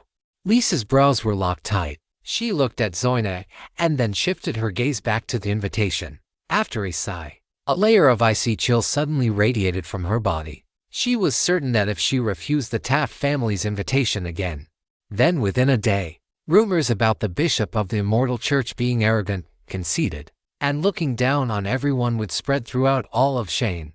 With the Azure Festival imminent, there were far too many representatives from various factions across Eberron currently in Cheyenne. If she allowed the Taff family to spread rumors about the Immortal Church throughout the city, then for the Immortal Wasteland and the Immortal Church, they would essentially lose their qualification to gain a foothold in Eberron. Especially since what the Taff family said was not a lie. The bishop of the Immortal Church had indeed repeatedly refused the Taff family's banquet invitations. This was a shameless and blatant conspiracy. Lisa touched the dark red crystal pendant hanging at her chest, looked at Zoina, and shook her head. "Forget it. Since the Taff family has invited me time and time again, avoiding them indefinitely will damage the dignity of the Immortal Church. Since that is the case, I shall attend the banquet." Upon hearing this, a flicker of worry flashed in Zoina's dark red, magma-like eyes. But in an instant, the worry was swept away, replaced by pure determination, as a demon spider knight and a drow elf who had reached the limit of the extraordinary. Zoina possessed enough strength to protect everything she wished to protect as much as possible. As the star in the firmament gradually faded, the world of Eberron slowly plunged into darkness. Beneath the boundless night sky, the dragon mark spanning the horizon was incredibly eye-catching. Compared to it, the inverted, deep black, azure sea that had formed above Shane at this moment seemed less shocking. A massive black shadow streaked rapidly across the night sky. Only after it had passed did the roar of breaking the sound barrier ripple and spread from afar. A Delville was wrapped in viscous air, flapping its wings frantically. With every flap, its body surged forward nearly 1,000 meters. The icy blue cold air on its body, due to its extreme speed, had dragged a long blue tail flame behind it. It looked like a comet racing toward the other end of the night sky. It had been flying for nearly a day, under this non-stop, tireless, full-speed flight. A towering giant city gradually appeared in the field of vision of both it and Gao Yang. Looking at the towering giant city at the edge of their vision that seemed about to be submerged by the inverted black sea in the sky, Gao Yang tapped the armrest of his ice chair. A Delville suddenly spread its wings, and its soaring speed began to drop. By the time it neared Shane, its speed had completely slowed down. Before they had even flown over Shane, more than a dozen red beams of light shot out from nearby giant towers, all locking onto Delville and Gao Yang on its back. At the same time, a cold voice rang in the ears of Gao Yang and Delville. "Who are you? Where do you come from?" Gao Yang looked up at the giant tower to his front left. His cold gaze pierced directly through space and landed on the face of the captain of the Shane Guard squad at the top of the tower. It was this human guard who had just issued the inquiry. Locked by Gao Yang's cold gaze, the hair on the human guard captain's body suddenly stood on end, and a sense of immense threat welled up in his heart. It felt as if, in the next instant, a greatsword would cross space and sever his head. The immortal wasteland. A cold voice rang out in the ears of this human, causing him to suddenly gasp for air. He looked at his teammates beside him, then hurriedly waved his hand to signal them to move the magic cannon away. After locking eyes with Gao Yang, he knew that this magic cannon, which could blast an extraordinary magical beast into smithereens, was completely useless against the giant dragon outside the city and the man on its back. The red beam turned green and shifted away from Gao Yang. Shortly after, four fully armed guards stepped onto disc-shaped flight platforms and flew rapidly toward Gao Yang. Olivier did not move, allowing them to fly right up to him. "Respected Dragon Knight, you said you come from the Immortal Wasteland. Please allow me to confirm. Are you from the Immortal City?" The guard captain looked up at Gao Yang, who was sitting on an ice chair, and asked cautiously. Gao Yang lowered his gaze to look at the guard captain, his voice calm. "That is correct. I am here to find the temple bishop of the Immortal Church." The guard captain nodded and looked at his teammate beside him. Seeing this, the latter stepped on his disc and flew away at high speed. Once the teammate had left, the guard captain continued to look at Gao Yang and said, "Respected Dragon Knight, the temple bishop of the Immortal Church is currently residing in the Elf Giant Tower of the 17th District. If you do not mind, I am willing to lead the way for you." Gao Yang did not speak, merely nodding slightly. Following this, the guard captain steered his disc and flew in the direction his teammate had previously departed, with Olivier following closely behind him. At the same time, on the 597th floor of the Taft Giant Tower, where the Taft family resided, a grand banquet was being held. Elves dressed in luxurious or elegant attire were mingling in the banquet hall, and all their gazes were frequently cast toward the very center of the room. There sat a drow elf with long silver hair, wearing black and gold clerical robes and possessing a charming, bewitching allure. She was none other than Lisa Leston, the temple bishop of the Immortal Church and the undisputed queen of the Immortal Wasteland. Given her status, she should have been the center of attention at such a small gathering. But at this moment, her brows were slightly furrowed, and her calm face carried a trace of imperceptible worry. This was because sitting opposite her, at the other end of the long table, was an elderly female elf. She sat there quite casually, yet an intangible, formless pressure radiated from her thin frame, causing everyone in the banquet hall to be too afraid to look directly at her. This was Helena Taff, a legendary powerhouse of the Taff elf clan and also the grandmother of Bane Taff. Beside her sat a handsome, dashing male elf, Bane Taff, who was scanning Lisa opposite him with unbridled intensity. Lisa looked at Helona opposite her with a calm gaze, shaking her head slowly but firmly as she said, "I am sorry, respected Lady Helona. I cannot agree to your request. If you want me to betray the doctrine, then that would be a blasphemy against the goddess. Lisa, do not be so resistant. I have no intention of asking you to betray anyone, nor would I dare to show the slightest blasphemy toward the goddess. On the contrary, if you agree to unite with my grandson Bane, the development of the future immortal wasteland and the immortal church will be much smoother." Helona Taff's aged face wore a smile that brooked no questioning. She lowered her eyelids to look at the emerald green cake on the plate before her, as if it were Lisa, contemplating how to swallow her in one bite. She paused for a breath, finally raising her eyes to look at Lisa opposite her, and smiled. "Because, in that case, the immortal wasteland will be completely bound to Orshayan, and you in the immortal wasteland will also receive the full support of a legendary powerhouse and her family." A trace of imperceptible anger flashed in Lisa's eyes, which were like dark red magma. She also lowered her eyelids, picked up the exquisite spoon beside her, and scooped a bit of cream into her mouth to savor it carefully. This scene made the look in Bane's eyes, sitting beside Helona, even more fervent. Lisa swallowed the cream in her mouth, put down the spoon, and raised her eyes to look at Helona opposite her, saying bluntly, "Lady Helona, you cannot represent Shayan. Likewise, whether the future development of the immortal wasteland goes smoothly or not is not something that can be decided by a few words from you or me. As for your grandson, Lisa turned her head to look at Bane. She had said nothing, yet it was as if she had said everything. These two light chuckles, filled with mockery, caused Bane's expression to turn from sunny to overcast in an instant, nearly causing him to lose his composure on the spot. Helona looked at her grandson beside her, and seeing his lack of self-control, she sighed slightly in her heart. His performance was truly poor, but since he was Helona's grandson, she would do her best to satisfy any of his demands. Moreover, if she could control the drow opposite her, their Taff family would no longer need to cower in this tomb-like building in the future. They could possess a vast territory, multiply and thrive, and enjoy a long lifespan. I think he is quite good."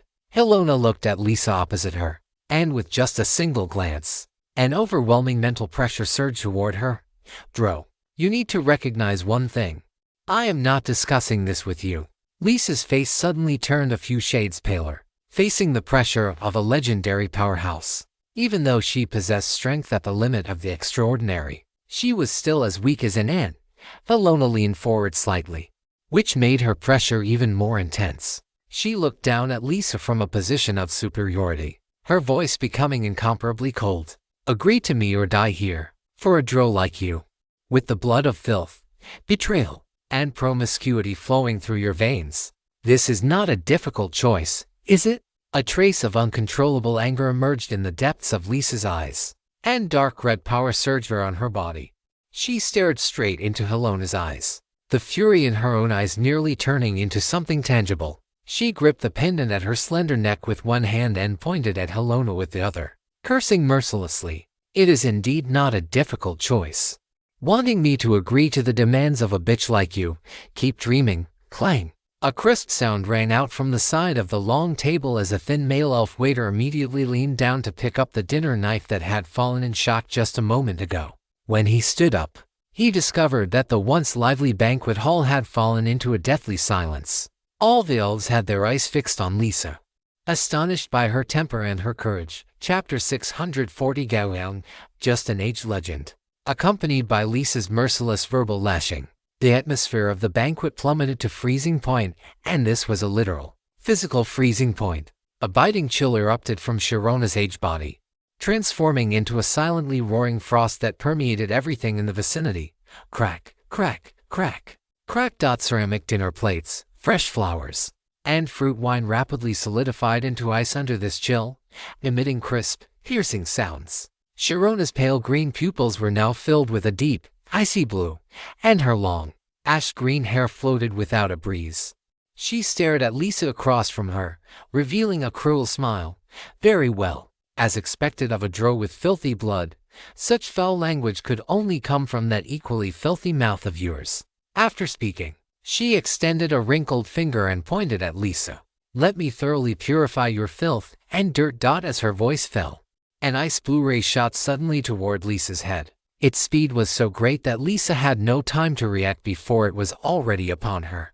A thin, dark purple membrane shield appeared in front of Lisa, blocking the ice blue ray fired by Sharona. Sharona's eyes narrowed, and her smile became even more cruel. A holy relic bestowed by the spider goddess. How long do you think that can protect you? She extended a finger again, and the ice blue ray suddenly doubled in thickness, continuously suppressing the shield in front of Lisa. Lisa's expression remained calm as she watched a layer of frost gradually creep over the dark purple shield before her. The moment the shield shattered, she would be automatically teleported away from this place. This was the source of her confidence in attending the banquet. She looked at Sharona across from her with a smile and said, "Bitch, we drow only have sharp tongues. And like you elves who appear bright and beautiful on the surface while doing things that are increasingly disgusting and dirty, compared to the elves of our immortal church, your character is far inferior." Drow. Cold air surged violently around Sharona. The guests present had already been forced into the corners of the banquet hall by this raging chill, watching the furious legendary powerhouse in the center with trembling fear. What? Are you angry? Lisa crossed her arms, leaned back against her chair, and crossed her long, shapely legs, continuing her output. My man once told me that lies don't hurt people. The truth is the sharpest blade. You are so angry, which means what I said is correct, right? You seemingly elegant half elves are actually doing sneaky, dirty, and unbearable things behind the scenes. It really makes one feel sick. Compared to us drow elves, you should be the ones called fallen elves. Drow, die for me, Sharona shouted in anger. Several ice cones formed instantly and, without the slightest hesitation, shot straight toward the center of Lisa's forehead. Ding, ding. The ice cone struck the dark purple shield as if hitting a steel plate, shattering directly into powder. Lisa looked at the impotently raging Sharona, the smile on her face becoming even more radiant. What? Put in more effort. Is it because you're old and useless? This is just one of the holy relics the goddess bestowed upon me. I have a whole pile of them like this. Keep pushing. Let's see if you can shatter all my holy relics before your magic power runs out. Facing Lisa's unbridled mockery, Sharona's angry expression suddenly calmed down. She looked at Lisa and let out a cold laugh. I was almost fooled by you. What a cunning drow. You deliberately provoked me, and what you wanted was for me to stop. You wanted to give me the illusion that I couldn't do anything to you, so that I would voluntarily give up attacking you, allowing you to preserve the energy of that holy relic. In doing so, you could also leave me with the impression that the immortal church is not to be trifled with. You are truly clever. In that case, I think my grandson must have you. After hearing Sharona's words, Lisa maintained her smile. She raised an eyebrow, looked at her opponent, and provoked. Hey, you're old and your brain isn't working well either. You are welcome to try and see. Shirona said no more, merely staring at Lisa's face before revealing a smile of absolute certainty. You can't fool me.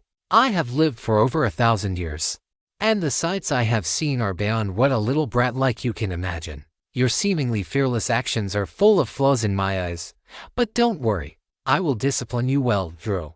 As her voice fell, Sharona spread her arms, which transformed into two icy giant hands that completely enveloped Lisa. Sharp ice blades continuously slashed at the shield surrounding her.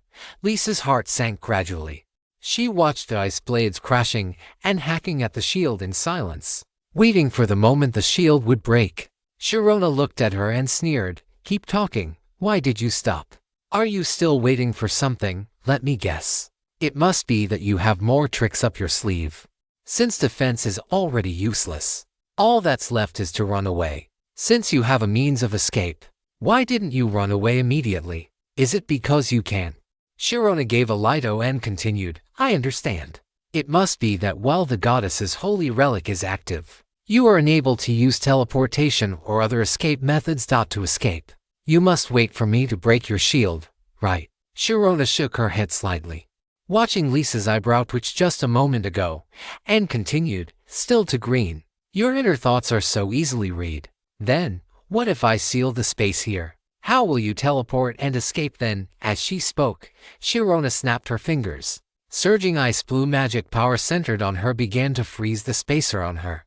And soon, the entire banquet hall was completely sealed. Now that the space is locked, how will you escape? Sharona looked at Lisa with a smile, and then her mage hands exerted force suddenly, crushing the shield outside Lisa's body as if it were a bubble. At the moment the shield exploded, a ripple of spatial energy surged around Lisa. However, after this ripple spread out, it collided with the frozen spatial barrier created by Sharona and instantly vanished.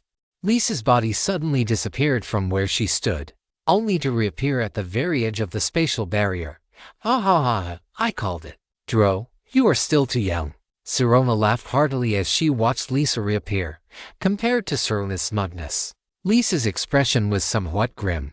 She stared at Sharona and sighed inwardly. Since she could no longer escape from the clutches of this legend, she would have to wait for the contingency plan Zoina had prepared. Just as Sharona was laughing wildly, a sword hum, sharp to the extreme, reached her ears. She whipped her head around toward the floor-to-ceiling windows on the outer side of the banquet hall, and then she saw a crimson sword aura drawing closer and closer. Before she could even react, it slammed into the floor-to-ceiling windows outside the banquet hall where she stood. The floor-to-ceiling windows on the outer side of the banquet hall shattered instantly into irregular crystalline fragments. A thick, bloody stench surged madly into the hall along the sword mark that spanned the entire room. Amidst this scent, which felt like a sea of blood, crisp footsteps echoed. Lisa turned to look, and with just a single glance, the gloom on her face vanished instantly, replaced by a smile that was bright and stunning to the extreme. Gao Yang walked slowly into the banquet hall through the sword-cut opening. After scanning the room, he fixed his gaze on Sharona, who was hovering above the long table, and spoke in a calm voice. Isn't it better to be young? Only the young are loved. Or do you think an old head like you, whose beauty has faded, can receive more favor? As Gao Yang's words fell, the smile on Lisa's face grew even brighter, while Sharona looked at him with eyes full of icy coldness. Who are you? Sharona spoke, and a massive, icy chill mixed with mental pressure surged toward Gao Yang. Gao Yang acted as if he felt nothing, continuing to walk toward the long table step by step. A series of sword hums rang out before him, continuously shattering the frozen space in his path. Sharona's expression turned ugly. She wanted to strike, but she could sense in the depths of her soul that a sharp sword intent was firmly locked onto the center of her brow. She knew that if she dared to make a move, a great sword would descend the very next moment to sever her head. Gao Yang shattered the frozen space before him, and as his sword aura descended, it pulverized the long table in front of him. He stood before Lisa, and a brilliant golden radiance bloomed from his eyes. Sharona's expression shifted slightly. She felt the sharp sword intent slowly descending from directly above her head, forcing her to lower her altitude until her feet touched the ground once more. Only then did Gao Yang point to Lisa, who stood behind him, and say, "Her man."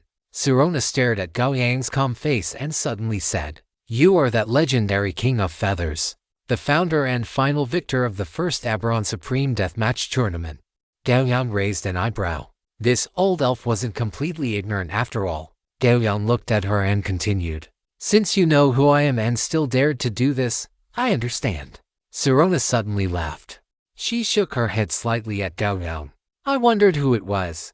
So it's just you, a human who hides his head and shows his tail. Your aura hasn't even reached the legend rank, yet you dare to stand before me. That sword intent just now was not bad, it almost fooled me. Since you delivered yourself to my doorstep, it has saved me a lot of time." A small hand reached out from behind Gao Yang and quietly grasped his large hand. Gao Yang turned to look and saw Lisa's eyes filled with determination, as if she were ready to live and die with him. Gao Yang couldn't help but smile. He patted the back of Lisa's hand and comforted her softly. "Have a little faith in your man. She is nothing more than an aging legend. It's not like I haven't killed legends stronger than her." Lisa was stunned, and then a dazzling light bloomed in her beautiful eyes. She nodded obediently, pulled her hand back, and stood behind Gao Yang. no longer showing the slightest trace of worry. Sirona acted as if she had heard an incredible joke. She laughed loudly and said, "You are the most interesting young man I have ever met. Even more interesting than this drow. Is it that funny?" Gao Yang stared straight at Sirona, his mouth curling into a grin. Red gold battle ore burned from his body as he said casually, "Then, why don't you come and try?" Chapter 641. The True Value of a Multiversal Legend. With a reckless smile on his face, Gao Yang looked the aging legend Sirona up and down and said, word for word, "Old hat, crack, crack, crack." A grim, violent icy blue mist exploded from Sirona's body. Wherever it passed, the space was frozen, emitting a wail of unbearable strain. The icy blue mist was like a gaping maw, biting toward Gao Yang as if to swallow him whole to vent the hatred in her heart. Red gold battle ore, carrying intense heat, burned fiercely on Gao Yang's body. The space in front of him was scorched until it twisted continuously. The icy blue magic and the red gold battle ore collided with a roar, eroding and suppressing each other, creating a series of dull booms at their point of contact. In the banquet hall, the other guests were forced to press themselves tightly against the walls, looking toward the clash of ores between the two in the center of the hall with terror in their eyes. In such a clash, even a tiny bit of overflow would be enough to instantly kill the vast majority of those present. Grandmother, a painful, low cry rang out not far behind Sirona. Sirona looked back and saw her grandson kneeling there in agony, his face flushed red and congested, as if his eyeballs were about to pop out of their sockets at any moment. Sirona's aged palm suddenly expanded to its limit, isolating the pressure Gao Yang was exerting.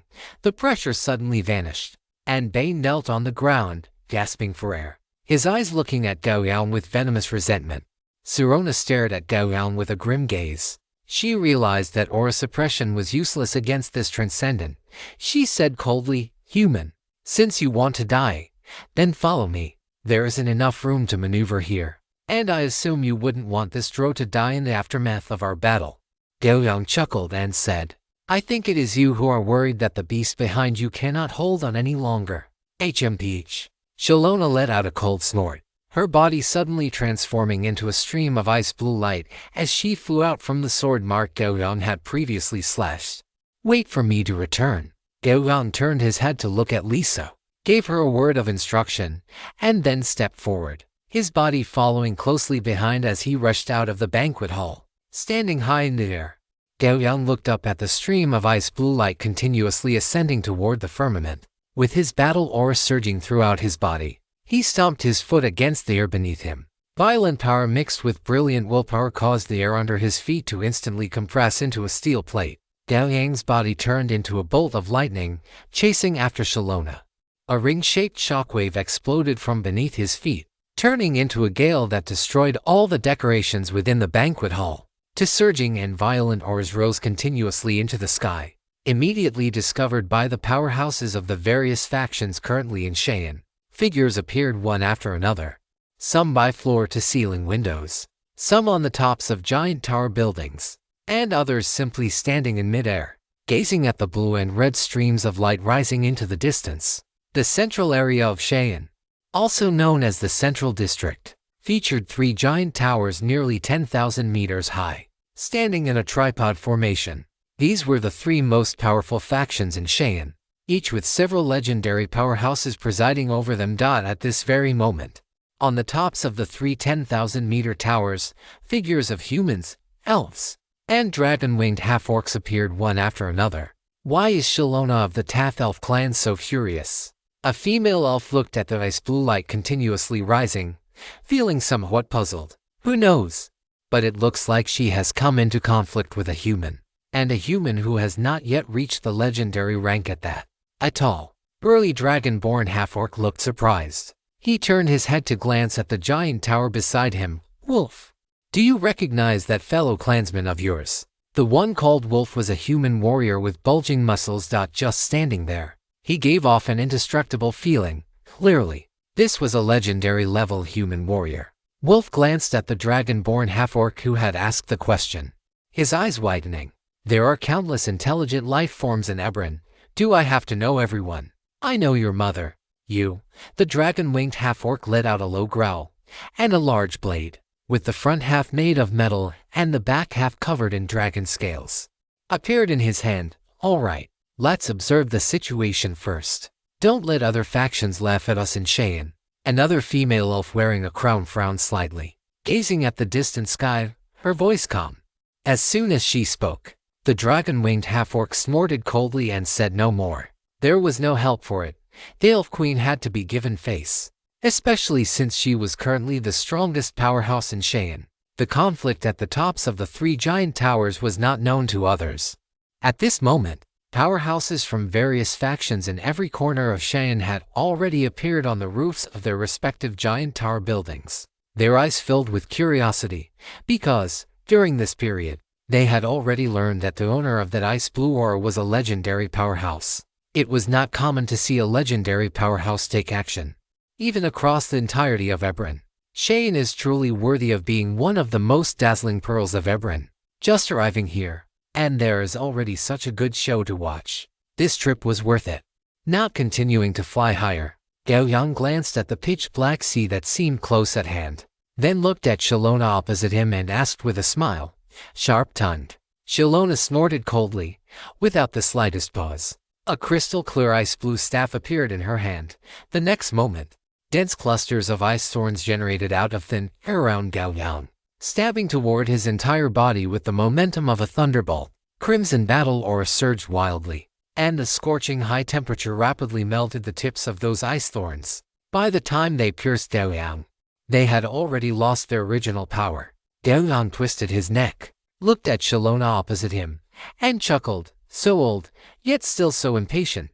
Face trembled, and Gao Yang instantly disappeared from where he stood. When he reappeared, the distance between him and Shalona was less than 5 meters. Human calamity, heart splitter. The silver-white greatsword, wrapped in battle aura and willpower, now shimmered with a textured golden light, held in Gao Yang's hand. He swung it horizontally at the aged elf before him. As the sword slashed out, the world in Shalona's eyes suddenly turned pitch-black dot in her vision. Only a blinding white gold slash remained, rapidly closing in on her dot at the same time. In her mind, a silver-based, gold-edged greatsword appeared, slashing down ferociously. The sword slashed through Shalona's body, but Gao Yang felt no joy in the successful attack. He exerted force with his feet again, his body suddenly surging forward by 100 meters. A subtle explosion sounded behind him. Gao Yang turned his head to look and saw a sea urchin-shaped flower of ice thorns, 100 meters in diameter, suddenly bloom. If he had not reacted in time, he would have definitely been pierced through by these ice thorns. Ice blue light flickered, and Shalona's body appeared hundreds of meters away. Ice blue magic surging incessantly over her form. She used the tip of her staff to tap the space beneath her feet. Endless ice blue cold air erupted and spread out, turning into tassel-like shapes that hung suspended in the air, transforming the 10,000-meter radius into an ice prison. A faint sense of stagnation came from the surrounding air. Gao Yang waved his sword, Yang twice at random. His furnace battle aura surged violently. This extreme ice prison did not cause him any impact. So this is the power you have mastered, freezing cold. I just don't know how strong it is. Gao Yang whispered in his heart. The legendary powerhouses he had fought recently were either newly promoted and had not yet fully mastered their legendary power, or they were indigenous legendary powerhouses from a certain plane who, although they had been at the legendary rank for some time, clearly did not have a complete power system.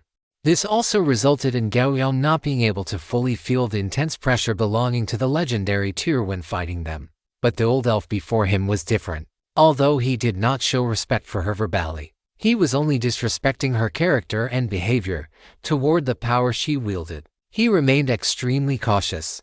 After all, this was a legendary elf who had lived for at least 1,000 years in a world like Eberron and had been immersed in the legendary realm for at least a century. Although she was aged and her soul was decaying, the experienced techniques and even her comprehension of the legendary realm she possessed were highly likely to far exceed his own. A pitch-black eyeball emerged on Gao Yang's shoulder. It looked at Sharona, and immediately, a line of text appeared before Gao Yang's eyes. Will of Winter, Controller of Frost, Legendary Elf Sharona, Half-Life level, Energy type, Magic, Extreme Cold. Watching the information monitored by the Eye of Wither, Gao Yang slowly exhaled a stream of scorching air, a fighting spirit surging in his eyes. A biting ice blue ray struck toward him. Gao Yang slashed out with his sword, and the scorching sword energy and the ice blue ray annihilated each other. Calamity of cone rain. The ice blue ray shattered and exploded in all directions.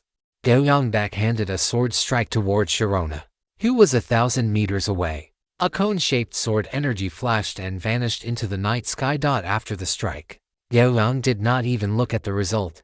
His battle aura surged, transforming into a suit of crimson gold armor that fitted over the nethervine armor on his body. Ding ding ding ding. Endless ice blue rays, reflected by the tassel-like cold air that composed the prison of extreme cold, shot toward Gao Yang from all directions. Gao Yang's body shook continuously, and large patches of frost permeated his surroundings, appearing as if they wanted to freeze his body completely in place. Caught off guard, Gao Yang fell into a disadvantageous position. Sword step. Gao Yang took a step, and his body suddenly vanished from the frost. When he reappeared, he was already 100 meters away. The armor formed by his furnace battle aura suddenly disintegrated and fell away, shedding all the frost that had been clinging to his body like maggots on bone. Gao Yang looked at Sharona 1,000 meters away. Indeed, only such a legend could be considered a true legendary powerhouse. The pressure she brought was exactly the same as that of Mephitos. But he was no longer the person he was back then. For a domain created by such a legendary powerhouse, he had his own methods. Sizzle sizzle sizzle. The furnace battle aura was consumed rapidly, replaced by dark purple lightning plasma that surged from Gao Yang's chest. In the blink of an eye, a dark purple lightning orb with a diameter of 1 meter appeared before him. In the distance, Sharona watched Gao Yang's movements. She pointed one hand at him, and a deep blue ice orb, condensed to the size of a fist, ground through the prison of extreme cold and shot toward Gao Yang's head. She had also seen clearly that although this human before her appeared to be merely transcendent, the power he wielded had already touched the legendary realm. If she were not careful today, she might truly be defeated by this transcendent. It could only be said that anyone capable of pioneering the first transcendent deathmatch tournament in Eberron and becoming the final victor was no ordinary person. Looking at that deep blue ice orb, Gao Yang's eyes were calm. He clenched his left hand into a fist and then fiercely smashed it into the lightning orb before him. With that single punch, the terrifying power instantly caused the lightning orb to explode, and wisps of the 9 capital wild thunder expanded crazily along with the power fluctuations. In a mere instant, it completely covered the prison of extreme cold created by Sharona. A look of pain appeared in the depths of Sharona's eyes. In her perception, these dark purple lightning bolts, carrying an aura of destruction, were crazily eroding the prison of extreme cold she had created. If this continued, in less than a few seconds, her domain would be forcibly burst open by Gao Yang. The experience accumulated over the years caused her to wave her staff immediately. The next moment, the prison of extreme cold began to retract toward the front of her staff. She actively dispelled her own domain and converted the energy within it into the most violent magic. Violent magic surged around her, blowing her long hair. She locked her gaze on Gao Yang and let out a sharp, angry shout. Freeze. An ice pillar several dozen meters thick appeared before her and swept toward Gao Yang with overwhelming force. Gao Yang had no intention of dodging. In fact, facing an attack that threatened to freeze even the space around him, dodging was completely unrealistic. He let out a low shout, and the previously dispersed lightning gathered toward the Yao in his hand like swallows returning to their nest. In an instant, a great sword covered in lightning plasma appeared in his hand. Calamity, thunderclap. Gao Yang thrust his sword out. A beam of lightning, condensed to the extreme, burst forth, carrying an unstoppable will as it collided violently with Sharona's attack. Boom boom boom. Continuous roars resounded in the firmament of Shane. The violent power even pierced through space, causing the inverted, pitch-black sea to begin to churn with waves.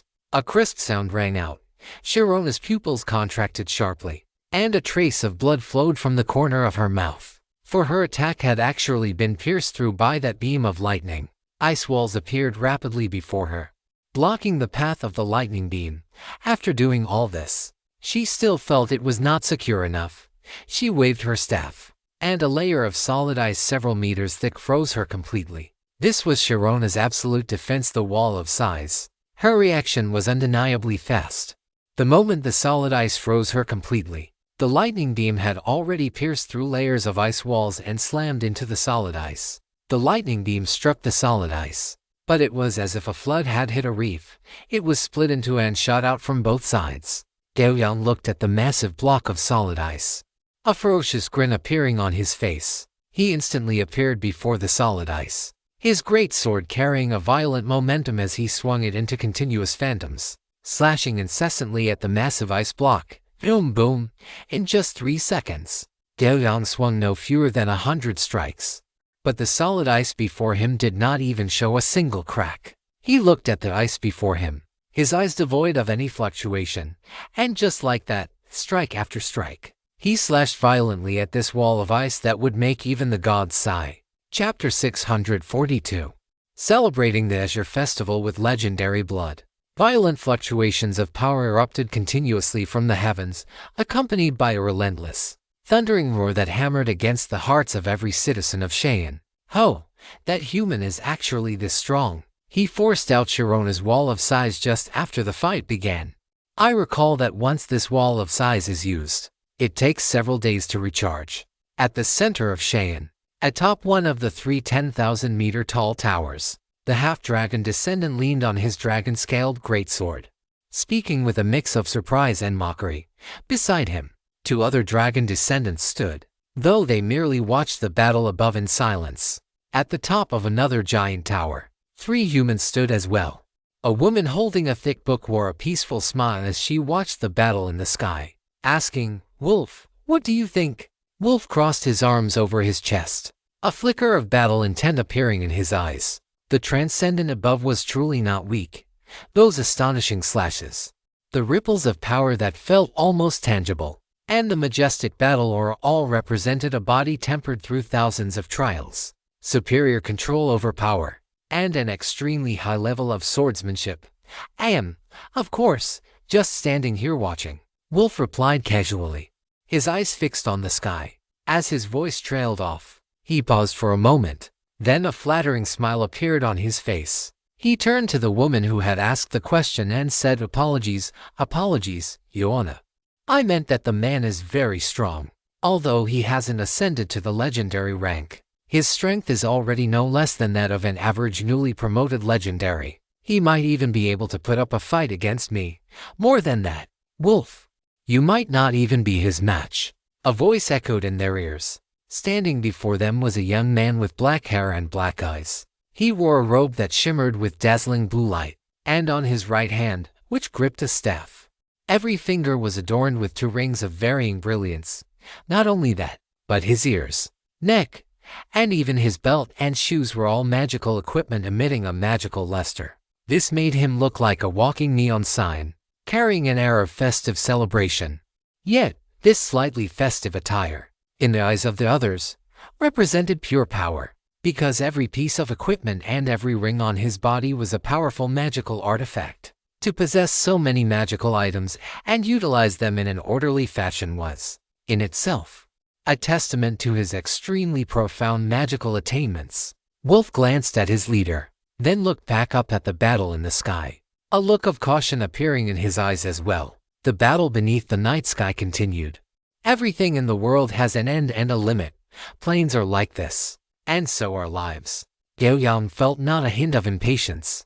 No matter how indestructible the solid ice before him seemed, he simply struck it with his sword, blow after blow. As time passed, his slashes grew increasingly heavy. Every strike caused the surrounding space to tremble, as if it were about to be torn apart by this silver greatsword at any second. This was because every strike he landed was continuously stacking the effect of limit-breaking edge. Gao Yang believed that when the power of his slashes reached a certain level, even this seemingly unbreakable ice would be forced to open its heart in humiliation under his blade. As Gao Yang swung his sword again, the sound of flesh being torn came from his body, and a bloody fissure appeared on the arm he used to swing the blade. This meant that his physique was nearing its limit.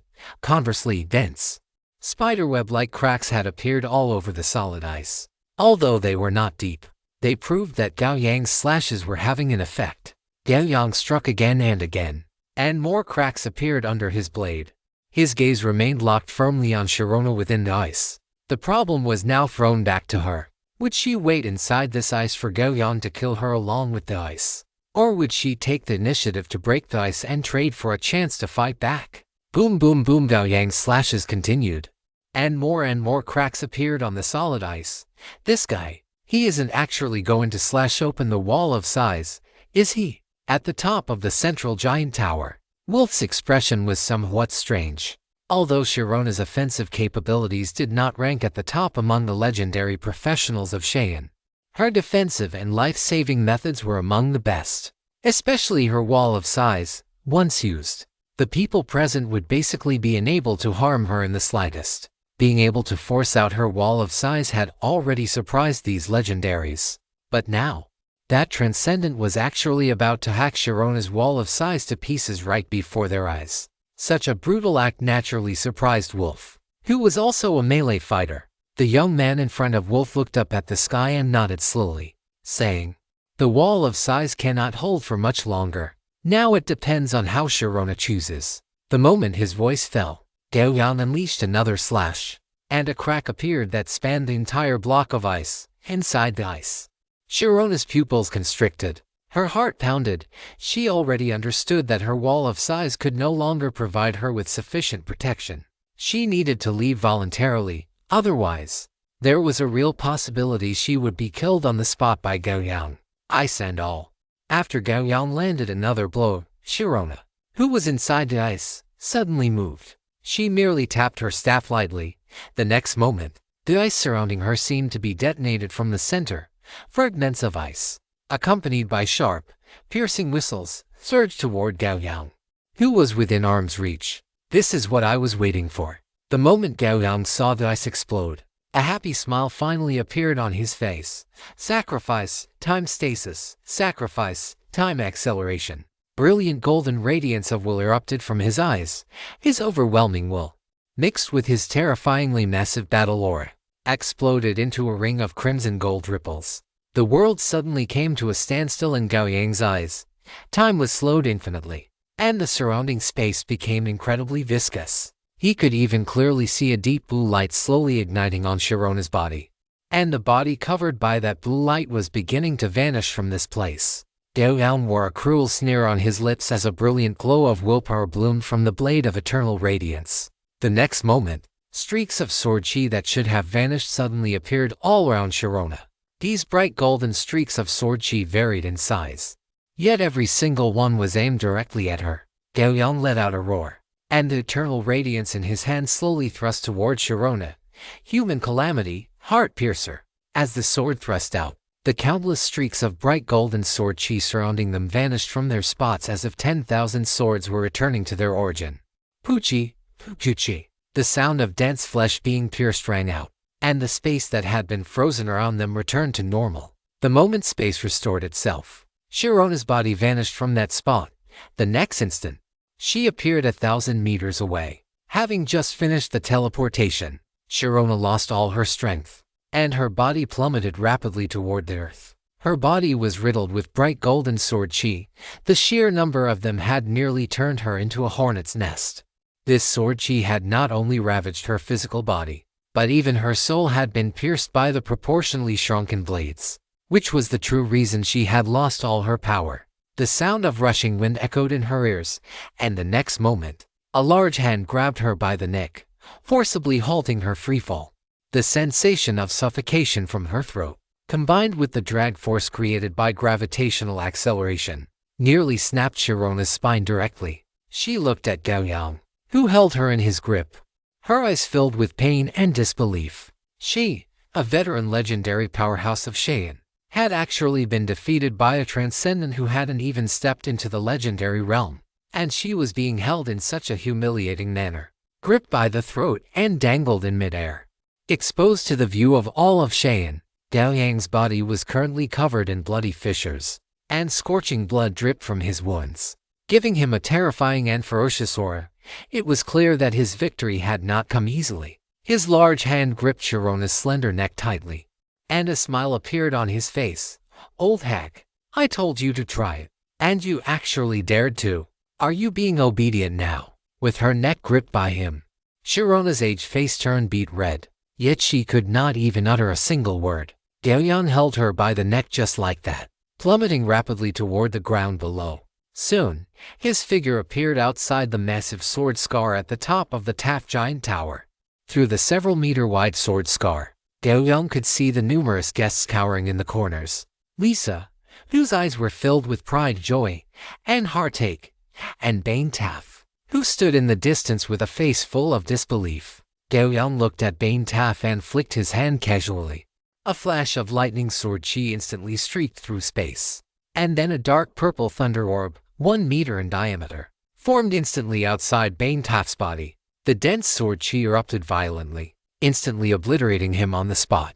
Gao Yang waved his hand as if he had just swatted a fly, then turned his head to look at Sharona, ignoring the look in her eyes that suggested she wanted to tear him limb from limb. He spoke calmly. Everything in this world comes with a price, and no one is an exception. After saying this, Gao Yang slowly turned around to look behind him. There, 14 figures had already appeared, including elves, humans, dragonkin, and half-orcs. Among these people, Gao Yang only recognized one elderly elf with an aged face. The other party seemed to be the teacher of Aphne, the elf he had once fought. As for the others, although Gao Yang did not know them, the aura fluctuations radiating from their bodies, vast as the abyss and the sea, were unmistakable. These people were all legends. The elderly elf who had once crossed paths with Gao Yang walked up to him, performed an elven salute, and said in a soft voice, "Respected Crown of the Immortal Feather, could you please give the legends of Cheyenne some face and let go of Lady Sharona in your hand? The ruler of Cheyenne and all the legends promise that they will provide you with satisfactory compensation." Compensation? Gao Yang laughed out loud. What kind of compensation could buy the life of a legendary powerhouse? Brianna looked embarrassed. She truly had no say in the matter of compensation. In fact, the only reason she was standing before Gao Yang was because the Elf Queen had ordered her to come.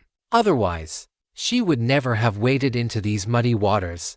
Seeing her expression, Gao Yang knew that everything she had said earlier was nonsense. His gaze moved past her and landed on the 13 legendary powerhouses of Cheyenne behind her. "I will ask you a question. If your answer satisfies me, I might consider letting her go." The female elf wearing a crown looked at Gao Yang with her ethereal eyes and nodded slowly. "Feather King, please speak." Gao Yang looked directly at this group of legendary powerhouses, his words showing no sign of backing down. "If it were me being held in her grip right now, would you all still mobilize collectively and demand that she let me go?" As his voice fell, everyone fell into silence. Ha ha ha. Gao Yang laughed heartily, looking at the legendary powerhouses opposite him without hiding his mockery. "Feather King, you are very young. I believe that Cheyenne and the Immortal Wasteland can become the most loyal of partners." The Elf Queen spoke again. "Partners? How would we partner?" "By letting the legendary powerhouses of your Cheyenne force my woman, the sanctuary bishop of the Immortal Church, to become a plaything for her grandson, and then let them slowly gnaw away at the Immortal Wasteland bit by bit until they replace us." Gao Yang's calm gaze looked straight at the Elf Queen opposite him. Then he revealed a cold sneer. "If that is the kind of partnership you mean, we in the Immortal Wasteland dare not touch it in the slightest." The Elf Queen frowned slightly and did not speak. Instead, a half-orc covered in dragon scales not far from her spoke up, his voice low. "Human, stop now. We do not wish to see such a genius fall here. Want to kill me? You can try." Gao Yang stared at this dragonkin half-orc with a cruel grin. "Let's see if I die under the siege of your Cheyenne legends in the eyes of the many factions of Eberron, or if I escape your siege and return to settle the score." At this moment, the human youth who seemed to be walking in neon lights spoke up. He first offered an apology to Gao Yang, then turned his head toward the dragon-born half-orc and scolded, "If you don't know how to speak, then keep your mouth shut." A flicker of anger surged in Golan's eyes, but faced with the youth's cold gaze, he lowered his head and remained silent. The youth looked back at Gao Yang, revealed a smile, and said slowly, "The founder and ultimate winner of the first Eberron Extraordinary Deathmatch Tournament is truly extraordinary. To forcefully defeat a veteran legend while still in the extraordinary stage, I fear this news will spread throughout the entire Eberron world in a very short time. To be honest, Even I have developed a sense of admiration for you. After all, back then, I did not possess strength like yours." Gao Yang did not speak. He simply watched him quietly, facing Gao Yang's gaze. The youth sighed and spoke again. "Can you let her go? It is our Shayan that was in the wrong first, but after all, we are on our territory now, and having a legend killed is truly not a good reputation to have." "I have already killed her grandson," Gao Yang said, uttering a sentence that seemed to lack context. The group opposite him sighed upon hearing this, understanding in their hearts that this matter was already beyond redemption. Seeing that the group no longer spoke, Gao Yang smiled a smile that was exceptionally warm and bright. His body slowly ascended into the air. At the same time, he looked at the people opposite him and then said in a loud voice, "In a few days, it will be Shane's Azure Festival. I came in a hurry and did not prepare any celebratory gifts. I might as well use the blood of a legend to celebrate the Azure Festival." As his voice fell, he had already carried Hirona into the sky above Shayan. Above his head, there was nothing but the pitch-black night sky, with no buildings in sight. The next moment, under the gaze of countless eyes, Gao Yang exerted a slight force with his arm. The brilliant golden sword chi embedded within Hirona's body cut horizontally, and in an instant, it shattered Hirona's body and soul into pieces. The sword chi swept through, and Hirona's body completely turned into dust, falling toward the land of Shayan mixed with thick blood. Chapter 643. Heart of the Ocean BUFF. Watching the rain of blood falling from the pitch-black night sky, gasps of shock rang out from all over Shayan. Gao Yang put away Yongyao and descended from the firmament. The legendary powerhouses of Shayan had already vanished without a trace by this time. Just as Gao Yang walked into the banquet hall from the sword-scarred path, a delicate body threw itself into his arms. Gao Yang patted Lisa's head, feeling the dampness on his chest, and chuckled. "What are you crying for? Am I not fine?" Lisa bit her lip, looked up from Gao Yang's arms, and seeing the cracked face of her man, tears welled up in her eyes once again. She reached out with trembling hands, cupped Gao Yang's face, and asked in a shaky voice, "Does it hurt for you? What is a little pain like this?" Gao Yang smiled indifferently. For someone like him who was frequently injured, this level of damage really didn't count for much. With his current recovery rate, it wouldn't take long to heal. However, he did not understand that his words were a very direct, straightforward strike to any woman. He wanted to say something more, but Lisa had already hooked her arms behind his neck, and her soft, sweet lips were already pressed against his, facing the offered kiss. Gao Yang naturally would not refuse. After a long while, their lips parted, and a crystalline, viscous thread stained with blood clung to their lips. Lisa lay on Gao Yang's chest, panting continuously. After a while, she looked up at Gao Yang and said, You should have agreed to the demands of those legends from Shane just now. When you refused, I was really scared that they would attack you. As Lisa spoke, her hands clutched Gao Yang's waist and back tightly, with such force that it seemed as if she wanted to knead herself into Gao Yang's body. Gao Yang gave a light chuckle and patted her back, his heart calm and undisturbed. When the many legends of Shane appeared, he had already seen that they would not attack him. If they had truly wanted to attack him, they wouldn't have had that attitude. Nor would they have brought that Brianna along. They would have taken him down with thunderous force instead. If Lisa had been in a normal state of mind, she should have been able to analyze that as well. It could only be said that tonight's events had been a bit too much of a shock for her. After a moment, Gao Yang said, All right, we should go back and rest. As it happens, I also have something to give you. Upon hearing this, Lisa took a deep breath filled with Gao Yang's scent before lifting her head from his arms. Lisa held Gao Yang's hand and walked outside, asking curiously, How did you know I was here? Gao Yang pointed outside the window. Lisa leaned over to look down and saw several massive magic spiders hanging on the outer wall of the Taft Tower, below the floor where the banquet hall was located. On the backs of these magic spiders were Zoina and the other magic spider knights. It was Zoina who brought you here, of course. Fortunately, I arrived in time. Gao Yang smiled and then said, I heard you are staying at the Elf Tower in the 17th district. Let's go. As he spoke, the massive body of Odelivere swooped down from the roof of the Taft Tower. kicking up gusts of wind as it stopped in front of them. An ice staircase extended from its back to their feet. Gao Yang led Lisa onto its back, and after sitting down on the wide ice chair, a Delaware let out a low roar, flapped its wings, and flew toward the direction of the elf tower. Behind them were Zoine and the others.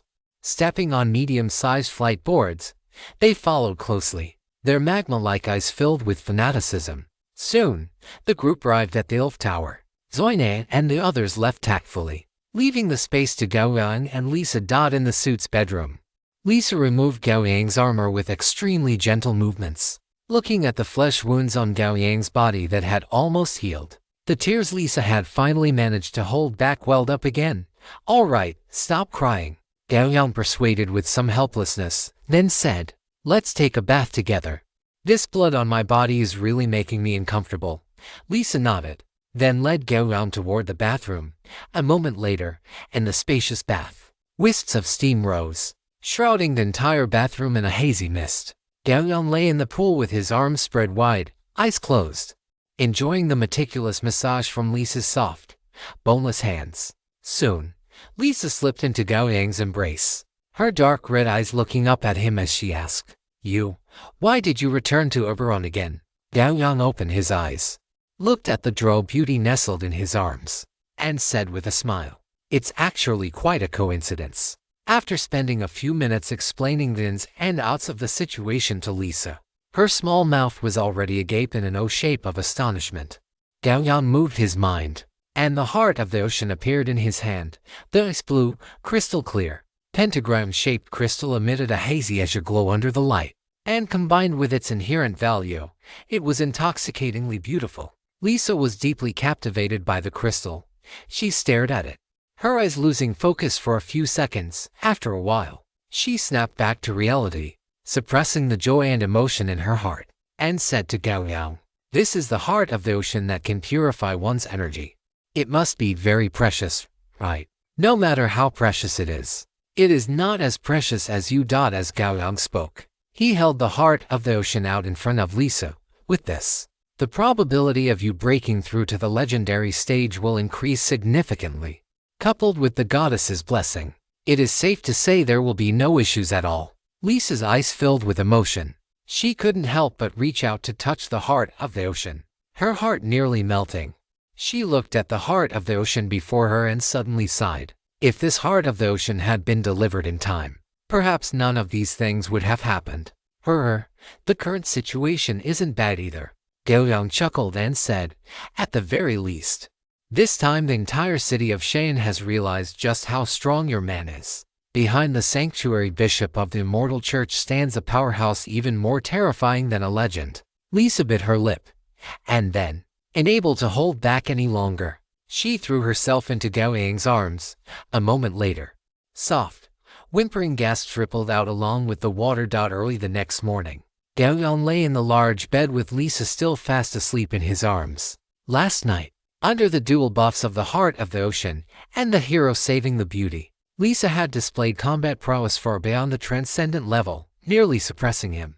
A powerhouse who had slain a legend. Fortunately, Gao Yang was exceptionally strong, having killed so many legendary powerhouses, and ultimately relied on his formidable strength to leave Lisa, the sanctuary bishop, completely defeated and disarmed. As Gao Yang woke up, Lisa's eyes fluttered open shortly after. She reached out and traced circles on Gao Yang's chest, suggesting, "Let's go explore Cheyenne together today." "All right." Gao Yang nodded and patted the firm curves beside him. "But it will have to wait a little while." Lisa gave Gao Yang a charming, seductive look, and her body slowly slid downward. "You little sluts. The monthly votes you've cast have truly left me with nothing left. At first, I said I didn't want them, but now I enjoy it more every time you cast them. You little sluts. I'll let you rest for one night, and tomorrow, cast them all for me until I'm dry." Chapter 644. Cheyenne's invitation and successive visits. An hour later, in the reception hall, a group of people sat opposite one another. Across from Gao Yang and Lisa were the elf of Funi, whom they had fought once before, and her teacher, Gurlina. A trace of complexity surged in Funi's emerald eyes. She had watched the entire battle last night, And the strength Gao Yang displayed not only left her incredibly astonished but also stirred a strong sense of frustration within her. After her battle with Gao Yang, she had returned to Shane and begun even more arduous training, studying spells, engaging in dull and tedious meditation, and sparring with her teacher and even the legendary powerhouses of the Elven race, including the old legendary elf, Arona. But she truly had not expected that when she saw Gao Yang again, he would appear in her field of vision with such overwhelming power that he could slay a legend. Especially since the reason he had fought a life and death battle with a legend was to protect his woman. Thinking of this, Afuni looked at Lisa beside Gao Yang, a trace of imperceptible envy flashing in the depths of her eyes. Gerlina kept her hands folded in front of her, although she was elderly. Every movement she made revealed the elegance and noble temperament of an elf. She looked at Gao Yang and Lisa before her and spoke slowly. "Respected King of Immortality, Your Excellency the Sanctuary Bishop, we have come to visit you both at the request of the Queen. The Azure Festival is about to begin, and we hope that you will both attend the ceremony." Gao Yang's brows twitched slightly. He raised his eyes to look at Gerlina opposite him and spoke with a calm expression. "We will attend the Azure Festival, but attending the ceremony is unnecessary. After all, a legend from your Shane died at my hands. It is better to keep our distance." Gerlina was not the least bit surprised. She shook her head slightly and continued, "Your Majesty King Yu, Shane has already investigated the events of last night. It is true that the Taff Elf was in the wrong. As a city jointly governed by elves, humans, and orcs, Shane's conduct is not like that. I believe you could see that from your conversation with the Queen and others last night. Since Arona did something wrong, it is only right that she suffers the due punishment. The Queen and the Archmage have also said that they hope last night's events will not affect the friendship between Shane and the Immortal Wasteland." Gao Yang looked at Gerlina, who was speaking with earnest words across the coffee table. A flash of understanding crossed his eyes. He nodded and then said, "Please convey to the Elven Queen and the Archmage that we in the Immortal Wasteland will attend the ceremony on time. We also thank Shane for the invitation and the importance they have placed on us. It is my pleasure to serve you." Having received Gao Yang's affirmative reply, Gerlina felt a slight sense of relief. She nodded with a smile and accepted the response. As for Afuni, who was to the side, she had served only as a foil for her teacher from beginning to end and had not been given a chance to speak. The two parties chatted for a few more moments, and having completed her mission, Gerlina rose with Afuni to bid them farewell and depart. After the two had left, Lisa looked at Gao Yang and asked, "You, why did Shane invite us to observe the ceremony?" Gao Yang looked at Lisa, and seeing the confusion on her face, he chuckled and said, "How is it that my bishop seems to have become much slower? Can you really not see such an obvious intention?" Lisa gave him a playful, indignant glare, then threw herself into Gao Yang's arms. She wiggled her full, alluring body and acted coquettishly, saying, "With you here, can't I just choose not to use my brain? Hurry up and tell me. Ever since the events of last night, Lisa's attitude toward Gao Yang had undergone a significant change.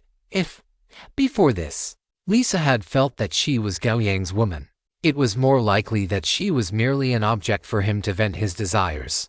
Although there was a certain foundation of affection between them, this fragile foundation had left Lisa feeling insecure. But after last night, through Gao Yang's actions, Lisa truly realized that she held a position and weight in his heart, rather than being a mere tool for pleasure. Gao Yang had truly accepted her as his woman and was willing to make an enemy of the world for her sake. Because of this, she opened her heart to him without reservation, placing herself in the seat of an equal partner. This led to their interactions becoming more natural and intimate. Gao Yang affectionately patted her restless, curvaceous hips twice, then explained to her, "No matter what, the Immortal Wasteland is still a partner of Shane. We traveled thousands of miles to attend the Azure celebration, which in itself is giving Shane face. It is the principle of mutual respect. If Shane did not invite us to observe the ceremony, other factions would surely see this, and it would inevitably have a negative impact on Shane. Furthermore, by doing this, combined with what happened last night, it will certainly elevate the overall reputation of Shane City to a new level. In the few days before the Azure celebration begins, News regarding the truth of last night's events should spread throughout all of Cheyenne. As for the final point, that is, of course, because of your man. A look of pride appeared on Lisa's exquisite and beautiful face. She said without hesitation, I think the vast majority of the reason is because of you. My man is a powerhouse capable of defeating a legendary expert head-on with extraordinary strength, and killing her completely in front of more than a dozen other legendary figures. Once you promote to the legendary rank, you will definitely display terrifying dominance. Since they do not want to be your enemy, they can only do their utmost to repair the relationship between you and seek a powerful partner for their own future. Isn't this little head of yours quite flexible? Gao Yang lowered his head to look into Lisa's eyes and teased. HMPH. Lisa wrinkled her delicate nose, showing a look of triumph. Of course my brain is flexible. Otherwise how could I have governed the immortal wasteland so well? Yes, yes, yes. Our bishop has worked the hardest. Seeing Lisa's girlish demeanor, Gao Yang also smiled and coaxed her. Then shall we head out now? Lisa looked up at Gao Yang, filled with anticipation. Of course. I promise to accompany you to tour this city of towers. How could I break my word? Gao Yang patted her smooth back and said earnestly. The two stood up and were about to head out. Just as they pushed the door open, they saw Zoina walking toward them. Bishop, Your Majesty King Yu. Representatives from the Karnas Principality and the Budapest Principality have come to pay a visit. Lisa glanced at Gao Yang, then looked at Zoina and asked, when? The representatives from both countries are already waiting outside the door, Zoina replied. A trace of disappointment flashed in Lisa's eyes. She nodded and was about to speak, but Gao Yang spoke up from the side, then let them wait. We are heading out now. We will talk when we return. A spark of excitement ignited in Lisa's eyes, though she then said with some concern, would that be too disrespectful? After all, they are two principalities. If they are willing to wait, then they can wait. If they are not willing, they can head back early, Gao Yang said, shaking his head indifferently. He had not forgotten that among those targeting Lisa and the Immortal Church were people from these two principalities. Zoina nodded heavily. She held no good feelings toward these two principalities either. After Gao Yang finished speaking, he took Lisa and left the Elf Giant Tower, boarding one of Cheyenne's unique flying vehicles to begin touring the City of Towers. It was not until evening that the two returned to the Elf Giant Tower. Cheyenne was too vast. In an entire day, they had not even toured 1/10 of the area. Therefore, Gao Yang decided that for the few days before the Azure celebration began, he would spend them with Lisa to properly explore this massive city. As for the representatives of the Karnas Principality and the Budapest Principality, they had long since departed. The next morning, after some morning exercise, Gao Yang and Lisa prepared to head out to continue experiencing the local customs of Cheyenne. But as they were leaving, they encountered Zoina again. My lords, the Rock Dwarves have come to visit. The leader of the group is from the Warhammer clan. The Rock Dwarf clan was the tribe behind the Dwarven Forging Master Daragon Warhammer. Gao Yang's Eternal Radiance had been forged by the joint efforts of 4 forging masters from the Rock Dwarf clan. Of course, after forging Eternal Radiance, the forging skills of Daragon and the other 3 masters had improved once more by now. They might have even reached the realm of Grandmaster Forgers. It was just unclear how many of the 4 had reached the Grandmaster level after Eternal Radiance was forged. Because of Gao Yang's actions, the Rock Dwarves were able to successfully evacuate. After a period of development, they had re-established themselves and maintained a very close cooperative relationship with the Immortal Wasteland. In the current Immortal City, there were several forging workshops opened by the Rock Dwarf clan. The treatment for the Rock Dwarf clan's visit was completely different from that of the 2 principalities. Gao Yang and Lisa exchanged a look, and then Gao Yang said, we will wait for them in the reception room. A moment later, in the reception room, 3 dwarves with physiques as solid as iron ingots entered, led by Zoina. Their signature bronze-colored skin and the wave of scorching heat that preceded them were almost identical to those of Master Daragon. Upon entering the room, the Rock Dwarves saw Gao Yang and Lisa rising to greet them, and the smiles on their faces deepened significantly. Lord Feather King, Your Excellency Bishop, I am Rodar Hammer, of the Rock Dwarf clan, and the son of Daragon Hammer. The lead dwarf extended a broad, thick hand and gripped Gao Yang's firmly. "It is thanks to your selfless actions back then, Lord Feather King, that our Rock Dwarf clan was able to survive." My father has sighed many times, regretting that he has not had the chance to meet you again since that day. There will be plenty of opportunities. Once there's your celebration and Shane concludes, I shall head to the Rock Dwarf clan to pay a visit to Master Daragon and the other 3 masters. Gao Yang invited Rodar to take a seat and said with a smile. After Rodar and the other 2 dwarves were seated, he said happily, "Lord Feather King possesses the token of our Rock Dwarf clan. You will always be the most valued friend of our people. I believe the entire clan will be overjoyed by your arrival." After a few moments of casual conversation, Gao Yang steered the topic toward Daragon and the other forging masters. After the first extraordinary deathmatch tournament in Eberron ended, I had important matters to attend to and was unable to visit the Rock Dwarf clan. I wonder how many of Master Daragon and his peers have stepped into the Grandmaster realm. With unconcealed joy on his face, Rodar replied. After the relocation was completed, my father was the first to break through his long-standing shackles and step into the Grandmaster realm. In the time since, Uncle Mike and Uncle Campbell have also succeeded in their breakthroughs. As for Uncle Griffin, due to his foundation, he is still a little short, but he is not far from the Grandmaster realm. After a few more forging sessions, combined with the experience of my father and the 2 uncles, he should be able to break through. This was the attitude of the dwarf race toward their friends, once recognized by a dwarf. Even such secrets could be shared. Once Master Griffin breaks through to the Grandmaster realm, the influence of the Rock Dwarf clan should rise to another level. That is truly worth celebrating, Gao Yang said sincerely, as he held a great deal of affection for the Rock Dwarf clan. After visiting for a while, the 3 dwarves took their leave, having agreed with Gao Yang to visit the Immortal Wasteland after the Azure Celebration. Chapter 645: The Azure Celebration and the Visit of the Archmage. Time slipped away rapidly amidst wandering and receiving visits from various factions, until the night before the Azure Celebration began. In a suite near the top of the Elven Giant Tower, Lisa was helping Gao Yang dress. Although they had been wandering around Shane for the past few days, Lisa had not been without purpose. After Shane invited them to attend the Azure Celebration, her primary goal had been to have a suitable outfit custom made for Gao Yang. Even though a few days was a tight schedule, Shane was worthy of being called a prosperous metropolis within the entire Eberron region.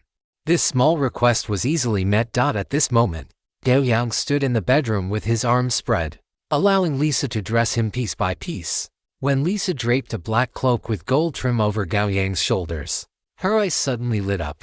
The custom-made attire Gao Yang wore was predominantly black, with subtle accents of crimson and dark purple that made his frame appear even more imposing.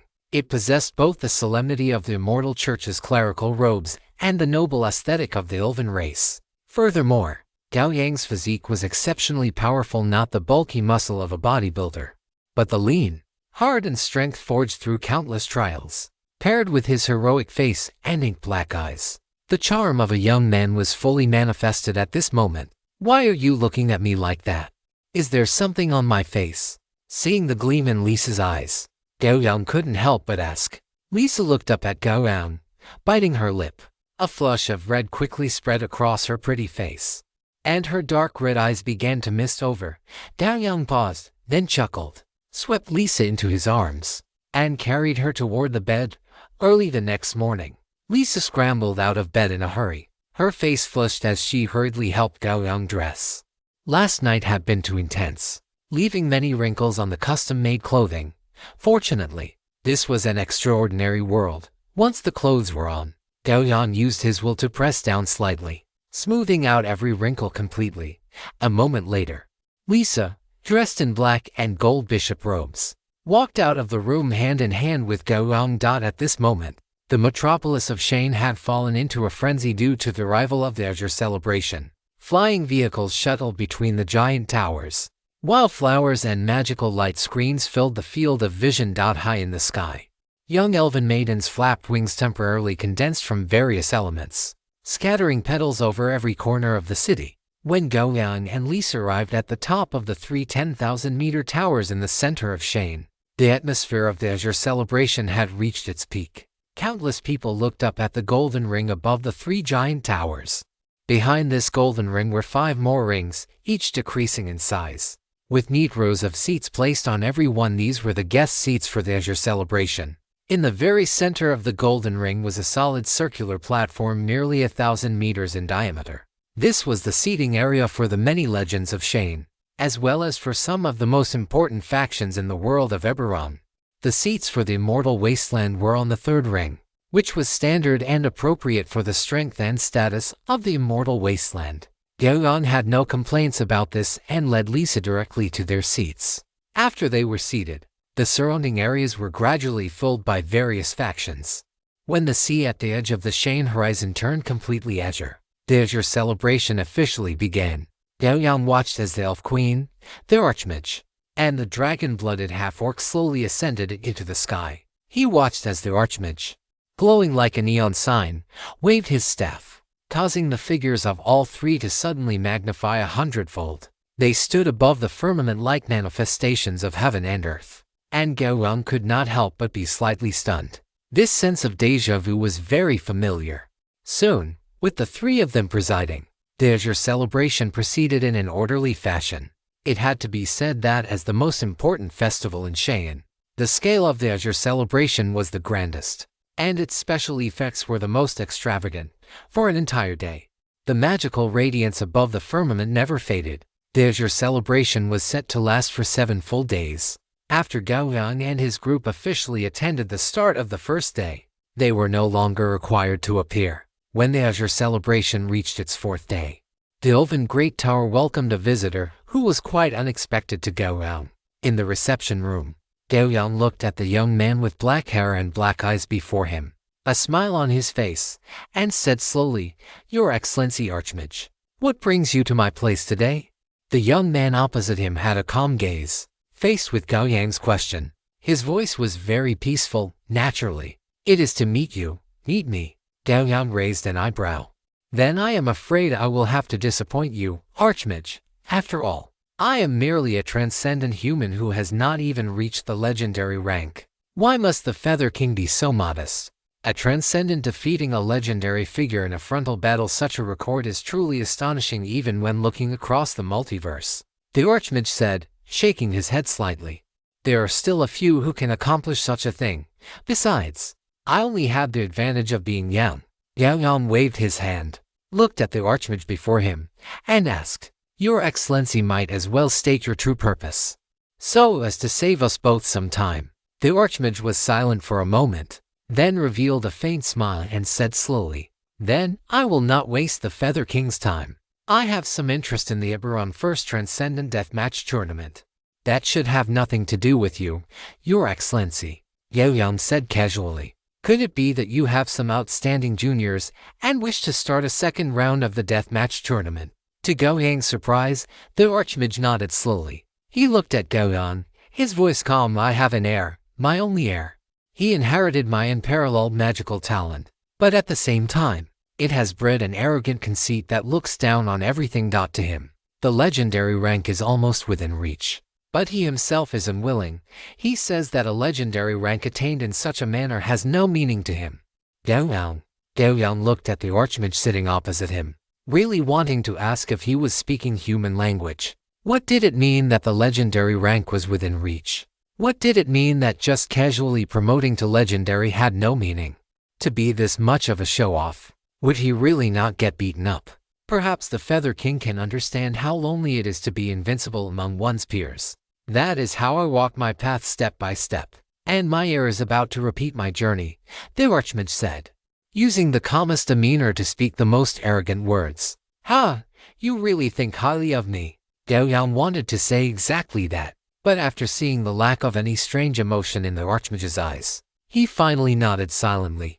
A hint of a smile appeared in the Archmage's eyes as he continued. "Compared to the Feather King, I am unfortunate, but I do not wish for my heir to be just as unfortunate. That is why I have come before you to consult about the situation of the deathmatch tournament. How about this legendary fruit as a reward?" As his voice fell, a fruit formed entirely of raging winds appeared on the table in front of the Archmage. Wisps of gale circled around it, yet it caused no impact on the surrounding space. Gao Yang looked at the fruit in the center of the table, a flicker of curiosity appearing in his eyes. He reached out to pick it up, and a piece of information appeared before him. Fruit of the wind element quality, legendary effect, after consumption. Increases transcendent agility by 1 point. It was actually a transcendent attribute fruit. Gao Yang looked at the archmage opposite him in great surprise. Given the other party's knowledge, he should not be unaware of what this was. The most likely possibility was that the other party had already consumed this fruit, or that his agility attribute had not reached the transcendent standard, making it unusable. For a bit of information, there is no need for such an expensive item. Gao Yang put down the fruit of the wind element. If it were merely information related to the deathmatch tournament, it would by no means be comparable to 1 point of transcendent attribute. Of course, it is not just that. I want to know what you gained after this deathmatch tournament. The archmage shook his head and continued. Gains, you say? Gao Yang lowered his eyes, thoughts flashing through his mind. If one counted the information regarding the epic title First Transcendent, then a fruit of the wind element was basically equivalent in value. Seeing Gao Yang deep in thought, the archmage did not urge him, waiting quietly, not making the archmage wait too long. Gao Yang raised his head to look at him, nodded slowly, and said, if that is the case, then it is roughly equivalent. As expected, the archmage's heart trembled slightly, looking forward to what Gao Yang would say next. Your Excellency, the archmage must also know why the first Eberron First Transcendent Deathmatch Tournament was initiated. The archmage did not speak, only nodding slightly to indicate he understood. Gao Yang glanced at him and continued. To initiate the first Transcendent Deathmatch Tournament, the first prerequisite is to prepare a quasi-divine artifact. Only then can one meet the standard for opening the deathmatch. Additionally, there must be a sufficient number of transcendent individuals with sufficient strength. If they are just ordinary transcendents, then even becoming the final winner has no meaning. Regarding this point, I am afraid it will be difficult for the Eberron world to achieve this in the near future. As for why, it was naturally because some of those powerful transcendents in Eberron had died at Gao Yang's hands. No need to worry about that. I will have my ways, the archmage said, showing no surprise. Gao Yang was somewhat surprised, but he immediately thought of a possibility. While the Eberron world might lack sufficient transcendent powerhouses, there were countless such beings outside of it. He could not help but ask, does Your Excellency the Archmage intend to invite transcendent powerhouses from other planes to participate in the competition? The Archmage nodded slowly, looking at Gao Yang with a hint of approval. After satisfying his curiosity, Gao Yang nodded slightly and continued. Then that is up to you. You asked me earlier what the rewards were. Now I will tell you what one gains after becoming the winner of the first Eberron Transcendent Deathmatch. The Archmage leaned forward slightly, appearing as if he were listening intently. Gao Yang looked at his first Transcendent Epic title and said slowly, upon becoming the first Transcendent, one can receive a commendation from the will of the Eberron world, condense one's own peak conviction, raise the upper limit of one's future path to legend, and increase the probability of breaking through to the legendary rank by 1/5. Once Gao Yang finished speaking, the Archmage finally let out a sigh, one filled with satisfaction. He looked at Gao Yang, revealing a look of genuine joy, and said, thank you for your generosity, Your Excellency Feather King. In the near future, I hope you will be able to grace the Silver Vale Highlands with your presence to witness the birth of the second First Transcendent. Please, accept this fruit of wind element, Feather King. Gao Yang did not decline. This fruit was his payment. However, he did not intend to use this fruit himself. After all, this was someone else's territory, and he had previously slain one of their legendary figures. It is better to be safe than sorry. Gao Yang planned to exchange this fruit once he returned. It would be best to trade it for a strength or constitution fruit. If that were not possible, an agility fruit would also be acceptable. This way, even if there were some hidden traps within this fruit, it would not affect him. Chapter 646, Returning to the Wasteland and Sacrificing to the Goddess. After obtaining the answer he wanted, the Archmage did not linger and rose to leave immediately. Gao Yang looked at the chair where he had been sitting, his eyes filled with contemplation. A long while later, Lisa pushed the door open and walked in. She came up behind Gao Yang, her soft hands pressing against his temples and massaging them slowly. Gao Yang patted her small hand and then sighed. Lisa, in a little while, I'm afraid Eberron is going to become quite lively. Does it have to do with that archmage from Sharon? Lisa asked. Gao Yang nodded gently. The feeling the other party gave him could only be described with the word mysterious. Compared to him, Helena was no different from a child. Gao Yang even had the feeling that if that archmage from Sharon wanted to kill him, it would take almost no effort at all. Fortunately, the other party did not seem to have much hostility toward him, or perhaps, at his current level, he was not even worth the archmage's attention. Gao Yang sighed slightly and then said, "We should head back." Lisa nodded gently. All right. The next day, the Azure Festival was still ongoing, but the lively atmosphere was far inferior to the previous 2 days. In the sky, several airships had already begun to fly out from the giant towers, heading away from Sharon. At the top of the Elven Giant Tower, Gao Yang and his group appeared, with the massive body of Olivier before them, under the watchful eyes of Zoyne and the other demon spider knights. Olivier carried Gao Yang and Lisa, flapped its wings, and took to the sky. As for Zoyne and the others, they would return to the immortal wasteland by airship. Compared to the urgency of their arrival, the journey back was not nearly as rushed. Olivier maintained a steady speed as it headed toward the immortal wasteland. A week later, in the immortal city, the absolute center of the immortal wasteland, a massive shadow descended from the sky and landed behind the immortal sanctuary. When Gao Yang and Lisa stepped down from Odelivier's back, Huakui was already waiting there. Bishop, Your Excellency Feather King. Lisa nodded gently and then looked at Huakui. How has the immortal wasteland been recently? Under the goddess's protection, everything in the immortal wasteland is normal. Huakui replied quickly. Lisa breathed a sigh of relief. This was the first time she had been away for so long. Nearly a month in total. Lisa looked at Huakui and said casually, "You may go first." After Huakui left, Gao Yang and Lisa went into her bedchamber, closing the door. Lisa looked at Gao Yang and said, "I thought there would be a lot of trouble coming to our door recently, but I didn't expect there to be none at all. Hey, doesn't this just prove that under the leadership of our bishop, the immortal wasteland is developing quite well?" Gao Yang complimented with a smile. Lisa pulled Gao Yang to sit on the sofa nearby, then naturally straddled his lap, looking into his eyes. Gao Yang raised an eyebrow and asked, "What's wrong? How long will you be staying this time?" Gao Yang was startled. After pondering for a moment, he looked into her eyes and said, "Perhaps 3 months, perhaps half a year." Half a year was the maximum duration he had calculated after careful consideration. If he were to stay in Eberron for half a year, there would be less than 10 months left until the next Abyss trial. There were still many things he needed to do, such as developing his own meditation technique, continuing to comprehend the way of the sword, and absorbing the combat memories of the Tower Master, among other things. During these 10 months, he needed to reserve enough time to improve himself. Of course, he also had many things to do in the Eberron world. For example, the first transcendent death match that the Archmage was about to initiate. For example, Lisa's promotion to the legendary rank. Therefore, half a year was the maximum limit he could afford. Upon hearing Gao Yang's answer, Lisa suddenly bloomed with a bright smile. She looked into Gao Yang's eyes and said very seriously, "You, let me bear your child." Gao Yang was shocked to his core. The look in his eyes as he gazed at Lisa carried a hint of being caught off guard.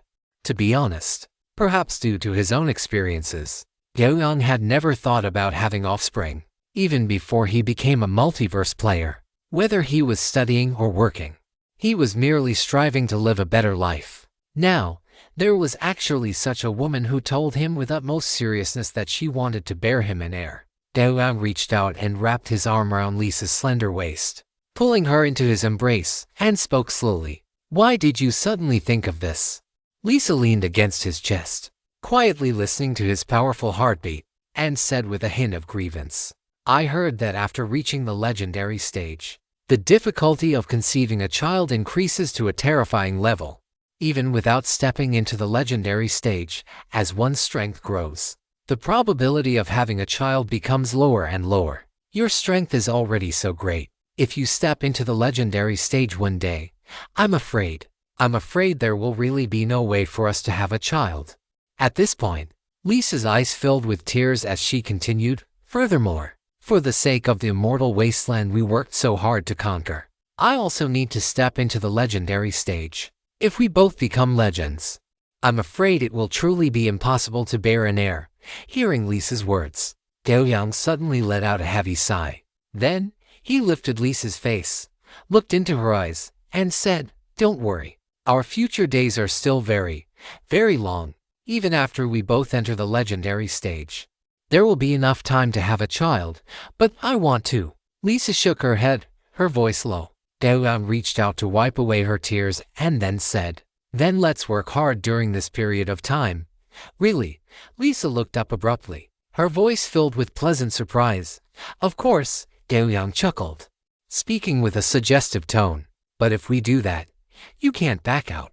A flush of crimson appeared on Lisa's face. She gave Gao Yang a reproachful look and whispered, "It's your fault for being so strong." Gao Yang laughed twice, then pulled Lisa back into his arms and continued, "This matter must be done, but the promotion to the legendary stage must also proceed simultaneously." Lisa curled up in his arms and nodded without saying a word. Gao Yang stroked her long silver hair and said calmly, "Perform another sacrifice to the goddess. With the goddess's help and the effect of the heart of the ocean, it will be easier for you to promote to the legendary stage." Lisa nodded. She was the bishop of the immortal church herself and followed the path of a divine arts practitioner. With the help of a deity, the probability of breaking through to the legendary stage would naturally be higher. Moreover, she possessed a treasure like the heart of the ocean. Barring any accidents, she was bound to become a legend. Of course, what Gao Yang didn't say was that if this still didn't work, he had other ways. That was his title, First Extraordinary, which could directly increase the success rate of legendary promotion by 20%. In the next few days, gather the sacrifices from all over into the immortal city, with me overseeing things.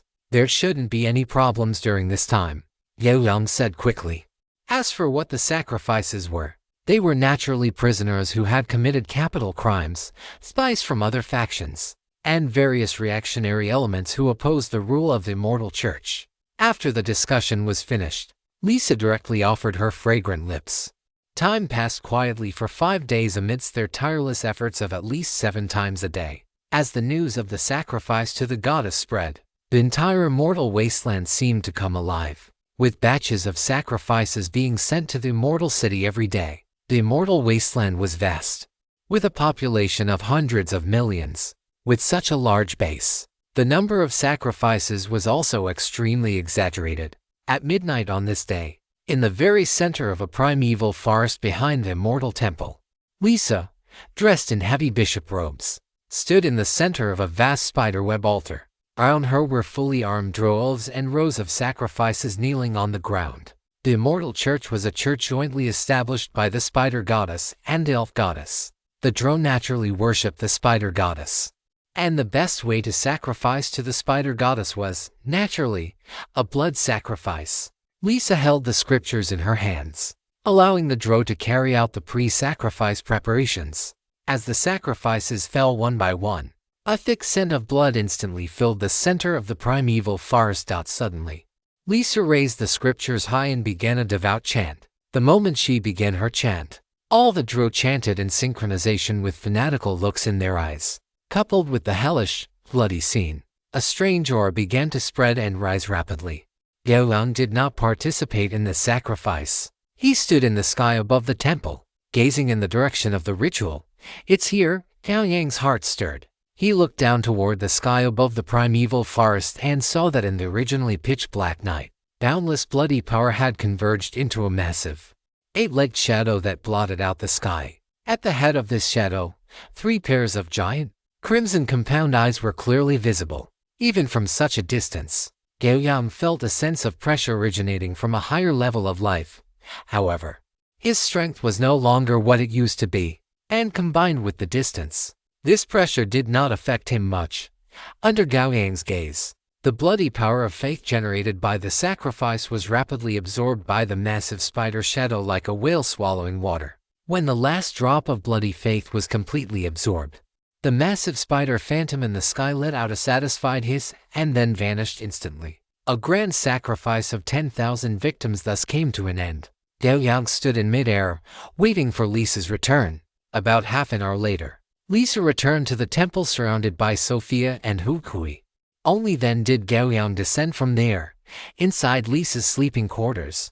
Sophia and the others had already left, leaving only Lisa. Gao Yang walked to Lisa's side, saw the joy she couldn't hide on her face, and asked casually, "How was the effect of the sacrifice?" Lisa turned to look at Gao Yang, an excited smile on her face. "Very good. The goddess was very satisfied with this sacrifice, so she personally bestowed her grace upon me. I can already feel that legendary barrier." Gao Yang nodded slightly. Being able to sense the barrier between the transcendent and legendary stages meant that she already possessed the qualifications to ascend to the legendary rank. Of course, this was merely possessing the corresponding qualifications to truly ascend to the legendary rank. Relying on this level alone was not entirely secure. Therefore, Gao Yang continued, "Spend this time working hard on your cultivation and settling your foundation. When the timing is right, use the heart of the ocean to purify your energy. Once that is done, you can attempt the breakthrough." Lisa nodded, following Gao Yang's arrangements with complete obedience. 10,000 words on the second day. Please give me your monthly tickets. Chapter 647.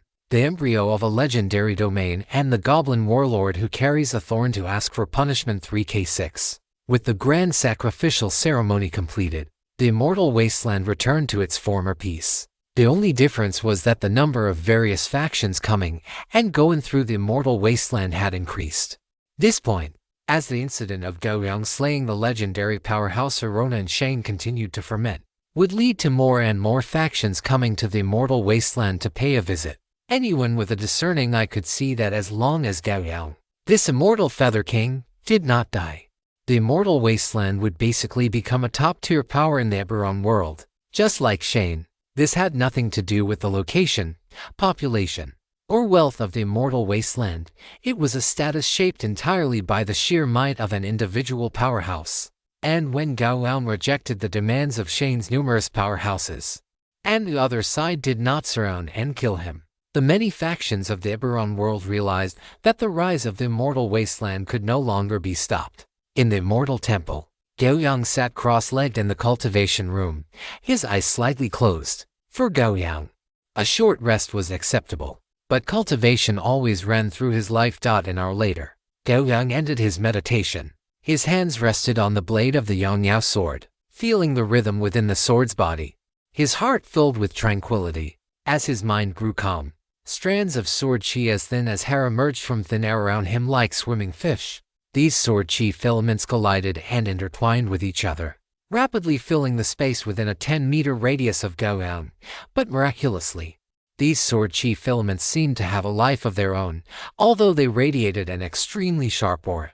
They did not damage the cultivation room in the slightest. After the battle with Hirona, Gao Yang's understanding of the legendary rank had become clearer. All legendary powerhouses had one extremely important hallmark, and that was the mastery of a domain. A domain is the external manifestation of the rules a legendary powerhouse has comprehended, and it is also an extremely powerful force, standing within their own rule-based domain. A legendary powerhouse occupies an absolute home field advantage. Of course, not every legendary professional's domain is as vast and expansive as Hirona's. For legendary professionals, the forms of expression for domains are diverse, and the functions they possess are not the same. But there is a consensus among the legendary ranks of the multiverse. Only a legendary who has mastered a domain can be considered to have moved beyond the scope of a newly ascended legendary and become a formal, authentic legendary professional. Of all the legendary powerhouses Gao Yang had fought, only the legendary devil, soul tyrant Mephitos, and the ice controller, legendary elf Hirona, had achieved this. Whether it was Mephitos' soul deprivation domain or Hirona's polar ice prison, both possessed exaggerated power. Fortunately, after Gao Yang's repeated improvements, although he had not yet condensed his own domain, he had ways to deal with these domains. For example, in this battle with Hirona, He directly adopted the method of using brute force to break the bricks, filling every corner of the polarized prison with his own battle chi lightning, forcing Hirona to retract her domain. Of course, this did not mean that just any transcendent could use their own energy to force a legendary to retract their domain. Gao Yang was able to do this by relying on his unique talent, the extremely high battle chi rank and soul-burning characteristics bestowed by the battle chi furnace, coupled with the destructive nature of the 9-capital wild thunder itself. That was how he achieved it. This was the true value of a unique talent. And now, having witnessed the domains of several legendary powerhouses, Gao Yang had his own understanding of domains. And the sword chi domain he created was a form of experimentation. However, this state did not last long. In less than 2 minutes, a ripple uncontrollably emerged in his tranquil heart. The moment this ripple appeared, it instantly transformed into a monstrous wave, setting off a terrifying tsunami in his mind. Gao Yang let out a muffled groan, his eyes snapping open, and 2 lines of blood flowed from his nose. He wiped away the nosebleed and slowly calmed the turbulent vibrations in his mind. Only after the vibrations were smoothed out did Gao Yang have time to reflect. The formation of the sword chi domain is too slow, its duration is too short, and the consumption of battle chi and willpower for the sword chi domain is quite exaggerated. After counting the various shortcomings of the sword chi domain, a smile appeared on Gao Yang's face. He opened his hand, and several sword chi filaments swam wantonly according to his will. However, this sword chi domain is not without its merits. At the very least, it can help me block many attacks. While thinking, Gao Yang flicked another finger slightly, and a bolt of 9-capital wild thunder shot out from his fingertip. After flying a few meters, the 9-capital wild thunder suddenly changed direction and shot toward Gao Yang's head like lightning. The moment the 9-capital wild thunder entered the 1-meter radius around Gao Yang, the sword chi filaments in his hand suddenly came to life, as if moths flying into a flame, colliding with the 9-capital wild thunder, and the 2 rapidly annihilated each other. And for all of this, Gao Yang did not use even a shred of conscious thought. The sword chi and lightning annihilated, and the cultivation room returned to silence. The effect is not bad, but it is still too far from being truly applied to actual combat. Let's take it slow. Gao Yang waved his hand to disperse the sword chi in his hand and sighed slightly. The cultivation room door opened, and Lisa stepped in wearing slender high heels and a heavy black and gold bishop's robe. She looked at Gao Yang with a faint joy on her face. Why did I hear you sigh the moment I walked in? Did you encounter something troublesome? After these days of Gao Yang's tireless efforts, Lisa's temperament had become increasingly mature and alluring. Her aura, which was already like a ripe peach, now seemed as if it could drip with water at the slightest touch. Gao Yang shook his head slightly.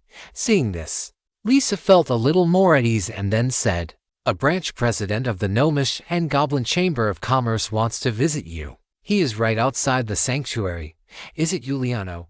Gao Yang asked. Lisa nodded, with his strong recommendation. The Gnomish and Goblin Chamber of Commerce has established 5 more trade routes in our immortal wasteland. As the caravans gradually enter, the development of the immortal wasteland will accelerate even faster. That is a good thing. Let's go. Come with me to meet this old friend of mine. Gao Yang stood up and walked outside. A moment later, in a side hall of the sanctuary, Gao Yang and Lisa sat in the main seats.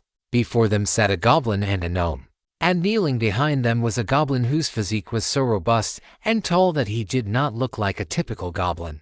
Lord Feather King, Lady Sanctuary Bishop, this is the executive president of the Iberon Gnomish and Goblin Chamber of Commerce, Matthew Carlson. After Giuliano introduced him to Gao Yang, he introduced Gao Yang to the goblin beside him.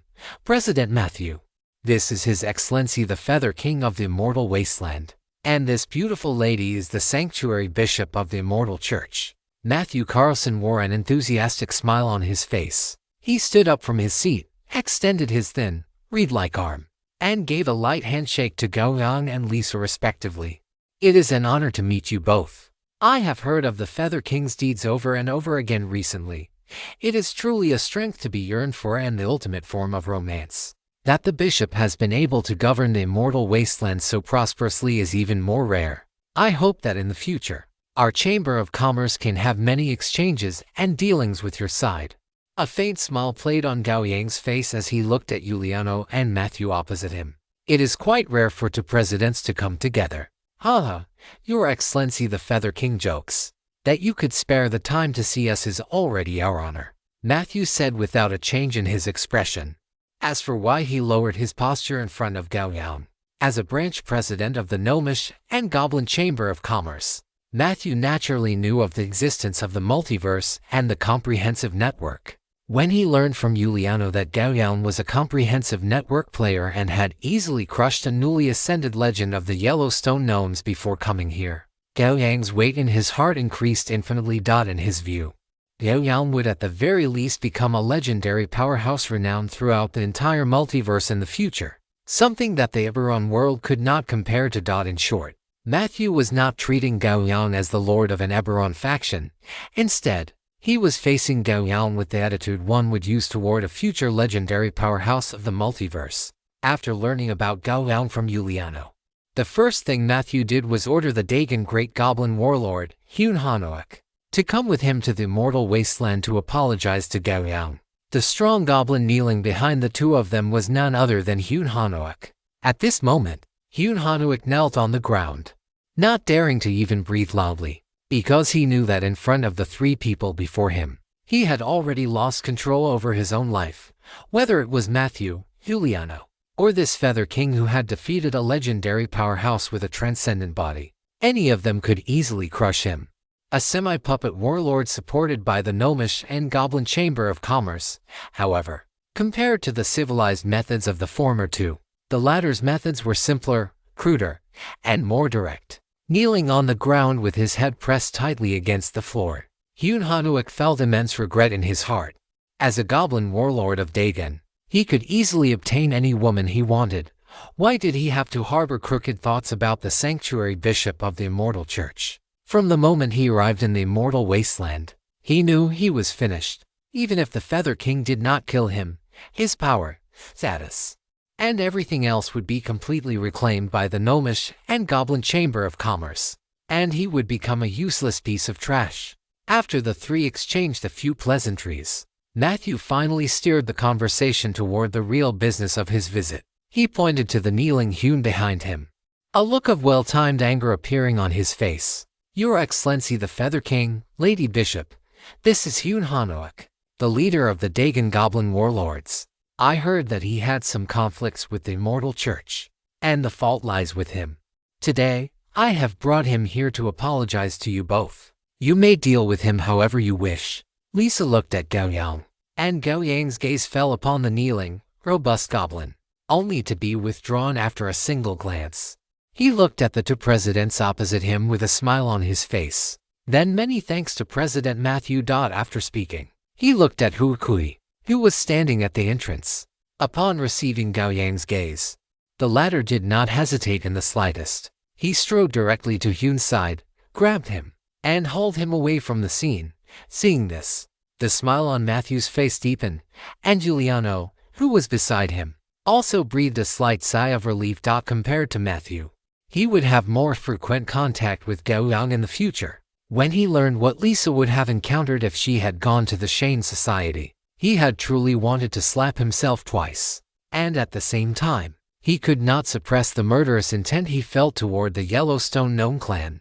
If the stupidity of the Yellowstone clan had caused him to lose a top-tier client for the future, Giuliano would have spared no cost to completely destroy the hope of the Yellowstone clan, that newly ascended legend. However, it seemed that everything could still be salvaged. After Gao Yang thanked Matthew, he took the wind elemental fruit from his inventory and placed it on the table in front of him. Since both presidents have come, it just so happens that I have a matter I need to entrust to you both. Looking at the wind elemental fruit on the table, a look of joy appeared in the eyes of both Matthew and Giuliano. With their knowledge, they could naturally recognize that this was a transcendent attribute fruit, and transcendent attribute fruits, no matter where or when, were items that were priceless and in high demand. After Matthew and Giuliano exchanged a glance, it was Matthew who spoke up. Your Majesty Feather King, would you like to sell this fruit or trade it for other items? Help me exchange it for a strength or constitution fruit. If that is truly impossible, then swap it for another agility fruit instead. Gao Yang tapped his fingers lightly on the table as he spoke. Please rest assured, Your Majesty Feather King, we will certainly complete your request with the utmost speed. Matthew reached out to take the fruit and gave his immediate guarantee. Today is the last day of 2024. Are you, dear readers, going out to celebrate the new year tonight? If you are going out, please be sure to promise Sesame that you will celebrate properly, and by all means, do not end up celebrating on someone else. Also, if you don't cast your monthly votes, they will expire Chapter 648. Visiting the Rock Dwarves and the further enhancement of Eternal Radiance. Extraordinary attribute fruits can only be traded through barter. They rarely appear at auctions. Now that Gao Yang had produced this extraordinary agility fruit, it was an opportunity for Matthew and Giuliano to befriend two powerful individuals. One was Gao Yang, and the other was the powerhouse who would trade for this agility fruit. This is why the Goblin and Gnome Chamber of Commerce is so tireless in providing channels for the exchange of extraordinary attributes. It may seem that the Chamber of Commerce gains no benefit from this process, but in reality, they have already reaped the greatest reward: the friendship of one powerhouse after another. As for why Matthew was leading this commission, it was naturally because the Eberron world was under his jurisdiction. Although Giuliano was also a branch president, and the Eberron world, the lead had to be taken by Matthew, the Goblin president. After the two men left, Lisa looked at Gao Yang with a sense of anticipation. Why are you looking at me like that? Gao Yang asked with a smile. Lisa bit her lip and then said softly, I thought you would give the two presidents some face and let that goblin go. How could that be? Gao Yang shook his head slightly. The other party had already delivered the person to him. If he were to let the goblin go, that would be the true lack of respect for the two of them. Gao Yang looked toward the door and called out casually, Hu Kui. The palace doors were pushed open, and Hu Kui's sturdy frame walked in. He bowed to the two of them. My lord. Gao Yang said softly, there is no need for that goblin to remain. Just kill him, as you command. My lord, Hu Kui answered crisply and then turned to leave. Having resolved this matter, Gao Yang turned his head back to look at Lisa and said, in a couple of days, let's go to the Rock Dwarf clan together for a visit. Lisa's eyes brightened slightly at these words.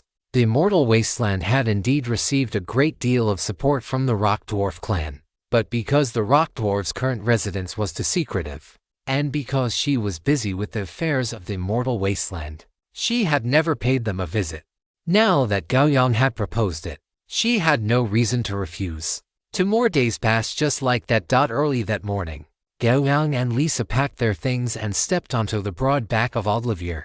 After confirming the visit to the Rock Dwarf clan, Lisa had sent the specific time and details of the visit to the Rock Dwarf clan through the dwarf smithy in the Immortal City. Although the nature of this visit was more personal, one could not just show up unannounced. Over these 2 days, Lisa had also prepared various gifts to thank the Rock Dwarf clan for their support and assistance. Seated on the large ice chair, Lisa tapped her fingers lightly on the armrest. The next moment, Olivier let out a low roar. Its wide and heavy dragon wings flapped violently, and its massive body soared into the sky. The Rock Dwarf clan was still located on the continent of Corvair, but they had moved from their original residence and were now located within the territory of the Solanasan Grand Canyon. The Solanasan Grand Canyon was a supergiant canyon tens of thousands of kilometers long, spanning several principalities and factions, with many areas still remaining uninhabited. After flying for a day and a night, a rift that seemed to have completely split the earth appeared in the eyes of Gao Yang and Lisa. The two-headed ice dragon flew over the Solanasan Grand Canyon, and Gao Yang took out the rock warhammer that the Rock Dwarves had gifted him previously. When the rock warhammer was held in his hand, a sense of connection emerged in his mind. Following this intuition, Gao Yang had Olivier continue flying deeper into the canyon. After flying for another hour or so, the rock warhammer in Gao Yang's hand suddenly emitted a faint glow. This made Gao Yang realize that the Rock Dwarf clan was nearby. Sure enough, after the rock warhammer emitted its light, several dwarves suddenly crawled out from the bottom of the canyon below. They looked up toward Gao Yang's direction and waved their thick arms. Olivier also spotted them, so under Gao Yang's command, it began to descend toward the rock dwarves. The Rock Dwarf clan had seen Odlivier before, so they all knew that the one sitting on the back of this two-headed ice dragon was the Feather King from the Immortal Wasteland, the eternal friend of the Rock Dwarf clan. Led by the Rock Dwarves, Gao Yang brought Lisa into a massive underground karst cave. As for Odlivier, due to its size, it could only wait in the canyon. However, the Rock Dwarves did not mistreat it. There would be dwarves to prepare sufficient food and a resting place for it, passing through the deep underground tunnel and going through 3 heavy black iron gates. Gao Yang's party finally arrived at the current residence of the Rock Dwarf clan.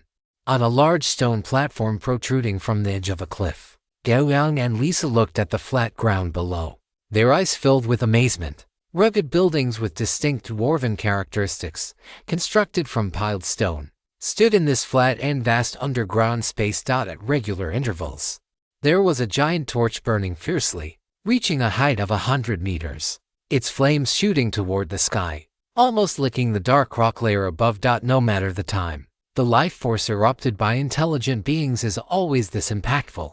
Following the steps carved along the edge of the cliff, the group slowly walked down from the stone platform. Walking through the settlement of the Rock Dwarves, one could see dwarves moving back and forth, each as sturdy as a steel ingot. Faced with their curious and friendly gazes, the last remnants of tension in Lisa's heart vanished completely. Before they had walked many steps, a dwarf with bronze-colored skin, a beard braided into pigtails that nearly dragged on the ground, and an aura of intense heat radiating from his body, spread his arms wide and strode toward them. A smile appeared on Gao Yang's face. He stepped forward and embraced the burly dwarf in a solid, hearty hug. "Hello, you. It has been a long time." Dalagon laughed heartily, his rough, large hands patting Gao Yang's back with resounding thuds. Gao Yang also patted Dalagon's broad, sturdy back and said, "It has indeed been a long time, Master Dalagon." The two separated, and Dalagon turned his gaze toward Lisa, who was standing beside Gao Yang, before asking, "This must be the temple bishop lady from the Immortal Wasteland, right?" Lisa placed her hands in front of her flat abdomen, wore a smile on her face, and nodded slightly toward Dalagon. "Master Dalagon, on behalf of the Immortal Wasteland, Lisa would like to thank you all for your helping hand and support." Dalagon waved his hand and said quite magnanimously, "Why mention such things? We are friends. Come, come, come. I have just brewed a new batch of strong spirits. Hurry and join me to taste it." Gao Yang looked at his eager expression, then glanced at his bulbous red nose, which had grown increasingly swollen from years of drinking, and strongly suspected that he just wanted to drink himself. Soon, the group arrived beneath a massive torch. Dwarves had already set up barbecue grills here, and the roaring bonfire licked at the slaughtered cattle and sheep. Drops of grease dripped into the fire, emitting a rich, savory aroma.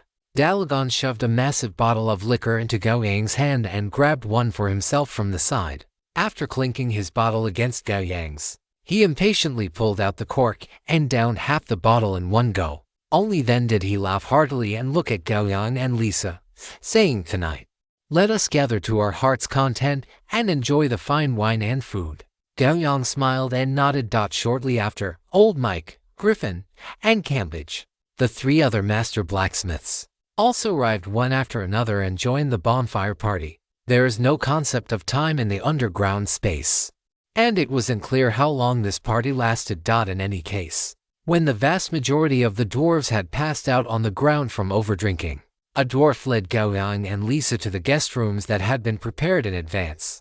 Under the dazzling firelight outside the room, Lisa's face appeared even more beautiful and moving due to the alcohol. Without any unnecessary movements or words, Lisa threw herself directly into Gao Yang's arms and offered her fragrant, soft lips. The night passed in silence when a crisp, resonant bell rang out. Gao Yang and Lisa opened their eyes. They had stayed up quite late in their revelry the night before, but since neither of their strengths was low, they were not affected at all.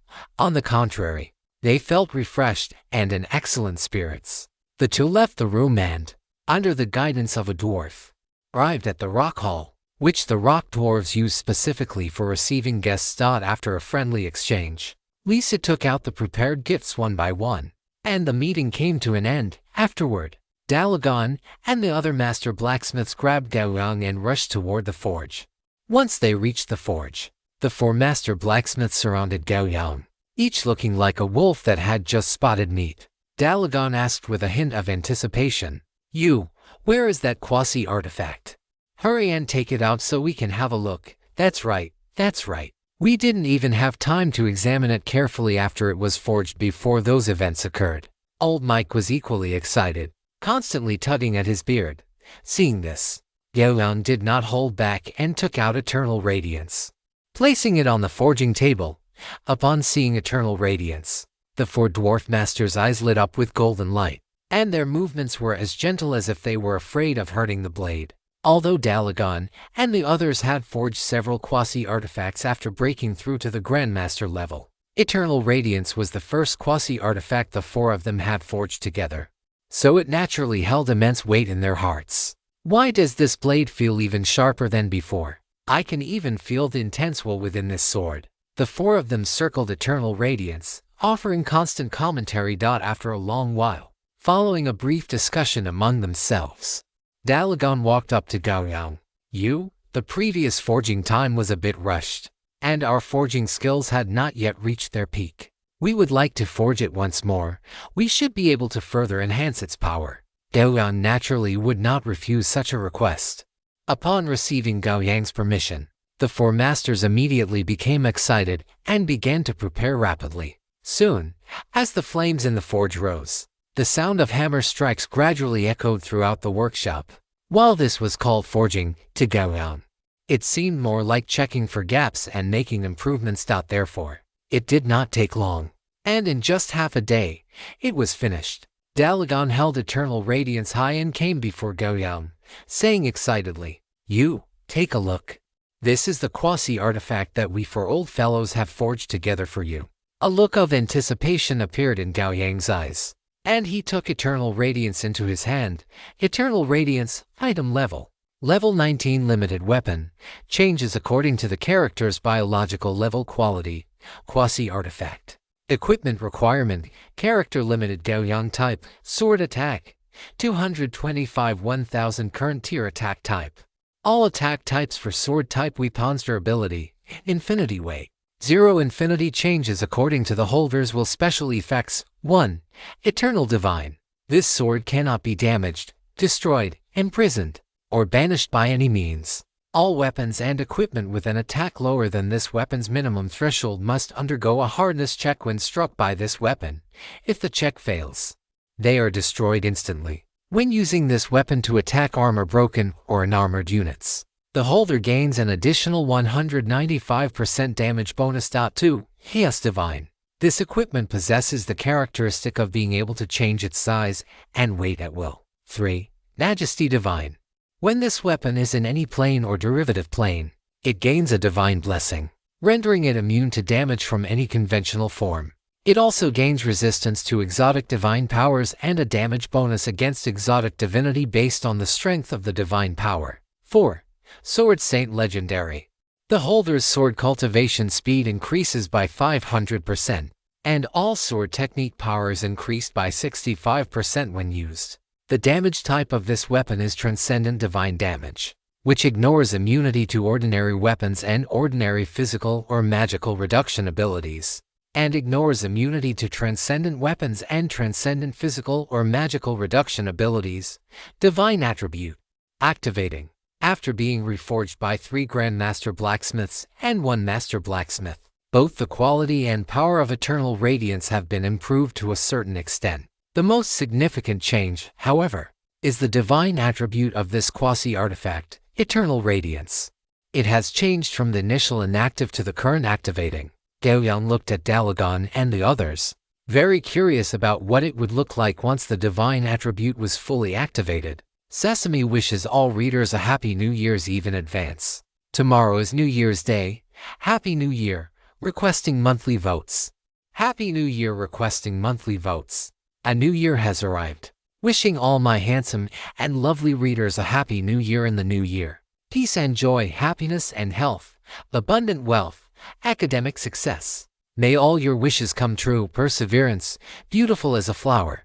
Sesame is here to wish all you readers an early Happy New Year finale. Requesting monthly votes for the start of the month. Chapter 649 Transcendent Constitution Fruit and the Revelation of the First Transcendent Information. You, my friend. We actually don't know exactly what the divine attribute is or in what form it will be born and activated. Dalagan said, looking at the eternal radiance in Gao Yang's hand and scratching his chin. Hearing this, Gao Yang nodded. However, according to the records of our Rock Dwarf clan, the activation of the divine attribute is inextricably linked to the user. Old Mike added immediately, the longer you hold a quasi-artifact and the more compatible you are with it, the more the activated divine attribute will align with your own ability system. As for when it will be activated, it could be days, months, or even years or decades, Master Griffin added.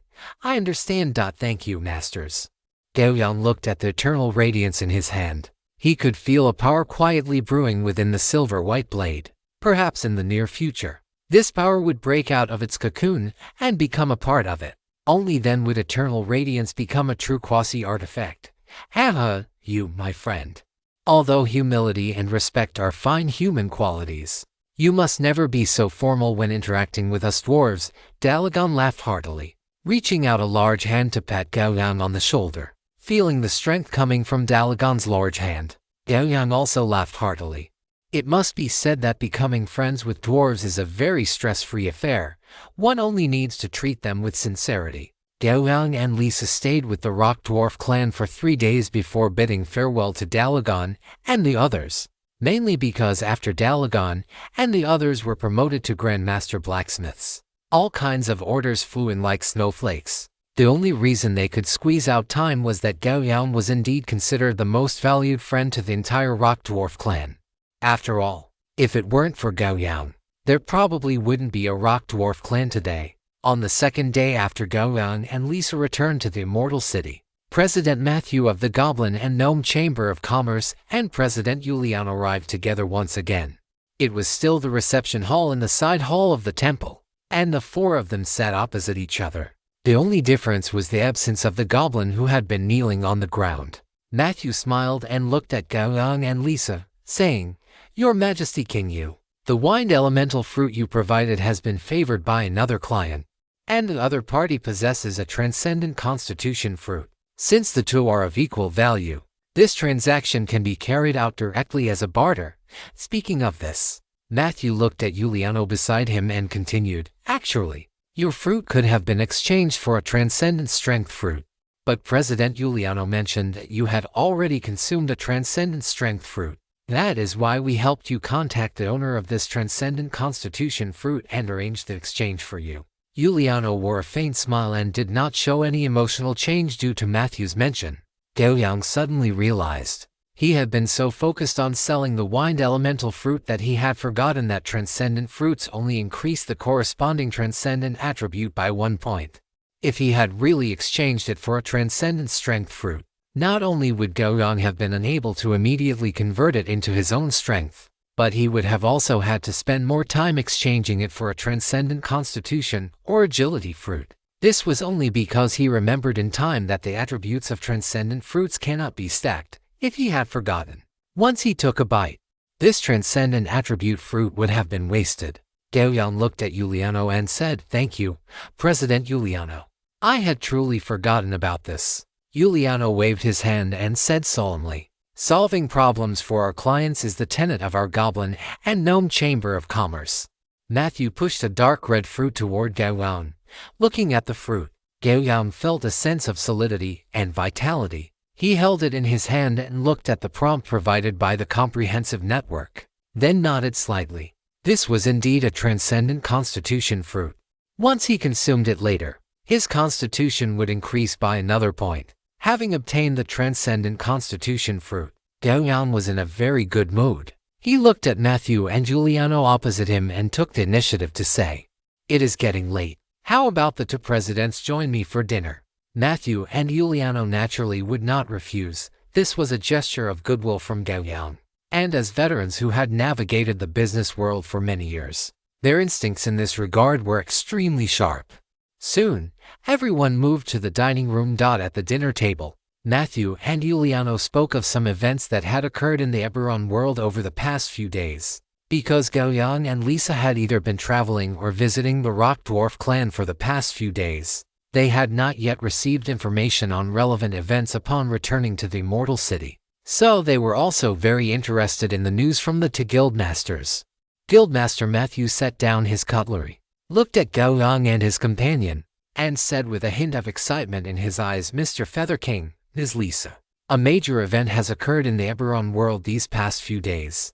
Upon hearing this, Gao Yang and Lisa simultaneously set down their own cutlery and looked at Matthew, waiting for him to continue. After the Blue Sky celebration in Shane, that legendary archmage actually brought out a quasi-artifact and invited all the peak transcendent powerhouses of the Eberron world to the Silver Vale Highlands, intending to launch the second Eberron First Transcendent Deathmatch Tournament. Matthew's tone was extremely excited. At this point, nearly 2 years had passed since the first Eberron First Transcendent Deathmatch Tournament. Following 2 years of fermentation, along with Gao Yang's exaggerated combat record in Shane, the first Transcendent Deathmatch Tournament that Gao Yang had pioneered had become known throughout the entire Eberron world. In particular, the man before them was the ultimate winner of the first tournament, as well as its founder. Gao Yang's expression remained unchanged. He merely nodded slightly. Conversely, Lisa was quite surprised.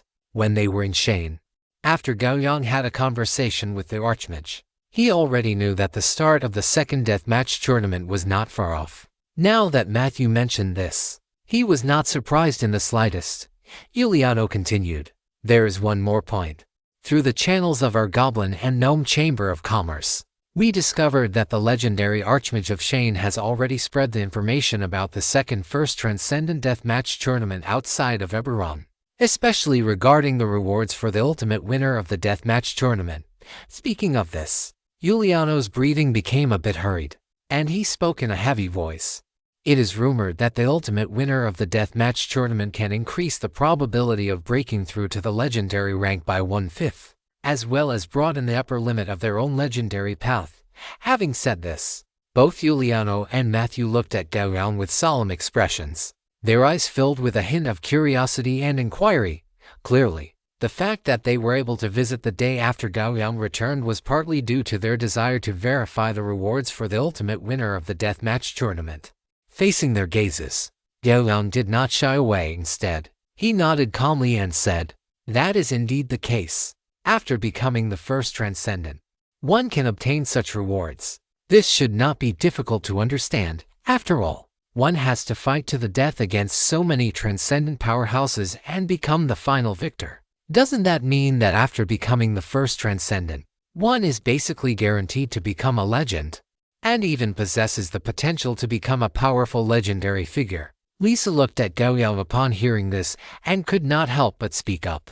Gao Yang gave her a smile and nodded in acknowledgement. Since that Archmage wanted to find sufficiently strong opponents for his offspring and obtain enough tempering, he would help the other party out. He looked at Giuliano and Matthew and suddenly snapped his fingers. Snap! The crisp sound, aided by battle aura, spread rapidly until it enveloped the entire banquet hall. Matthew and Giuliano revealed a look of gravity in the absolute center of the Immortal Church. For Gao Yang to seal the surrounding space to prevent news from leaking, it was enough to show the importance of what he was about to say. Gao Yang looked at the two and spoke slowly. "To Guildmasters, you both belong to the Goblin and Gnome Chamber of Commerce. I believe you are also aware of information regarding the Multiverse Comprehensive Game Network, especially since Giuliano himself is a Zhongwan player." Giuliano and Matthew nodded in unison. Then, regarding the first Transcendent, "I am willing to disclose a piece of information to you, which can be considered a testament to the friendship between our two sides," Gao Yang said. Giuliano and Matthew looked solemn. Giuliano looked at Gao Yang and said very seriously, "Mr. Feather King, our friendship will definitely last longer than the oldest gnome mother tree." Matthew also nodded from the side. Gao Yang did not care about what Giuliano said or Matthew's attitude. The foundation of friendship ultimately had to come down to the word interest. He just continued to speak slowly on his own.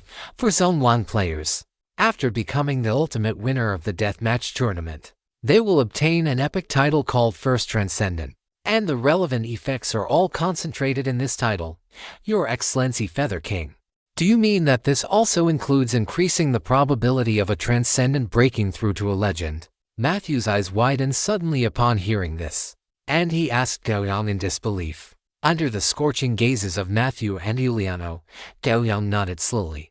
The table knife in Matthew's hand fell, striking the silver plate with a crisp sound.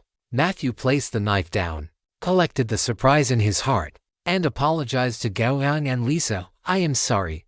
I lost my composure. Gao Yang shook his head slightly, and Lisa also recovered from Gao Yang's words. Matthew and Giuliano exchanged a glance, their eyes flashing with excitement that burned hot. The two of them knew perfectly well what this kind of information meant. It meant that countless transcendent powerhouses would swarm to this world. And it meant that the two of them, who held this piece of news, would use it to gain a batch of extremely important connections and resources. And these would bring great benefits to their future career development. After learning the true value of the first transcendent, Matthew and Giuliano were clearly a bit distracted. After the dinner ended, the two of them hurriedly said their goodbyes and left. Lisa came to Gao Yang's side, looked at the palace doors that had already been closed again, and asked with a hint of playfulness, Feather, you deliberately revealed this news to them, right? Gao Yang pulled her into his embrace, chuckled softly, and said, Cheyenne Archmage is hosting this deathmatch tournament for the sake of his offspring, so naturally, I must lend him a hand. Besides, wouldn't it be a wonderful thing to be able to cross swords with more and stronger transcendent beings? Moreover, you also need to break through to the legendary rank. As Gao Yang said this, a look of extreme confidence flickered in his eyes. If the Archmage's offspring were to secure the final victory in this deathmatch tournament, he would give the Archmage some face and refrain from taking any action. But if the Archmage's offspring lacked the strength and fell on the path to becoming the #1 transcendent, then he wouldn't mind stepping into the deathmatch arena once more to claim the second #1 transcendent title. Fighting against more and stronger transcendent powerhouses was one aspect, but the other was to make full preparations for Lisa to break through to the legendary rank. Chapter 650, Constitution 24. The second Eberron #1 Transcendent Deathmatch Tournament begins. Moisture rapidly welled up in Gao Yang's eyes. She bit her lip as she gazed at him, then suddenly threw herself into his arms, her voice trembling. Why are you so good to me? Am I worth it? Gao Yang stroked her trembling shoulders and said earnestly, You must remember that you are my woman. As your man, anything I do for you is only right and proper. Standing together, we possess the qualification to share everything. Lisa nodded heavily, then shook her head violently. She looked up at Gao Yang and said, You don't participate in the death match anymore. My probability of breaking through to the legendary rank is already very high. I don't need to use the power of that title. You should keep that title and use it when you break through to the legendary rank yourself. Gao Yang smiled and patted Lisa's full buttocks, offering no response to her words. For him, if he truly encountered an opponent strong enough, he would never give up the chance to fight them. Even if this battle were to stake his own life, he would not hesitate in the slightest. Having long since clarified his path to the legendary rank, the road he walked was, by nature, one of battling heaven and earth. Otherwise, why would his legendary promotion quest be called the Soul War God? If he were to shrink back, his legendary promotion quest would likely undergo corresponding changes. And even if he could break through to the legendary rank in the future, his upper limit would likely not be very high. Seeing that Gao Yang did not respond, a flash of anger suddenly rose in Lisa's eyes. She broke free from his embrace, straddled his lap, and looked down at him from above. Then, to Gao Yang's bewilderment, she lunged forward and kissed his lips forcefully, as if venting her frustration. Clatter. Amidst the series of clashing sounds as the dinner plates were pushed aside, Lisa was laid out on the dining table by Gao Yang. Looking at the beautiful body on the table, Gao Yang exhaled a scorching breath and then began to feast. Time passed day by day, and for the immortal wasteland and the immortal church, every day was better than the last. All of this was thanks to the increasingly prosperous trade activities and the respect gained through them. In the immortal temple, Lisa had entered a state of secluded cultivation after that day, although she already possessed the goddess's blessing. which had increased her chances of breaking through to the legendary rank by about 25%. This did not mean she could rest easy. She needed to raise her own strength to the point where it could not be improved further before making that ultimate leap. As for Gao Yang, he was also cultivating. However, compared to Lisa's cultivation, his was more diverse. Battle aura, physique, meditation, and swordsmanship all combined to form the entirety of his practice. On this day, Gao Yang sat cross-legged in the cultivation room, the dark red constitution fruit before him. After half a month of cultivation, all of Gao Yang's physical states had been raised to their peak. He did not intend to store this constitution fruit for long. Consuming it early and transforming it into his own strength was the ultimate destination for this fruit. Gao Yang reached out and picked it up, examined it for a moment, and took a bite. Warm juice exploded in Gao Yang's mouth, followed by a sensation as scorching as magma. However, this feeling only existed on the level of perception, in terms of true, unadulterated taste. It brought Gao Yang an extreme, fresh sweetness. Gao Yang ate the constitution fruit in large bites, and with every mouthful, he felt his soul tremble, followed by his entire body's cells cheering and leaping with joy. They seemed to have transformed into the greediest of beasts, gulping down the nutrients delivered through his blood, digesting and absorbing them to constantly strengthen themselves. When the entire constitution fruit had been consumed, the skin on Gao Yang's body had turned as red as blood, and waves of high heat capable of distorting the air radiated from his physique. Thump thump, thump thump. His heartbeat grew faster and louder. On the surface of Gao Yang's body, thick veins bulged, rising and falling with the blood being pumped through them. Threads of intense pain were transmitted from all over his body to Gao Yang's mind. But by now, this kind of pain could no longer cause much interference for him. He simply sat silently in the cultivation room, quietly sensing the transformation of his physique and the constant growth of his life force. Time passed rapidly during this metamorphosis. When the flow of blood in Gao Yang's body returned to normal and his heartbeat slowed to a steady rhythm, he slowly opened his eyes, feeling the surging life force brought about by his powerful physique. The corners of Gao Yang's mouth curled into a smile, with a thought. His status window unfolded before his eyes. Constitution : 3 to 20 for looking at his constitution, which had reached 24 points. A look of satisfaction appeared in Gao Yang's eyes. With just one more point, his constitution attribute would be the first to reach the standard for promoting to the legendary rank. This was undoubtedly a very good start. As the saying goes, if winter comes, can spring be far behind? Although for Gao Yang, the legendary breakthrough quest did not involve any winter or a sense of seeing no hope. Being able to firmly march toward his goal was still an excellent experience. Gao Yang closed his status window and looked at his friends list. On the list, Yuliano's avatar was flickering slightly. Your Excellency Gao Yang. After nearly a month of promotion, the news of the first Eberron Transcendental Deathmatch has spread throughout this crystal sphere. As far as I know, no fewer than 300 peak transcendental powerhouses who have mastered their own legendary paths are currently rushing to the Eberron continent. Among these powerhouses, 2/3 learned of it through the information channels of our Goblin and Gnome Chamber of Commerce, while the other third likely learned of it through that legendary Archmage. Looking at the message sent by Yuliano, Gao Yang nodded slightly, a glimmer of anticipation flashing in his eyes. Undoubtedly, compared to the first edition of the first Transcendental Deathmatch, this second edition was far superior in terms of the number of participants, the quality of the contestants, and the scope of the competitors. And the intensity of this deathmatch would inevitably exceed the imagination of most people.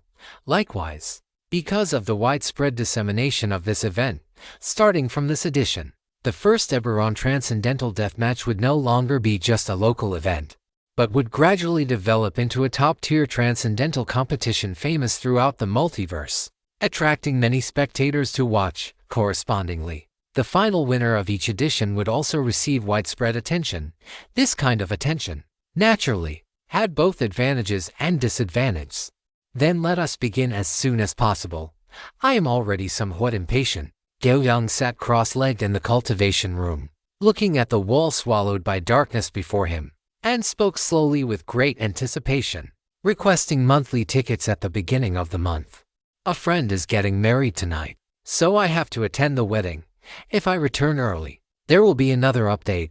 If I return late, then there will be a 10,000-word update tomorrow. Chapter 651. Differences in Foundation and the Great Power of an Archmage.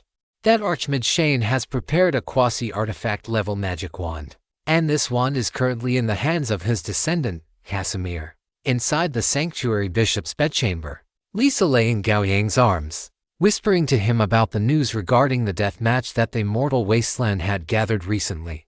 A quasi-artifact wand, combined with Casimir's magical attainments, is likely already qualified to wrestle with a newly ascended legend, Gao Yang said, nodding as he listened to Lisa.